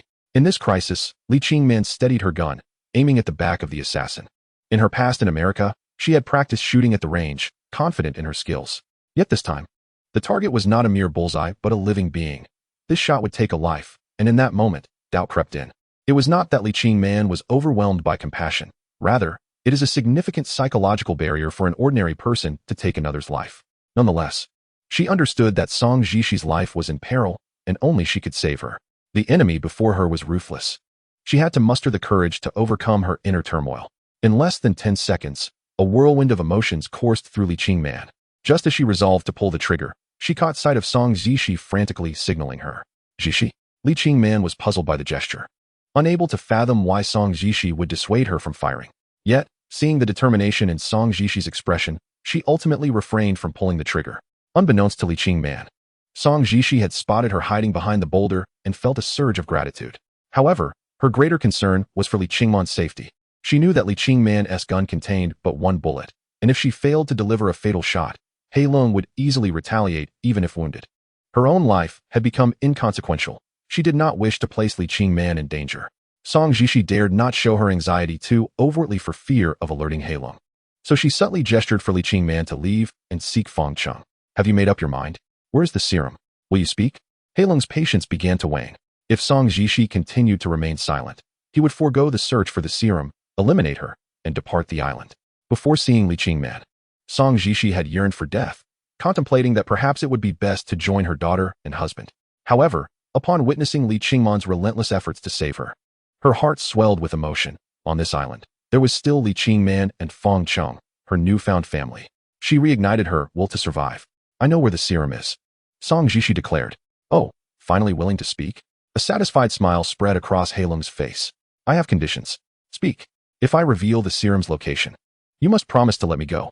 He Long chuckled ominously, his gaze piercing as he scrutinized Song Jishi, attempting to discern if she was lying. Song Jishi's heart raced, yet she maintained an air of composure, striving to conceal any hint of faltering from He Long. Very well. If you disclose the serum's whereabouts, I shall grant you mercy. After all, we have shared a history. He Long's expression was inscrutable. Who could tell if his promise was genuine? Perhaps he had no intention of sparing Song Jishi, merely using her words to extract information about the serum's location. The serum is not with me. It is with Fang Cheng. Song Jishi boldly proclaimed the name in Chinese, intentionally directing it for Li Qingman's ears behind the boulder. Fang Cheng. He Long furrowed his brow. The man on the island. The serum is in his possession. Oh, so the serum is with him. Then what use do I have for you? You liar. Song Jishi's eyes widened in disbelief. Farewell, darling. He Long grinned slyly, raising his gun to Song Jishi's forehead. What followed would be the execution of this traitor. Chapter 96. An ambush prepared. No, you cannot kill me. The specter of death loomed overhead, while the fingers of the black dragon rested ominously on the trigger, ready to extinguish Song Jishi's life with a mere twitch. In that moment, her mind was singularly focused on one thought: survival. She could not perish here. This man had slain her family, and she must endure to avenge her husband and daughter. She was determined to find every possible means to stay alive. The black dragon's finger hesitated as he scrutinized the disheveled woman before him. Oh, why? Even if she managed to procure the antidote from him, it would be futile, as I still possess the buffer agent. Without it, the antidote would be rendered useless. To survive, Song Jishi was compelled to fabricate a lie on the spot, striving to mask any hint of deceit on her face, for only then could she convince the cunning black dragon of her sincerity. How can I trust you? The malevolent glint in the black dragon's eyes betrayed his skepticism as he regarded her words with suspicion. You may not believe me, then kill me, Song Jishi wagered, realizing that in this precarious situation, all she could do was take a gamble. Humph. The black dragon snorted coldly and withdrew the gun pressed against her head. Let us tentatively accept your words this time. Once I obtain the antidote, it will be your turn to die. Meanwhile, on the hillside, Li Qingman raced forward. She had gleaned Song Jishi's intentions from her earlier words. She was urging her to seek Fang Cheng. Since Song Jishi had expressed such confidence in her ability to stall the black dragon, Li Qingman hesitated no longer and prioritized finding Fang Cheng. As she neared the edge of the forest, she spotted a bare-chested man in the distance, none other than Fang Cheng. In that moment, the weight on Li Qingman's heart seemed to lift, and she called out to him. At the same instant, Fang Cheng noticed the running Li Qingman, and they finally reunited amidst the trees. Without uttering a word, Li Qingman embraced Fang Cheng tightly. Having witnessed him diverting the assassin, she had been consumed with worry for his safety, fearing he might fall victim to peril. Now reunited, she could not bear to release him, wishing to hold him forever. You're injured, she observed, her heart aching at the sight of his bruised face. It's nothing, just a minor scrape, Fang Cheng replied with a grin. That guy is worse off than I am. What happened to him? He has already met his end, but our Lord Yama in China doesn't accept this Korean ghost. He'll likely become a wandering spirit. Li Qingman tightened her grip on Fang Cheng, lightly scolding him. Even at a time like this, you still find humor. Fang Cheng pinched her nose playfully, responding, I saw you were about to cry. I thought a joke might cheer you up. How annoying. Who was crying? Li Qingman retorted. Her cheeks flushed. Let us not dwell on that. Did you retrieve the gun? Fang Cheng shifted his focus, recognizing the urgency of the situation. Li Qingman nodded and promptly handed the gun to him. Taking the weapon, Fang Cheng grasped Li Qingman's hand, intending to head toward the west coast. Fang Cheng, we shouldn't go there, she interjected, blocking his path. What is it? Isn't Zhiqi waiting for us there? We must hurry to meet her, Fang Cheng stated. Li Qingman shook her head. I just came from that direction. Zhiqi has been captured by the assassin. What? Fang Cheng's face paled in shock. No wonder he hadn't seen the assassin leader earlier. He had gone to the west coast and taken Song Zhiqi captive. This revelation placed Fang Cheng and Li Qingman at a disadvantage, with Song Zhiqi's life hanging in the balance, vulnerable to imminent danger. They had to devise a plan to rescue her. We have a gun. I'll go save her, Fang Cheng proposed, suggesting that Li Qingman hide while he attempted to rescue Song Zhiqi alone. However, Li Qingman vehemently opposed this idea. She shook her head repeatedly, insisting, no. We can't do that. Zhiqi sent me to find you, and it wasn't he to have you take risks alone. We must find a way to deal with that assassin leader. Now that both parties were unaware of each other's whereabouts, the best course of action was to conceal themselves and await the opportune moment to strike. Zhiqi will be fine. We must trust her, Li Qingman asserted. Since she sent me to find you, she must have a way to keep that assassin at bay. We need to figure out how to rescue her. Where will that assassin take her? Fang Cheng pondered, knowing that the island was limited in size and options. He needed to anticipate the assassin's next move. Li Qingman added, I heard Zhiqi mention your name. It's likely that the assassin will come looking for you next. Fang Cheng's spirits lifted. That's even better. We can wait for him to come to us. Where shall we wait for him? The helicopter. He will surely go there. Li Qingman and Fang Cheng synchronized their thoughts, realizing that the most probable location to encounter the assassin was indeed the helicopter. They promptly rushed toward the beach, hoping to lie in wait for the assassin to approach. Upon reaching the pristine white sands, they found the helicopter deserted, confirming that they had arrived before the Black Dragon. What now? Li Qingman awaited Fang Cheng's decision. The cabin is too small. If we both hide inside, we will be easily discovered. Fang Cheng assessed the helicopter's interior. While he could conceal himself alone, adding Li Qingman would heighten the risk of exposure. His plan was to remain hidden in the cabin and strike decisively when the assassin arrived with Song Zhiqi. Chapter 97. The final showdown approaches. Where are you taking me? Song Zhiqi was held at gunpoint by the Black Dragon, with no hope of escape, completely unaware of his intended destination. Enough chatter. The Black Dragon's impatience was palpable. He had no desire to engage with her. He intended to take her to a cave. Having learned it was the camp of several individuals on the island, he believed that if he waited there, they would eventually come to him. The two traversed a path through the woods until, moments later, a figure sprawled on the ground appeared ahead. Upon recognizing the figure, the Black Dragon's expression shifted dramatically as he hurriedly pulled Song Zhiqi toward it. Scorpion. The fallen individual was none other than his subordinate, Scorpion. Rage surged within the Black Dragon's eyes. The muddy pit had turned crimson with blood. A significant portion of Scorpion's scalp had been torn away, and the corpse had long since stiffened, attracting numerous forest insects that were now eagerly drawn to the fresh carcass. Witnessing this scene, Song Zhiqi felt a sense of reassurance. Scorpion's demise implied that Fang Cheng was safe for the time being, though she wondered if Li Qingman and Fang Cheng had reunited. What are you smiling at? A heavy slap struck Song Zhiqi's face, instantly leaving a crimson handprint and drawing blood from her lips. Good riddance. Song Zhiqi retorted coldly. You seek death. The Black Dragon, infuriated, seized her by the throat. If you desire the buffer agent, then kill me. You. The Black Dragon's veins bulged with rage. Do you truly believe I wouldn't dare to kill you? Song Zhiqi replied coolly. If your sole intention was to kill me, why pursue me so relentlessly? Following me all the way here. Your objective is the antidote, am I not correct? Her words struck home, revealing the purpose of his mission. The Black Dragon clenched his teeth in fury, yet he could do nothing further to her because he needed the antidote, which Song Zhiqi alone possessed along with the buffer agent. This made him increasingly cautious. Once I have the antidote, I will eventually slay you, the Black Dragon declared, releasing his grip on Song Zhiqi's throat. That will be discussed once you have it in hand. In terms of attitude, Sing Zhx shows no signs of yielding. It is not that she despises the longevity of her own life. Rather, it is imperative for her to maintain this stance. Given her understanding of Hil's suspicious nature, if she were to exhibit any weakness, it would undoubtedly raise his doubts. What, pray tell, is the origin of the man you referred to as Fang Cheng? With the demise of his subordinate D11, Hiling's vigilance towards Fngch has heightened. He had assumed that the island was merely inhabited by a few ineffectual individuals. Yet Fngch managed to abduct the pilot right under his nose and subsequently eliminate D11. Such a person warrants caution. Uncertain, Ngzhx turned her face away, choosing to remain silent on the matter. Ha, do you think I cannot handle that fellow? I advise you not to hold him in too high regard. I possess ample means to eliminate him. Hiling grinned menacingly. Noticing that whenever Fngch was mentioned, the expression in Ngzhx's eyes shifted, which irked him greatly. He could not fathom how a mere nobody could command such trust from Ngzhx. He resolved to capture Fngch himself and, before Ngzhx, tear open his throat, demonstrating to her the true meaning of despair. With the pilot missing and D11 slain, Hiling rested his chin in thought, contemplating Fngch's subsequent actions. It seemed all too apparent that the helicopter was undoubtedly the most conspicuous target. Hiling, originally intending to take Ngzhx to the cave, altered his plan and decided to head towards the helicopter to personally apprehend the foul rat. Fngch. On the beach, Fngch was still conferring with LQNGM on strategies to confront Hiling.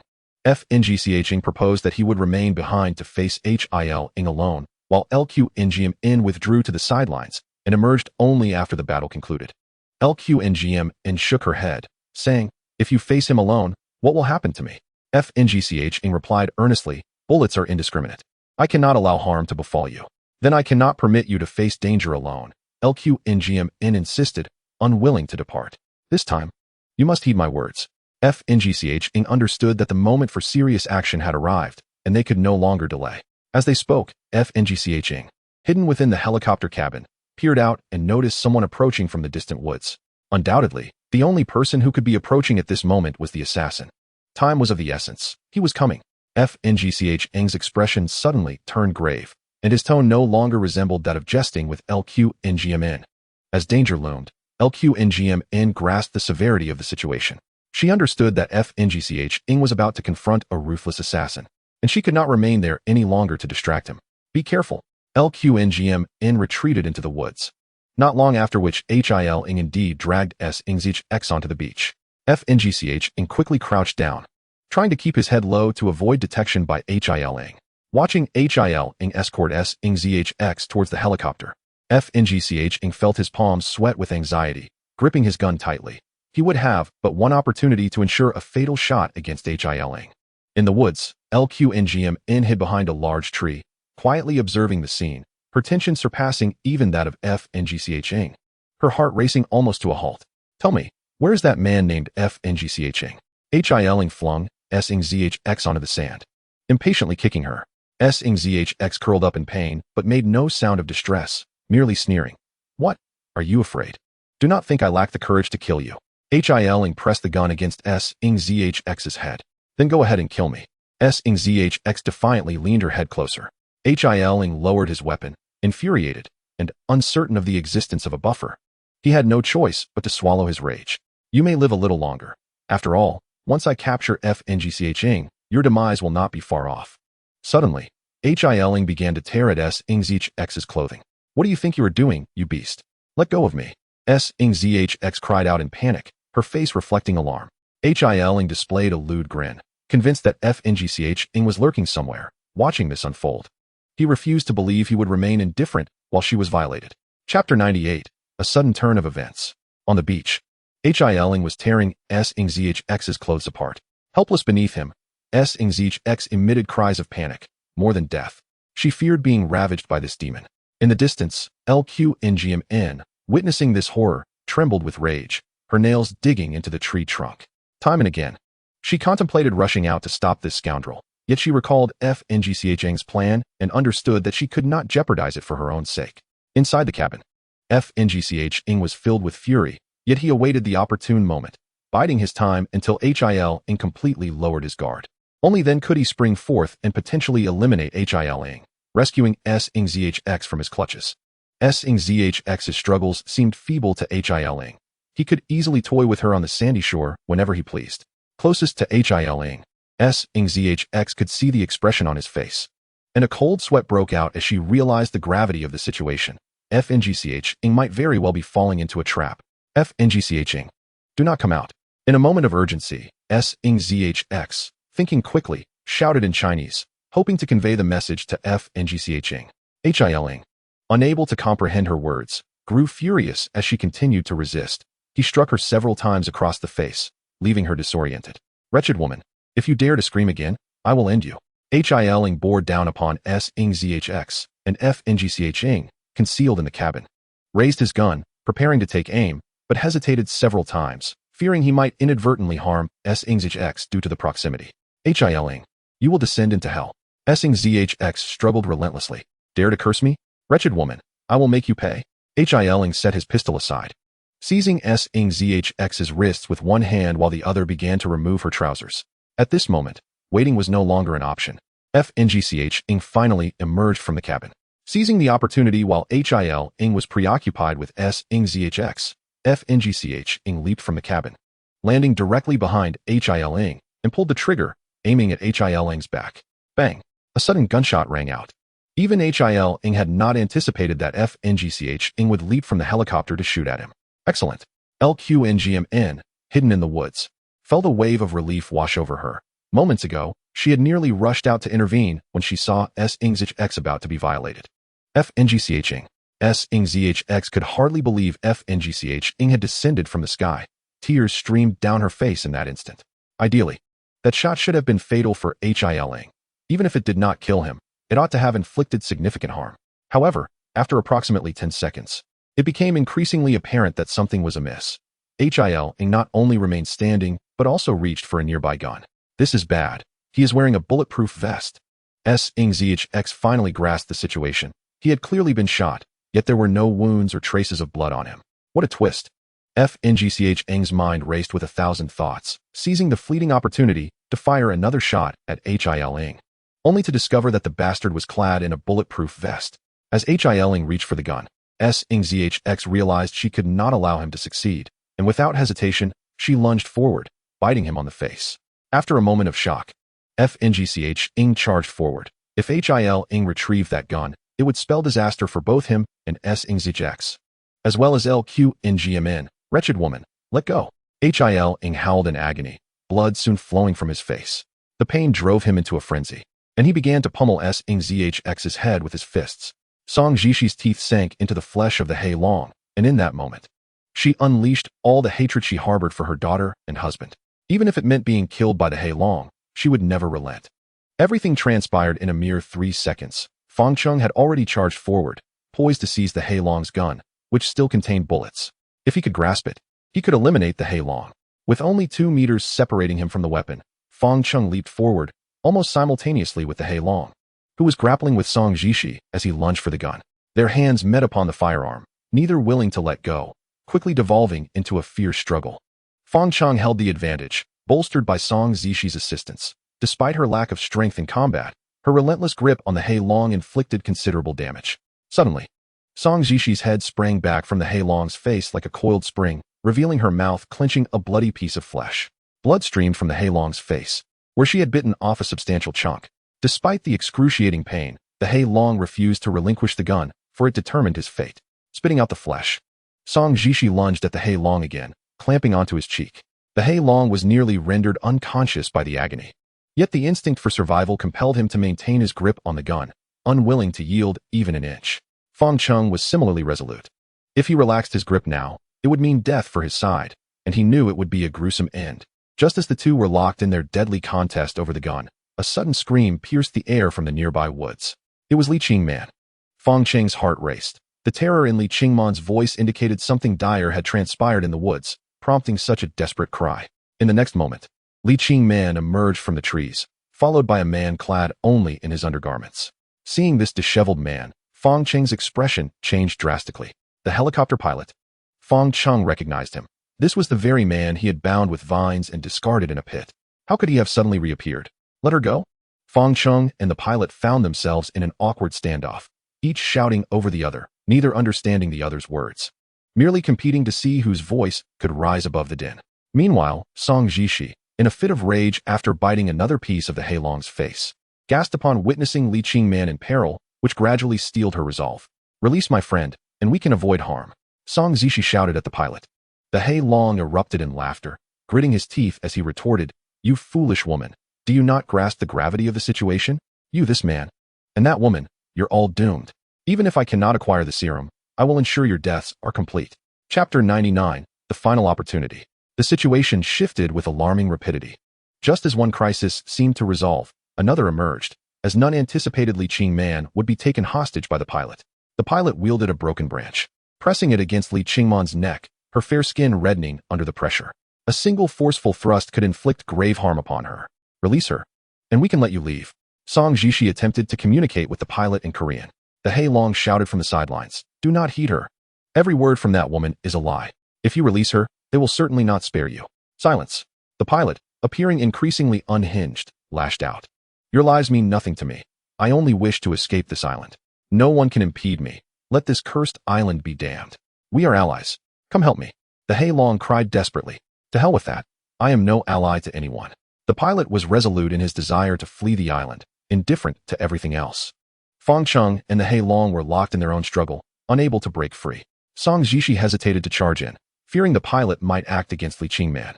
The three remained in this tense standoff, unable to prevent the pilot from boarding the helicopter. Jishi grabbed the gun. Just as the pilot began to usher Li Qingman onto the helicopter, Fang Cheng executed a swift maneuver, planting his foot against the Hei Long's injured face, causing the Hei Long to reel back in pain, nearly losing consciousness. In that moment, his grip on the gun faltered, allowing Fang Cheng to snatch it away. Unfortunately, in his fervor, Fang Cheng inadvertently tossed the gun aside, where it landed on the beach.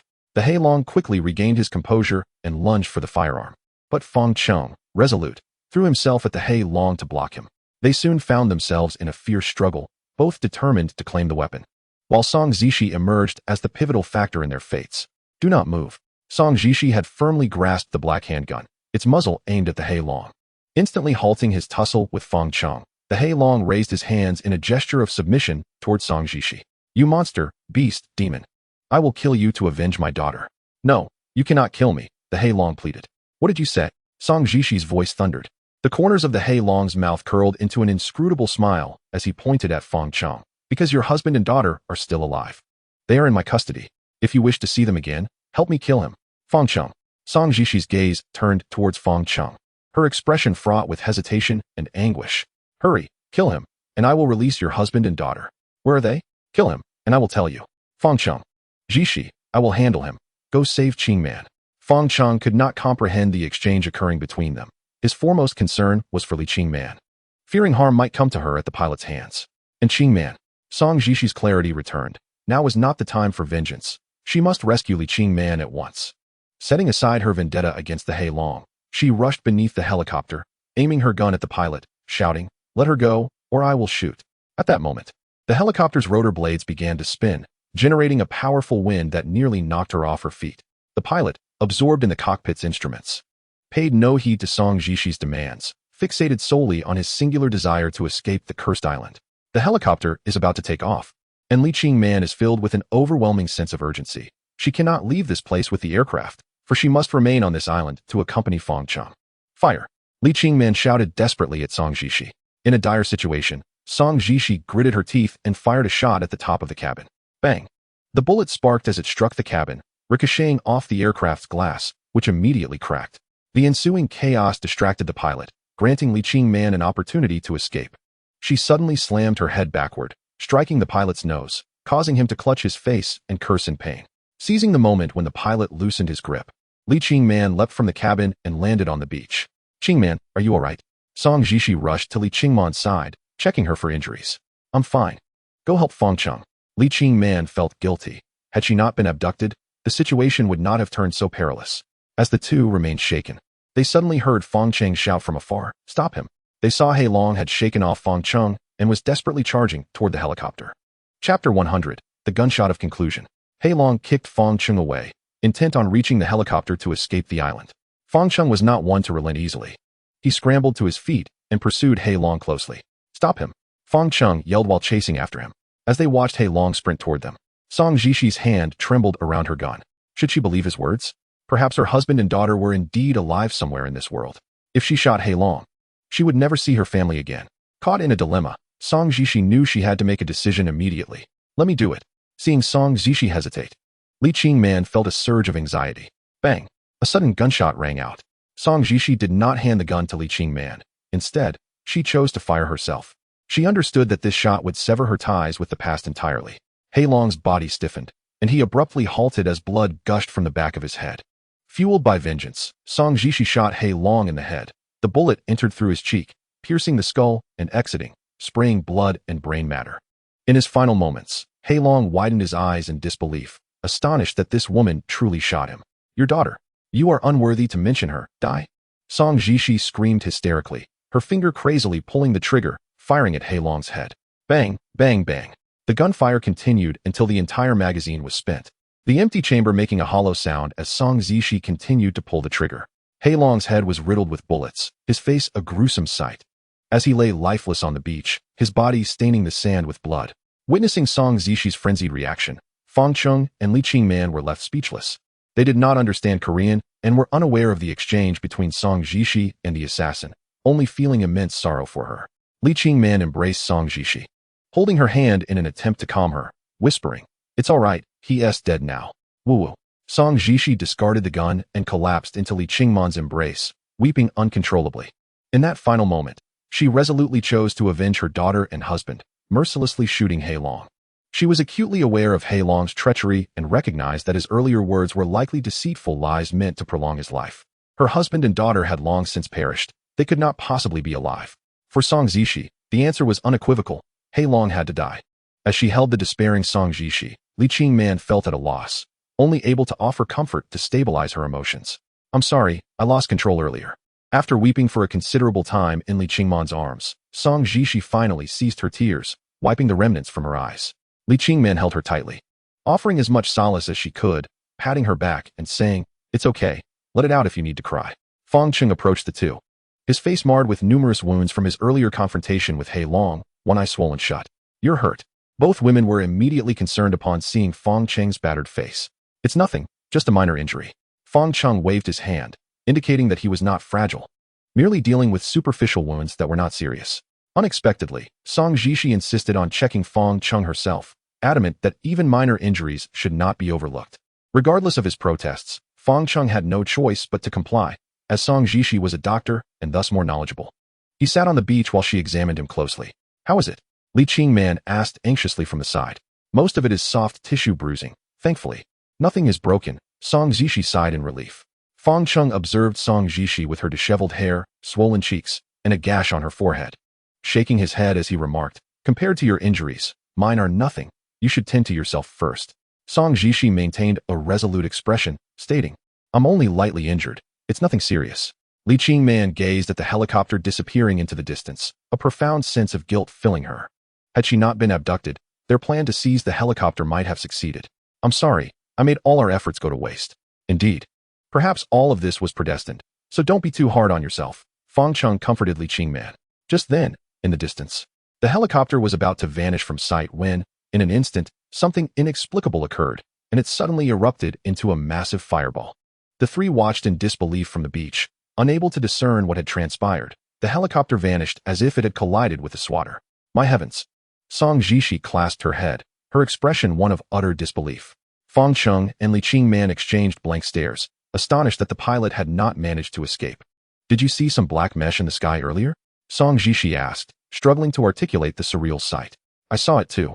It seemed like the helicopter struck something, and then a black area appeared in the sky, filled with intersecting lines." Li Qingman echoed her observations, initially doubting her vision until hearing Song Jishi corroborate her experience, confirming that what she saw was indeed real.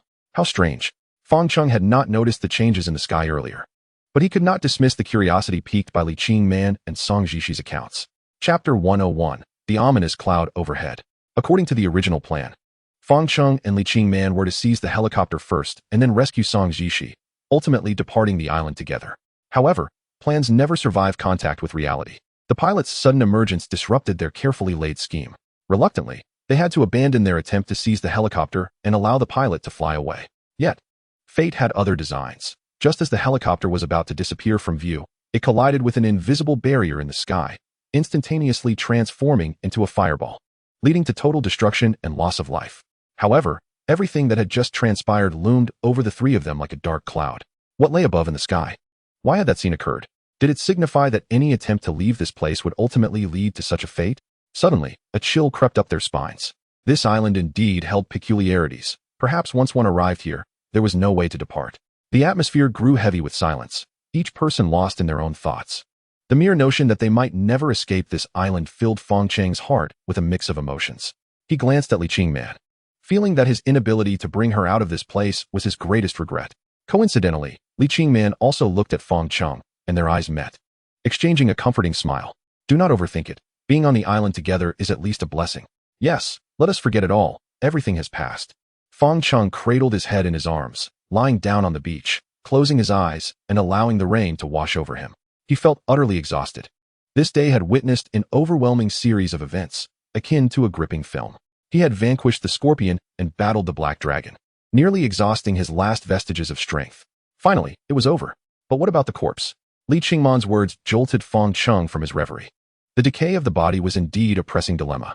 The black dragon's corpse on the beach was manageable, but the scorpion in the woods had to be dragged to the beach without delay. The sky was darkening.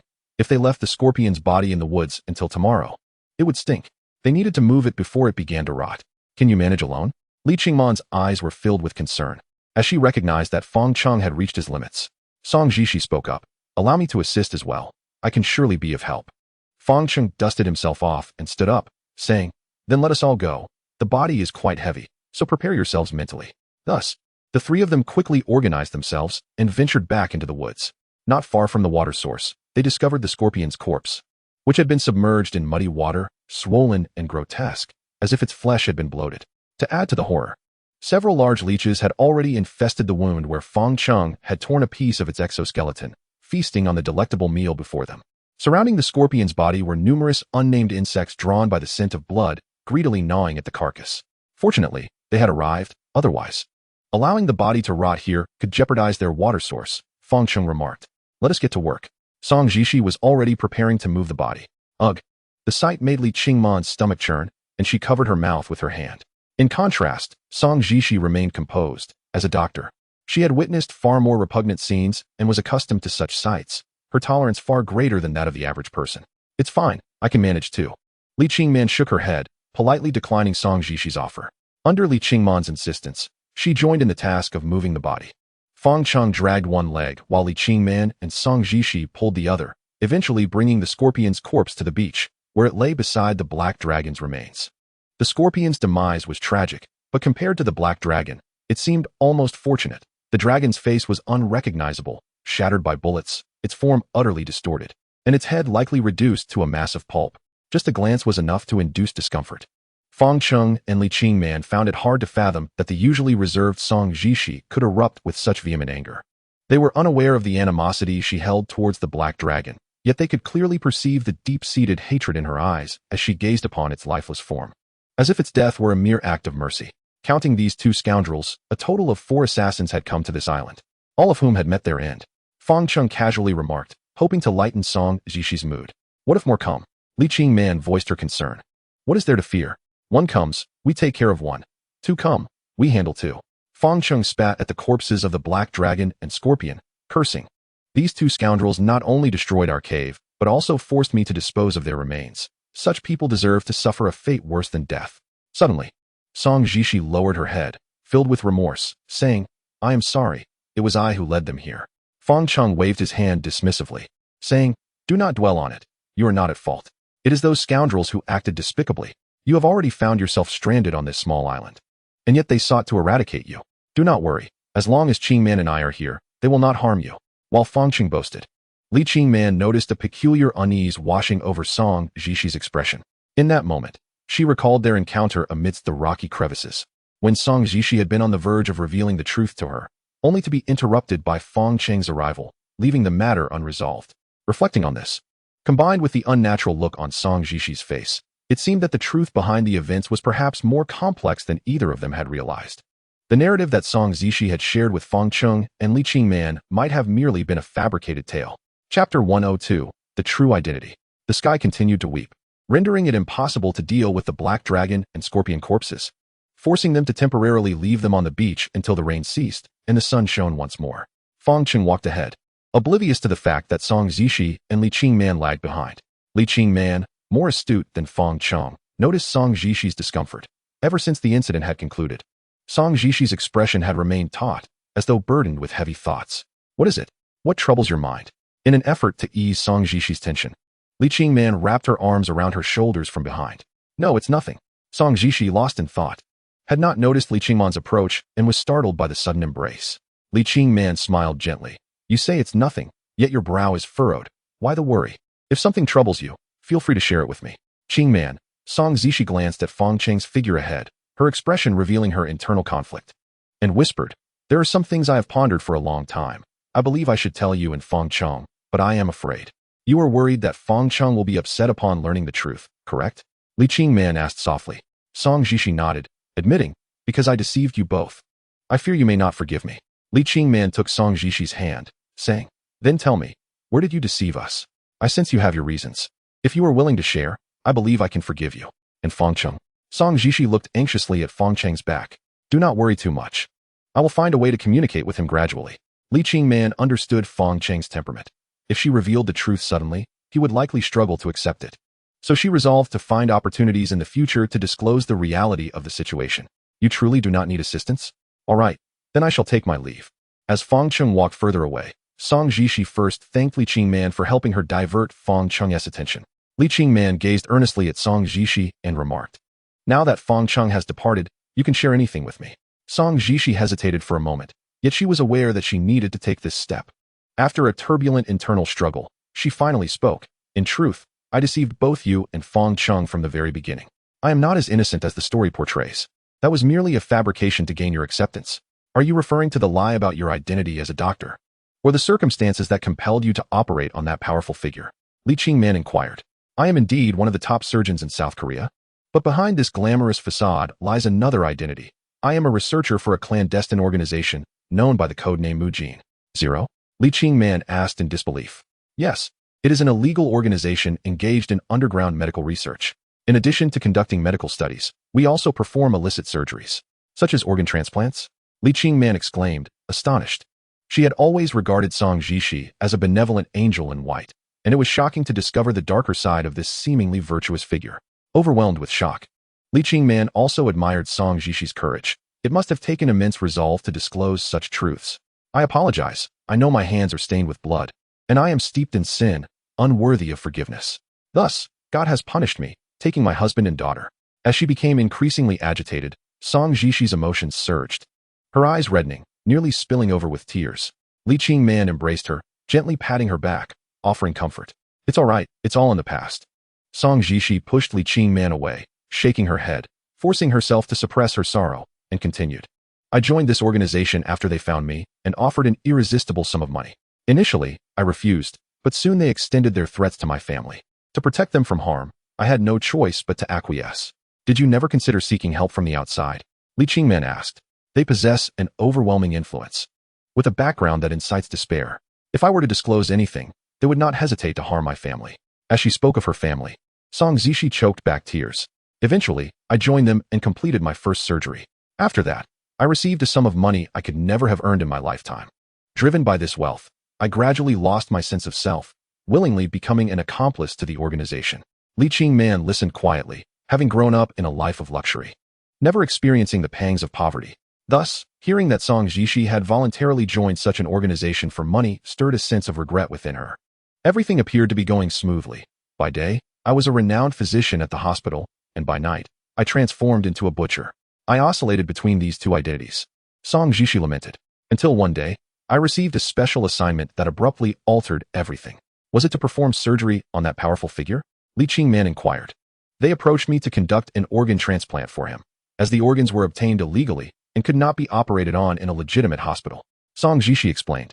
After joining the organization, my hands were already bloodied, so I did not refuse but rather accepted the task eagerly, as they promised me a fortune beyond my wildest dreams. Chapter 103, The Two-Faced Angel. As Song Jishi recounted her tale of descent, Li Qingman could not help but frown. She never imagined that the serene and graceful Song Jishi, who appeared to embody delicate femininity, could be a doctor cloaked in the garments of a demon, especially when hearing about the heinous acts she committed within the organization. Li Qingman found it unfathomable that such a woman could engage in deeds so vile. The organization ensnared her like a vast web, ensnaring her deeper with each passing moment. She became infatuated with the thrill, unwilling to extricate herself. Yet, a web must eventually be drawn tight, and when she finally recognized her predicament, she found herself ensconced within its grasp, a helpless prey with no means of escape. The surgery was deemed a success due to the compatibility of the kidney. The powerful figure did not exhibit severe rejection symptoms post-operation. So that boy, he died. Ching Man, I am truly sorry. I know I am unworthy of forgiveness. Let us set that aside for now and return to the previous matter, Li Ching Man said, rubbing her temples, overwhelmed by the harsh truth she had encountered. After the surgery, I believed everything was over, only to later learn of the powerful figure's identity. Song Jishi continued. Upon discovering who he was, a foreboding sense of dread loomed over me. I began contemplating escape, yearning to flee to another country, but when I prepared to leave, I realized my family had already been ensnared by the organization. They intend to eliminate you? Li Qingman questioned. Indeed, this was an irredeemable stain for the powerful figure, and so I was betrayed by the organization, becoming a pawn in this entire affair. Curiously, Li Qingman asked, who exactly is this powerful figure you speak of? Song Jishi whispered a name, and though it was uttered softly, it resonated like thunder in Li Qingman's ears. She could hardly fathom that the powerful figure bore such an identity, and in an instant, she comprehended why Song Jishi faced such peril. Some matters are destined to sink into oblivion. Feeling the encroaching danger, I too contemplated how to safeguard myself. One evening, I received a mission from the organization, instructing me to board a yacht the following day to perform a surgery on a foreign tycoon. At that moment, I sensed something was amiss. Perhaps my reckoning was imminent, and I was unwilling to be silenced. Therefore, I stealthily infiltrated the organization's laboratory that night, stealing their latest concoction. Li Qingman suddenly understood, gazing at Song Jishi in astonishment. So, the two assassins who appeared today are actually pursuing the stolen concoction? Song Jishi nodded in affirmation, confirming that she had indeed taken the substance. What exactly is this concoction? Li Qingman inquired. It is a serum that effectively inhibits cellular aging within the human body. Song Jishi elucidated. Inhibiting cellular aging? Li Qingman exclaimed, astonished. Isn't that akin to the traditional notion of a potion for eternal life? If cellular aging is suppressed, then a person's lifespan could be significantly extended. Song Jishi elaborated. The organization invested heavily in developing this serum, hoping it would yield wealth beyond measure upon its release. Unfortunately, I have stolen it. And where is the serum now? Li Qingman pressed. It is already within my body. In your body? Li Qingman gasped, covering her mouth. Song Jishi explained. Extracting the serum from the laboratory is exceedingly difficult, so, in desperation, I resorted to the most perilous method and injected it into myself. Even if I were to suffer an adverse reaction, I could not allow the organization to succeed in their plans. Li Qingman anxiously questioned, has this serum undergone clinical testing? Isn't it too dangerous to inject it into your body without prior trials? There were experiments conducted on white mice, demonstrating an ability to effectively slow their aging process by 80 to 90%. However, it has never been tested on humans. I am the first and the last subject to receive this serum, Song Jishi stated, knowing she was the principal developer of the serum. After injecting it into herself, she permanently deleted all the research data. Li Qingman covered her cheeks with her hands, overwhelmed by the sheer madness of the situation. Can you fathom that the person standing before her, Song Jishi, was a recipient of an anti-aging serum? Jishi, I am at a loss for words to express my current feelings. I apologize for concealing so much from you and Fang Cheng. Now, I have revealed everything. Song Jishi's eyes were filled with guilt, regret weighing heavily on her heart. It was I who led those assassins to the island. They will not let this matter rest. Indeed, it was wise not to disclose everything to Fang Cheng at once. Li Qingman pressed her forehead, realizing that revealing the entirety of the situation would likely send Fang Cheng into a furious rage. With a furrowed brow, Song Jishi asked, if Fang Cheng learns about all this, will I still be able to remain on the island? I do not know, replied Li Qingman. May I ask one favor of you? Please keep what I just shared confidential. Suddenly, Song Jishi knelt before Li Qingman. What are you doing? Li Qingman hurried to help her up. Song Jishi, head bowed, confessed, I know I do not deserve forgiveness, and I have no right to ask for anything. However, I truly do not wish to perish in this manner. I want to continue living on the island with you. Li Qingman gazed at Song Jishi with a complex mix of emotions, never expecting her to harbor such a poignant past. What could she do? They had lived together for so long, and it was evident from Song Jishi's demeanor that she was genuinely remorseful and desired a fresh start. Could she truly cast this person back into the abyss of despair? Li Qingman could not bring herself to do so. She had already come to regard Song Jishi as her dearest friend and could not abandon her. I promise you, I will not mention this to Fang Cheng for the time being. Chapter 104, a video on the phone. Upon returning to the cave, witnessing the chaos that unfolded, Fang Cheng could not suppress a string of expletives. Those two scoundrels deserved to perish. Yet, he knew they had to start over. The first order of business was to kindle a fire. Darkness would soon descend, and without light, the cave would be engulfed in shadows. Fang Cheng was no longer the novice he had been upon his arrival. Lighting a fire had become second nature. Selecting a suitably sized stick and a piece of wood for support, he did not even require a fire bow, opting instead to rub the wood directly. After approximately 3 minutes, the scent of smoke wafted through the air. Pouring the wood shavings into the prepared tinder, he cradled it in his hands and gently blew until flames flickered to life. With the fire ablaze, the cave illuminated and the damp, cold air dissipated, bringing a newfound comfort. "Damn it," Fang Cheng exclaimed, observing the flattened tin can on the ground. This can had been essential for boiling water and cooking. It was now rendered useless by those two miscreants. Scattered across the floor were not only the tin can but also the stone tools, woven mats, baskets containing coconuts, and the plastic bottles and buckets for water, all destroyed. The scene bore an uncanny resemblance to a village ravaged by invaders, and Fang Cheng trembled with rage. Regrettably, the black dragon and scorpion were dead. Otherwise, he would have relished the opportunity to crush their hands and shatter their skulls. To make matters worse, he now had the added burden of dealing with their cremation. Never mind, we can always start anew, he consoled himself with a wry smile, unable to think of anything else to say. Amid his boredom, Fang Cheng recalled another matter. Though the black dragon and scorpion were dead, they had left behind 2 guns, adding to the one he had previously acquired, giving him a total of 3 firearms. Unfortunately, they were all devoid of ammunition. A gun, even when empty, still exuded a sense of danger, and it was unwise to leave them carelessly unattended. The best course of action was to conceal these 3 firearms. Fang Cheng remembered a previous hiding spot and decided it would be the most secure place to stow them. As he moved aside the stones piled in the corner to place the guns inside, he stumbled upon a black phone. A frown creased Fang Cheng's brow as he recognized the phone's origin. It had been taken from an assassin who had charged onto the beach alongside a gun. Concerned that water might damage the device, he had refrained from turning it on and had later buried it with the gun. Holding the phone, he thought about how much time had passed and surmised that any moisture should have evaporated by now. He pressed the power button, curious to see if it still held a charge. After approximately 15 seconds, the dark screen flickered with a blue light. It turned on. The boot screen astonished Fang Cheng, who had merely hoped for a stroke of luck, never expecting it to actually power on. Having a phone meant the possibility of contacting the outside world, igniting a spark of hope that the 3 could escape the island. In that moment, Fang Cheng was nearly beside himself with excitement. However, upon reaching the home screen, he noticed the battery was nearly depleted, below 10%, and the signal displayed a glaring red cross.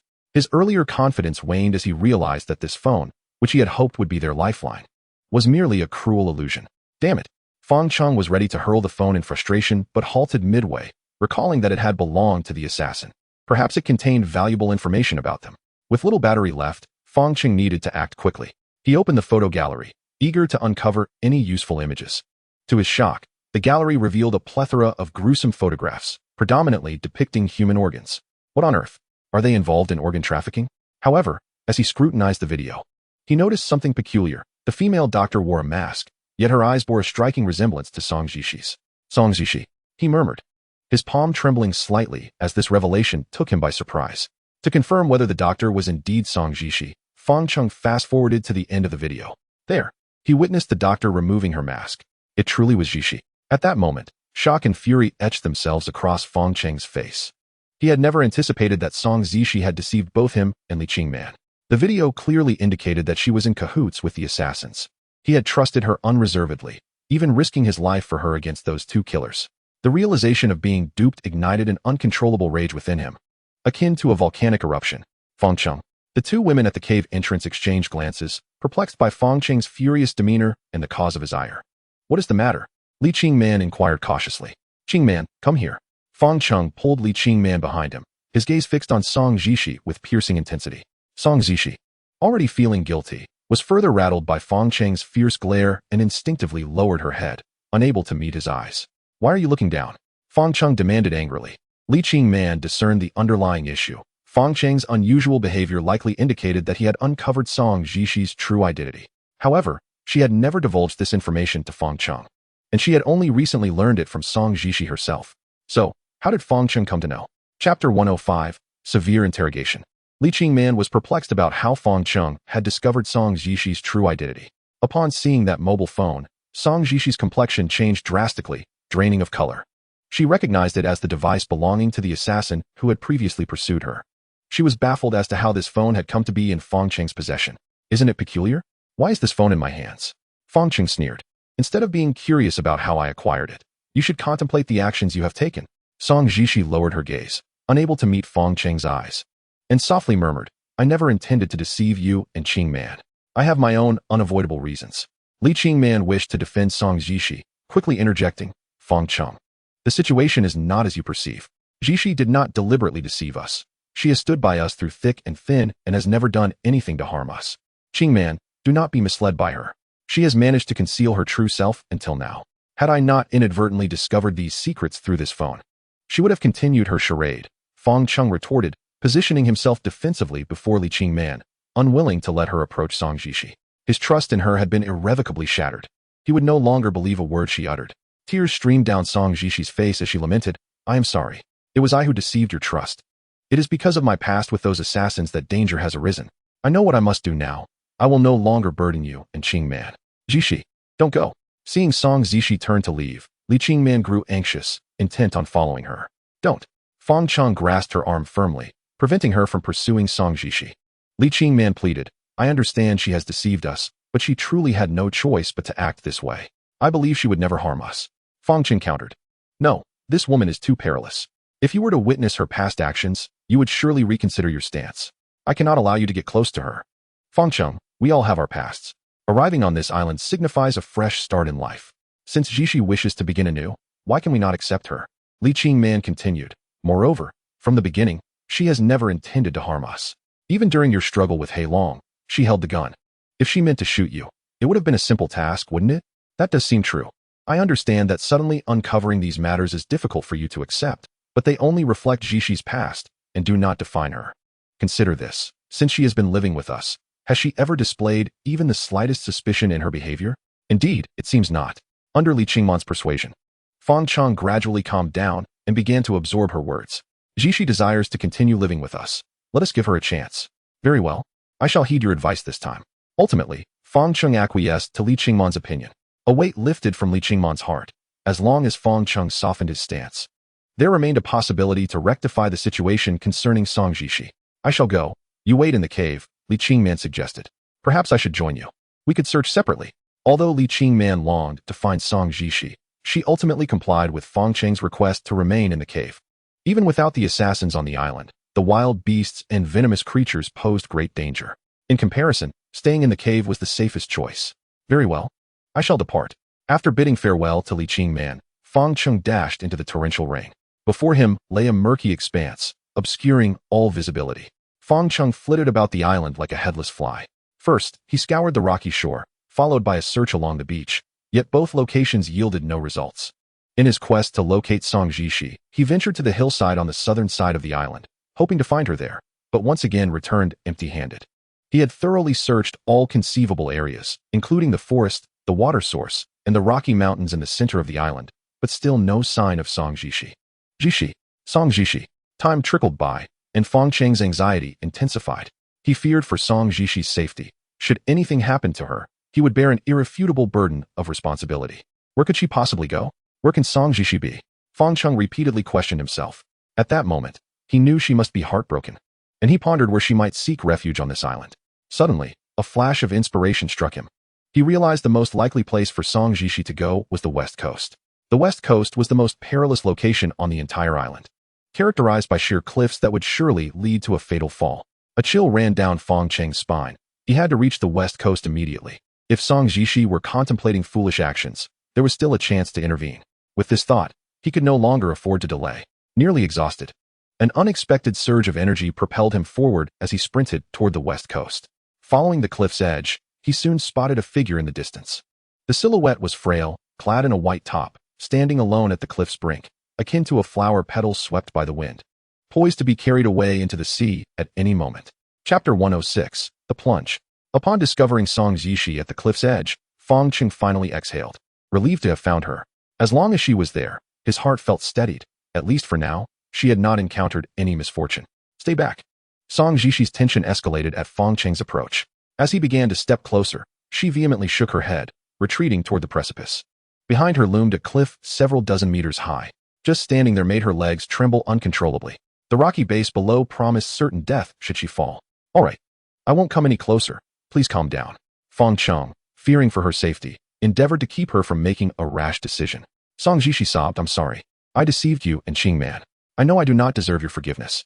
Let me die? Now is not the time for such talk. Come over here. Fang Cheng shouted. No, let me go. I am covered in blood, and I can never cleanse it away.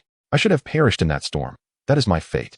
Despair consumed Song Jishi. Her husband and daughter were gone, and her enemies had met their demise. She could find no reason to continue living and longed to end her wretched existence. Do not speak foolishness. Your presence here signifies that fate has granted you a second chance. There is no hurdle too great to overcome. Give me your hand, and we shall live together. Fang Cheng sensed something was amiss. Song Jishi's eyes were devoid of light, indicating her desire for death. She shook her head, offering Fang Cheng a parting smile, whispering, farewell, before slowly leaning backward off the cliff. No. As Song Jishi's body began to plummet, Fang Cheng instinctively lunged forward, gripping her wrist tightly. Fortunately, he had sensed the imminent danger and prepared himself. Otherwise, Song Jishi would have indeed fallen. Clinging to the edge of the cliff, Fang Cheng desperately pulled Song Jishi back. Shouting in anger, Song Jishi, what are you doing? Why engage in foolish acts, believing that such behavior exudes nonchalance? Do you think that death will bring an end to all troubles? Let go, please, release me. Song Jishi frantically shook her head, her other hand desperately attempting to pry open Fang Cheng's grasp. I will not let you perish. He insisted. Please, let me go. I no longer wish to live. Song Jishi cried out, overwhelmed with anguish. Silence. Can you cease your weeping? You are exceedingly heavy. Fang Cheng's face flushed crimson as he stifled a scream of sheer frustration. Having exhausted his strength throughout the day without any sustenance, holding on to Song Jishi to prevent her from plummeting over the cliff became an immense physical trial for him. Observing Song Jishi's earnest demeanor, Fang Cheng couldn't help but chuckle. Indeed, a woman's weight is a lifelong adversary, and even in such dire circumstances, a mere remark about being heavy would prompt her to engage in a lengthy debate. Can you not just focus on climbing? If you're not heavy, then hurry up and ascend. I can barely hold on. You ascend, I will follow. Fang Cheng's teasing remarks suddenly lightened the atmosphere, gradually restoring Song Jishi's shattered composure. Often, individuals contemplating self-harm do so in a moment of despair, and it is precisely during these moments that a timely word of encouragement could save countless innocent lives. Fang Cheng's seemingly trivial complaint brought a rare warmth to Song Jishi. Keep going, we are almost there. Yes. With Fang Cheng's aid, Song Jishi pressed against the cliffside, striving to climb higher. The stones upon the cliff, worn by the relentless waves and weathering, had become precariously loose. Each step she took sent small fragments tumbling down, producing a cacophony of sounds. Just as she was about to ascend the final half-step, the stone beneath her foot suddenly gave way, causing her to lose her balance and tumble downward along with the rock. Help! Hold on to me. Do not let go. Fang Cheng's heart plummeted into despair, convinced that this was the end. However, after falling approximately 2 meters, they did not continue descending, but landed upon a protruding rock. The agony radiating from Fang Cheng's back nearly rendered him unconscious. Just when he thought it was over, he realized this was merely the beginning. They had merely collided with the stone before rolling down the steep slope of the cliff. In the chaos, Fang Cheng, concerned for Song Jishi's safety, held her tightly. They rolled for what felt like an eternity before finally coming to a halt. Fang Cheng felt as though the world was spinning, his stomach churning violently. Had he consumed anything that day, he might have been on the verge of vomiting. Aside from the dizziness, he had endured numerous impacts against the stones, his body marred with bruises from the smaller rocks. Fortunately, luck was on his side, as they were merely minor stones. Had they encountered sharper ones, he would have been grievously injured. Song Jishi, cradled in Fang Cheng's embrace, had sustained minimal harm compared to him. Observing Fang Cheng lying on the ground, she felt a mix of worry and gratitude. Are you all right? I am fine. Merely a half-life lost, he quipped lightly. Overwhelmed with emotion, Song Jishi suddenly embraced Fang Cheng, tears streaming down her face as she murmured, It is all my fault. I have brought you down with me. Being tightly held by her, Fang Cheng felt a wave of awkwardness, attempting to push her away but discovering that his limbs had lost sensation, rendering him immobile. Is this paralysis? Chapter 107, A False Alarm. With his limbs devoid of feeling, Fang Cheng's immediate reaction was to fear he had become paralyzed. In that moment, a wave of despair washed over him. Where could he seek justice for this? Who would have anticipated such an outcome?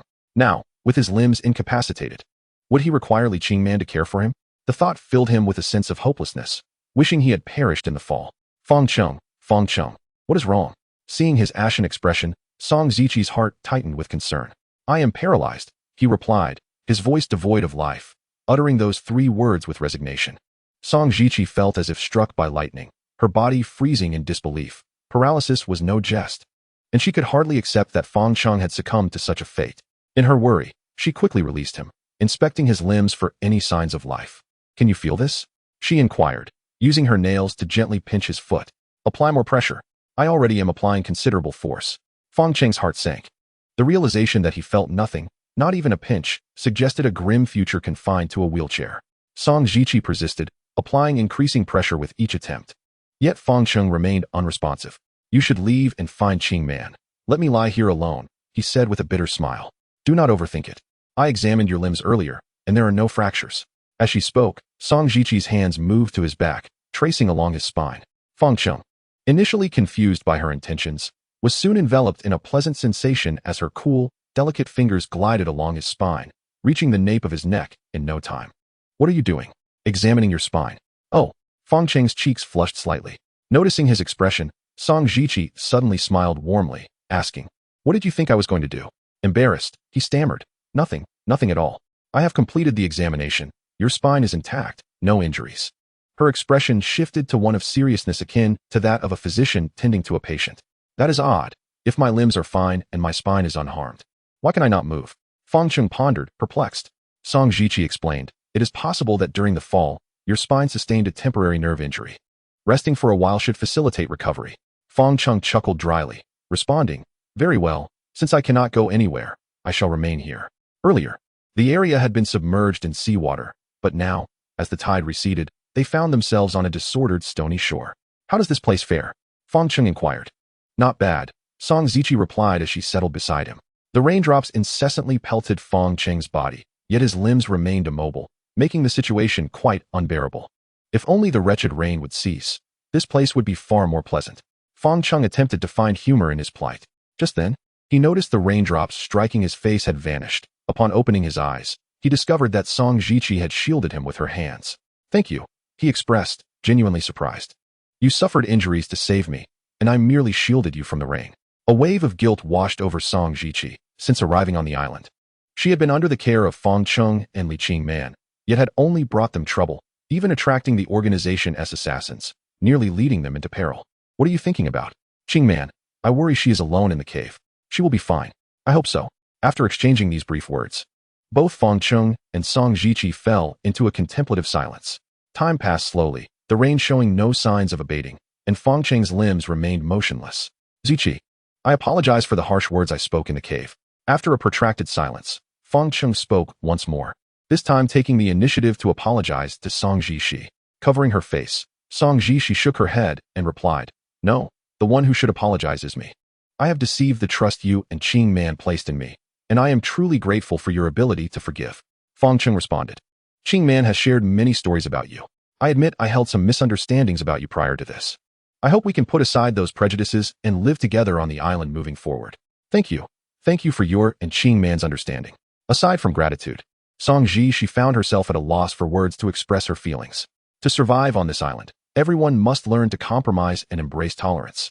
For an individual's strength is woefully inadequate to conquer this land. Such is the reality.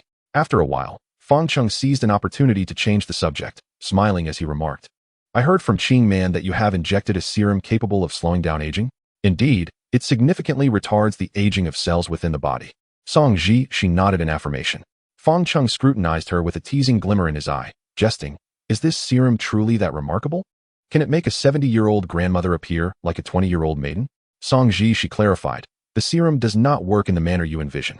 To be precise, it does not reverse aging, it merely prolongs the aging process. So, does that mean when Qingman and I grow old, you will still look like you do now? Perhaps, she replied. Then wouldn't that make you an old witch? Fang Cheng playfully provoked her. How rude.